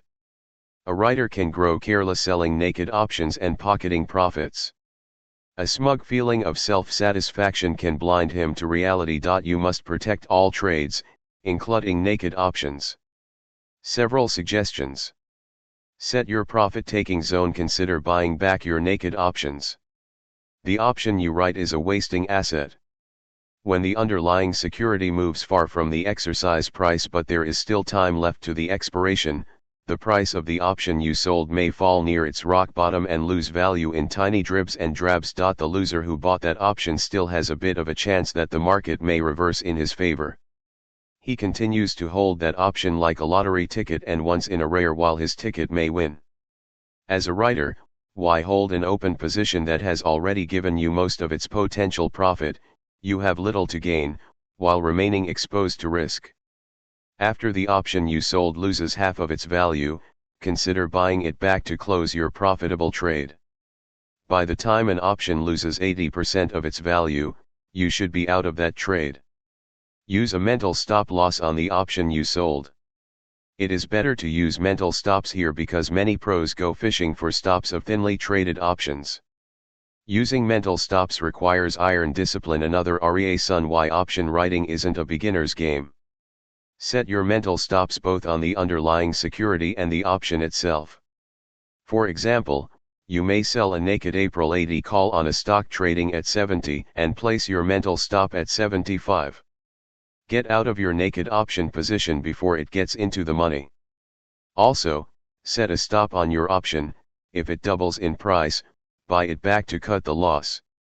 If you sold an option for $1.50, buy it back if it rises to $3. It may hurt, but it'll be nowhere near the unlimited loss that makes people afraid to write options. Open an insurance account. You may write a put and the market crashes the next day, or you write a call and suddenly there is a takeover. You hope this never happens but trade long enough and eventually everything will happen. That's why you need insurance. Nobody will write it for you, so you'll have to self-insure. Open a money market account, and every time you close out a profitable naked writing position, throw 10% of your profit into that account. Do not use it for trading. Let your insurance account grow with each new profit, ready to cover a catastrophic loss or to be taken out in cash when you stop writing options.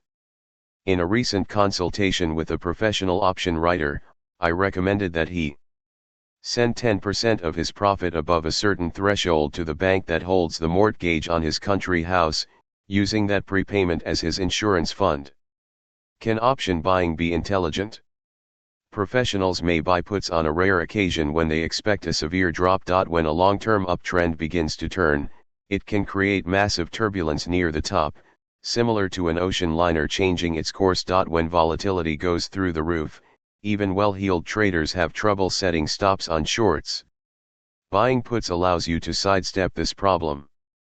Prices tend to fall twice as fast as they rise. Greed, the dominant emotion of uptrends, is a happy and lasting feeling. Fear, the dominant emotion of downtrends, is sharper and more violent. Professionals are more likely to buy puts because of shorter exposure to time decay. Uptrends are better traded with stocks or futures.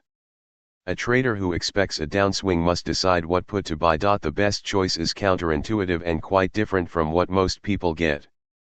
Estimate how low you expect a stock to collapse. A put is worth buying only if you expect a crash. Avoid puts with more than 2 months of life. Buying puts makes sense only when you expect a waterfall decline. If you anticipate a drawn-out downtrend, better sell short the underlying security. Look for cheap puts whose price reflects no hope. Move your finger down the column, the lower the strike, the cheaper the put. At first, each time you drop to the next strike price, a put is 25% or even 35% cheaper than at the previous level. Eventually you come to the strike level at which you would save only a tiny fraction of a put's price. This shows that all hope has been squeezed out of that put, and it is priced like a cheap lottery ticket. That's the one you want. Buying a very cheap, far out of the money put is counterintuitive. It is so far out of the money and has so little life left in it that it's likely to expire worthless. You can't place a stop on it, and if you're wrong, the entire premium will go up in smoke. Why not buy a put closer to the money? The only time to buy a put is when you're shooting for an exceptional gain from a major reversal. In an ordinary downtrend it's better to short stocks. With cheap far out of the money puts you aim for a tenfold gain or better. Returns like these allow you to be wrong on a string of such trades, yet come out ahead in the end. Catching one major reversal will make up for several losses and leave you very profitable. Why don't more people use this tactic? First, it requires a great deal of patience, as opportunities are very infrequent. The entertainment value is very low. Most people can't stomach the idea of being wrong 3, 4, or 5 times in a row, even if they are likely to make money in the end. That's why so few traders play this game. I wrote this chapter to sharpen your focus on some of the key options ideas. If interested in options, study Lawrence Macmillan's book Options as a Strategic Investment. 45. CFDs. A contract for difference, CFD, is a bet on the future value of a currency, an index, or a stock. If you buy a CFD and the price of the underlying vehicle rises, you'll collect the difference from the company that sold you the contract, but if it falls, you'll pay the difference. CFDs are derivatives that allow speculators to bet on rallies or declines. They are similar to spread betting, which is legal in the United Kingdom and Ireland, but not in the United States. At the time of this writing, CFDs are available in Australia, Canada, France, Germany, Hong Kong, Ireland, Italy, Japan, the Netherlands, New Zealand, Norway, Poland, Portugal, Singapore, South Africa, Spain, Sweden, Switzerland, and the United Kingdom. They are prohibited in the United States, due to restrictions by the Securities and Exchange Commission. CFDs were invented in the early 1990s by Brian Keelan and John Wood, both of UBS Warburg in London. Institutional traders began using them to hedge stock exposure and to avoid taxes. In the late 1990s, several firms began marketing CFDs to retail traders, touting their leverage and the exemption from UK taxes. Several provider firms expanded their offerings from the London Stock Exchange to global stocks, commodities, bonds, and currencies. Index CFDs, based on the major global indexes such as Dow Jones, S&P 500, FTSE, and DAX, quickly became the most popular vehicles of the group. CFDs are contracts between individual traders and providers, who may offer different deal terms. Each CFD is created by opening a trade with a provider, based on some underlying instrument. Be prepared to pay large bid-ask spreads, commissions, and overnight financing. Trades are mostly short-term, although positions can be taken overnight. Financing charges and profits or losses are credited or debited daily. CFDs are traded on margin. Among the pluses of CFDs are the tiny minimum sizes of those contracts, making them accessible to small traders. The absence of the expiration dates means there is no time decay. While financing is charged on long positions, it is paid out on short positions. There are several serious misgivings about the CFDs. Commissions tend to be high relative to contract sizes. Bid-ask spreads are controlled by CFD issuers, who also control prices of contracts, which may deviate from prices of the underlying securities. In other words, a retail customer plays against a professional team that can move the goalposts during the game. A client from New Zealand wrote, regarding CFDs and spread betting, "It is worth understanding that with CFDs you are not just trying to beat the market but the casino too.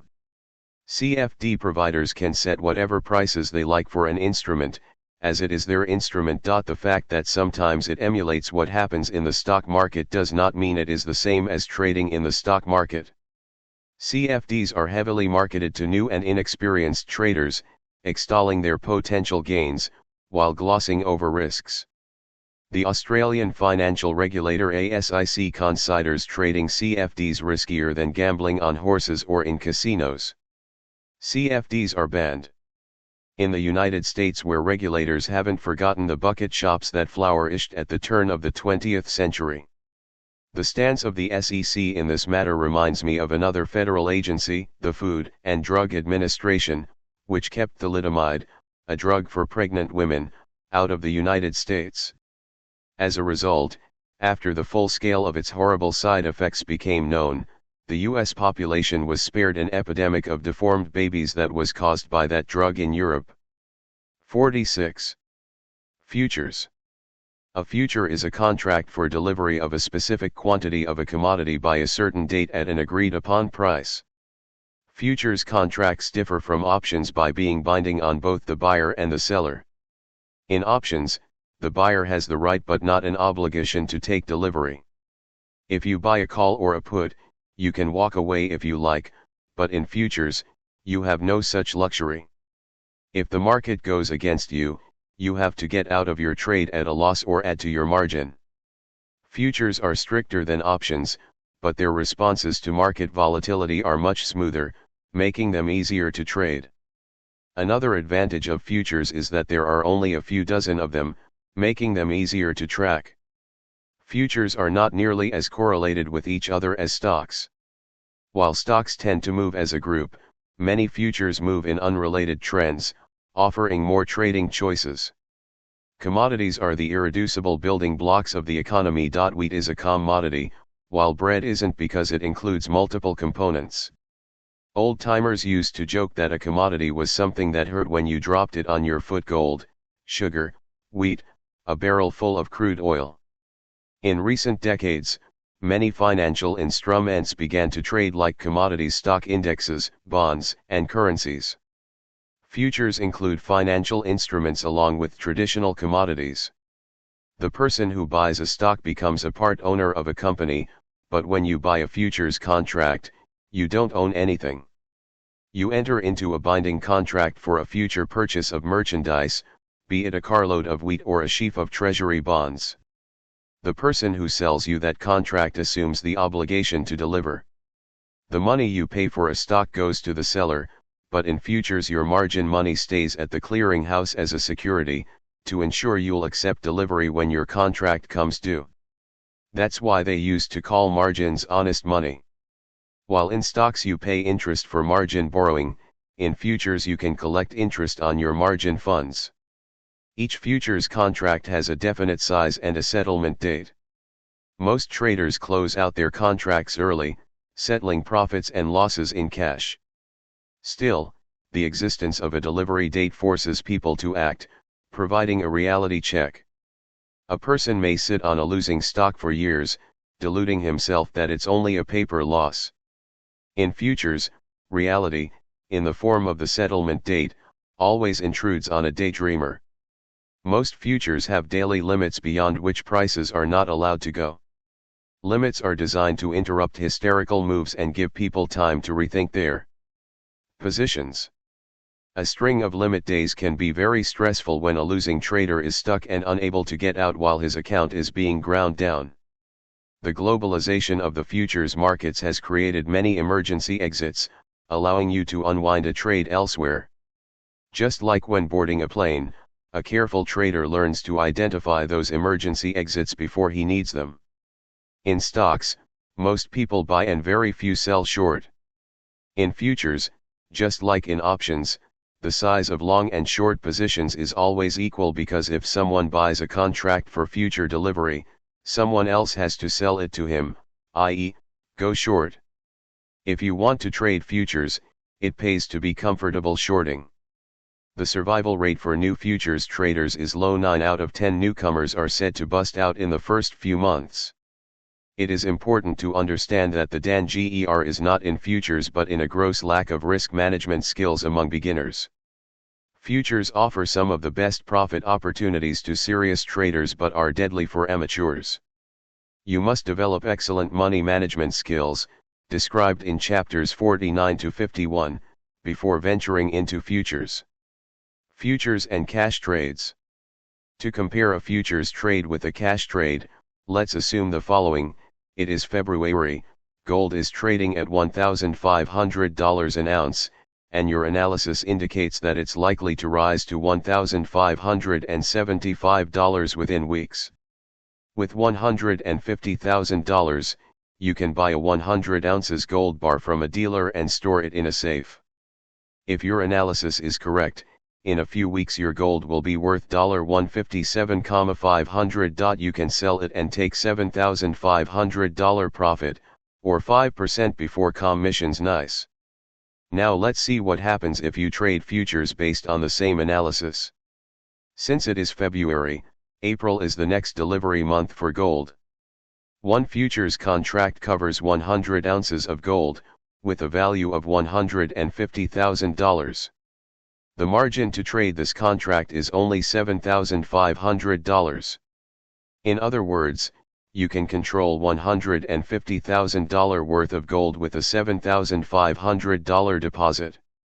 If your analysis is correct and gold rallies $75 per ounce, you'll make roughly the same profit as when you bought 100 ounces of gold for cash, only now your return will be 100% on your investment instead of 5%, since your margin is only $7,500.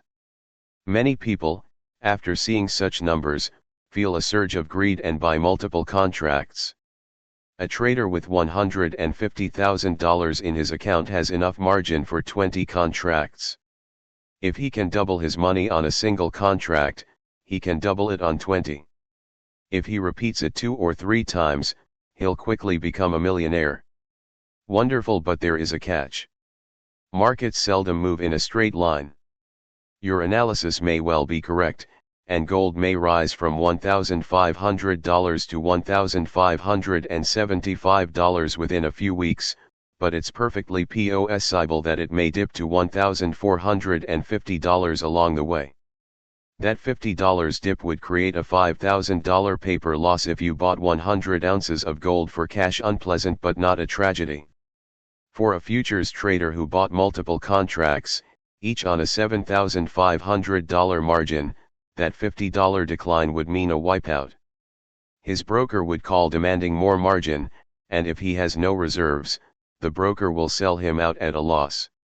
Inexperienced traders keep buying too many contracts and keep getting kicked out by the first wiggle of their market. Their analysis may be correct, gold may rise to its target price, but the beginner is doomed because he commits too much of his equity and has very thin reserves.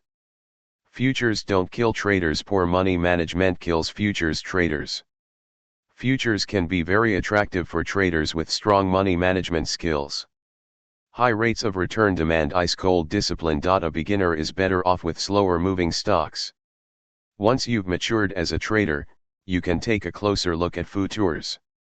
Also, read some introductory books. Winning in the Futures Market by George Angel is a good primer, to be followed by The Futures Game by Toulis and Jones. Hedging. Futures markets serve an important economic function. They permit commercial producers and consumers to hedge commodity price risks, giving them a competitive advantage. At the same time, futures offer speculators a gambling palace with more choices than any casino. Hedging means opening a futures position opposite to one's position in the actual commodity. For example, a major candy manufacturer knows months in advance how much sugar the firm is going to need. He buys a corresponding number of sugar futures in New York or London when prices are good enough for the firm. They'll be needing trainloads of sugar several months from now, but meanwhile they hold sugar futures, which they plan to sell when they buy their cargoes. If sugar prices go up and they have to pay more for the raw commodity, they will offset that loss by making roughly the same profit on their futures position. If sugar prices fall, they'll lose money on their futures contracts but make it up in savings on the raw materials. Their unhedged competitors are taking chances. If sugar prices fall, they'll buy on the cheap and reap a windfall, but if prices rise, they'll be hung out to dry. Hedged consumers can concentrate on running their core businesses, insulated from future price swings. Airlines know years in advance how much jet fuel they'll need, and buying oil futures protects them from price spikes that often occur in this volatile market. Producers of commodities also benefit from hedging. An agribusiness can pre-sell its wheat, coffee, or cotton when prices are high enough to assure profits. They sell short enough futures contracts to cover the size of their prospective crop. From that point on, they have no price risk. If prices go down, they'll make up their losses on cash commodity by profits on short futures trades. If prices go up, they'll lose money on their short futures positions but make it back selling the actual commodity at higher prices. Hedging removes price risk from planning to buy or to deliver a cash commodity. It allows commercial interests to concentrate on their core businesses, offer stable consumer pricing, and obtain a long-term competitive advantage. Hedgers give up a chance of a windfall but insulate themselves from price risks. Survivors value stability.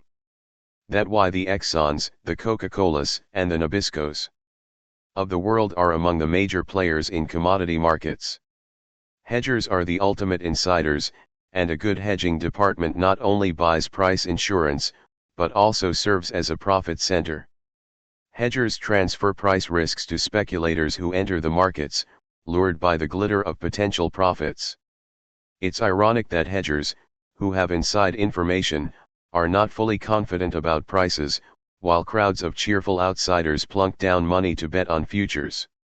The two largest groups of speculators are farmers and engineers. Farmers produce commodities, while engineers love to apply scientific methods to the futures game.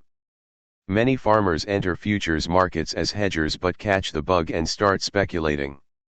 It never ceases to amaze me how many farmers end up trading stock index futures. As long as they trade corn, cattle, or soybeans, their feel for the fundamentals gives them an edge over city slickers. But what's their edge in the S&P 500? Supply, demand, and seasonality. Major bull and bear markets in futures are driven by supply or demand. Supply-driven markets tend to be fast and furious, while demand-driven markets tend to be quiet and slow. Why? Think of any commodity, say coffee, which grows in Africa and South America. Changes in demand come slowly, thanks to the conservatism of human nature. The demand for coffee can increase only if drinking becomes more popular, with an espresso machine in every bar. The demand can fall off if coffee drinking becomes less popular, due to a deteriorating economy or in response to a health fad. Demand-driven markets move at a leisurely pace. Now imagine that a major coffee growing area is hit by a hurricane or a freeze. Suddenly the world's supply of coffee is rumored to be reduced by 10% and prices shoot up, cutting off marginal consumers. Imagine a new OPEC policy sharply curtailing crude oil supply or a general strike in a leading copper mining country. When a commodity's supply is reduced or even rumored to be reduced, its price climbs, reallocating tight supplies to those best able to afford them. Grain prices often spike during spring and summer planting and growing seasons, as dry spells, floods, and pests threaten supplies. Traders say that a farmer loses his crop 3 times before harvesting it. Once the harvest is in and the supply is known, demand becomes the driving force. Demand-driven markets have narrower channels, with smaller profit targets, and lower risks. As seasons change, channels have to be redrawn, and trading tactics adjusted. A new trader may wonder why his tools stopped working. A smart trader gets out a new set of tools for the season and puts old ones in storage until next year, just as he swaps regular and snow tires on his car. A futures trader must know the key supply and demand factors of the market he's trading. For example, he must keep an eye on the weather during the critical growing and harvesting months in agricultural commodities. Trend traders in the futures markets tend to look for supply-driven markets, while swing traders can do just as well in demand-driven markets. Most commodities fluctuate through the seasons. Freezing spells in the United States are bullish for heating oil futures. Orange juice futures used to have wild run ups during the frost season in Florida, but have become much more sedate due to the increase of orange production in Brazil in the southern hemisphere. Seasonal trades take advantage of such swings, but you have to be careful because those cycles are seldom identical. Be sure to put your seasonal trades through the filter of technical analysis. Floors and ceilings. Commodities, unlike stocks, rarely trade below certain price floors or above price ceilings. The floor depends on the cost of production. When the price of a commodity, be it gold or sugar, falls below that level, miners stop digging and farmers stop planting. Some third world governments, desperate for dollars and trying to avoid social unrest, may subsidize production, paying locals in a worthless local currency and dumping their product on the world market. Still, if enough producers close up and quit, the supply will shrink, and prices will have to rise to draw in new suppliers. If you look at a 20-year chart of most commodities, you'll see that the same price areas have served as a floor year after year.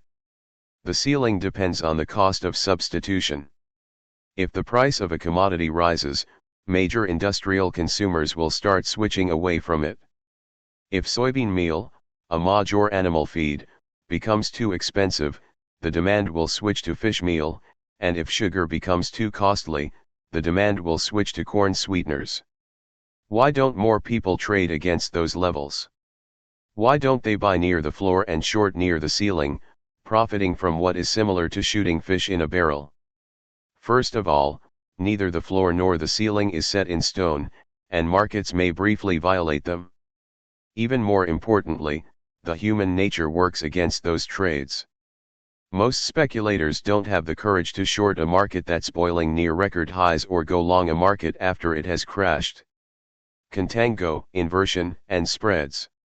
All futures markets offer several contracts for different delivery months. For example, you can buy or sell wheat for delivery in September or December of this year, March of next year, and so on. Normally, the nearby months are cheaper than the remote ones, and that relationship is called a contango market. Higher prices for more remote deliveries reflect the cost of carry financing, storing, and insuring a commodity. The differences between delivery months are called premiums, and hedgers closely watch them. When supply tightens or demand increases, people start paying up for the nearby months, and the premium for the faraway months begins to shrink. Sometimes the front months become more expensive than faraway months. The market becomes inverted. There is a real shortage out there, and people are paying extra to get their stuff sooner. This so-called inversion is one of the strongest signs of a bull market in a commodity. When you look for inversions, keep in mind that there is one market in which inversion is the norm. Interest rate futures are always inverted because those who hold cash positions keep collecting interest instead of paying finance and storage charges. Professionals don't wait for inversions, they monitor the narrowing or widening of premiums. A good speculator can rattle off the latest prices, but a floor trader will quote you the latest premiums. A savvy trader knows by heart the normal spreads between different delivery months. Hedgers tend to dominate the short side of the markets. Most speculators are perpetual bulls, but floor traders love to trade spreads. Spreading means buying one delivery month and selling another in the same market. It also means going long one market while shorting a related one. If the price of corn, a major animal feed, starts to rise faster than the price of wheat, at some point ranchers will start using wheat rather than corn. They'll reduce their purchases of corn, while buying more wheat, pushing their spread back towards the norm.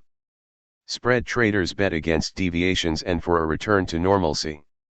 In this situation, a spreader will short corn and buy wheat, instead of taking a directional trade in either market. Spread trading is safer than directional trading and has lower margin requirements. Amateurs do not understand spreads and have little interest in these reliable but slow-moving trades. There is not a single book on spreads I can recommend, a sign of how well professionals have sewn up this area of knowledge and kept the outsiders out. This is one of a handful of niches in the markets where professionals are earning high incomes without the benefit of a single good how-to book. Commitments of traders. Brokers report their clients' positions to the Commodity Futures Trading Commission, CFTC, which strips away personal data and releases summaries to the public. Their commitments of traders, COT, reports are among the best sources of information on what the smart money is doing in the futures markets. COT reports reveal positions of three groups: hedgers, big traders, and small traders. Hedgers identify themselves to brokers because that entitles them to several advantages, such as lower margin deposits. Big traders are those who hold the number of contracts above the reporting requirements, set by the government. Whoever is not a hedger or a big trader is a small trader. In the old days, big traders used to be the smart money. Today, the markets are bigger, the reporting requirements much higher, and big traders are likely to be commodity funds, most of them not smarter than run-of-the-mill traders. The hedgers are today's smart money, but understanding their positions isn't as easy as it seems. For example, a COT report may show that in a certain market, hedgers hold 70% of shorts. A beginner who thinks this is bearish may be completely off the mark if he doesn't know that normally hedgers hold 90% of shorts in that market, making the 70% stance wildly bullish.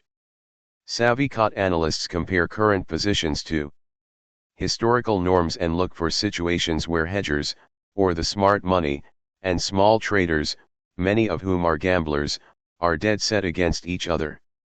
If you find that in a certain market the smart money is overwhelmingly on one side, while the small specs are mobbing the other, it is time to use technical analysis to look for entries on the side of hedgers. Margins and risk control. Futures' low margin requirements make them more rewarding than stocks but also much more dangerous. When buying stocks in the United States, you must put up at least half of their cash value with the broker giving you a margin loan for the rest. If you have $40,000 in your account, you may buy $80,000 worth of stocks, and no more.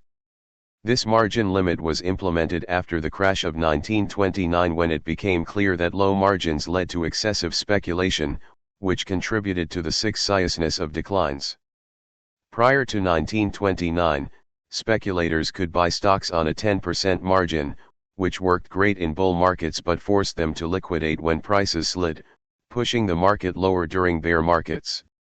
Margins of only 3 to 5% are common in the futures markets, allowing traders to make huge bets with little money. With $40,000 in your account, you may control about $1 million worth of merchandise, be it pork bellies or stock index futures. For example, if gold trades at $1,500 per ounce and you buy a 100 ounces contract on a $7,500 margin and catch a $75 price move, you'll gain 100%. A beginner looks at these numbers and exclaims, "Where have I been all my life?" He thinks he's found a royal road to riches. But there is a catch. Before that market rises $75, it may dip $50. That meaningless blip will trigger a margin call and force a small speculator's account to go bust despite his correct forecast. Easy margins attract adrenaline junkies who quickly go up in smoke. Futures are very tradable but only if you follow strict money management rules and don't go crazy with easy margins. Professionals put on small initial positions and pyramid them if a trade moves in their favor. They keep adding new contracts while moving stops beyond break-even. When you become interested in futures, it's a good idea to make your first steps in those markets where you know something about the fundamentals. If you are a cattle rancher, a house builder, or a loan officer, then cattle, lumber, or interest rate futures would be logical starting points. If you have no particular interests, make your first steps in relatively inexpensive markets. In the United States, corn, sugar, and, in a slow year, copper can be good markets for beginners. They are liquid, volatile, and not too expensive. We'll return to the futures markets in Part 9, Risk Management. There you'll find which contracts you may or may not trade, depending on their price and volatility as well as your account size. Futures traders with small accounts sometimes trade many contracts. For example, a regular contract of gold represents 100 ounces of the yellow metal, but a mini contract covers only 20 ounces. Many contracts trade during the same hours as regular contracts and closely track their prices. Their commissions are similar to those for regular contracts, taking a proportionately bigger bite from each trade. Their slippage tends to be bigger due to lower volumes. The exceptions are stock index futures, where many contracts have higher volumes than regular ones. 47. Forex. The currency market is the largest asset class in the world by trading volume, with a turnover of over $4 trillion per day. Currencies trade around the clock from 20:15 GMT on Sunday to 22 GMT on Friday, stopping only on weekends. While some currency trades serve the hedging needs of importers and exporters, most transactions are speculative. The United States is the only country in the world where most people don't think much about currencies. The moment an American sets foot abroad, he realizes that everyone, from executives to taxi drivers, watches the exchange rates. When people outside the United States get their hands on a bit of trading capital, often their first idea is to trade Forex. The Forex market has no central location. Institutions deal in the interbank market, trading with each other using online platforms, such as Bloomberg or Reuters.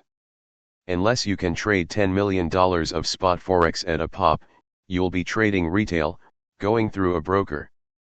Most beginners open accounts at Forex shops where they immediately run into a fatal flaw: your broker is your enemy. When you trade stocks, futures, or options, your broker is your agent. He executes your trades for a fee, and that's the end of it. Not so in most Forex, as well as CFD, houses, where your broker is likely to take the opposite side of every trade. You and the Forex house are now against each other. If you lose, your broker will profit, and if you win, he'll lose. Since the house holds most of the cards, it has many ways to achieve the desired result. Most Forex houses bucket customer orders, accept them without executing any trades. They charge spreads, commissions, interest, etc. for non-existent trades.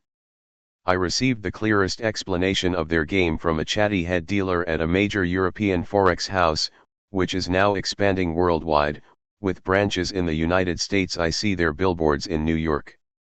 That Forex house accepts any trade in any currency pair, whether long or short, but always shifts the bid-ask spread to put itself at an advantage from the get-go. Those so-called trades never go anywhere, they're only kept as electronic entries in the firm's books. The Forex house charges interest if its customers take their phantom positions overnight, even though there is never any position, since the house simply holds the opposite side of each trade.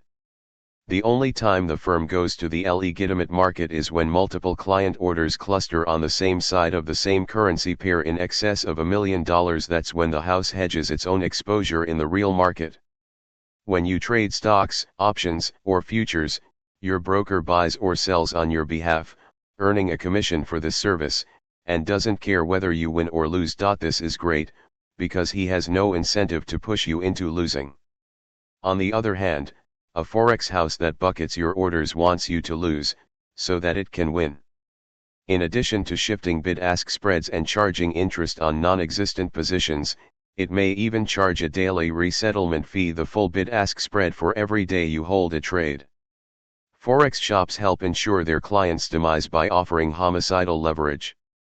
I've seen them offer leverage of 100:1 and even 400:1.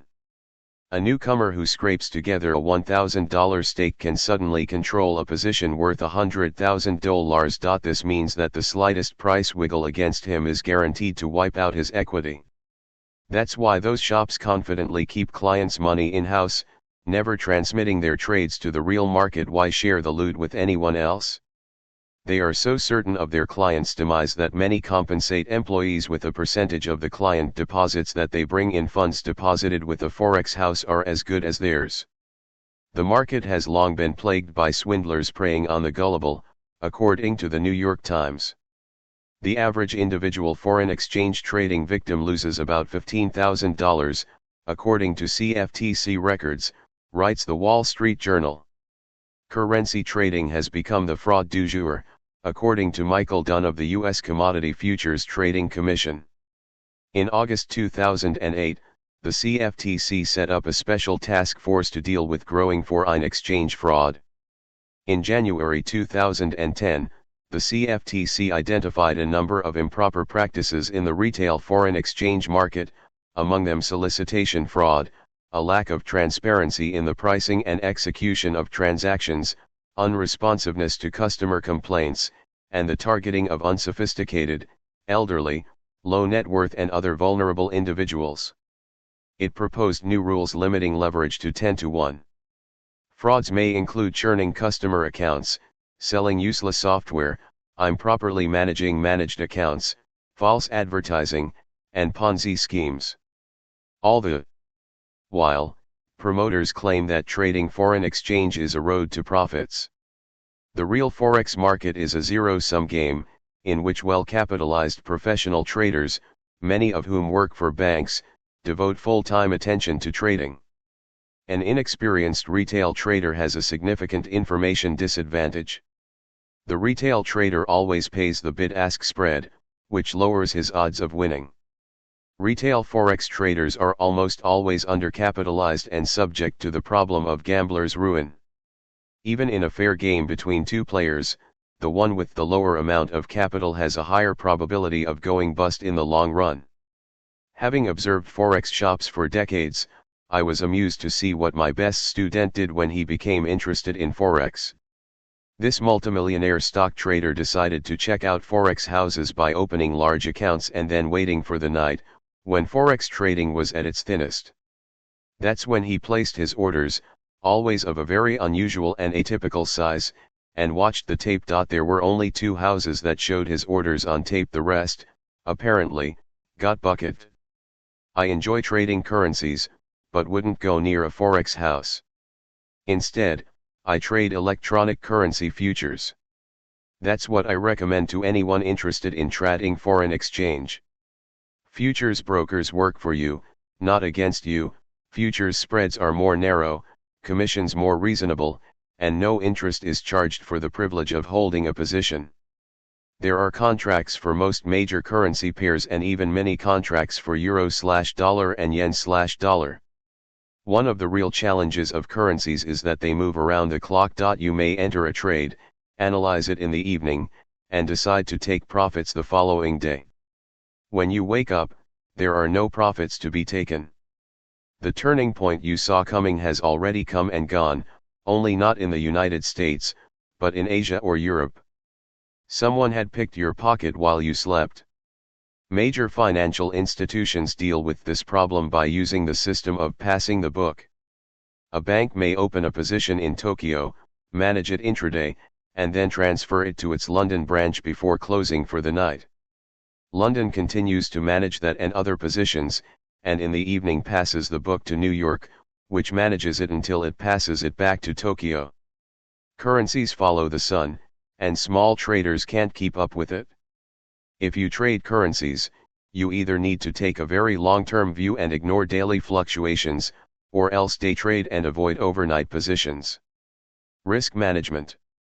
Good trading system delivers greater profits than losses over a period of time, but even the most carefully designed system doesn't guarantee success in every trade.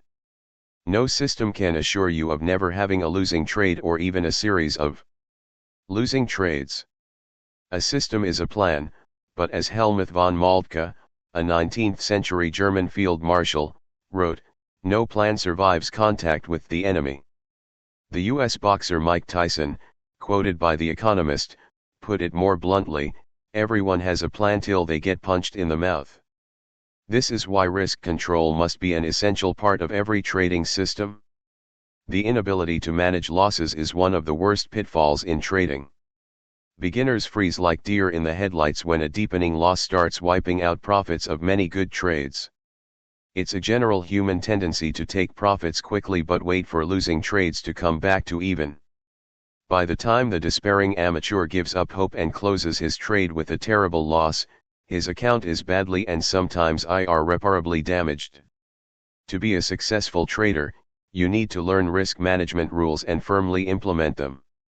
48. Emotions and probabilities. Money stirs up powerful feelings. The emotional storms, raised by making or losing money, hit our trading. 197. A beginner rushing to place an order may feel giddy with the excitement. He will soon find out that the market offers a painfully expensive form of entertainment. Early in my career, I heard from a professional trader that successful trading should be a little bit boring. He spent long hours each day doing homework, sifting through market data, calculating risks, and maintaining records. Those time-consuming tasks weren't exciting, but his success was built on such grunt work. Beginners and gamblers get a full load of entertainment, but pay for it with losses. Another emotional mistake is counting money in open trades. Newbies dream about what they can buy with open profits or freeze from the shock of comparing open losses to their paychecks. Thinking about money interferes with decision-making. Professionals focus on managing trades, they count money only after those trades are closed. A trader who counts profits in an open trade is like a lawyer who, in the middle of a trial, starts dreaming of what he'll buy with his fee. That trial is still going on, his opponents are building a case against his client, and counting money will not help him win. Quite the contrary, it'll distract him and cause him to lose. An amateur who becomes upset counting losses in an open trade is like a surgeon who throws a tray of instruments after the patient on the table starts bleeding. His frustration will not improve the outcome of the case. Professional traders don't count money in open trades. They do it at the end of an accounting period, such as a month. If you were to ask me about an open trade, I could answer that it's a bit ahead, a lot ahead, or a bit behind. A lot behind is unlikely because of my stops. If you were to press me for a number, I might tell you how many ticks I'm ahead or behind, but I'll never translate those ticks into dollars. It took me years to train myself to break the destructive habit of counting money in open trades. I can count ticks, but my mind stops before converting them into dollars. It's like being on a diet. There is plenty of food around, but you don't touch it. Focus on managing your trade, and the money will follow almost as an afterthought. Another key point, a professional doesn't get worked up about his wins or losses in a single trade. There is a great deal of randomness in the markets. We can do everything right and still end up with a losing trade, just like a surgeon can do everything right and still lose a patient. That's why a trader should care only about having a method with a positive expectation and work on being profitable at the end of his accounting period. The goal of a successful professional in any field is to reach his personal best, to become the best doctor, the best lawyer, or the best trader. Handle each trade like a surgical procedure, seriously, soberly, without sloppiness or shortcuts. Concentrate on trading right. When you work this way, money will come later. Why Johnny can't sell? Your survival and success depend on your willingness to cut losses while they're relatively small. When a trade starts going against a beginner, he hangs on, hoping for a reversal in his favor. When he gets a margin call, he scrambles to send more money to the broker, as if the initial loss hadn't been bad enough. Why should a losing trade turn in his favor? There's no logical reason, only wishful thinking. Stubbornly holding a losing trade only deepens the wound. Losses have a way of snowballing until what initially seemed like a bad loss starts looking like a bargain because the current drawdown is so much worse.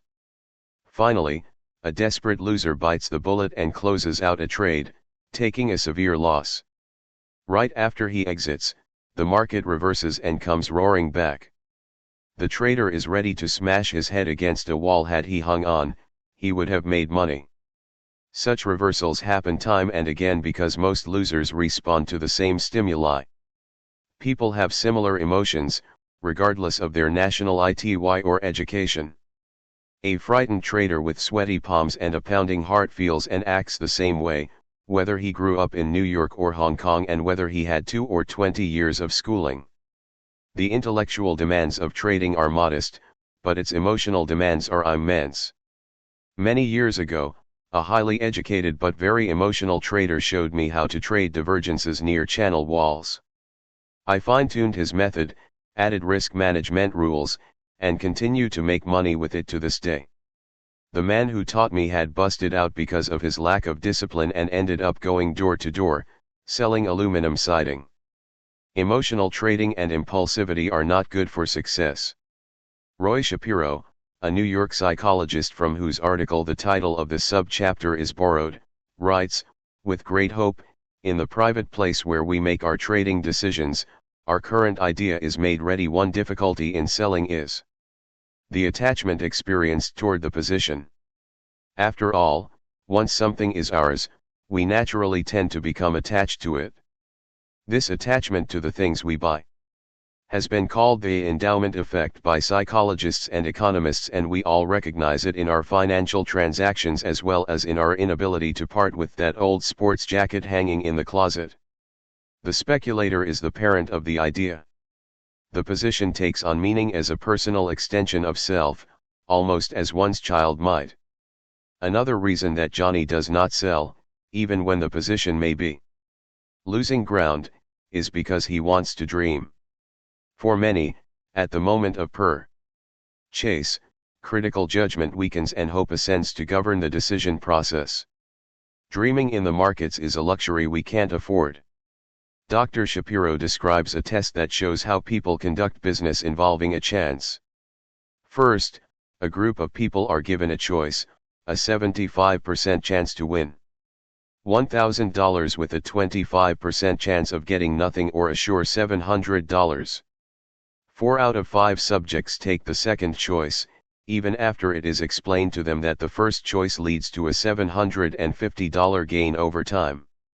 The majority makes the emotional decision and settles for a smaller gain. Another test is given. People have to choose between a sure loss of $700 or a 75% chance of losing $1,000 and a 25% chance of losing nothing. 3 out of 4 take the second choice, condemning themselves to lose $50 more than they have to. In trying to avoid risk, they maximize losses. Emotional traders crave certain gains and turn down profitable wagers that involve uncertainty. They go into risky gambles to postpone taking losses. It is human nature to take profits quickly and losses slowly. The irrational behavior increases when people feel under pressure. According to Dr. Shapiro, at the racetrack, bets on long shots increase in the last 2 races of the day. Professor Daniel Kahneman writes in his book Thinking, Fast and Slow, the sure loss is very aversive, and this drives you to take the risk. Considerable loss aversion exists even when the amount at risk is minuscule relative to your wealth. Losses loom larger than corresponding gains. He adds, animals, including people, fight harder to prevent losses than to achieve gains, and spells it out. People who face very bad options take desperate gambles, accepting a high probability of making things worse in exchange for a small hope of avoiding a large loss. Risk-taking of this kind often turns manageable failures into disasters. Why do we act this way? Professor Kahneman explains, except for the very poor, for whom income coincides with survival, the main motivators of money seeking are not necessarily economic. Money is a proxy for points on a scale of self-regard and achievement. These rewards and punishments, promises and threats, are all in our heads. Emotional trading destroys losers. A review of trading records usually shows that the worst damage was done by a few large losses or a long string of losses, while trying to trade one's way out of a hole. The discipline of good money management would have kept us out of that hole in the first place. Probability and innumeracy. Innumeracy, the inability to count or understand the basic notions of probability, is a fatal weakness for traders. The counting skills aren't hard, can be picked up from many basic books, and then sharpened with some practice. The lively book Innumeracy by John Allen Paulos is an excellent primer on the concepts of probability. Paulos describes being told by a seemingly intelligent person at a cocktail party, if the chance of rain is 50% on Saturday and 50% on Sunday, then it is 100% certain it will be a rainy weekend. Someone who understands so little about probability is sure to lose money trading. You owe it to yourself to develop a grasp of the basic mathematical and logical concepts involved in trading. There are very few ironclad certainties in market analysis, which is largely based on probabilities. If the signals A and B are present, then the outcome C will occur. Is not the kind of logic that holds up in the markets. Ralph Vince begins his important book Portfolio Management Formulas with this delightful paragraph: toss a coin in the air. For an instant you experience one of the most fascinating paradoxes of nature, the random process. While the coin is in the air, there is no way to tell for certain whether it will land heads or tails. Yet over many tosses, the outcome can be reasonably predicted. Mathematical expectation is an important concept for traders. Each trade has either a positive expectation, also called the player's edge, or a negative expectation, also called the house advantage, depending on who has better odds in a game. If you and I flip a coin, neither of us has an edge, each has a 50% chance of winning.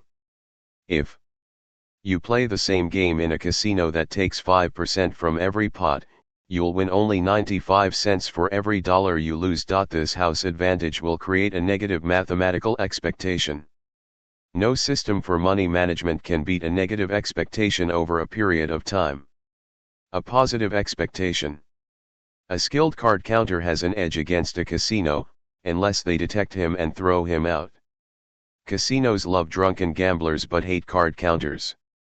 An edge lets you win more often than lose over a period of time. Without an edge, you might as well give money to charity. In trading, the edge comes from systems that deliver greater profits than losses after slippage and commissions over a period of time. Acting on hunches leads to losses. The best trading systems are simple and robust. They have very few elements. The more complex the systems, the higher the risk that some of its components will break. Traders love to optimize systems, making them fit past data. The trouble is, your broker won't let you trade in the past. Markets change, and indicator parameters that would have nailed the trends last month are unlikely to nail them a month from now. Instead of optimizing your system, try to de-optimize it. A robust system holds up well to market changes and beats a heavily optimized system in real trading. Finally, once you develop a good system, stop messing with it. If you like to tinker, design another system. As Robert Prechter put it, most traders take a good system and destroy it by trying to make it into a perfect system. Once you have a trading system that works, it's time to set the rules for money management. You can win only if you have a positive mathematical expectation from a sensible trading system. Money management will help you exploit a good system, but cannot rescue a bad one. Businessman's risk or loss. We analyze markets in order to identify trends. Be careful not to become overconfident when anticipating future prices. The future is fundamentally unknowable. When we buy, expecting a rally, it is entirely possible that an unforeseen event may flip the market and send it down. Your actions in response to surprises will define you as a trader. A pro manages his trades, accepting what's called a businessman's risk. This means that the amount he risks exposes him to only a minor equity drop. A loss, on the other hand, may threaten an account's health and even survival. We must draw a clear line between a businessman's risk and a loss. That border is defined by the fraction of the account a trader puts at risk in a trade. If you follow the risk management rules described below, you'll accept only a normal businessman's risk. Violating a well-defined red line will expose you to dangerous losses. This time is different, says an undisciplined trader. I'll give this trade a little extra room. The market seduces traders into breaking their rules. Will you follow yours? Once, I chaired a panel at a gathering of money managers at which one of the presenters had nearly $1 billion in his fund.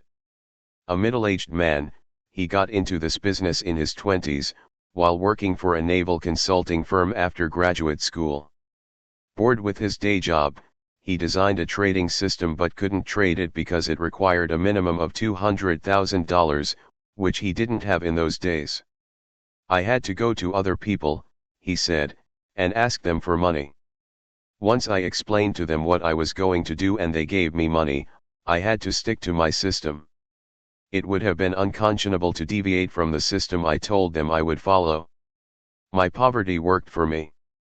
Poverty and integrity. 49. The two main rules of risk control. If trading is a high wire act, then safety demands stringing a net underneath that wire. If we slip, the net will save us from getting smashed against the floor. The only thing better than a safety net is two safety nets.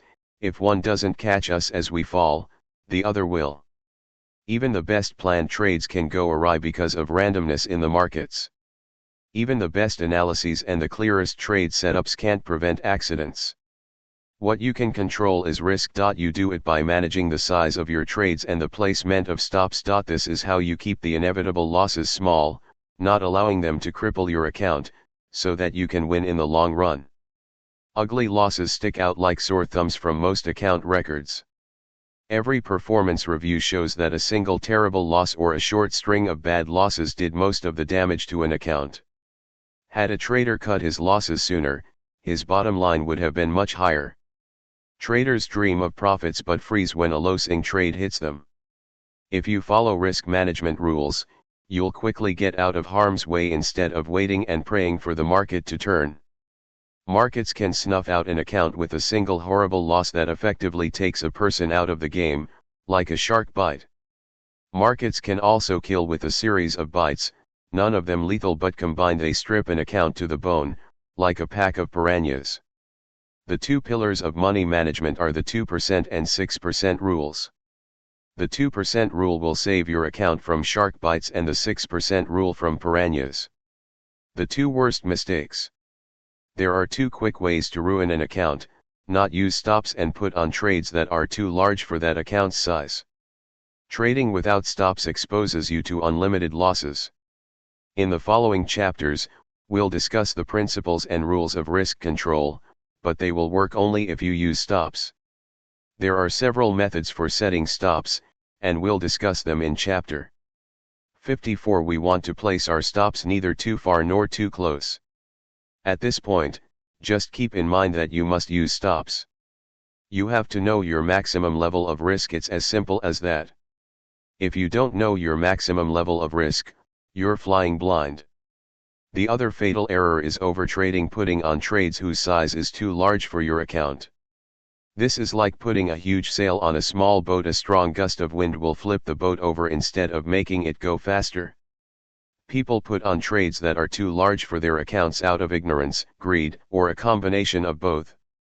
There is a simple mathematical rule that gives you the maximum size for every trade, as you are about to see. 50.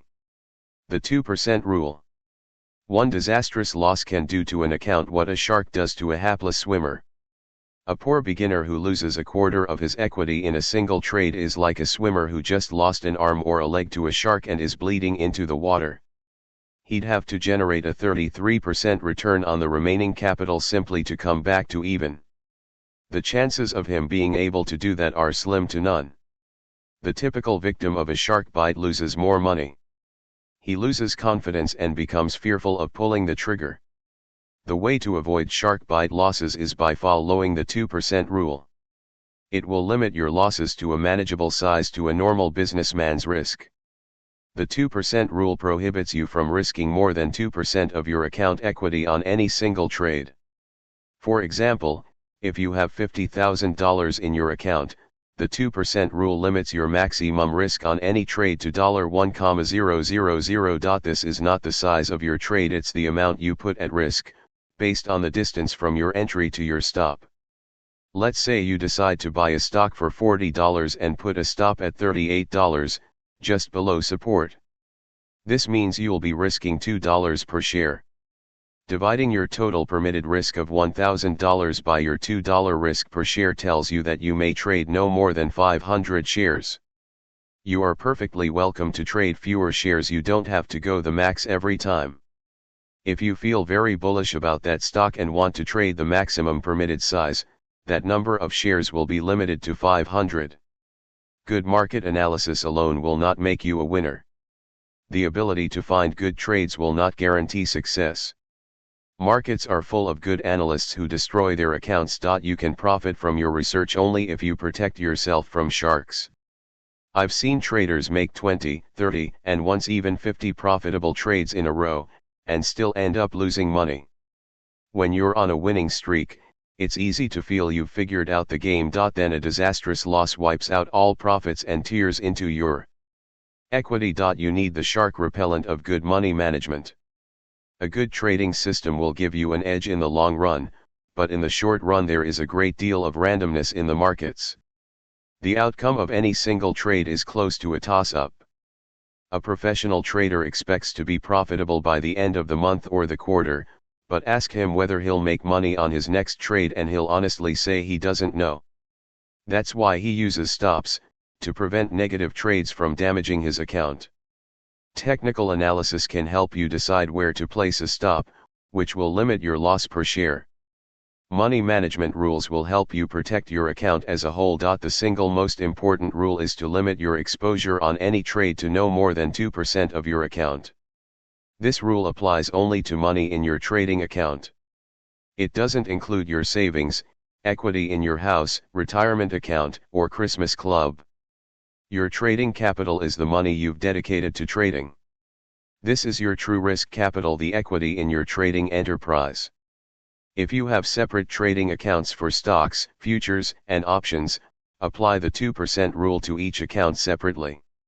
I've noticed a curious difference in how people react when they first hear about the 2% rule.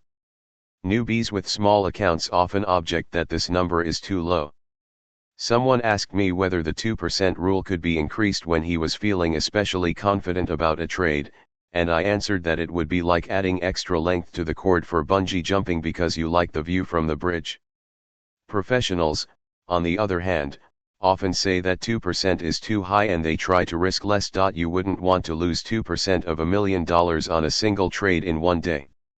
A hedge fund manager who consulted with me said that his project for the next 6 months was to increase his trading size. He never risked more than 0.5% of equity on a trade and was going to teach himself to risk 1%. Good traders tend to stay well below the 2% limit.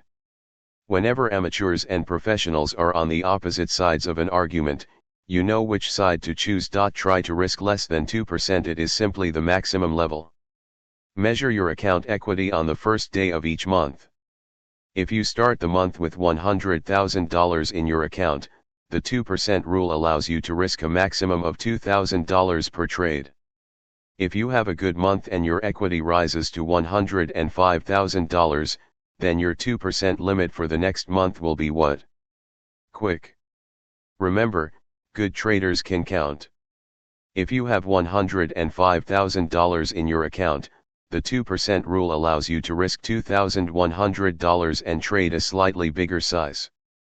If, on the other hand, you had a bad month and your equity fell to $95,000, the 2% rule will set your maximum permitted risk at $1,900 per trade for the following month. The 2% rule links the size of your trades to your performance as well as account size. The iron triangle of risk control. How many shares will you buy or sell short in your next trade? Beginners often choose an arbitrary number, such as 1,000 or 200 shares. They may buy more if they've made money in their latest trade or less if they've lost money. In fact, trade size should be based on a formula instead of vague gut feel. Use the 2% rule to make rational decisions on the maximum number of shares you may buy or sell short in any trade. I named this process the iron triangle of risk control, figure 50.1. For example, when I volunteered to teach a year-long course Money and Trading in a local high school and wanted to make the experience real for the kids, I opened a $40,000 account.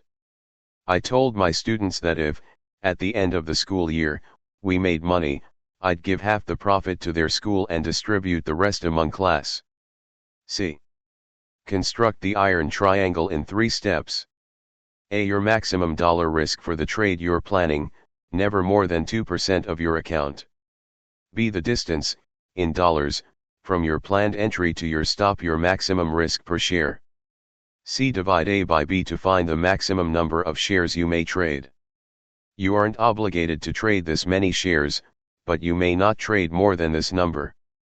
Participants. I also told them that their maximum risk per trade was 1%. A kid would stand up in class and make a case for buying Nokia at $16, with a stop at $14.50. How many shares may we trade?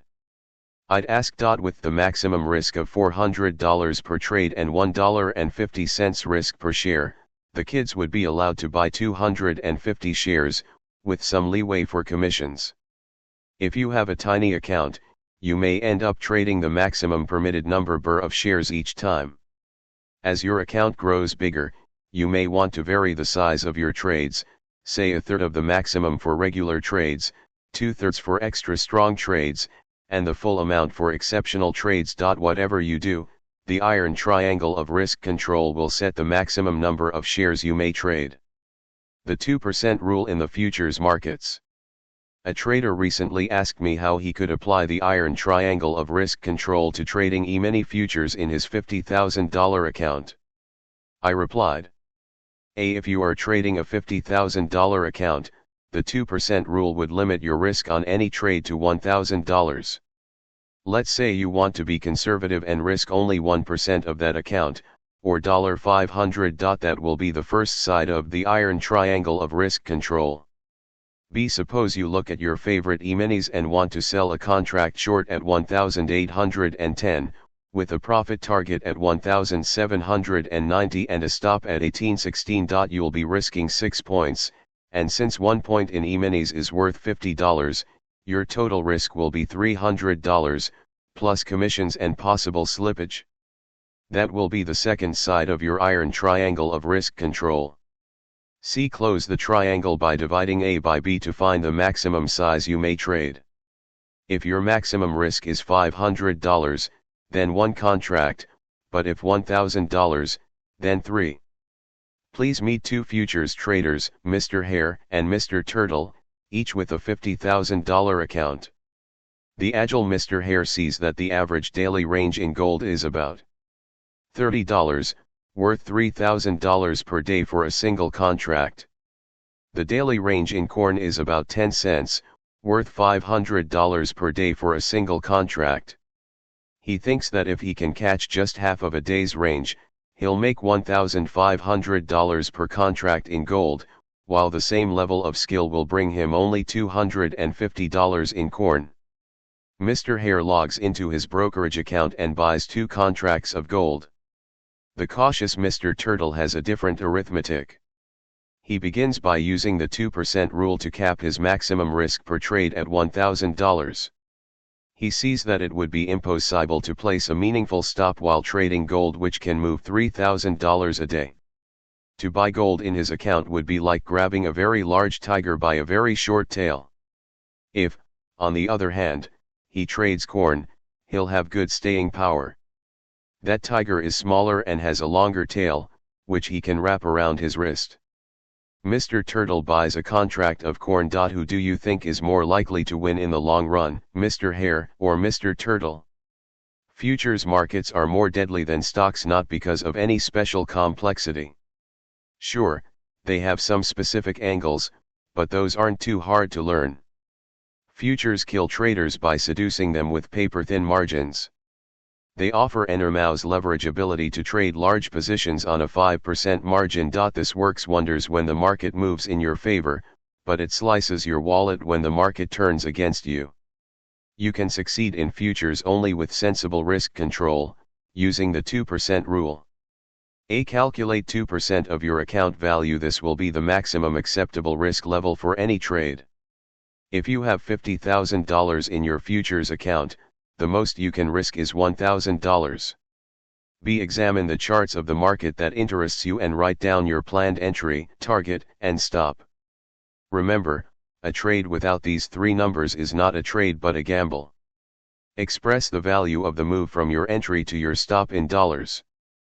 Divide A by B, and if the result turns out to be less than 1, no trade is permitted. It means you cannot afford to trade even 1 contract. Let's review 2 market examples, featuring similar chart patterns, figure 50.2. Let's assume you have a $50,000 account, which permits you to risk the maximum of $1,000 per trade. You can trade futures reasonably safely only with strict money management. The leverage of futures can work for you as long as you stay away from those contracts that can kill your account. A professional futures trader surprised me early in my career when he told me he spent a third of his time on risk management. Beginners jump into trades without giving them much thought.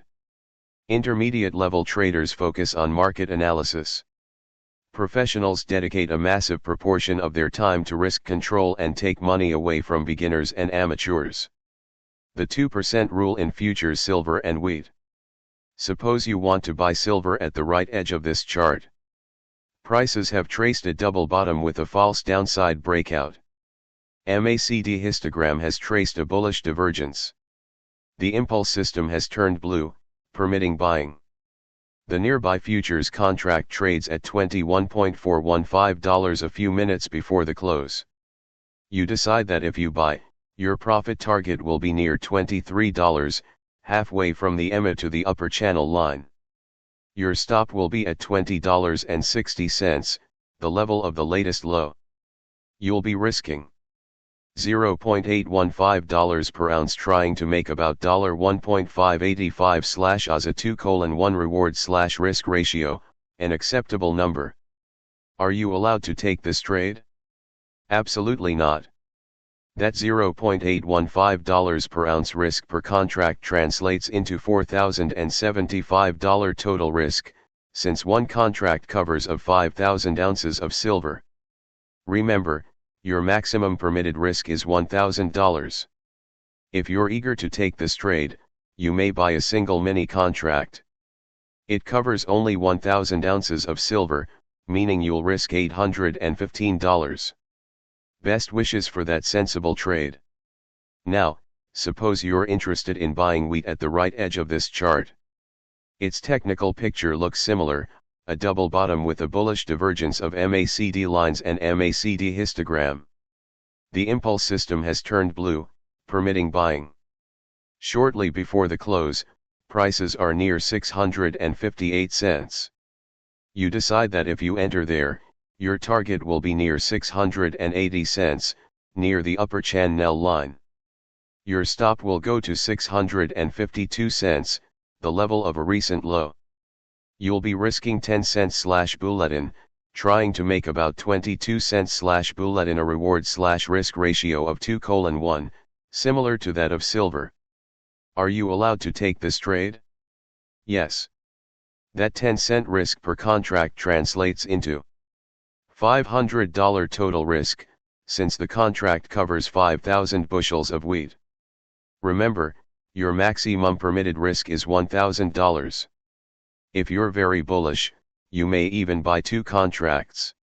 You must keep in mind that when trading futures, the technical pictures of different markets may look similar, but you must base your decisions to trade or not to trade on money management rules.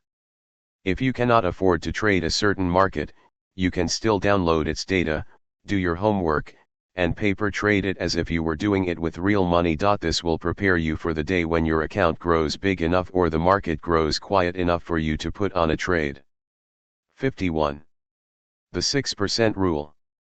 A piranha is a tropical river fish not much bigger than a man's hand, but with a mean set of teeth. What makes it so dangerous is that it attacks in packs. If a dog, a donkey, or a person stumbles into a tropical stream, a pack of piranhas can attack with such a mass of bites that the victim collapses. A bull can walk into a river, be attacked by a pack of piranhas, and a few minutes later only its bones will be left in the water. A trader, who keeps sharks at bay with the 2% rule, still needs protection from piranhas. The 6% rule will save you from being nibbled to death. Most of us, when we find ourselves in trouble, start pushing harder. Losing traders often take on bigger positions, trying to trade their way out of a hole. A better response to a losing streak is to step aside and take time off to think. The 6% rule sets a limit on the maximum monthly drawdown in any account. If you reach it, you stop trading for the rest of the month. The 6% rule forces you to get out of the water before piranhas get you. The 6% rule prohibits you from opening any new trades for the rest of the month when the sum of your losses for the current month and the risks in open trades reach 6% of your account equity. We all go through periods when we are in tune with the markets, taking one profit after another. When everything we touch turns to gold, that's the time to trade actively. There are other times when everything we touch turns into a completely different substance. We go through periods when our systems go out of sync with the market, delivering one loss after another. It's important to recognize such dark periods and not push yourself but rather step back. A professional on a losing streak is likely to take a break, continue to monitor the market, and wait to get in gear with it again. Amateurs are more likely to keep pushing until their accounts become crippled. The 6% rule will make you pause while your account is still largely intact. The concept of available risk. Before you put on a trade, ask yourself, what would happen if all your trades suddenly turned against you? If you use the 2% rule to set stops and trade sizes, the 6% rule will limit the maximum total loss that your account may suffer. 1. Add up all your losses taken this month. 2. Add up your risks on all currently open trades. The dollar risk of any open position is the distance from your entry to the current stop, multiplied by the trade size. Suppose you've bought 200 shares for $50, with a stop at $48.50, risking $1.50 per share. In that case, your open risk is $300. If that trade starts going your way and you move your stop to break even, your open risk will become 0. 3. Add the two lines above, losses for the month plus risks on open trades. If their sum comes to 6% of what your account equity was at the beginning of the month, you may not put on another trade until the end of the month or until the open trades move in your favor, allowing you to raise your stops. The 6% rule changes the usual question, do I have enough money for this trade? To a much more relevant one, do I have enough risk available for this trade? That limit, risking no more than 6% of your account equity in any given month, keeps your total risk under control, ensuring long-term survival. Your total available risk for the month is 6% of your account equity, and the first question to ask yourself when considering a new trade is, considering all my open and closed trades for this month, do I have enough available risk for this trade? You know how much money, if any, you've lost during the current month. It's easy to calculate how much money you have at risk in your open trades. If your previous losses for this month plus your risk on existing trades expose you to a total risk of 6% of your account equity, you may not put on another trade. If the 6% rule doesn't allow you to put on a new trade, continue to track the stocks you're interested in. If you see a trade you really want to take, but don't have available risk, consider closing out one of your open trades to free up some risk. If you are near the 6% limit but see a very attractive trade you wouldn't want to miss, you have two options. You can take profits on one of your open trades to free up available risk. Alternatively, you may tighten some of your protective stops, reducing your open risk. Just be sure that in your eagerness to trade you do not make your stops too tight. See Chapter 54. Let's review an example, assuming, for the sake of simplicity, that a trader will risk 2% of his account equity on any given trade. 1. At the end of the month, a trader has $50,000 in his account, with no open positions. He writes down his maximum risk levels for the month ahead: 2% or $1,000 per trade, and 6% or $3,000 for the account as a whole. Several days later he sees a very attractive stock A, figures out where to put his stop, and buys a position that puts $1,000, or 2% of his equity, at risk. 3. A few days later he sees a stock B, and puts on a similar trade, risking another $1,000. 4. By the end of the week he sees a stock C, and buys it, risking another $1,000. 5. The next week he sees a stock D, more attractive than any of the three above. May he buy it? No, he may not, because his account is already exposed to 6% risk. He has 3 open trades, risking 2% on each, which means he may lose 6% if the market turns against him. The 6% rule prohibits him from taking any more risks at this time. 6. A few days later, the stock A rallies and the trader moves his stop above break even. Stock D, which he wasn't allowed to trade just a few days ago, still looks very attractive. May he buy it now? Yes, he may, because his current risk is only 4% of his account. He is risking 2% in stock B and another 2% in stock C, but nothing in stock A, because its stop is above break-even. The trader buys stock D, risking another $1,000 or 2%. 7. Later in the week, the trader sees stock E, which looks very bullish. May he buy it? Not according to the 6% rule, because his account is already exposed to a combined risk of 6% in stocks B, C, and D. There is no longer a risk in stock A. He may not buy stock E. A few days later, stock B hits its stop. Stock E still looks attractive. May he buy it? No, since he already lost 2% on stock B and has a 4% exposure to risk in stock C and D. Adding another position at this time would expose him to more than 6% risk per month. 3 open trades isn't a lot of diversification.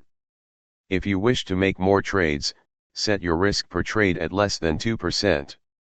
For example, if you risk only 1% of your account equity on any trade, you may open up to 6 positions before maxing out at the 6% limit. In trading a large account, I use the 6% rule but tighten the 2% rule to well under 1%.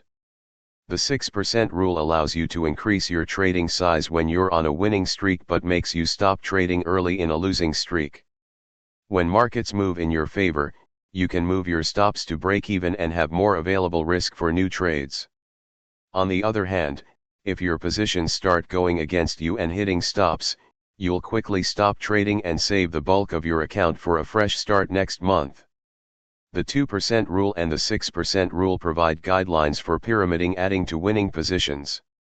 If you buy a stock and it climbs high enough to raise your stop above break even, then you may buy more of the same stock, as long as the risk on the new position is no more than 2% of your account equity and your total account risk is less than 6%. Handle each addition as a separate trade. Many traders go through emotional swings, feeling elated at the highs and gloomy at the lows. Those mood swings will not help you trade, just the opposite. It is better to invest your energy in risk control. The 2% and the 6% rules will convert your good intentions into the reality of safer trading. 52. A comeback from a drawdown. When the level of risk goes up, our ability to perform goes down. Beginners make money on small trades, start feeling confident, and jack up trade size. That's when they start losing. The increased level of risk on bigger positions makes them stiffer and less nimble, and that's all it takes to fall behind. I saw a great example of that while running a psychological training group for a day trading firm in New York. That firm taught its traders a proprietary stock trading system and let them trade the firm's capital on a profit-sharing basis. Their 2 top traders were making up to $1 million a month, others made much smaller profits but quite a few lost money. The firm's owner asked me to come and help losing traders. They were shocked to hear that a psychiatrist was coming and loudly protested they weren't crazy. The owner provided the motivation by telling his worst performers they had to participate or else leave the firm. After 6 weeks, the results were such that we had a waiting list for the second group. Since the company taught traders its own system, we focused on psychology and risk control. In one of our first meetings, a trader complained that he had lost money each day for the past 13 days. His manager, who sat in on our meetings, confirmed that the fellow was using the firm's system but couldn't make any money.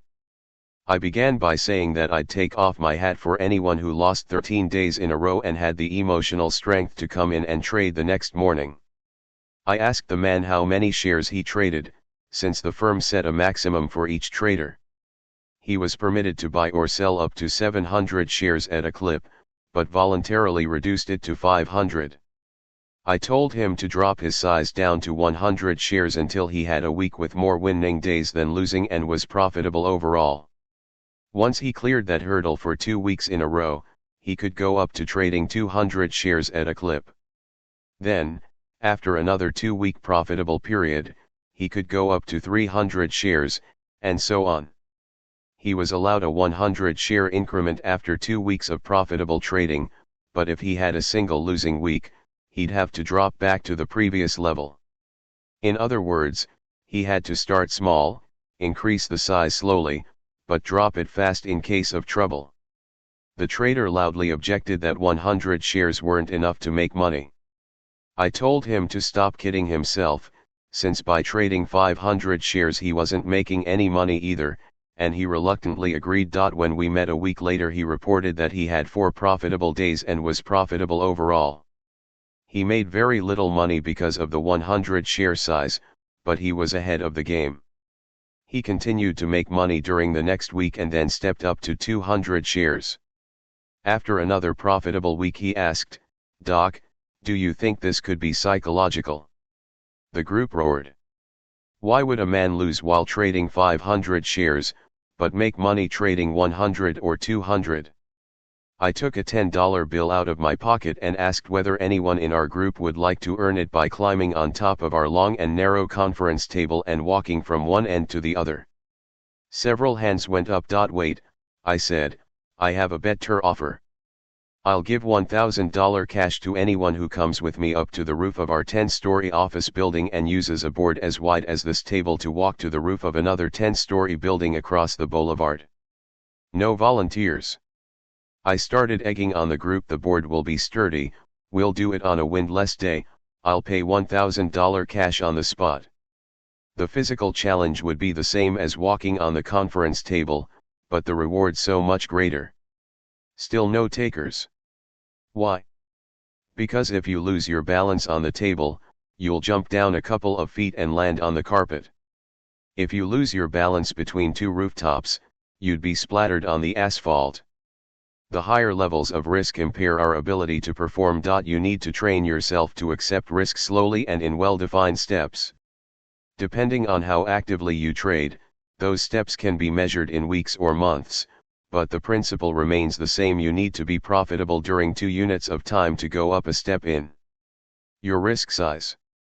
If you lose money during 1 unit of time, drop down a step in your risk size. This is especially useful for people who want to return to trading after a bad drawdown. You need to gradually work your way back into trading, without an upsurge of fear. Most beginners are in a hurry to make a killing, but guess who gets killed?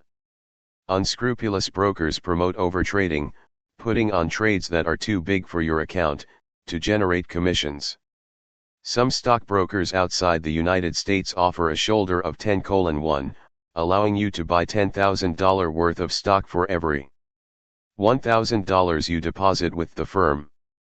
Some forex houses offer a deadly shoulder of 100:1 and even 400:1. Putting on a trade is like diving for treasure. There is gold on the ocean floor, but as you scoop it up, remember to glance at your air gauge. The ocean floor is littered with the remains of divers who saw great opportunities but ran out of air. A professional diver always thinks about his air supply. If he doesn't get any gold today, he'll go for it tomorrow. He needs to survive and dive again.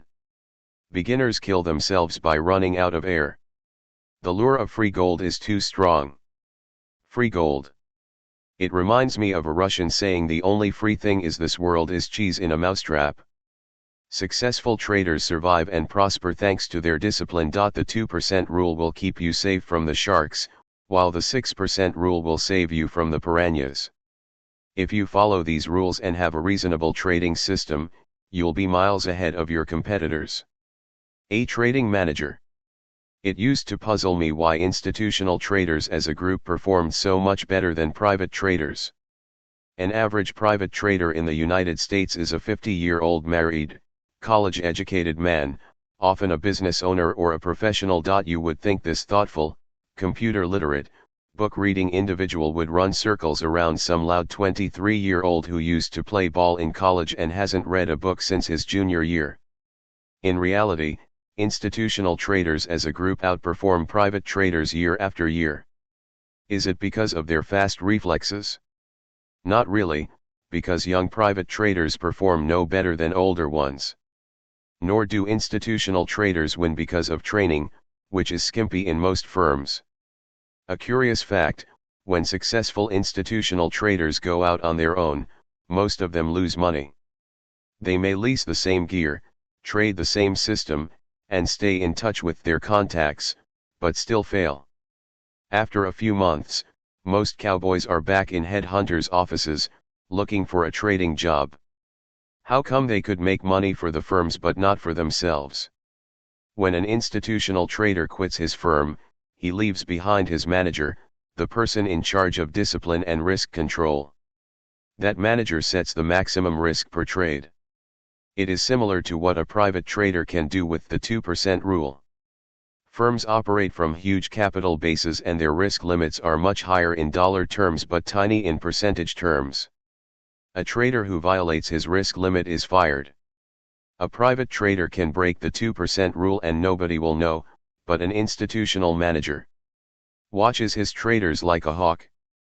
A private trader can throw confirmation slips in a shoebox, but a trading manager quickly gets rid of impulsive people.